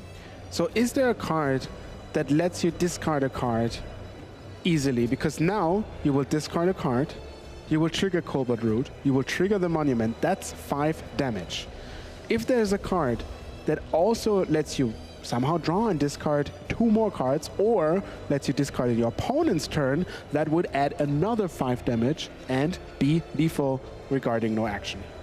All right, Doman looking through his deck. I think I saw Casey Jones hit Doman's hand. Is there an untapped land for Doman? And I mean, well... Oh, yes, the plan is here. You need to not discard the Casey and make a treasure. That's the plan. Ricardo picking up the die before it's getting fully rolled, the panic. And the Monument. If the Monument picks up another untapped land, then Casey Jones might be able to hit the board this turn. Please. A roll for the World Championship. And that card's being discarded. It's not Casey Jones. You can cast that from your graveyard. That was a big 50-50 for Doman, as he gets to put Carnage into the graveyard, of course able to play it for 2 mana this turn, 2 damage off of the Cool But Root, and a free choice with the Monument to Endurance. Either you draw a card, you create a treasure token, or each opponent loses 3 life. Those are all very real options for Doman. Yes, but there is no more lies in hand, so there is a really potent form of interaction. The question is, will that stop Doman from being potent enough? Yeah, unfortunate. I think that was also one of the later draws that he didn't see from the Durs. And now I think we're at the stage where we begin Project Revelation. Project Revelation usually reads that the first one brings you back to parity, and the second one puts you firmly ahead, as Ricardo currently on 7 life. If Jeskai Revelation is to be cast during his turn, it will put him back to 11 and remove at least one of those threats off the board. He's deciding, nope, Doman, show me what you got first, as none of the spells that Doman can cast at instant speed seem to be threatening enough for Ricardo to be worried about him untapping his lands. Extremely interestingly, one of the best cards you can have now is one of the Markus, because they can cycle uninteractable and therefore discard, trigger those permanents, and deal quite a lot of damage without being targetable by the Jeskai Revelation. Casey Jones, in fact, is interactable with the Jeskai Revelation. All right, so we only see 3 red sources for Doman, so should that spell be bounced, as it stands, Doman cannot redeploy Casey Jones. However, Doman has not made his land drop for the turn, and of course, Monument to Endurance can create a treasure token once per turn. Ricardo contemplating whether this is the spell to pull the trigger over on Jeskai Revelation. Again, remember, draw 3 cards, but you don't discard now. You actually only discard at your next upkeep. For 1 full turn cycle, you will keep any of those cards and can use them. Best case, obviously, you give all of your cards, you use all of your cards, but in this case, maybe the best case is even being able to discard those cards. Now, discarding at once, I think for Cool But Root, only counts as 1 discard, but for the Monument, it will discount also once. Most importantly, of course, as you said, uninteractable discards, and of those in the main deck, Doman only has the Mako. There's no other sort of payment. You know, for example, a Tormenting Voice would also be a discard as a cost to cast a spell. Pest Control in the sideboard able to cycle, but I doubt that is in Doman's 60 cards right now. Just Casey Jones resolves. Just to clarify, Cool But Root deals damage for every card discarded, no matter at once or in individuals. So that would be 6 damage plus the Monument. That's a big stage now. Drawing 3 cards. What were there? Can't quite make them out, but I assume Doman will find the best cards to deploy onto the battlefield very soon, as there are 2 key synergy pieces in play for him that he wants to stick around. Hopefully until the next upkeep, where Casey Jones will discard 3 cards. I can tell you what Ricardo was thinking, because if you resolve Casey Jones and now you bounce one of the problematic permanents, there's a decent chance that those permanents will be discarded to the delay trigger next turn. And I'll tell you what Doman's thinking, because if this Hardened Academic resolves, Doman has access to a discard outlet that is ready to be activated at any moment. Yeah, you can't let that resolve. This is... what? That Hardened Academic is extremely threatening to Ricardo. If that one hits the battlefield right now, where are Doman can discard his entire hand. You can't let that resolve. You're dying on the spot. You can never cast a spell anymore. As it looks like that Hardened Academic very much is still on the stack, because remind us, Toref, what can Doman do once it enters the battlefield? So the problem is, since you can discard at instant speed through the Hardened Academic, Cool But Root will deal 2 damage for each card in hand. You have still 4 cards in hand. That equals up to 8 life in damage, plus some from the monument. Now you could interact, right? Because there's Jeskai Revelation, but that means your opponent could just wait until you move first, because you can discard at any point, and it might still be enough because you also get 3 damage from the monument. This became clear, and now Jeskai Revelation is bouncing that hardened academic. Obviously, Ricardo Diaz, with years of professional Magic experience and a few Pro Tours and premium events under his belt, recognizes the threat of that discard outlet entering the battlefield, responding to it immediately, casting a Jeskai Revelation, gaining 4 life, gaining 2 cards in hand and 2 Monk tokens on the battlefield, and bouncing the hardened academic back 4 to damage Doman's hand. were dealt to Doman? Is that true? It certainly looks like it, as a Bloodghast is returning to the battlefield now without haste, and the Swamp in play for Doman, preventing him from casting that hardened academic again.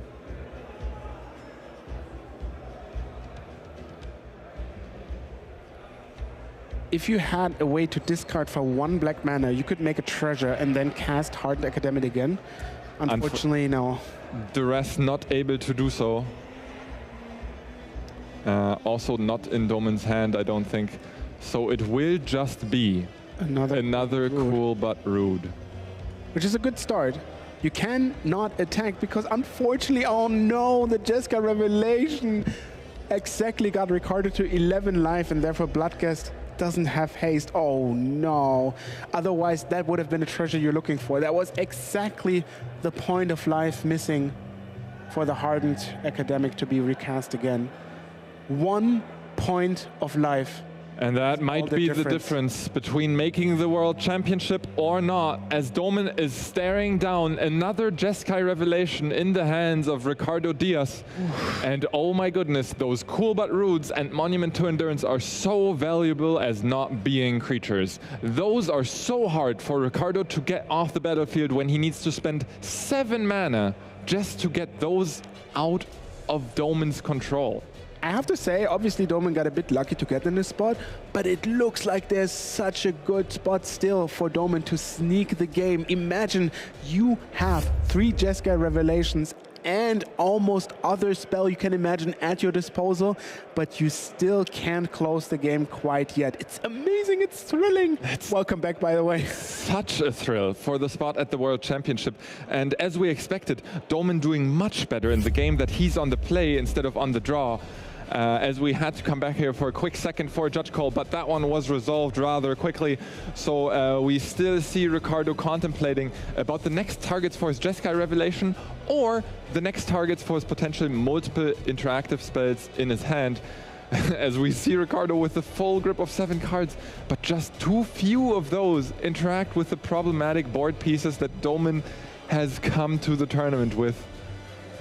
Let's see what he can do. And don't forget, this Casey Jones still has a delayed trigger on the upkeep. There need to be 3 cards discarded. So that means that Coolbot route really shouldn't be on the battlefield. That monument really shouldn't be on the battlefield. Unfortunately, you can pretty much only select one of those to be returned to your hand. The other one will stay there. So that means you at least take 6 damage or 3 and a card and a treasure for your opponent. Yeah, if I have the choice whether to take 6 damage, 9 damage, 6 damage, sorry. If I have the choice to either take 6 damage or let my opponent create a treasure token, draw a card, and deal me 3 damage, I would rather have none of those happen. Very good. That's my expert analysis here. I would just go away. Yeah, I would just leave the table, but I don't think that's an option for Ricardo, who is playing for that oh so valuable invite to the World Championship.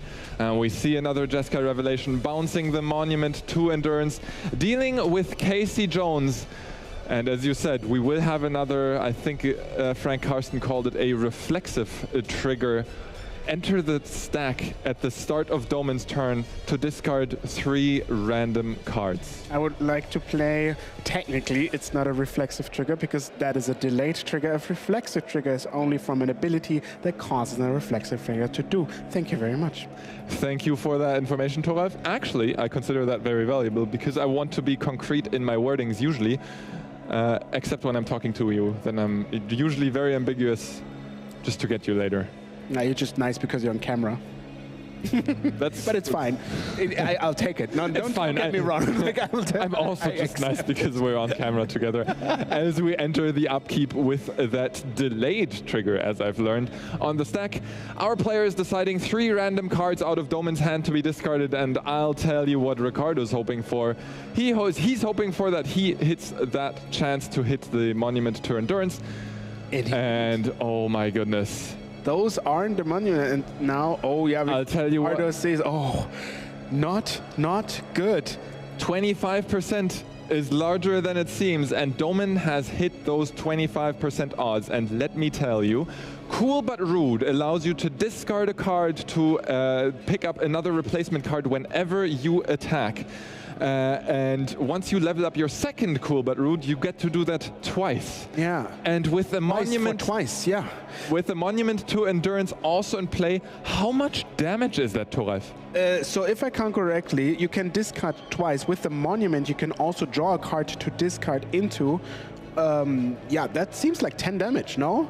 Because it's 11. It's 11 damage 4 and 3 on the board for Doman. No way. There is 1 mana open for Ricardo, and I can't believe I'm saying this, but in a game where Ricardo has resolved 2 Jeskai Revelations, Doman is still hanging on, and not only hanging on, he's threatening lethal.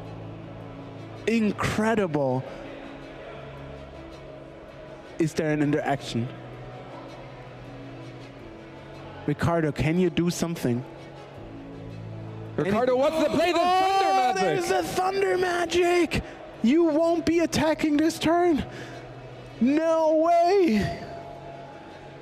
What a swing of events. Who would have thought that Ricardo scraping by the land drops actually matters, because now he has 1 additional mana for Thunder Magic to prevent Doman from attacking. And let me tell you, Doman can return the Bloodghast from the graveyard, but it will be too late.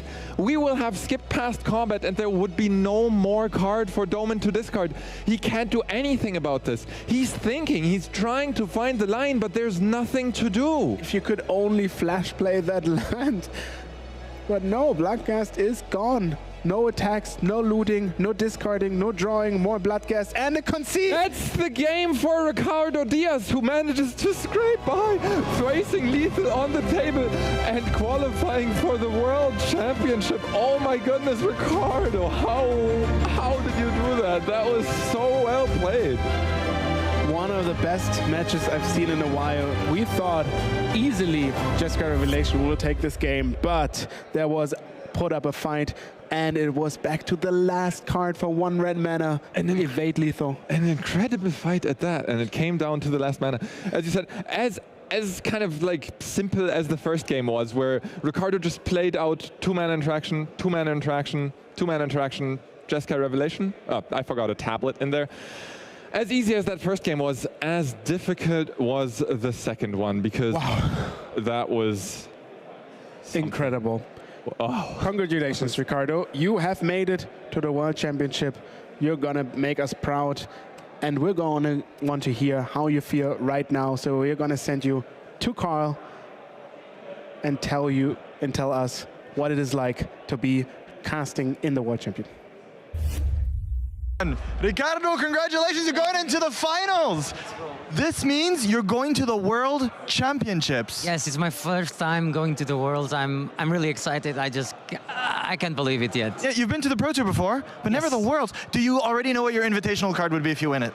Oh no, 1 step at a time. Okay, yeah, good point. And speaking of 1 step at a time, you're going into the final set. I hope you brought a sandwich and maybe like a few drinks, because it's a mirror match. It's gonna be a long. Your first quarterfinals match was 101 minutes. Yeah. That was a long game. But going into the finals for a mirror match, you have a special tech that Rasmus doesn't have.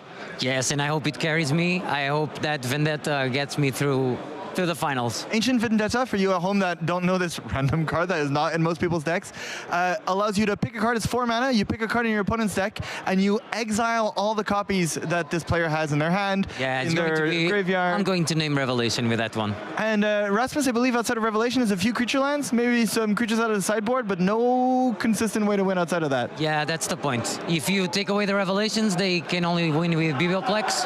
I don't know his exact lists, but the stock deck lists are like that. So I'm hoping to get to play the Dragon, Uncontrollable, the Vendetta, and take away the Revelations. And yes, true, because of the Dragon you get to do this on game 1 before sideboard. yes, before sideboard, yeah. That's a huge advantage, yeah. Do you have any other secondary planet attacks outside of that? Yes, the other way the mirror goes is about who has more tablets. So I also have 2 upgrades and 3 defeats to get away from the tablets, so that he does not get he does not ramp and gets ahead on mana. And I'm hoping to contend that part of his game plan and then let the Dragon shine. Excellent. Well, there's 2 trophies on the table, and in an hour potentially, one of these will be yours. Don't touch Not an hour, but yeah. Potentially 2, who knows? Yeah. This might be a long game. Control mirrors can go for very long. In the meantime, I'll give you a moment to catch your breath before you get into the finals. Once again, Thank you. Well done. I'm really happy for you. Thank you, let's go. We'll send it to the casters, who will bring you the final round with Ricardo here against Rasmus you saw earlier.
Water, earth, fire, air.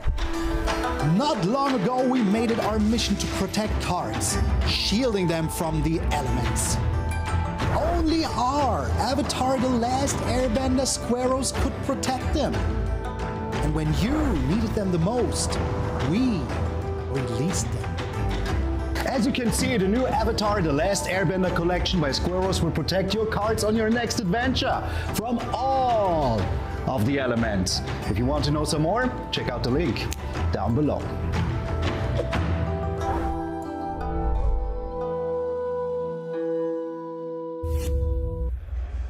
We are back to the finals of the regional championship in Prague. I'm Filipa, joined by Andrea Mengucci. Yesterday, over 800 players battled here. They qualified to be here, and only 2 are remaining. They already qualified for the World Championship, the biggest MTG event of the year, and of course now are battling it out to get that most awarded trophy of them all. The one we are giving here, only one winner is going to be awarded, and Ricardo Dias, which we just saw play 4-color control, is going to face the mirror against Erasmus Enegren.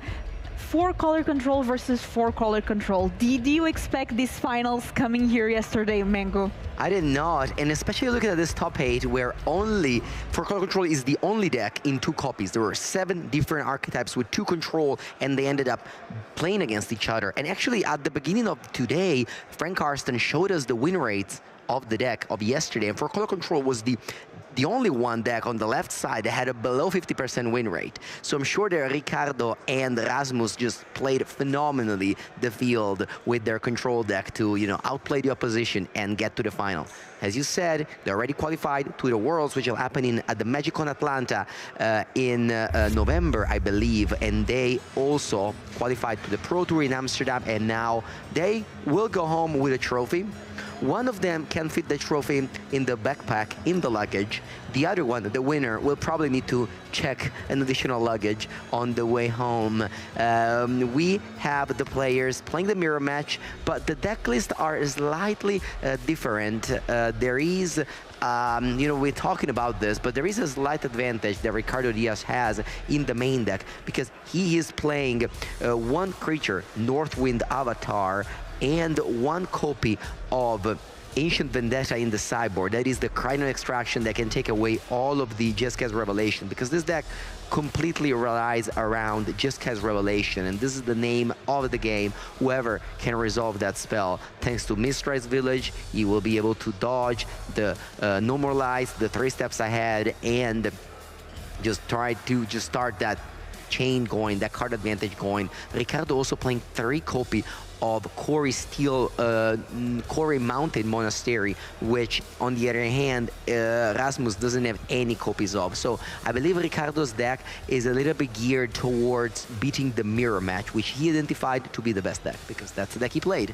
Exactly as I said. So in the player profile, Ricardo did tell us that I believe that this is the best deck in the format, and Ancient Vendetta makes me a favorite versus most builds in the mirror. Let's see if that is true against the only other 4-color control player that made it to top 8 and now the finals. We are taking a look here at the list now from Rasmus Enegren, and we've just seen Jeskai Revelation being such a strong card all weekend, especially paired with Tablet of Discovery.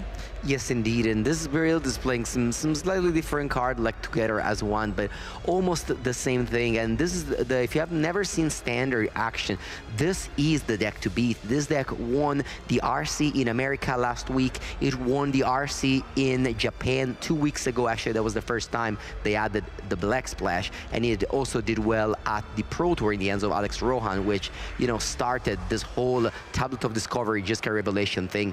The players are playing live, they are behind us, and we are playing, we are starting. Ricardo Dias is on the play, the players have, both of them, kept functional hand, and we are ready to go. Ready to roll, and players are getting ready. Turn 2.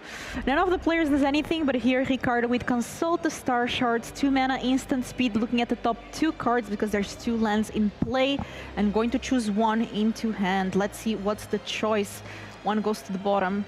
Yeah, the Great Hall of the Biblioplex, one more reason for this control deck to function, because that's just a rainbow land that comes into play untapped and that eventually becomes a 2/4, 3/4, 4/4 beatdown creature, an incredibly powerful land. Usually, back in the days, we were able to have this creature land, but we had to activate them over and over, you know, Celestial Colonnade and so on. But now, instead, we just activate them once, and they stay online the whole time. And this is something that, you know, these new lands like Steel Sanctuary as well, the 4-mana 3/3 of all colors, and this Biblioplex are just like this new take on creature lands really rewards this control deck that can just go draw go with a counter spell up or removal spell up. If the opponent doesn't do anything, I'm just gonna pay 5 mana and turn on my land up and then take my turn, and that land is there. So a very, very powerful one. It's been really nice to see lands being just more than mana base, and we've seen that a lot in recent Standard. So very nice to see Wizards of the Coast getting creative there when designing land as well. Yes, indeed. Also, not punish as much when a player goes flooded. Yeah, exactly. A very nice thing to do. Yeah, so Stock Up here finds Mistrise Village, which is extremely important in this matchup. Although Ricardo chose not to take Mistrise Village, maybe he has a second copy in hand and chooses instead Hallowed Fountain and a second copy of Stock Up. And because he was on the play, he's able to not go to discard. Unlike Rasmus, who will resolve this Stock Up and will have to go to discard. Unless he mulliganed to 6, which I'm not sure if he did. The winner will get as well $20,000 US. That's a lot of money. Imagine just coming here, playing some Magic, qualifying to the World Championship, getting 20K. Must feel good to be the winner of this event. Getting also an awesome trophy and just being the champion of the Regional Championship Prague. We have here the talisman. Tablet of Discovery. Tablet of Discovery. Unfortunately, Great Hall of the Biblioplex does not allow Ricardo to cast that Tablet of Discovery because it only adds mana to cast an instant or sorcery, so he had to play the land first. He ended up milling a Jessica's Revelation, which is, you know, not ideal because he can't cast it and because there's one less in the deck, but it doesn't matter. All he does is going to be able to play this Stock Up again and gain card advantage. And the reason why I didn't take the Mistrise Village earlier is that he didn't have red mana. That's why I took the Sacred Foundry and Stock Up. So the previous Stock Up basically fueled perfectly this turn. So Ricardo here off an amazing start. Yeah, great stuff there. Looking at the top 5 cards with that Stock Up, we see Day of Judgment, which against the mirror, not exactly what you're looking for. Yeah, I mean, sometimes... You can get rid of the monks. Yeah, there's a lot of dead draws in this matchup, a lot of removal spells, board swap. As you can see, that Day of Judgment, it can kill some monks along the way, but it's not going to be impactful. But yeah, once again, Ricardo passes the turn with exactly 7 cards in hand. Despite has played so many cards, always have 7 in hand is exactly the dream. Inevitable Defeat is going to be able to exile the Tablet of Discovery as well as draining some life total. Yeah, not be countered, also a very nice keyword there that is made this card one of the best removal spells in the format for these 4-color control decks. Just takes care of everything. Yes, and except lands. Yes, we have the top land go, and then we have mana up to cast Console the Star Shards. Although there isn't double blue, so I'm wondering if Ricardo should have just gone untap and go for the Consultant of turn. You know why I actually chose not to do this? Because if he'd done that, he would have gone to discard, because he now has 8 cards in hand. So he's just playing this land go. He doesn't want to cast Consult because he doesn't want to go to discard. It shows that Ricardo played a ton of these mirror matches and where every card matters. So Consult the Star Shards here now for Rasmus. Ricardo, that is from the north of Portugal, by the way. Not sure if you know. What city is in the north of Portugal? Porto? I think it's from Famalicão, but I might be wrong. It says here in the player survey. Actually, I have a friend from Famalicão. Shout out to Marta. Oh, never. She's actually a streamer. Oh, nice. I've never heard about that. I'm sure it's beautiful. I'll go to Lisbon. I went to Lisbon. Actually, I was with you doing the coverage of 2021. Those were the days. Those were the days of esports. All right, we have Godless Shrine and Tap here, and we have Stock Up. So Rasmus got his Consult countered, and now he can play the Stock Up and not go to discard. You know, avoid going to discard is the name of this game, to be honest. Just the players just do all they can in order to just pass the turn with 7 cards in hand, hit their land drop, and just pass it up. Flashback is a really nice addition to Standard. A card that's just in playing, honestly, not just in Standard, but even in Modern. I played that card in Prowess. I literally, you know, in Modern, I was able to just, you can't kill on turn 3 out of nowhere, going like Mutagenic Growth, Flashback, Mutagenic Growth. It's a nice addition. And in this format, you use it to just flashback Jessica's Revelation, or, you know, just anything. That's just a 1 mana. It's like a Snapcaster Mage, but without without the legs. Yeah, we saw it be so good getting the Slag Storm in the last match of the semifinals. Just Yeah. We got the players. Also, another very important thing of this matchup is that we must hit our land drops. Every land drops you hit is, you just walk to some more double spell, to maybe you can activate those hall without being afraid of them dying, stuff like that. This is just a Drago match. Ricardo already has that North Star avatar, and he can set up the North Star avatar plus Ancient Vendetta. The combination that it's not a combination, it's a Warkan combo. There's not that much counter spells, and Ricardo can set up even safer with the Mistrais Village. One was put at the bottom of the deck, but the other one maybe on top. let's see here what Ricardo is managing to do. There's a Consult the Star Shards in hand, so we might see that being kicked here for 4 mana. Yeah, again, remember, Ricardo could have played this Consult a while ago. He chose to wait, and now he's resolving it as a dig-through time. Ooh, Rasmus goes and taps out in his hand step for the Jessica's Revelation. Ricardo does not have the second copy of No More Lies or the 3 steps ahead. So here, Rasmus took a risk, and he paid off. And But now tapped, so... now he's tapped, and Ricardo can maybe... okay, he's killing 1 token with Thunder Magic, and he can maybe now go for the North Star Avatar, although he doesn't have 9 mana to do that, plus the Ancient Vendetta. He can cast his own Revelation. That's a viable play, honestly. I don't mind that, honestly. Yeah, he's doing it. 7 mana, Revelation is going to... You're gonna bounce a Shock Land, deal 4 damage to the Monk, draw 2, create 2 of your Monk, make a land, make a land drop, and now Ricardo is up 2 lands. And again, when if Rasmus responds with his own Revelation, then Ricardo is on 9 mana, and he can do that play of North Star Avatar plus Ancient Vendetta, cutting off those Revelations.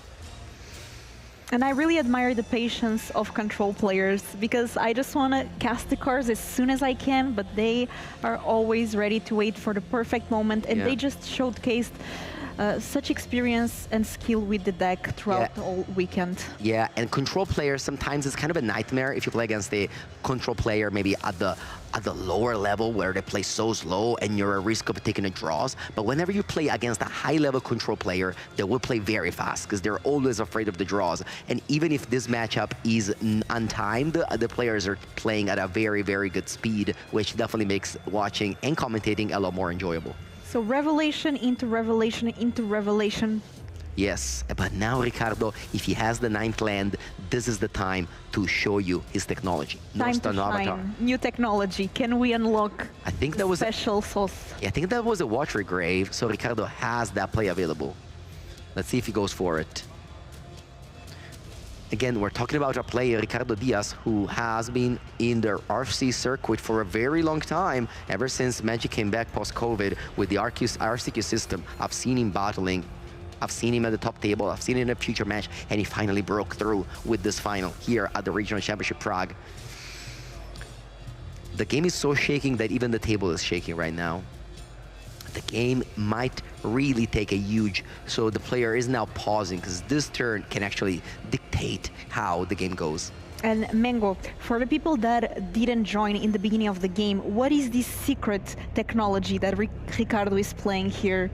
Yeah, so he has the Ancient Vendetta. Exactly. So he has a card in his hand, which is North Wind Avatar, a 5-mana dragon that can search for any card from the sideboard. And a card that's in his sideboard is this Cranial Extraction type of card, which names a card and exiles all the copies. Although Rasmus already played 2 of them. So maybe Ricardo's like, you know, I just have to keep on playing this Jessica's Revelation, because if I don't, I may just die. I'm at 12 life. If I tap out for a North Stern Avatar, I may just die to, I don't know, get lost, Lightning Elixir Face, play multiple spell, attack for 12, you know. This is a possibility that Ricardo might encounter. So the game kind of happened that Ricardo's at 12 and Rasmus is at 27. So he's very much behind the life total, so maybe he can't afford to take that line in this game. Let's see. I mean, he's thinking about for a couple of minutes now. He has to make a play. He has a burst, what's that, a braid or burst lightning, you know, this is a very, very difficult turn. I mean, I said how fast they were playing literally one turn ago, but now they get... But they don't have to, right? Oh, no. These rounds are Untimed, of so course. if you have a complex line to make, you should think it through. Yeah. And this is, there's a lot of different decisions that the players can make here.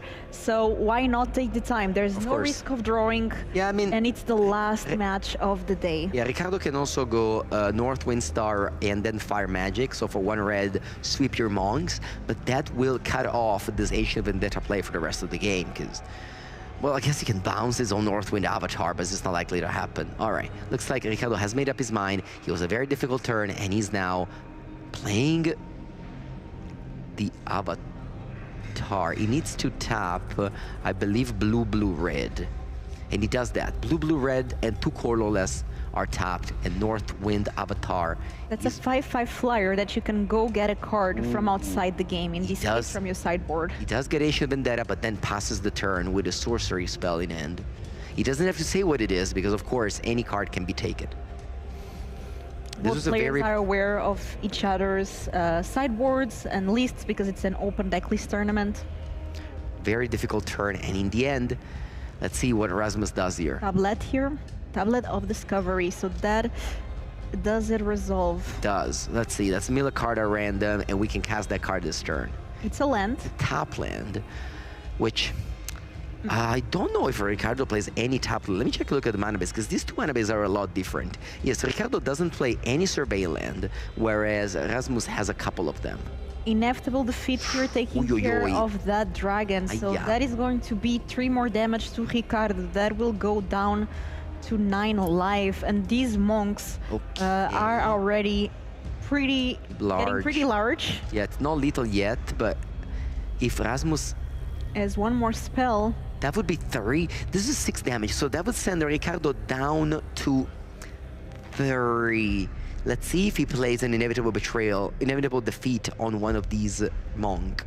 And Mango, I have inevitable defeat now here to the monk, so that's going to be 3 drained, but on the other side, so Ricardo will be able to recover 3 life and go back to 12.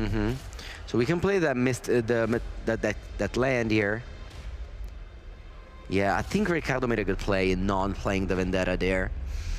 I have a proposal to Fanfinity, which is to do like Eurovision, you know, the winner of the regional championship, the country that they're from, we will make the next regional championship at Sweden or Portugal. Would be great. Vote, just saying. Yeah, well, yeah, it depends, because like, well, it's in October. I'd rather be in Portugal than in Sweden in October. We're actually gonna be in Ghent, so in Brussels, in Belgium.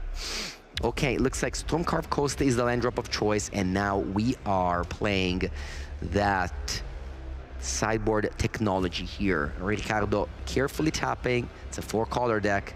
You have to tap properly. Not sure this is the best way though, because the Steam Vents should probably be on top, but yeah. We go Ancient Vendetta. Choose a card name, search target opponent graveyard, hand, library for 4 cards, and you exile them. And the card name is Jeskai Revelation, and this is a brutal play. But look at that, together as 1 in hand for Erasmus. That is the 5th copy of Jeskai Revelation, basically. So, yeah, you know... 1 of 6 mana, card from Secrets of Strixhaven. This is, yeah, a flashback. If Rasmus has 13 mana, which it doesn't, but it's not that far away from that, you can cast double together as 1. He has at the moment 6, 8, 9, 11, because that Tablet of Discovery adds 2 red. We are tapping mana here. Yeah, Ricardo has a lot of lands. Sorry, a lot of, not lands as well, but also a lot of cards in his hand. So he is pretty well set up, I think, to win this game. Let's see. With control decks, I feel like each turn you think the player is ahead, but then we switch turns and things twist and turn. So there's still a lot of game to be played. For sure. And this is only game 1. Ricardo, this event is open deck list, so you can see the deck list of your opponent, but visualizing it is always better. Let us know in the chat, who are you rooting for? YouTube, Twitch. I want to see some support for our 2 remaining players. It's not easy. Out of 800 qualified players to be here, they are the last 2. Yes, indeed. And now Ricardo has in hand some spot removal spell. So you can get rid of that tablet with the braid. You can get rid of the monk with that removal spell. But together as one is going to be very important. Looks like a braid is taking care of the monk. What's the other red card? Is that another copy of a braid? I think so, but let's... And now consult for 10. Look at the top 10 and pick up 2 of them. We're looking for Jessica's Revelation.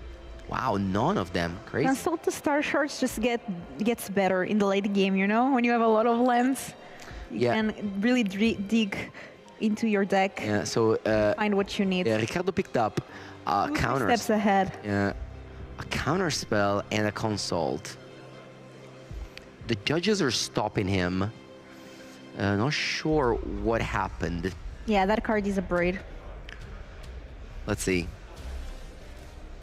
Oh, you know what it is? Is that consult says that you have to shuffle in a random order. And the player didn't randomize it enough. You have to offer it to your opponent to shuffle. I see. We're in the final. There's the judge watching. And yeah, you just have to play properly the rules of the game. And they will make sure this is covered and it will be all gone.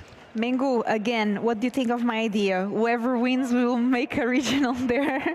That would be nice. It's not a bad idea. I know you like Portugal. The thing is that, you know, Fanfinity has to organize things behind. This room are very expensive. But if Ricardo wins, you need to go to Famalicão and have a Francesinha. Come on. For sure. That's on my list. You have no option, Mengu. That's on my list. All right, Together as One is being played. You have mana you have black mana and green mana from the Biblioplex. So 5 damage were dealt to the face, 5 life were gained, and 5 cards were drawn. And now Rasmus doesn't have Jessica's Revelation anymore, but his hand is full of lands. Yeah, not a great hand there. Just lands a removal spell and 1 copy of Flashback. Ricardo's so happy to untap, but honestly, yeah, just stripping away those Jessica's Revelation is going to make Rasmus' deck very much empty. Ooh, but we have a very interesting land there drawn by Ricardo. That can make the spells uncounterable. That's a very good draw. Village. Very good draw, and especially when your hand is consult and 3 steps ahead, you must feel very good here. Again, there is a Flashback and the Together as One, so Rasmus can just do that now. Can just go Flashback. No, I would have. Okay, sure. Maybe he doesn't want to Flashback Together as One now, because it could have gone Flashback. My Together as One, does it resolve? Ricardo goes, yeah, sure, I'm going to counter the Together as One. And then you play Mistress Village and you make it uncounterable. And then you're kind of screwed. But at the same time, Rasmus already has 7 cards in hand. He doesn't want to draw 5 more.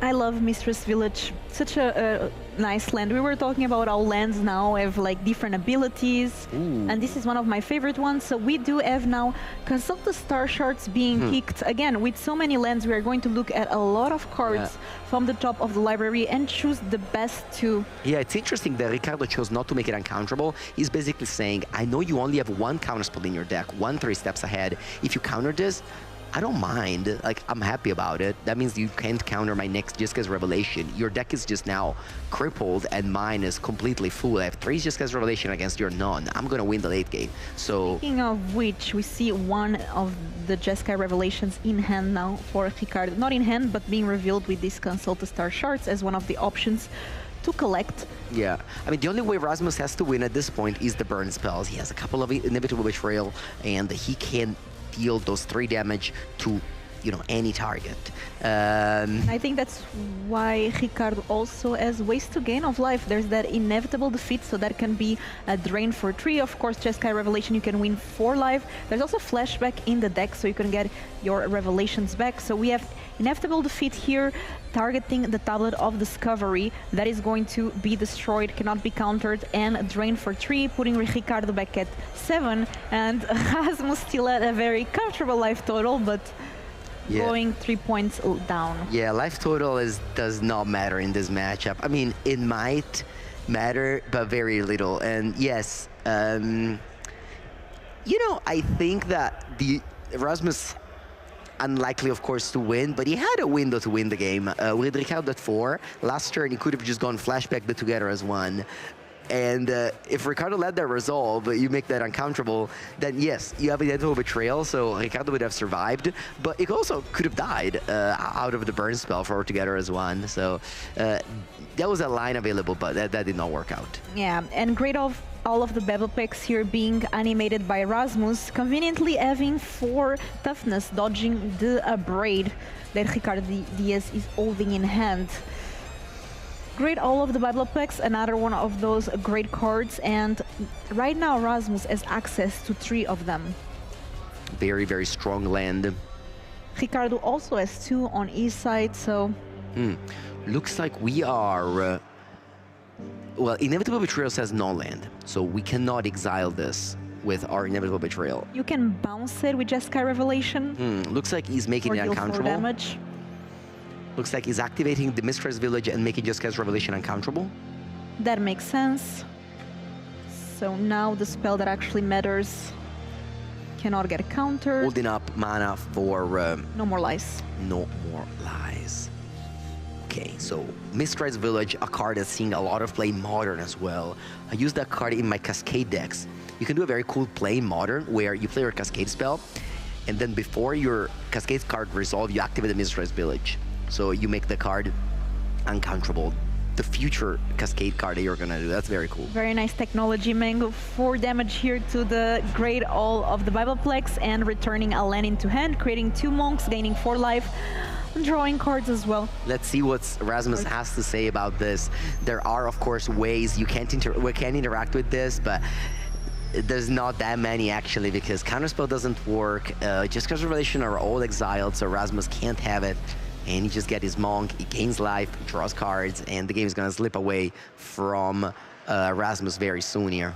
And Mango, you were talking about Modern. I have a feeling that you'll be very happy now with Modern season. I know that you love the format. Yeah, I love Modern. I'm very excited to do commentary of the RC in Ghent, which is gonna happen the 9th and 10th of October. And you at home can already play the regional championship qualifier nearby you, which will also be Modern. Or limited.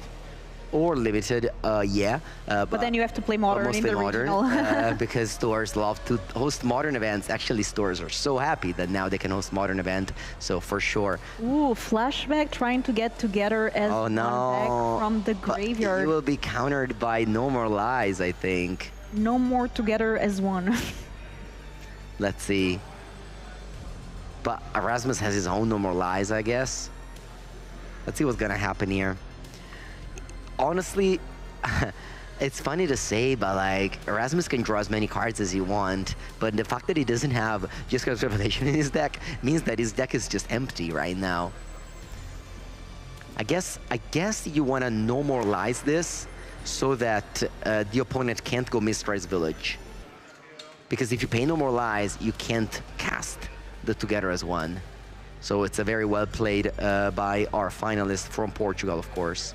Very heads up, but here Fire Magic to take care of the monks. And Flashback gets exiled, and not much we can do. So once again, an amazing turn for Ricardo, who was firmly ahead before. Sorry, who was ahead before, and he's now firmly ahead. Very well played. 3 steps ahead. Yeah, very much 3 steps ahead. Speaking of which, he still holds 3 steps ahead in end. Okay, we don't have another just because Revelation in end, but we have Console the Star Charts that can, of course, find it. Console the Star Charts, been amazing year for Ricardo this game. Able to see so many cards and have perfect card selection.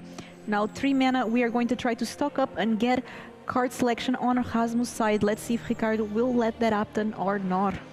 Yeah, Stock Up is a card that was everywhere. It was a card that was just one of the best card in the format, reprinted in the most recent set in the Mystical Archive event, you know, Mystical Archive, yeah. Mystical Archive, so, you know, it became a lot more affordable, and a lot of decks are now, the control decks are back in Standard, and they can now play it, whereas the Prowess decks moved away from it and are now playing Flow State. So now Stock Up belongs to the control deck. They claimed it. Yeah, they claimed it indeed, before it was shared by Prowess as well. Okay, the Great of the Bibleplex is attacking for 3. Does Ricardo fight with his own? I think it's, yeah, I like this because then he can deal 2 damage by blocking it, and then a Braid can finish it off end of turn. Okay, so we do have that being animated. It's a 2/4. Yeah. And the mana base of Ricardo Diaz is crazy. He's playing 3 copies of Quarry Mountain Monastery. That's like so many copies of that land. I feel like in these matchups, there's just so much to do anyway that you're just not really ending up using it. All right, the Biblioplex bounce with each other. And now, does he go for just removal spell? Yes, yeah. So we do have there the Firebending Lesson trying to finish the damage off on the Great All of the Bibleplex, but we are going to have Lightning Elixir in response from Ricardo Diaz, which also gains life. Yeah. Yeah, Rasmus' deck is just pretty empty at this point. Of course, he's playing it out because it's the final, but I really have a hard time understanding how can this game finish in Rasmus' favor. The Biblioplex should die, the great, yeah. Definitely. And we're talking about this land, and we see here the ability being used to exile the top card. Quarry Mountain Monastery drawing an extra card here. But this is like so late in the, game, and that land now is drawing an extra card. But it is a cost, like, you know, playing a land that isn't 2 colors, it's a big cost. We have Consult the Star Shards here now on Rasmus' side. That is going to give a lot of end selection for Rasmus. Yeah, I mean, a way this game could end is by decking. Rasmus can kill all the win conditions of Ricardo Diaz, and if Ricardo is careless and draws too many cards, he can end up dying. Although I have a hard time believing that is a possibility, but it is a possibility. You can flash back your Vendetta, go for all the cards that Rasmus has. Yeah. Until there's no more. I mean, Ricardo now is going for the count deck because this is how the game might end up. This is going to be a long final, Filipa, if every game goes like this. Yeah, we had dinner, we are fine. Me and Mango, we had amazing dinner. We had dinner, I had some energy drink, I am ready. This chair is very comfortable. Yes. I am a little bit overdressed, but honestly, it's getting a little bit cold, chill here. What's the time? 8 p.m. It's 8 p.m. already? Yeah. Really?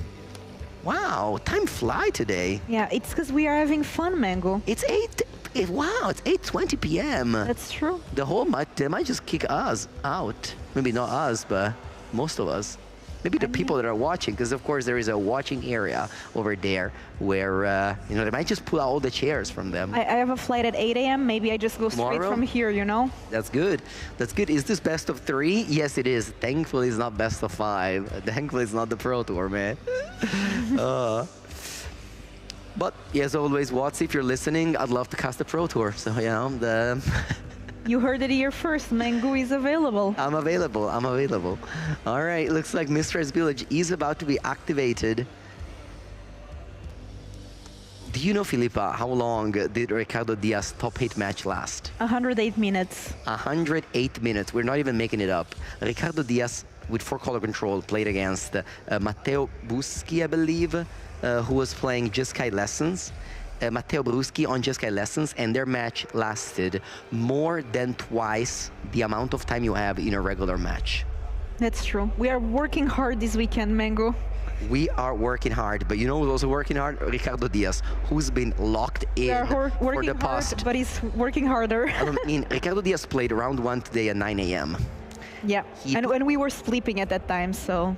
I wasn't, but yeah, almost. And then he was able to, he wasn't even able to draw because he had to play last match. He was on coverage last match. So he actually played 6 rounds of Swiss and the final. And every match probably lasted 50 minutes at least. And if I know Portuguese people, in the end, whether he wins or not, I know that they will want to celebrate. So it's going to be a long night for Ricardo, and I'm sure for Rasmus as well. Even if he loses, because he already got the World Championship invitation. Come on. That's true. So what happens is that the players will just draw and go. We couldn't... Actually, maybe we can ask the judges what was the deck count. Because, yeah, we have Discord and we can talk to the judges. We can know how many cards are left in the deck. Because if Ricardo is ahead, it's just draw and go. If Rasmus is behind, well, it doesn't really have a way to deal 14 damage, I think. So if Ricardo is ahead, it's just draw and go. Let me actually ask on Discord to the judges, how many cards?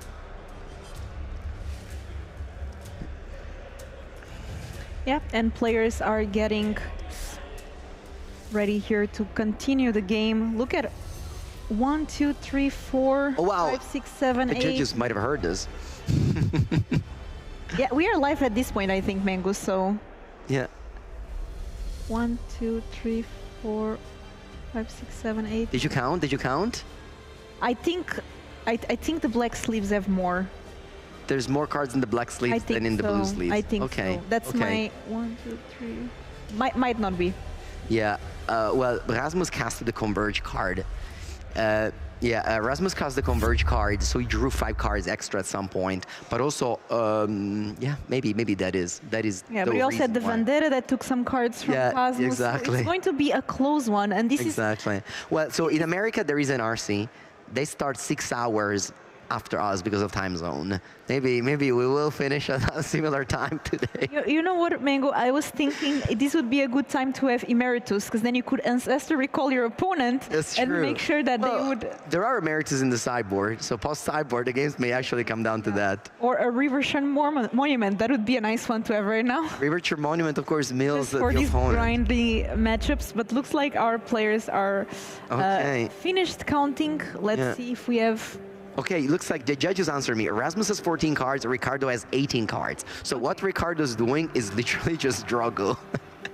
Because he doesn't want to play any spell. And He doesn't have to. No, Ricardo's just saying, okay, you activate your Biblioplex, that's fine. I have 2 Day of Judgment in my hand. I say no block to this attack.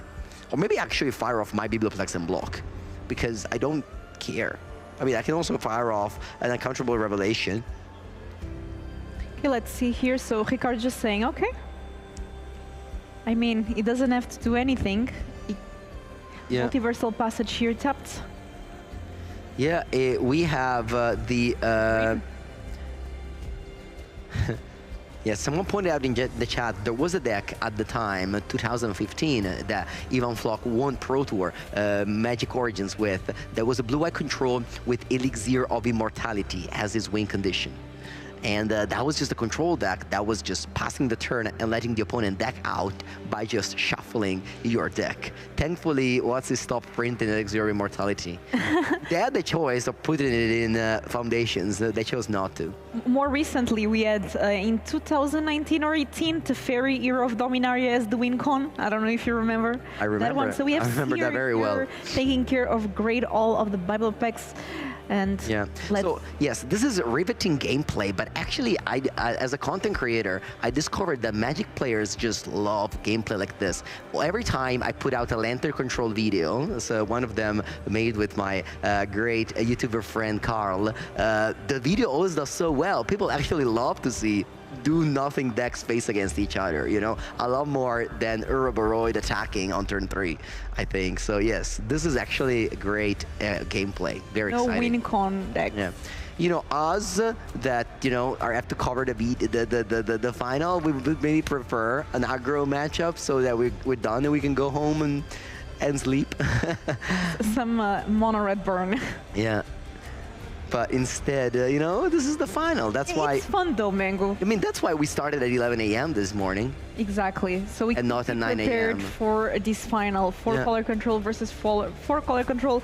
This is still game 1. It's game 1, and it's gonna last until Rasmus runs out of cards because Ricardo Diaz does not have a way to deal 26 damage. Let's see in the chat, put how many minutes do you think the finals will last? And then we will see who's closer. Yeah, so again, Ricardo Diaz quarterfinal lasted 108 minutes. Okay. Let's see. What is your take? Nah, this is gonna last 75. I'll say 76. Oh, wow. I mean... Okay, so now, from now on, okay, so under 75, over 75. You know, we could run prediction. Whoever's running the Twitch chat channel, I think Martin Juza is over there. He can do a channel prediction and bet some channel points. Okay, we have, of course, Rasmus does not have any Jeskai Revelation in the deck anymore because they were exiled by the Ancient Vendetta, and now the players are checking their graveyards to see what's left. It's an open deck list tournament, so they kind of know what the players are having. Together as one is a scary card that is still not exiled. It's in the graveyard. That means that it can be flashed back. Yes, so flashback. Flashback, of course. Ooh, it gets countered. E gets countered. Huh. Okay, looks like we're casting Together as one, target you. Wait a second, let's read Together as one. Is it target player draws X? Because if that's the case, that might be the mirror breaker. Target player draws X cards. Oh my god. This may actually swing the game in favor of Rasmus all of a sudden. Oh, wow. Ricardo untaps and now he has to win. Now he has to attack. Now he has to deal 31 damage. Easy. Which it's viable, but that's a lot harder than just draw go until you win. You have a way to exile Together as one. What's the deck count again? Black Sleeves just make this so hard, but I think it was what, 10 maybe? And Rasmus seems to have more than that. They just said the number. Let me ask the judges again. Ricardo 10, Rasmus 11. Oh my god. Crazy. Crazy indeed. This is going to be until the last card, until the last moment. See, this is the riveting gameplay you were looking for. You thought this would have been a boring mirror match? It's a match that goes at the last card, at the very last card. That Quarry Mounted Monastery activation may be, you know, the breaker. Just because Revelation, let's give a read to that one. Does that one target the opponent? I'm sure, I assume it does not, but let's double check. It says draw 2 cards. Yeah, so you cannot target your opponent. Yeah, only Together as one does that. And Ricardo passes. What an intense game here. It's down to the last moment. And looks like that Together as one actually is exiled because it was flashed back already. Yeah, I mean, Rasmus already played his 2 flashbacks, so it doesn't matter anymore. But there's no more use for the graveyard. But yeah. No more graveyard synergy, but we do have... Is this going to be a battle of Great Hall of Bibeloplex here? Okay, looks like we're activating 2 Bibeloplex. And now Rasmus, yeah, probably, I mean, he has Day of Judgment in his deck, and I mean, maybe he discarded of End Size Day of Judgment earlier. I don't see it in End. We go Seer end of turn. And there is no way for Ricardo, unless he wants to fire off that Jessica's Revelation. Maybe, no, it doesn't. Thinking about it, looking at the graveyard once again. Yeah, he's just double checking how many normal lives have you played? Because I have to play around them all. You played none? Had you? So he has to play around it. So here... And then he goes for Thunder Magic kicked. Taking care of the second Great Hall of the Bibeloplex. Wow. You remember when we were like, oh yeah, Rasmus doesn't have ways to win the game? No. No, he does.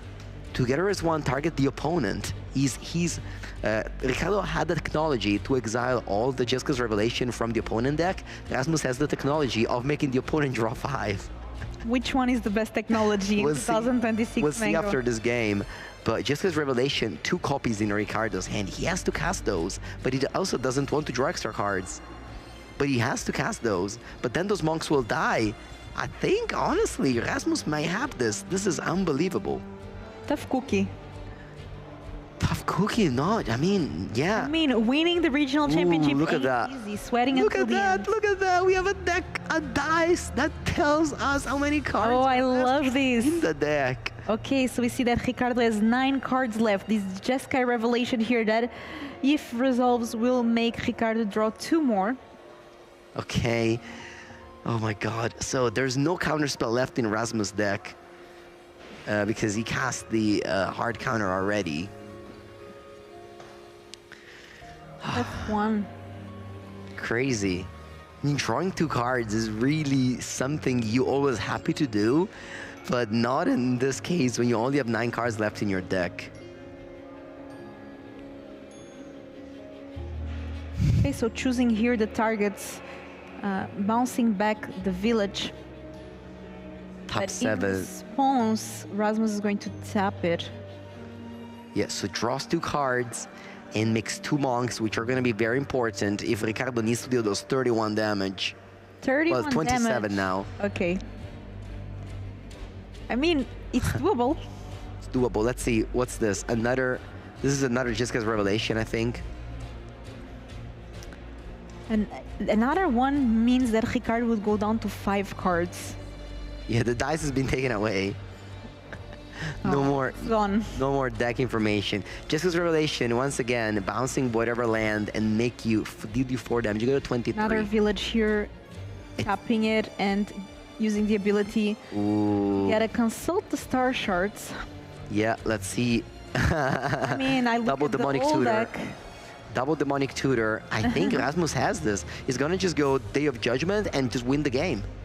Oh, wow. Although, actually, oh yeah, I was gonna say, by doing this, he has now less cards in the deck, but Ricardo just drew extra cards all the time. It's a tough one. Yeah, still manages to have more than Ricardo right now, I believe, so... There's Day of Judgment, there's Seer, and now Rasmus is just, you know, worried about Yeah. hitting the board, not dying. Ricardo draws a... Okay, so Ricardo drew Slag Storm, which deals 3 damage to the face. And then he can flashback, deal 3 damage to the face. So if he manages to put Rasmus down to 6, which I don't think he can, he has a win con. Although, let me double check if Ricardo does play flashback. He does. He has 2 flashbacks in his deck, and I don't think he's played any of them yet. So actually, there's a way to deal direct damage via Inevitable Betrayal and Slag Storms. You can also get the Vendetta back to get rid of something in the graveyard from Rasmus or from his hand, but... Well, he can get rid of Day of Judgment. He can name Day of Judgment with the Vendetta. And Rasmus, I mean, just why don't you again double checking the deck list. Again, this is open deck list. Rasmus has Fire Magic, but I think he played already Fire Magic. I have this feeling. I believe so, yes. So he doesn't have Fire Magic anymore. He doesn't have, he has 2 copies of Day of Judgment. So if Ricardo goes Flashback, Vendetta, Day of Judgment, those monks are not gonna die. That could be a way to try to seal the win with Rasmus down to 26 now. Okay, let's see what happens. What will Ricardo do? Crazy game. By the way, if people at home watching this are fans of Control, this is a masterclass. Yeah, this is you have like an amazing game. the 2 players that did the best all tournament with this deck, and yeah, facing off at you're just learning so much. Facing off at 8 p.m., 8:20 p.m., almost 12 hours after they started the tournament. Yeah, they must be so tired. And that was day 2. That wasn't even day 1. That was day 2. It's been 43 minutes in these finals, and we are still in game 1. It's game 1, but honestly, this player, I've played very fast. Like, at no point I felt like the players, you know, were slow playing. This was just 43 minutes of gameplay. Yeah. I mean, we are down to the last card in the library. That tells you something. Yeah. Okay, there's an interesting Northwind Star avatar. Unfortunately, it's only 1 copy. You do have the Outrageous Robber in the sideboard, which would mill the opponent, but of course, it's not there yet. Okay, so Ricardo's main phase 1. Let's see what he does. Choices need to be made here. Yes, the judges are there. The judges are overwatching. They will tell Ricardo whenever he has to make a play, because it doesn't matter if it's on time. You still have to make a play. Still have to make a decision, and it's not an easy one. Okay, I think you want to start with Flashback Ancient Vendetta on Day of Judgment. You even get to see your opponent hand, and after that you can make even more decisions. I agree. Once again, the players are looking at each other's graveyard. This has been a thing that's happening for so long now. I mean, this would absolutely, or maybe it would not be a draw, because whoever would win this game would win the whole match if we were on a normal game. Yeah, I could see that. All right, looks like Ricardo is doing something. He may even play Tablet. Is he playing Tablet of Discovery? What's going on right now? Or maybe he plays Slagstorm, deal 3 damage to you first? I don't know. Oh, these are all options. Oh, wow, stock up. It's time to stock up. That will put Ricardo very down on cards. The first 4-card stock up of all time. No, it's not true, but yeah. Getting the second flashback back. What is the idea here? Did Ricardo find a line? He wants to play double flashback. He wants to get rid of all the answers for these monks. Plays land for the turn. Can he win this turn somehow? Maybe. Plays Slagstorm, 3 damage to you. Should tap one less red land, because he may need a lot of red this turn. Okay. You already made a land drop. That's important to say. So Slagstorm, 3 damage to you. Rasmussen go. Oh, something is happening here. A seer. Sorry, a braid. Ricardo answers with flashback, which will put the monk to a. You want to put dice? This is a stack, basically. We have the monks. Stock up already resolved, so those monks are 2/2.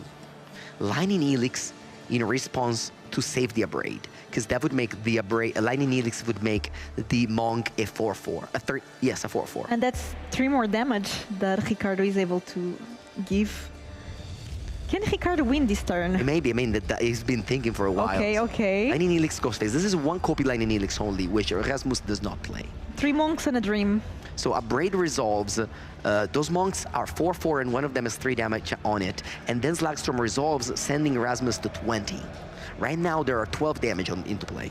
And here we are talking about the flashback, Day of Judgment synergy, and he's going for the winning synergy. 15 damage right now. Those are 5/5s. One of them is 3 damage on it. Okay. And Rasmus is down to 20, so we are getting somewhere. Yes. Ricardo has enough red to go flashback Slagstorm, which would be lethal. Like flashback Slagstorm right now is lethal. The question is, does Rasmus have another answer in hand? I see a red card. Is that a seer? I see a red card as well, and I think it is a seer. Why did he not play it earlier? Like in his turn, for example. A second flashback targets Slagstorm. The monks are growing. Flashback will put the monk to a 4/4. Okay, seer wants to kill the monk. The monk would have, right now it's a 5/5 with 3 damage on it. So Ricardo needs to play 2 spells. No, sorry, 3 spells. Not an easy thing to do. He can go maybe Abrade on the other monk, but I don't think there is a way right now. I'm so surprised Ricardo chose this line. I think if he just went for flashback Ancient Vendetta named Day of Judgment, that would have been safer. Ricardo is thinking now. That's here. We have all the judges watching this game, but I think in hand he has, what is it? Yeah, I think he has a seer and an Abrade. But if he plays both of these on the 2 other monk, that still kills the monk, because that is 7 damage on a 7/7. Okay, so now we have 2 monks. Slagstorm, you. Okay, but Ricardo still needs 20 damage, which is not easy. Yeah, so those monk are 7/7, so that would be 14 damage. Plus 3 from the Slagstorm, 17 damage. So we are 3 off. And there are no ways to deal 3 damage. Yeah. Because Ricardo's deck is 2 cards and they're both lands. Yeah, there's a braid. You could abrade one of the monks. Yes. But that's 2 more damage and that's 1 off. That's 19. Crazy. This game might go down to a single point of damage, which is like a pain land from the Great Hall of Biblioplex. That's true. That maybe Rasmus took in the early. Absolute cinema. Incredible stuff. So Ricardo is 1 damage short right now. Those monk are 7/7. He's abrading one of them. Yeah, he has to abrade one of them. For sure he has to abrade one of them. Because this is a world where Ricardo doesn't win now, but can win in a following turn. Yes, you have the Great Hall of Biblioplex, which deals 2 damage if Rasmus is entirely out of removal spells. Which is possible, to be honest. Like, but Ricardo, yeah, exactly, needs to play. Maybe that's why Rasmus hold on the Seer for so long, just thinking about the Great Hall of the Bible. I would honestly play Seer now, because you can abrade your own Great Hall of Biblioplex later, if you need to deal 1 more damage. So I would use Seer. I would use Seer, because I think Rasmus ran out of Biblioplex. He's thinking about it. No, he just says it's fine. You go to 3. Pass. And Rasmus survived. Let's see what card is on the top of library for Rasmus. Normalize. Not good. Ooh, he played around Normalize. That's why he didn't go for the play. Tablet of Discovery, that's a land. Yeah, Day of Judgment will arrive. Don't worry, Ricardo, yes. Okay, Day of Judgment. First, not a tablet. Not a tablet, okay. Another land. Wow. I think Ricardo has this. Absolute cinema. Day of Judgment. I think so. Great all of Bibleplex. Can he do it? Actually, though, that's not lethal. 2 damage. So you have to upgrade it. You have to upgrade your own town hall, but that would open to a shock. But I don't think Rasmus has any shock left. He plays the tablet, but does that pump? Tablet. The tablet pumps it. So that's enough. 3 oh damage my God. and You upgrade Ricardo the tablet takes and the that's lead. exactly 3. Oh, wow. So Ricardo wins the game with no cards left in the deck. He played the tablet to mill the last card and then upgraded it. Make the whole a 3 power. And deal exactly 3 damage. That's exactly lethal. That's a round of applause. That was so You at well home. played there. Crazy. Wow. I mean, this is Crazy game game. 1. We still have more to go. Crazy game. Game 1 Wow. ends with Ricardo with 0 cards in the deck cinema. and Rasmus with 0 life total with just lands in hand and I think no spells left in the deck. Both players literally ran out of cards, played every single card in their deck to beat each other. Actually, Ricardo played one from the sideboard, which was the Ancient Vendetta. Was this the best game that we've casted so far, Mango, from the whole weekend? Best is up in the ball. I think this was a very good game. Very close, the close. Very close game, very close game. If you had an hour to invest, it was a good game to watch. You know, if you just had maybe 10 minutes, you know, you might have missed some piece. But yeah, Rasmus Enengren from Stockholm, Sweden, takes the first loss in the first game and now is maybe figuring things out. This game was so full of decisions that the players must be thinking about this, that, you know, it was just an extremely difficult game. The players have played extremely well. The judges have done an amazing job in making sure that we could just help you out guiding through this game, and I hope you enjoyed at home. But this was just the first game. We played best of 3. And me and Mango said that it's going to be 75 minutes, the match. I said 76. So if it's less than 75 minutes, Mango wins. I win. I think I'm winning. I think I'm winning. I don't know what I win, but, you know, usually post-cyber games go faster because post-cyber you have more interactions, you take out some removal spells, so you have less dead draws. So usually that's how it goes. Like game 1 takes a long time, and then post-sideboard, you know, we will see the deck list on screen. You know what card I want to see post-sideboard, Mango? Outrageous Robbery. Outrageous Robbery, X-Black, exile a card from your opponent, then you can cast those cards in exile. That was a very good card in the Domain metagame a while ago. I haven't seen that card since, but it's cool to see that Ricardo still has it, double black in his 4-color control deck. And we are seeing the players sideboarding here. Once again, this is the finals of the Regional Championship in Prague. It has been a long weekend and we are coming to an end. And we have Ricardo Diaz here sideboard. We are seeing a 4-color control mirror match. What do you think is good here, Mango, in the sideboard? Also, because you do have the dragon, you need to be careful with your sideboard because then you cannot use it to get things outside of the game. How does this work usually? That's true. So Ricardo has played this deck and this list for the mirror match. They tested with his Portuguese teammate and they come up with a plan. So he must know exactly what to do. We over here are just witnessing the master at work, but Outrageous Robbery will come in, Flash Freeze will come in, negate this Influ Stroke, and the Emeritus of Ideation. I think also Get Lost I would bring in. You have so much to side out. You have the Day of Judgment, you have the Slag Storm, you have those cheap removal spells like Thunder Magic and Abrade. Abrade I would keep Abrade. And honestly, I would also keep Seer, as Seer kills the Great Hall of the Biblioplex. So you have to be a little bit worried. I would just cut those 4 removal spells at the second row, and maybe you can cut the Thunder Magic. So that's just 5 cards. But honestly, you know, you don't want to cut too many removal spells. Otherwise, in the Emeritus of Ideation may just go unchecked. Let's see here the sideboard as well on Rasmus Enegren's side. Together as one I don't think it's stock at all. I don't think I've ever seen it before. And I think from now on, it may just go back to be a very good card just because you can just let your opponent draw 10 cards in the mirror match. Who would have thought that? Pretty good with this mana base and working very well with Great Hall of Bibleplex that we saw being so good here during this game. Yeah, Abrade on the tablet is how the previous game ended, giving the +1 to the Great Hall of the Biblioplex. This is Ricardo's deck on the other hand, and he is so ready for the mirror match with that North Wind avatar, this 5-mana 5/5 flyer that wishes for a card in the sideboard. That's an old mechanic.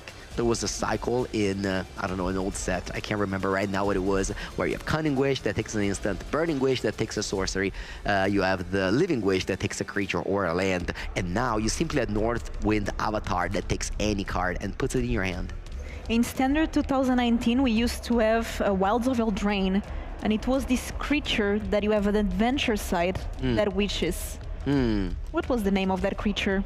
I can ask the chat. What was the name of the creature? Blue creature, maybe. Fae of Wishes. Fae of Wishes. Yeah, that was maybe a little bit later. It was Throne of Drains. I don't know, yeah. Yeah, it was Thrones of Eldraine. 2019. You also had Mastermind's Acquisition. You know, I famously won a Magic tournament, best of one, playing without win condition main deck, but just playing Mastermind Acquisition to tutor for some win conditions in the sideboard, or just win again with Teferi, Hero of Dominaria, tucking itself to not deck, letting the opponent deck out. That was another win condition. So yes, these control decks can get very creative in how they win, and they're showing it us because they're playing a combined one creature in both main deck. And we are getting ready. If Ricardo wins game 2, this is going to be the last game of the weekend. Which, it's okay. It's okay. What time is it? 8:46 p.m. I'm okay with, you know, Mengu is ready to go to bed, to sleep. I'm ready to go to bed. Yeah, I mean, on Friday I went to bed at 9:30 p.m. Yeah, I was tired. I also go that early. I mean, we are old, Mango. I'm joking. Yeah. We are young. We're young. We are young inside. Magic keeps us young. We didn't eat our prime yet. No. That's only when we win the World Championship. Yeah. Well, maybe you were close. You won a mythical invitational. I remember, big trophy. Yeah. You know, that was a big deal. That was a big deal. On the left side, you have Ricardo Diaz, who has masterfully won game 1. On the right side, you have Rasmus Engred, who has masterfully played a game without just his Revelation in his deck. Both these players have played out of their mind their first game to get their chance at winning the game 1 of the regional championship final. The judge is now taking a screenshot, yawning. The players are not, I mean, you definitely, if you play, you're so focused, right? You don't even think to be, the time passes fast. You can't afford to be tired. You just forget to struggle. You get tired after, you know. Look at those trophies that we see there. Those are the trophies for the winner and the second place. There's a big difference in size of those trophies. Yeah, Frank Carson in the chat said, I wonder if the players will board up to more than 60 cards for game 2. Good question. Good question, but at the same time, it's very important that you respect the land spell ratio, because of course, if you board up to 75 spells and you don't have enough lands to support it, maybe in this matchup you don't mind missing 1 or 2 land drops, but I don't think it's the case. I think you do want to hit your land drops. Mango, somebody in chat asking what's the prize pool. So first of all, these players already got World Championship qualification, but of course they are fighting for prizes. First place gets $20,000 US. Second place gets $12,000 US. So this game, it's 8K. Yeah. You can buy a car with that, you know? I don't know. The car market has gone pretty up recently. My car was 5K. Your car was 5K? Yeah, it's a Peugeot. It's great. Was that like a kid car? You know, those children car? No, it's a Peugeot 208. I had one requirement, to be pink. To be pink. That was it. Okay, interesting. 5.5K. Oh, easy. No, yeah, the total price of this tournament is 130,000. That goes from 1st to 64th. Pro Tour invites goes to 1st to 36th, actually 37th, because we had one player already qualified, so that meant that, you know, it went 1 down. The top 8 had 7 different archetypes. You can go !standings in the chat and open the MTG Melee link and see the diverse top 8, the diverse metagame that Standard offers. These 2 were the only 2 decks of the same type in the top 8, and they ended up meeting in the final. Maybe telling you that this was the best deck of the event, but we'll actually get to know these informations by Frank Karsten in his Metagame Mentor article that comes up on the WotC website every week. Make sure to follow Frank Karsten on Twitter. He will post everything. Honestly, he is the best content creator in Magic. He just gives you the best information with, you know, precision of 100%. Always good stats there with Frank Karsten. Yeah, and on Arena, you know, some players really disliked playing against Mil when Mil was popular, like some years ago. So you would see sometimes on the ladder some players with 200 random cards. Yeah, but Or when your run was a day, you could have 20, you know, 20 additional extra. cards. yeah, okay. So the players have taken their time to sideboard and shuffle each other's deck. So far, we've always been pre-recording games and cutting this part. And this is a very good feature of the Ultimate Guard Fanfinity Regional Championship coverage, is that we pre-record matches so you get 100% of the gameplay and you don't get to see any of this sideboarding, waiting, us talking about nothing. This is the final. We are live, so we actually got to watch the entirety of it, and the players have starting. They are behind us, and they played our first lands. We promised magic all day, and we are delivering it. And now we are starting here. Game number 2, this time Rasmus on the play, since he lost game number 1. If Ricardo wins, is the winner of the Regional Championship Prague. If Rasmus wins, we will have a game number 3. Yeah. So far, eating land drops, that's a good sign. Very important, but Ricardo We have a game. cannot play the stock up, because stock up would make you go to discard, and you don't want to go to discard. Going to discard is evil. Going to discard is the enemy. You should avoid that at any cost. Any cost, unless you're playing Mardu discard. Yeah, no, but like discard size, discard hand size. That's how you gain card advantage, is if you make a land drop and pass and your opponent misses land drop and goes to discard. It's a very important rule. Whenever your opponent misses land drop and goes to discard, you don't have to move. Ooh, the Mistress Village comes into play tapped? Okay. You don't have a forest. Or a mountain. Or a mountain. Again, that Cory mountain. Monastery came to play untapped easily because of that Aloe Fountain.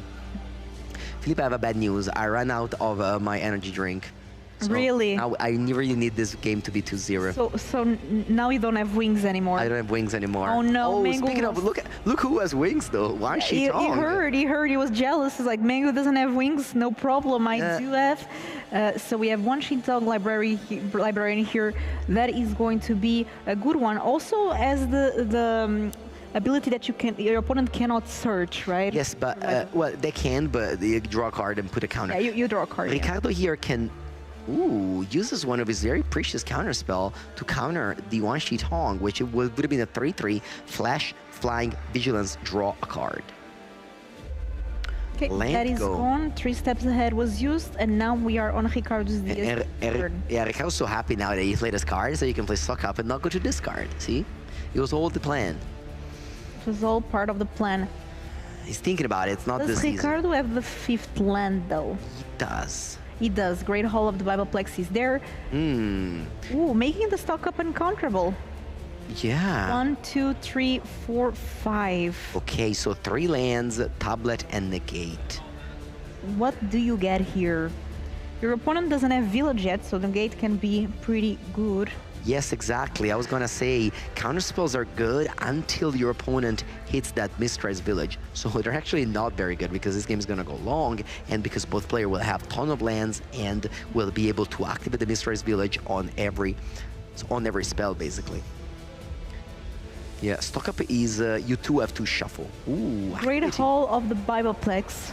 aggressive, but a way to use the extra mana. But that also means that Rasmus doesn't have any card draw, doesn't have consult, doesn't have stock up. He keeps his cards very, very close to him, and I can't quite see too much of it. I think it's just lands, no more lies, and just get Revelation. On the other hand, Ricardo has so many spells in hand. A lot of spells, a lot of options. Looking good, but this is just the beginning. He has a Braid, which does not kill the Great Hall of the Biblioplex. Yeah. What Ricardo needed is a Seer to take care of that one. Let's see now. Tablet hits the stack, and No More Lies tries to counter it. No More Lies. Ricardo does not have 3 mana, so that gets exiled. And seven cards in hand. Ricardo hasn't played land yet. Yeah, I was gonna say, hasn't played land yet. It's a Purge, which adds both blue and red. Okay, playing the Verge now, passing the turn. Let's see what Rasmus is able to do. Attacking with the Bibleplex. Rasmus is so happy to have cashed in that Normalize, because it's really not that easy to be able to use it. Caching. So we do have... Yeah, land go for Rasmus, and Ricardo has lands. Yeah. Yeah, just... There's a Jeskai Revelation, though. You need 9 mana, though, to play that. You don't want it to be countered by a negate or a flash freeze. Actually, let me Cannot risk it. Yeah, let me take a look at Rasmus' sideboard. He has 2 flash freeze at this Disdainful Stroke, and all these cards can counter the Revelation. Actually, Rasmus has a card that may be crazy here. Return the Favor. Isn't that like a limited card from Outlaws of Thunder Junction? It is, and it says 2 red and +1, copy target instant spell, sorcery, spell, activate ability, or trigger ability. You may choose a new card for the copy. For 1 mana, you can change the target. So you can change the target of the bounce, although the player that casts it will still get to draw cards and blah, blah, blah, but you just get to copy it for free. I mean, for free, for mana. And Rasmus here able to deploy that Consult the Star Shards. Going to look at the top cards of the library. There's 1, 3, 2, 3, 4, 5, 6, 7. 7 lands, so looking at the top 7, choosing 2 of them because the spell was kicked. Yeah, the Consult adds 2 cards to his hand. And the stock up resolves, and you see more Jeskai Revelation, more Tablet, more Flashback. Basically, the 3 most important cards in the matchup. As well as lands, like Ricardo also cares about lands. He has 2 in hand, so he's not going to take lands from the stock up. That is an important thing you want to do. So there's Flashback here, there's Tablet. Looks like those are the cards that Ricardo is selecting there. Making sure, and that's the decision. A Flashback and a Tablet of Discovery. So you actually cannot change the target of the Revelation, but you can copy it. So still a good exchange. You return the favor. Still a good return of the favor. Playing land tapped here, 3 mana available. And Ricardo says pass. 7 cards. No, very chill. 16 alive, and there's that great all of the Bibleplex on Rasmus' side, applying some pressure slowly but surely. Rasmus draws the second No More Lies. Second No More Lies. Not great. Oh, there it is. Ooh, and now we are able to make our spells uncounterable as well. Yeah, and Ricardo has that flash freeze, which he was not able to cash in on anything because Rasmus hasn't played a single red card yet. Not even a green one. Nope. So here Ricardo is thinking what to do. What's the best course of plan? Of course, we know there's a Jeskai Revelation, but as you said, Mengu, that needs to be uncounterable, so it would take 9 mana. I think you want to start with Tablet of Discovery, and you may not make it counterable. Sorry, you just make it counterable, or you use your Mistress Village. It's so weird that Mistress Village just work on anything. A card like that, like we had Boseiju who Shelters All, which also worked, which only worked on instant or sorceries. But the Mistress Village just works on creature, it works on artifact. It's crazy good, that land. So revealing a Consult the Star Shards here. But if Ricardo plays it, that will make him a bit more vulnerable. I think you play it. I mean, it's free. You can play land first, so... It's literally free. Going for that, still keeping mana for the No More Lies. Yeah, despite having 1 mana in the pool, that could have still be countered by No More Lies. But Rasmus said, I don't care. You can have it. Because there is 1 mana in the pool from Tablet of Discovery, but it can only be used to cast instant or sorcery. It can't be used to pay for the No More Lies. Did you see what Ricardo grabbed? Day of Judgment. No way. Did he? I don't know, I think so. That was a Day of Judgment. Ooh, Stoic Sphinx. Oh, a card from the sideboard. Wow. The Day of Judgment was actually an amazing pickup then. Yeah, it was Day of Judgment. Yeah, so Stoic Springs, let's give it a read to that card because, again, I haven't seen that card. It's also a card of Outlaws of Thunder Junction, I believe. And it's a 4-mana 5/3 flash flying as X-proof as long as you haven't cast a spell this turn. What a weird card. Yeah, but pretty good and going to make a fast clock. Yeah. Ricardo is at 14. If this damage comes through, that's 7 damage, putting Ricardo at 7. And this is risky business here because Jeskai Revelation deals 4 damage, the Inevitable Betrayal does 3 damage. That's it. There's no Lightning Helix in the deck from Rasmussen. Ooh, Disdainful Stroke is the draw. Okay, let's see here if Ricardo goes for that Day of Judgment. I would have cited out Day of Judgment for sure. But maybe Captain because of that Sphinx. Because there's no ways to beat that Sphinx, maybe. Let's see here what Ricardo decides to do if we are going to deploy the Day of Judgment. Yeah. If that will get encounterable, then it's 6 mana. There is a card that was very popular in this tournament, Sunspine Links, which deals 1 damage every non-basic land in play. And that land, if it came off here, it would deal so much damage. You have 5 minutes, by the way, Mango. No, I think I'll lose. I think I'll lose my bet now. Yeah. Day of Judgment uncounterable, and Rasmus goes like, no way, you have that card in your deck? Come on, we're post-sideboard. You're not supposed to have a sweeper in the main control mirror match when I have no creature in my deck. But Ricardo knew? Yeah, Ricardo was 3 steps ahead here and knew that Rasmus was planning on siding in the Sphinx and gets to kill the Biblioplex in the meanwhile. Passing the turn with 4 mana up. Now, Rasmus does have some options. There's more Great Hall of the Biblioplex here that can be animated now. So we're gonna just go uncounterable, console the star charts, looking to go for an uncounterable Sphinx of Jessica's Revelation here. I think that's the plan. Oh, actually going for it just for 2 mana. No kick, no uncounterable, or... yeah. Oh, that's surprising. The top card was Inevitable Betrayal, Inevitable Defeat. Ooh, maybe he was just looking for Inevitable Defeat to make it uncounterable. Well, he actually can't because he tapped the land deck that gives uncounterability. I mean, the Inevitable Defeat is uncounterable, never mind. Yeah, it cannot be countered. It's one of the best parts of that card. It dodges ward and everything. Yeah, the black in the deck is for Inevitable Betrayal. Or Outrageous Robbery in Ricardo's DS, or the Vendetta. Eurasian Vendetta as well, yes. Okay, so Rasmus picked up the Inevitable Betrayal and activates this Great Hall of the Biblioplex. He's going for an extremely aggressive route. And by extremely aggressive, I mean like... We might have a fast game too. Turn 8 to 2-4. Okay, Tablet is a good draw, but it doesn't pump the Biblioplex, unlike the Inevitable Betrayal, which does. So that's why he went for a small consult, because he wanted to activate the Biblioplex. So, defeat plus Biblioplex, that would be 6 damage. Yeah, so maybe, 1 off. Yeah, maybe Rasmus just activates the Biblioplex. There's flashback. So you can flashback the console to Star Shard just to get a +1/+0 on your Great Hall of the Biblioplex. And then you cast the console, so you're going to give it another +1.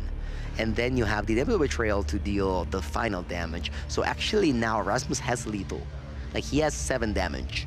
Of course, Ricardo has a hand to interact and 4 mana up. If he has his own, remember, Inevitable Betrayal does not exile lands. No, it does not. It says exile target non-land permanent. But Ricardo has... Tablet, that can be... Tablet, okay. So let's see, Inevitable Betrayal here. Exiles the tablet. Exiles the tablet. Interesting sequencing. Why would you do that before casting Consult? I guess because you want to hold up Upgrading the own tablet in response to fizzle the Inevitable Defeat, so it doesn't get the draining there. But no more lies on the upgrade. Now, this is lethal. Ricardo does have a no more lies. Okay. But he pays 1. No, it's still, it's okay. So if Ricardo counters this, then he gets to survive. Because he counters the no more lies. Wow, that's funny. They're picking up a fight on killing their own tablet. So Ricardo goes, no more lies on the no more lies, and then Upgrade resolves, and then Inevitable Defeat doesn't happen, and the land... How big is the land right now? It's over, it's over, it's over. It's 6 damage. 1, 2, 3... No, it's not. Wow, it's 5. It's close, it's close. It's 5. It's 5 damage. So Ricardo goes to 1. Okay, damage here from the Great Hall. Only played 3 spells, so the Ricardo is at 1 life, and Rasmus has another Biblioplex in play. So next turn he can just go 5 mana Biblioplex. Attack with both. Okay, so 1 life and 1 dream. What can Ricardo do here to get out of the situation? I mean, Rasmus is completely tapped out on the bright side. Does Rasmus have another way in hand to deal damage? Okay, so we are going for the Jeskai Revelation. That is a way to put Ricardo back at 5 life. So we can give 4 damage to the Great Hall. We can return a bounce a land. So you can bounce, for example, the village. So then you... Yeah, Consult was not played, it was just flashbacked. And bouncing the other Great Hall, that makes sense, making 2 monks. Yeah, Philippe, I officially lost the bet. The match is over 75 minutes. I knew it. I knew it. You knew that it would have been over 75 minutes. Yes. I was too fool thinking this match would have been over in less than 75 minutes. You know, you were naive, Mango. Philippe, do you think we should ask for a raise after this final from Fanfinity? Yes, absolutely. Well, I charge 100 euros for extra minutes. Oh, I'm looking at the the Fanfinity boss right now. Let's see if he listens to us. No, he's sleeping. He's sleeping. He's like, you work, I sleep. He's not watching us anymore. Honestly, I'm having fun. I like this match. Yeah. I like this deck. All right, Jessica's relation was played and sent Ricardo back to 1 life. But Flashback here on the Jeskai Revelation. Oh my god. Now you just deal 4 damage to a monk and bouncing the other monk. Actually, Ricardo's thinking about bouncing a land. Let's see if he does that. It's a party all day here. Yeah.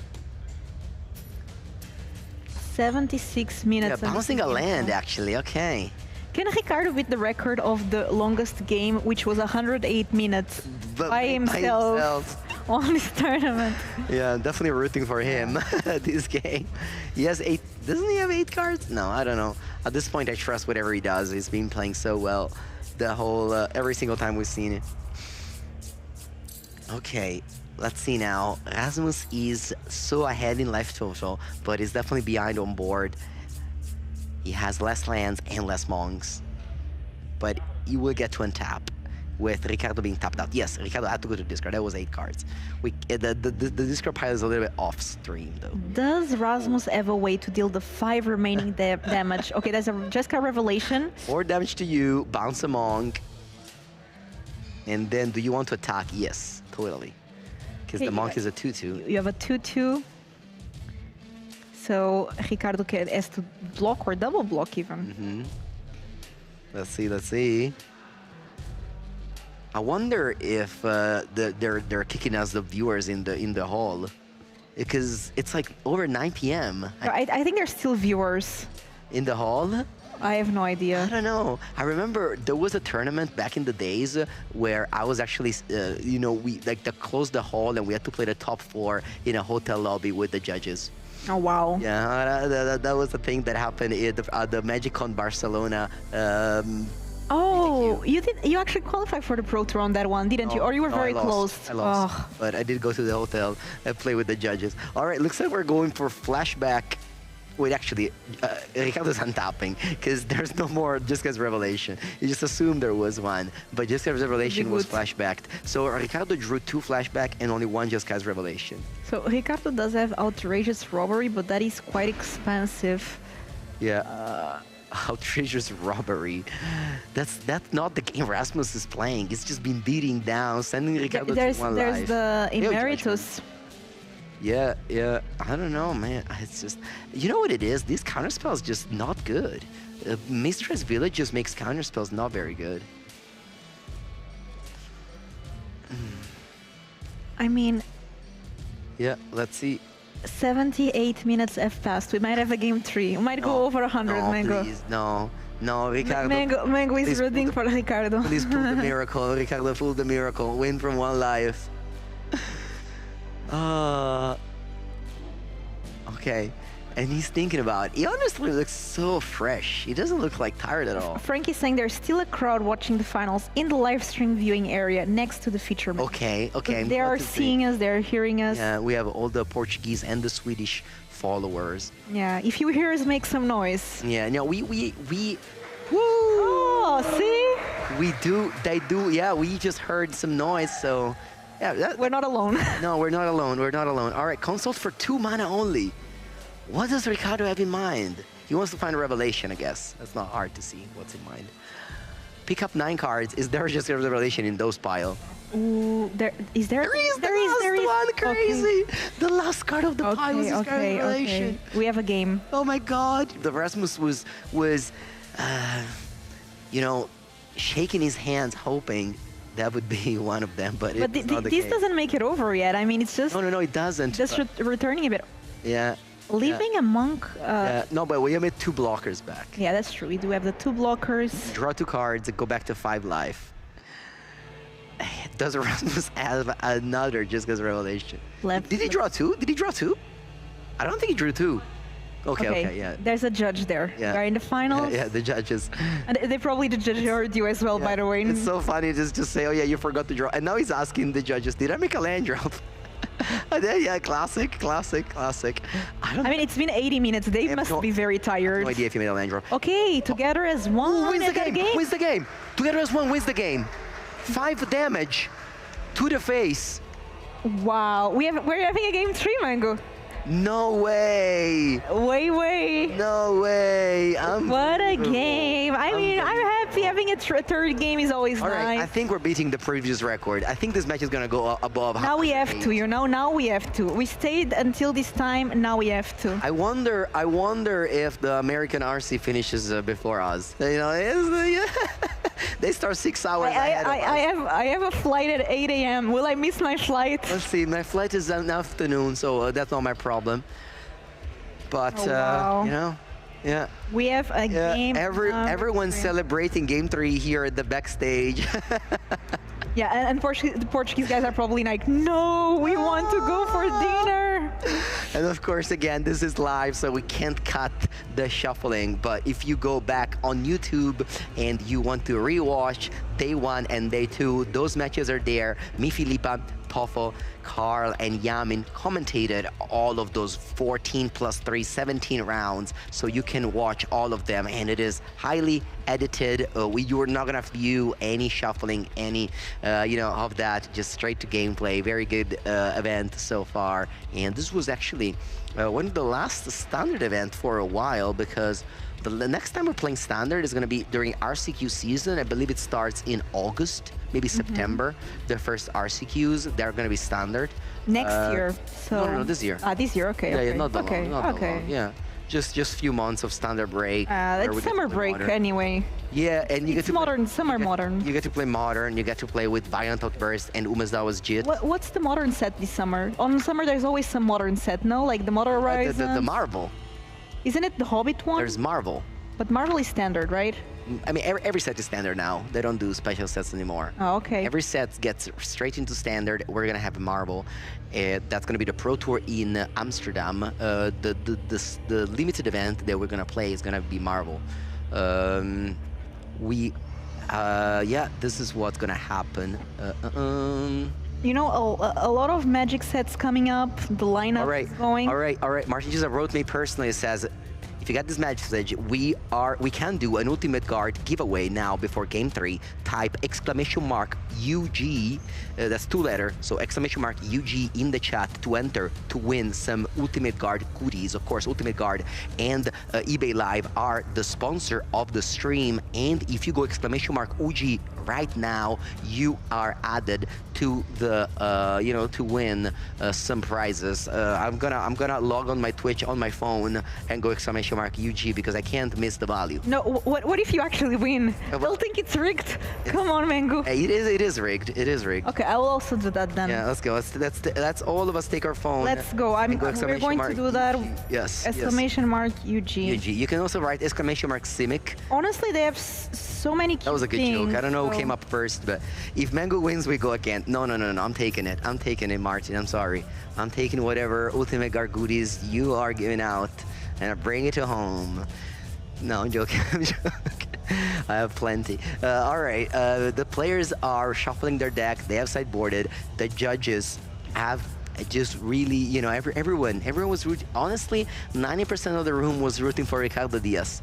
But the Swedish man goes against the tide and goes, no, I'm gonna win. I want to be the regional championship champion.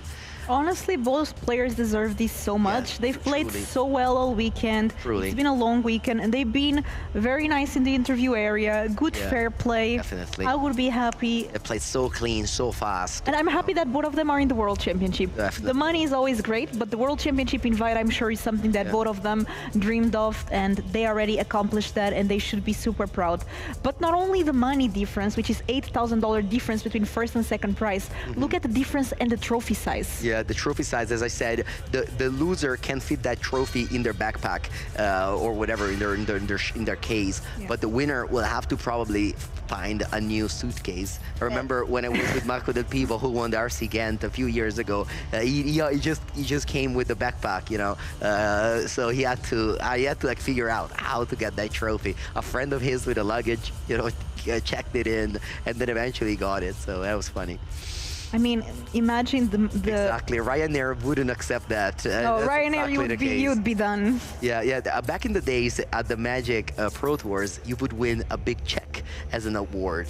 And I remember my friend Samuel Estratti, when he won the Pro Tour, they didn't know how to fit that thing, but they managed to let him go in the airplane with the big check, and he was walking in the airport with a $50,000 check, which was very funny. Ooh. All right, the players are ready to play game 3. It'll be Ricardo Diaz, the player on the play. And the most important question, will they beat the record of 108 minutes? Yes, exactly. Last 30 seconds for the giveaway, !deck UG to win some Ultimate Guard goodies, which is of course the sponsor of the stream.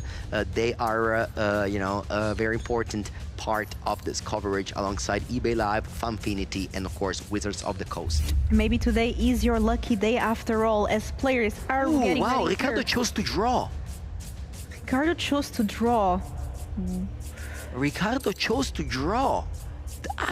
Frank, how many times a player chooses to draw, especially in game 3 of the final?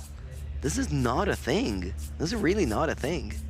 I was gonna say you love to be on the play because you can resolve stock up first without going to. Do you think Ricardo thought Rasmus is going to sideboard? We have a winner of the giveaway. Who is it? Vood Error. Vood Error. Congratulations. Vood Error, you won something. We don't know what it is, but you are the winner. Congrats. You made it. Congrats. You made it. Ooh, I won, Pog. Great. He's actually in the chat. You know, sometimes you do this giveaway. Yeah, they lurk. They laugh. Yeah, they don't listen to anything. Wow. All right, not rigged apparently, or maybe who knows. Anyway, Tablet. Oh, Tablet actually milled a very powerful card. 3 steps ahead. That's a card you want to have in your deck. I'm so curious why Ricardo chose the draw. I'm sure if he wins, for sure. Carl will interview him and we will know. I don't know if I'll know. I think when this game ends, I'm just ordering Uber and leave. You're not even going to see the interview. Come on, Mango. Come on. I don't listen to you can see at home. You can see the replay. Yeah, that's true. I can. And you can even comment. So you'll see Mango commenting from the Uber. Yeah, that's it. That's true. All right. So Tablet of Discovery mills a land here. And for Rasmus, but he can play. Oh, wow. Tap it out. Boom. Emeritus of Ideation. Does Ricardo have the answer? There is Inevitable Defeat. There is Get Lost. There is Day of Judgment. Are any of these cards in Ricardo's hand? The answer is no. They're not. Ricardo does have stock up, so we can try to look Get Lost. Something. Get Lost would be the answer. But this has Ward 2. Oh, it has Ward 2. You're right. The Stallion is the one that has Ward 1. Rasmus is going to be able to drop 3 cards with Ancestral Recall. And these post-Cyber games are not about decking. Maybe. I hope so. We will see. Maybe that's why Ricardo decided to be on the draw, so he would be the one to deck out last. Yes, crazy game. This is 89 minutes that this game is lasting. You know, whenever there was a time, I remember all tournaments, but the TOs can time the top 8 match as well to 90 minutes. But good thing the TO of this tournament did not. Otherwise, you can go to like sudden death, and whoever has more life gain wins. Oh, after 90 minutes, was that a thing before? Yeah, after 90 minutes and 5 additional turns. I mean, that's still a thing. If the TO wants, the top 8 can be timed. Oh, wow. Yeah. But of course, not in the highest level of competition at the European level. Okay, so Rasmus is just so far ahead right now. So far ahead. I mean, not so far ahead, but definitely ahead. Draws 3 cards. Boom. Boom. Ancestor Recall. I mean, I think maybe we'll just deck out first. Choosing the draw was...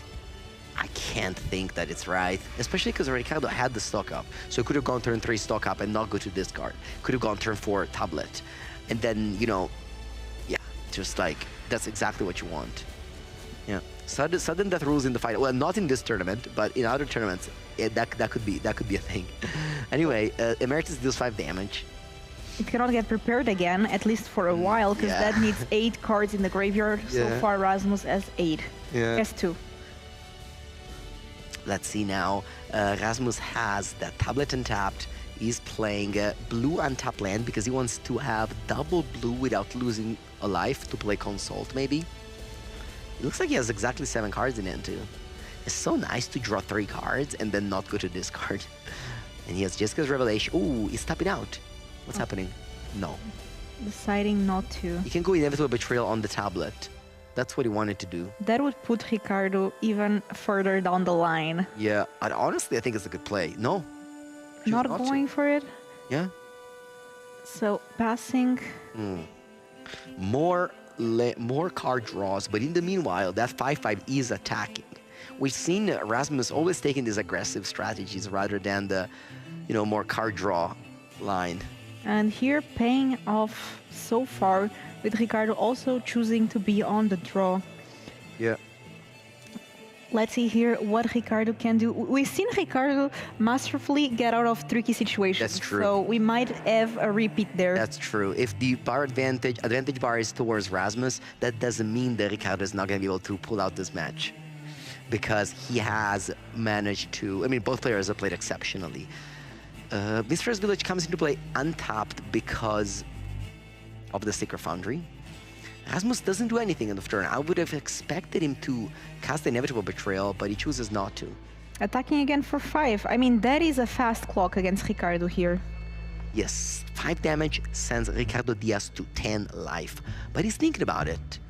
He may be looking for an Inevitable Betrayal here, which, remember, Inevitable Defeat, does not have to pay ward because it's uncounterable. That is true. Cannot be countered. Also drains for 3. Ricardo might need to do that. Okay, let's see. There's something happening in... wait, I didn't expect that. Going for the tablet. Okay, so Rasmus can cast Jessica's Revelation, but it won't be uncounterable. And then it will be countered by No More Lies. That's in Ricardo's hand. So let's see what happens here. Blue, blue, red, red. Consult for 6 lands here. Looking at top 6 and choosing 2. The card is kicked. 1, 2, 3, 4, 5, 6. Looking for... Together as 1. That's a card that has proven to be lethal in Game 2, dealing 5 damage when Ricardo was at 5. And in Game 1 also almost being lethal, sending Ricardo to 0 cards in the deck at the end of the game. So Together as 1, trying to kill the opponent in different ways. Yeah, we've seen that card honestly be absolutely fantastic. I wonder why this Inevitable Betrayal was played at this time, and especially not on the Emeritus of Ideation. Because that card, you will have to answer it. Ricardo does have Flashback, so next turn he can go Flashback, Inevitable Betrayal on the Emeritus.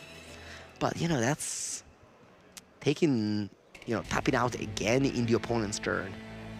Yeah, Inevitable Defeat is a very nice card here, but can only choose 1 target. Let's see. I think I keep on saying Inevitable Betrayal instead of Inevitable Defeat. You do. Is there a card called Inevitable Betrayal? Yeah, there is. That happens, there's some cards that we always think about another card, and we are... Yeah. I actually check what it does. Inevitable Betrayal, I think it's I can't even spell it. It's a sorcery, suspend 3, 1 blue. Oh, yes, of course. I play this card in Modern all the time. That's why you think about it. Yeah, that's true. You can play it in Living End or Rhinos as a cyber plan against the decks with Emrakul. Would Inevitable Betrayal be good here? No, there's no creatures in Rasmus' deck. Well, no, that's not true. Sorry, that's Emeritus of Ideation. Oh, and Emeritus of Ideation as well, yeah. All right. Playing tablet and passing. And Rasmus plays another Consult, opening the door for Ricardo to do anything he wants. Ricardo has Flashback, so he can Flashback, get Inevitable Defeat, destroy the Emeritus. Ricardo can cast Jessica's Revelation, but that would not be good to bounce the Emeritus. Okay, so we have the Flashback there. It just goes to Inevitable Betrayal. Defeat the Emeritus. Please don't cast the spell anymore. Just don't cast the spell anymore. It's okay, Mango. It's been 95 minutes of this match, and it's been a long day. Yeah, like we've been commentating. I'm sure Twitch chat and YouTube chat is very kind on us at this point. No, they will never. They will never. They actually are nice. No, they're sometimes. Nice. They're nice. All right. Mostly. Talent of Discovery is being cast. Does Ricardo have a flash freeze? He doesn't. He has a Normalize. He could have used Normalize on the console. He chose not to. Yeah, more than a football match for sure.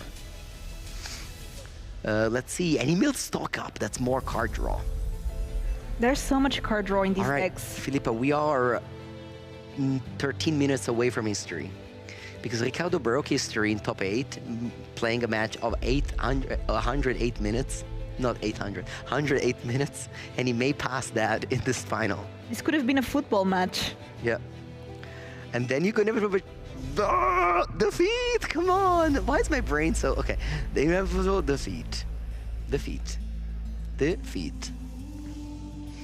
Defeat, not betrayal. You did it well, Mango. Thank you. Very smooth. You know why? Because I ran out of my energy drink. I drink it all. You have no wings anymore. So, inevitable defeat. I'm a ground creature. I don't fly anymore. That's going to... maybe you have reach, though. I reach, yeah. That's going to exile the Tablet of Discovery. That's exiled forever and going to drain for 3. So Ricardo is at 13, Rasmus at 14. Life totals are close. Rasmus does have access to more mana thanks to that Tablet of Discovery. And he also has Together as 1 and Stoic Sphinx in it. Those 2 cards are mirror breaker. But Ricardo has Day of Judgment. So we do not know how this is going to end. We don't know how it is going to end. No, we don't. No idea. It's live this time. It's live. The players behind us are cheering calmly, though. They're rooting very, very, they oh man, every time I cast a console for 2 is just so sad. But maybe Ricardo just wants to find the Sphinx's revelation, the Jessica's revelation. And there it is, by the way. There is? Okay. Is there mana to cast it, though? Does Ricardo have another land? Yes. Hoary Mountain Monastery comes into play untapped because of the Watery Grave. Okay. That can delay the game a bit. Yeah, Sphinx's Revelation used to be a card of the past, a card of my days.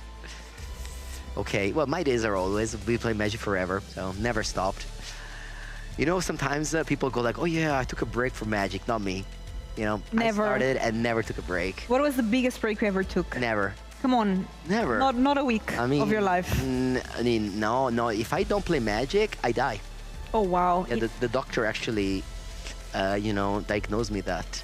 A card a day keeps the doctor away. Yeah. I have to play at least, 3 hours a day. Oh, wow. I don't know. I came up with a number, but I probably play more than that.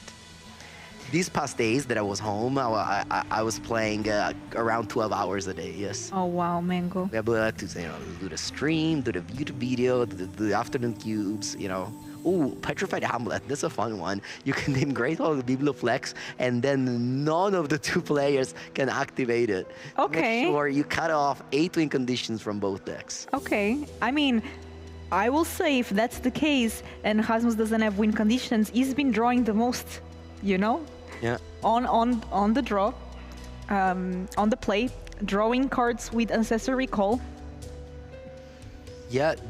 I mean, and Ricardo has Outrageous Rogueberry. This game starting so well for Rasmus. It looked like he was going to win, but now Ricardo's stabilized, and this game can take forever. It's okay, Mango. We now want to beat the record, so at least 9 more minutes. Yeah, but 9 more minutes for sure. Okay, so Petrified Amulet is pointing out in the chat, naming Great Hold Biblioplex will also turn it off? No, you can still add colorless mana. You just cannot... Can you add green mana? Activated abilities of sources of the chosen name can be activated unless they are mana abilities. So it's a mana ability. I think you can still get green mana, yeah. Yeah. No more lies on the stock up now. Trial of MTG asked a good question that we should probably ask at Fanfinity. Do the casters get overtime pay? Okay, no more lies. Wow, no more lies on stock up, and Ricardo doesn't pay. I'm surprised. No extra pay here for Ricardo. Petrified Amulet actually doesn't go on the stock, so whenever it's played, oh, he's naming Mistrise Village. Oh, okay. But again, this is for both players, remember. So now and you can't counters respond are to back. this. That's a fun thing. You can't respond. This is a land. It's it comes, there. It comes in your priority. Boom. Okay, but there's a Sphinx. Or do you? How can Ricardo deal with this Sphinx? It's not going to be easy. There's Day of Judgment. Maybe you do. You can respond, actually. Anyway, you didn't respond anyway, so... Mistrise Village. Yes. It's a trigger, not like piddling. Oh, okay. I was like, it's a land. It doesn't take the stock, but no, you can respond to this. Stoic Sphinx. Stoic Sphinx, 5 mana, 4 mana, 5/3 flash, and it has X-proof if you haven't played any spell, which maybe Rasmus from now on doesn't want to. Yeah, maybe just not playing any spell. I mean, there is the Day of Judgment, so we know that can get rid of the Sphinx. Let's see now. So the Great Hall of Biblioplex now can be activated. Okay, we have land for the turn. Yeah, Ricardo chose the Mistrise Village because his hand was negate and no more lies. But Rasmus is on a plan. He's not tapping out. He's not playing. Oh my god, this game might actually end before 108 minutes. Okay. Ooh, Quarry Mountain Monastery activated. Let's see. Let's see what Ricardo manages to find there. A land. A land, okay. Untaps. Draws. Ooh, just gets Revelation. But you cannot give it uncounterable though. No, but you can gain 4 life and draw 2 cards, which is not bad. Let's see now. Ricardo cannot make his Revelation uncounterable. Funnily enough. Yeah. But there's a no more lies on the other side, although that wouldn't mean much. Top 4 mana. What's happening? Day of Judgment. Okay, going for the Day of Judgment first. Okay, Rasmus is now, it's time for him to cast some spells. By the way, if now... Just because Revelation. Bounce that back to hand. It's time to negate it. Oh, you can even actually normalize. We're gonna normalize this. No more lies, then Rasmus can no more lies, but then Ricardo can pay the tree. Yeah, exactly. Exiled. Which actually matters. Good, yeah. And the Stoic Sphinx dies. Okay. Lipa, never mind. We have a game. We still are gonna go above 108 minutes. Yeah, I mean, Ricardo had 6, so that's 2 inevitable defeats. Cannot be countered, would finish the game. Yeah. Does Rasmus still have 2 of them in the deck? That's the question. Rasmus, I see 1 in the grave. Yeah, Rasmus also has the Great Hall of the Biblioplex, which he can activate. Oh, and there's the All Together as 1, right? Ooh, so that's not lethal, but very close. But Ricardo has negate. So Ricardo's gonna negate this. But Rasmus has no more lies, right? Yep. So no more lies actually works, because Ricardo has exactly 4 lands. Actually, does Rasmus still have no more lies? Yes, he does with the flashback. Okay, So he can go flashback, and he can flashback no more lies. Okay, so flashback. No more lies. Counter negate. Counter the negate. And then put it in exile.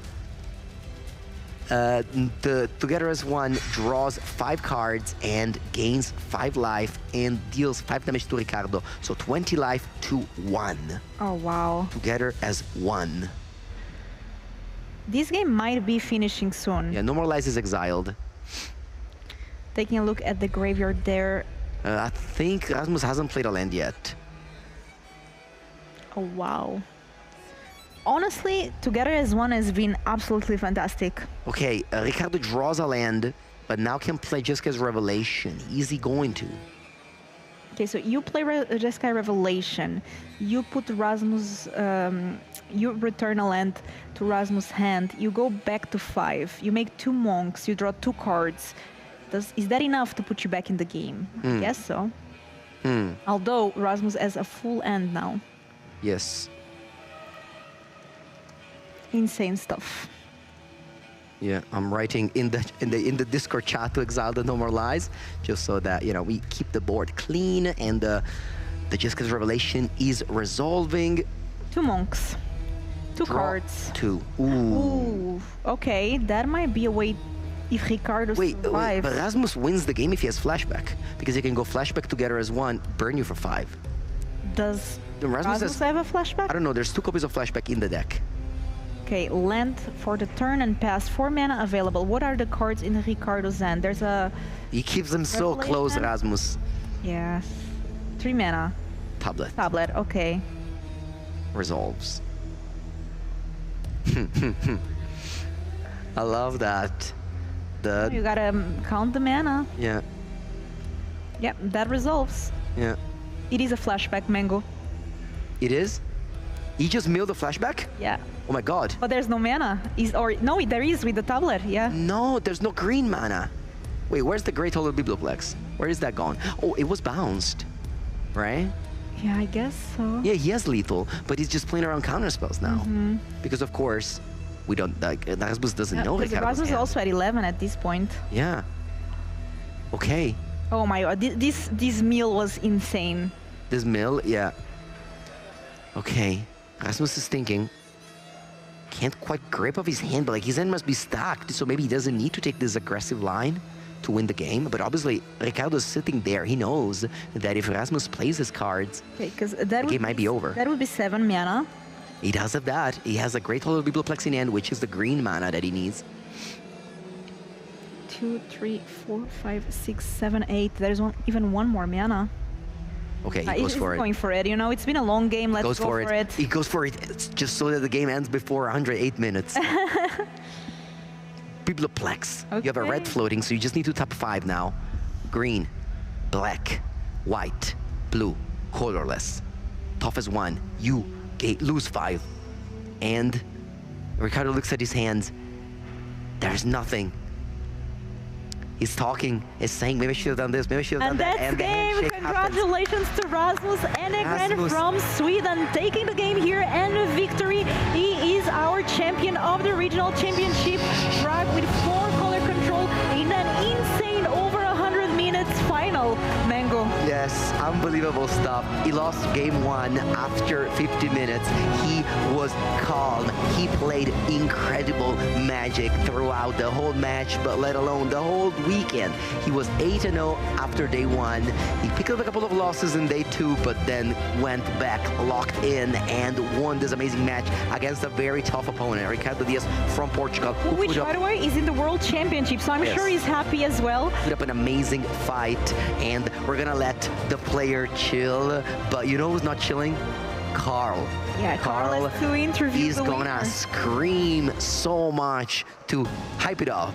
Yeah, The Carl players- has so much energy. It's absolutely insane. Mango, it's been over 100 minutes. It's been a full day of Magic. Both of us, we are already like, Come here, come here. looking so tired because it's been such a long day. But what did you think of these finals and of the day? I hope there's no more Control Mirrors matches in the final whenever I comment. No, never mind. No, I didn't say that. It was a good one. Come on, No, it was a Mango. good match. It was a good one. lot more fun than the previous match we commented. It was Yeah. like Suzy Riveroid versus Horus Momo. Those, you know, this is the Magic that I like to play. Well, maybe some Prowess Creature. I enjoyed it a bit more, but those control match was highly skill intensive. The players definitely showed you how to play control decks against each other. A master class on how to play control. Game 1 ended on 0 cards in the deck versus Yep. 0 life. That might have been one of the closest games I've ever watched. It was, all games were super close. Somehow we saw Rasmus coming back from a spot where he lost game 1, managed to win game 2 and 3, and we are now having our winner of the regional championship, Prague. Yes, What a indeed. weekend. I hear noise, the players are talking, the players are screaming, the famous, you know, noisy Sweden. No, that's not.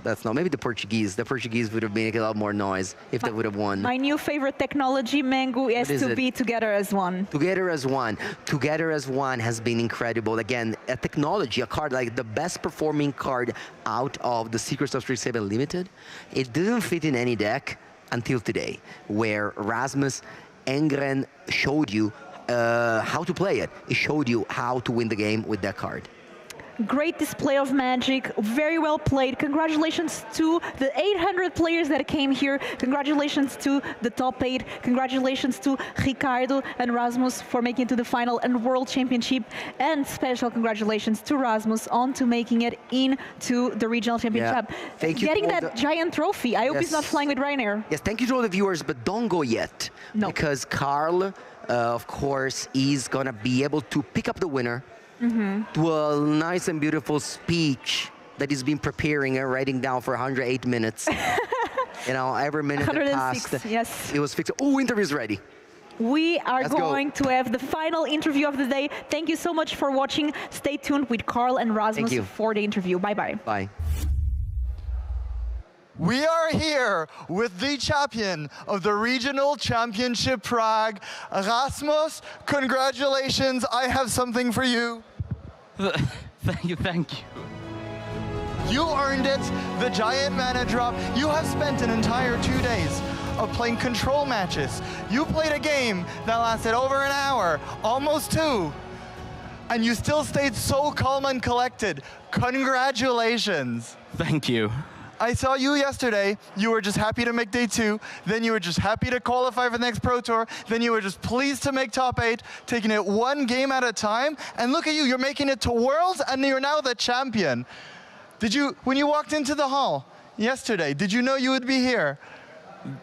Definitely not.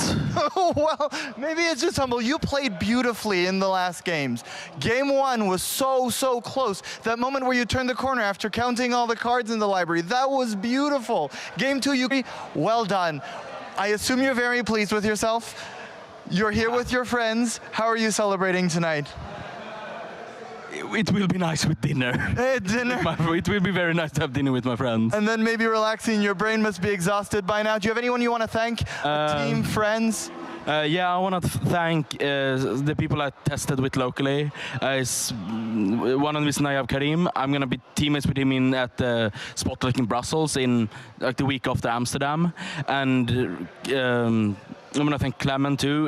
He won one of the regional championships in, I believe, Singapore last year. And he was one of my sparring mates. Especially helped me improve playing against the Iset prowess deck. Well, hopefully they'll be helping you test for Amsterdam, because you'll be going to the Pro Tour in Amsterdam right before you do Brussels. And then you'll be going to the World Championships, and maybe you'll see, look at this man's face, memorize it. There's a chance that if he keeps on playing like this, you'll see it on a Magic card. In the meantime, we will see you in Brussels the weekend after the Magic on Amsterdam, because there will be more Magic. We would like to thank eBay Live for sponsoring the event. We would like to thank Ultimate Guard, and would like to thank Rasmus for playing so tightly all weekend. If you want to watch more Magic, there's another RC going on in the US right now, so after this broadcast is over, go watch that. In the meantime, I'd like you to clap for Rasmus at home, and we'll close the broadcast. Thank you for watching, and thanks everyone for being here. Goodbye.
Tougher than Booker T. Couldn't agree more, but could it be? I think higher than them all. Truthfully, my pen fire and then some. A body addendum. Take this whole thing for ransom. Give it all I got for attention. Not a mention of life well lived, for instance.